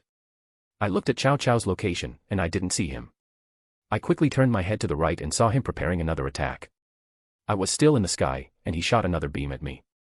It was fast, and I had no time to dodge. I clicked my tongue and used jujitsu to make a foothold in the sky. With a steady foothold, I swung Nenekarimaru downward, slashing the beam in half. The beam disappeared, and Chow Chow appeared right in front of my eyes. He thrust his spear and I blocked it with Nenekarimaru. Nenekarimaru won't break no matter what. I used my sacred gear again because I saw the halo behind Chow Chow. He used his fucking balance breaker in that time. I gathered all fear that I can use right now and used Shin, Kyuka Suigetsu. Blue Haori appeared on my back and I used my sacred gear again. No one will be able to hit me. This was the most broken combination that I found, and until now no one was able to hit me when I was in this mode. Nenekarimaru and True Longinus are still interlocked. I looked at Chow Chow who was frowning with a smile on my face. What happened? You used balance breaker and still not able to defeat me. Ha! And you can't land a single attack at me at all. Chow Chow unexpectedly returned my word at me. But, I just grinned and said. Really? The next moment, my body disappeared and I appeared behind Chow Chow, slashing his back. My attack was connected and blood splurted out from the wound. Chow Chow groaned and then rotated True Longinus and shoot another beam from its tip toward the back. I disappeared with a smile on my face and appeared a little bit away from Chow Chow. My blade was rested in my right shoulder, raised my left hand and my chin. Come on, just like that. I am expecting more from True Longinus wielder. Now Chow Chow was looking at me with eyes full of hatred. Don't regret it. Chow Chow shouted and I had a bad feeling. The next attack from him was bad. I lowered my stance and held Nenekarimaru with my right hand. Come. Chapter 105, Chapter 105, Killing Chow Chow. Chow Chow's spear tip glowed and he rushed at me while swinging his spear. Blue slash was shot out. I ducked to dodge it and as soon as the slash passed, I looked up and saw Chow Chow attack me from above. I raised Nenekarimaru to deflect his attack to the left and kicked him in the stomach. He jumped back at the same time my kick landed on his stomach. The damage was not that much, so I chase him by jumping towards him and slashing with Nenekarimaru. He blocked my slash with the shaft of his spear and his body levitated to the ceiling at a fast speed. I sent a flying slash horizontally towards Chow Chow who was now in the sky, but he dodged and my slash hit the ceiling, pulverizing it.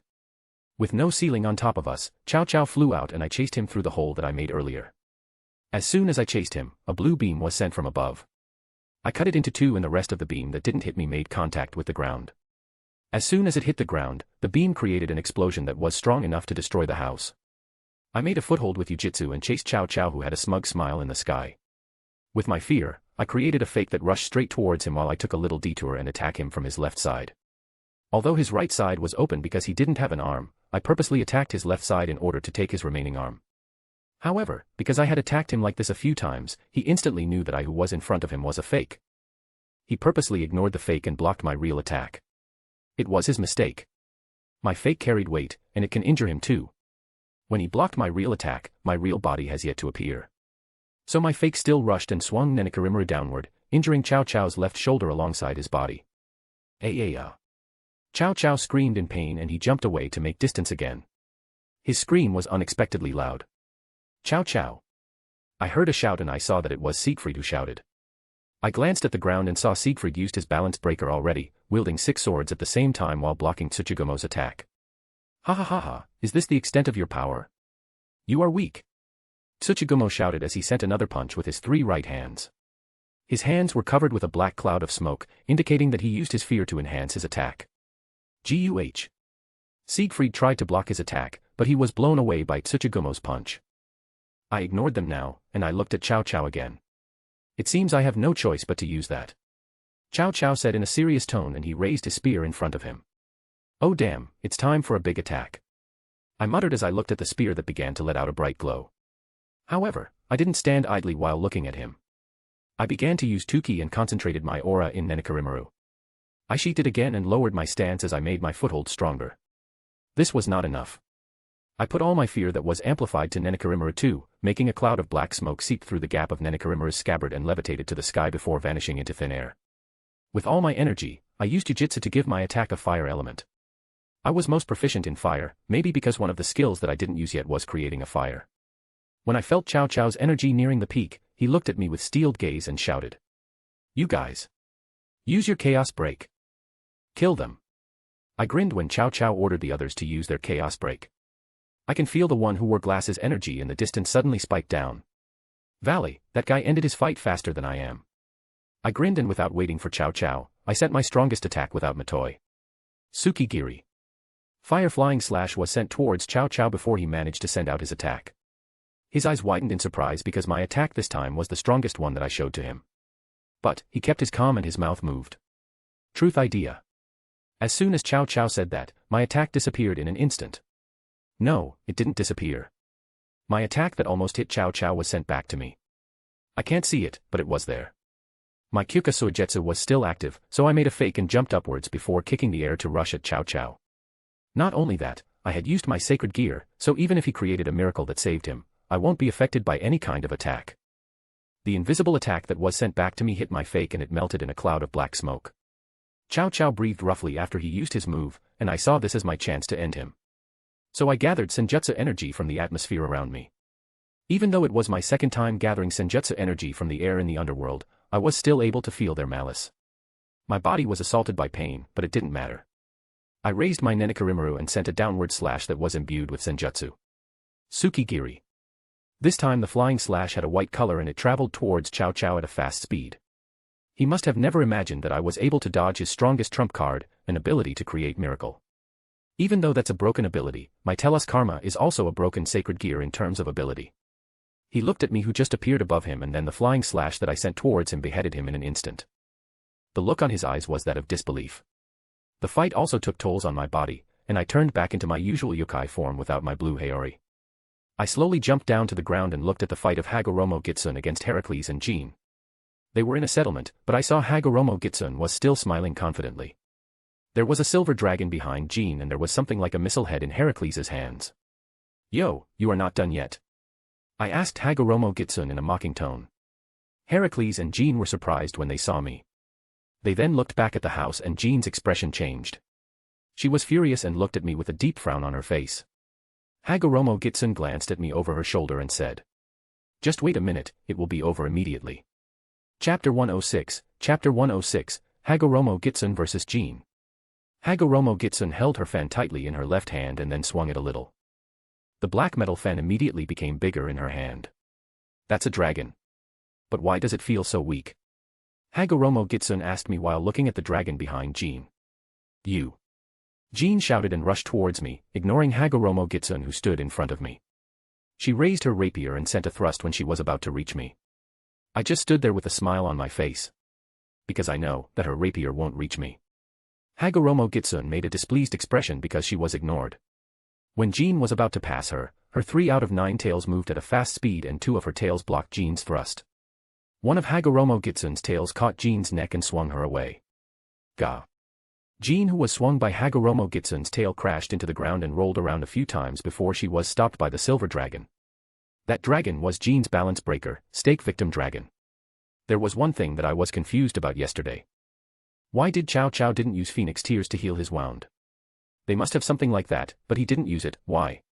But I then realized the reason.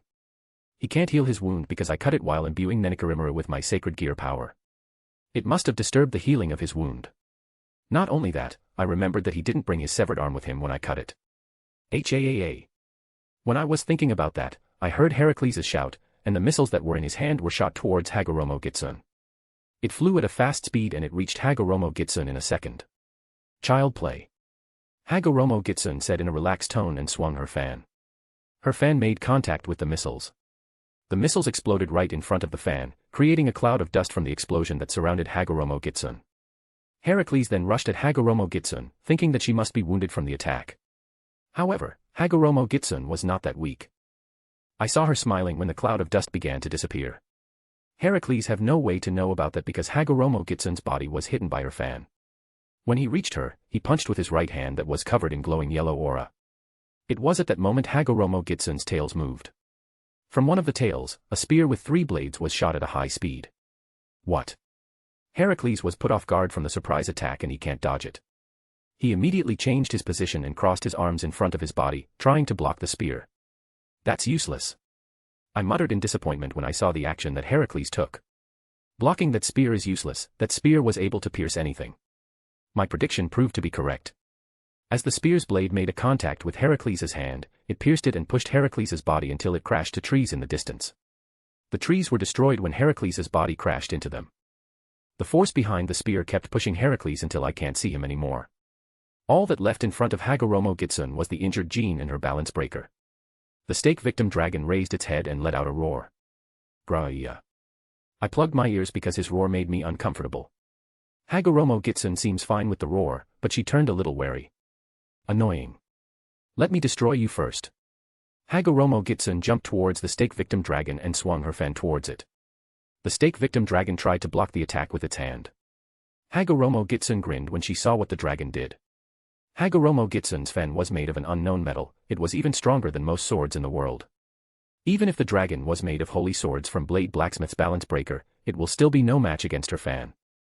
The arm of the dragon was destroyed, and Jean, who managed to regain her strength back after resting for a while, was looking up with a surprised expression. She then gritted her teeth and jumped towards Hagoromo Gitsun while pointing her rapier. Hoa! Jean let out a shout when she attacked. Hagoromo Gitsun's tails moved to intercept Jean while she was swinging her fan towards the stake victim dragon, destroying it little by little. The destroyed part of the dragon began to fall to the ground. Hagoromo Gitsun latched 2 of her tails in the dragon's head, so she can keep her position near him. Your ability SS only accounted to this much, and you wanted to make a mess against us? Asked Hagoromo Gitsun in a haughty tone. I will kill you. Jean dodged Hagoromo Gitsun's tail one by jumping around the destroyed part of the dragon. Hagoromo Gitsun looked a bit impressed by Jean, but she then smirked. Fine, let this lady end you directly. Hagoromo Gitsun swung her fan for the last time using all of her strength towards the head of the dragon. The destruction that the fan brought was nothing to scoff at. The dragon head was destroyed, and the land behind the dragon was gouged because of the force behind the swing. However, Hagoromo Gitsun didn't end it there. She immediately dismissed her fan and took a katana from one of her tails. She met Jean's rapier with her katana. The rapier was destroyed and Hagoromo Gitsun's katana slashed Jean's body. Blood spurted out from Jean's body. Jean screamed out in pain, and Hagoromo Gitsun grinned when she saw the blood that spurted out from the wound that she made. Stop your scream, this is why you must never target me. Hagoromo Gitsun let go of her sword and thrust her left hand at Jean's heart. Her left hand pierced through Jean's body and it penetrated into the other side of her body. On Hagoromo Gitsun's hand, there was a red clump of heart that was still beating. Blood slowly dripped from the heart on Hagoromo Gitsun's hand until it stopped moving. Hagoromo Gitsun pulled her hand and landed on the ground safely while drenched in blood. The stake victim dragon began to disappear in a mote of light. I sighed and crossed my arms as I looked at Hagoromo Gitsun. That's too much. Jean's heart was still in Hagoromo Gitsun's hand. She looked at it with an uninterested gaze and finally, she threw it to the ground. She got what she deserves for aiming her sword at me.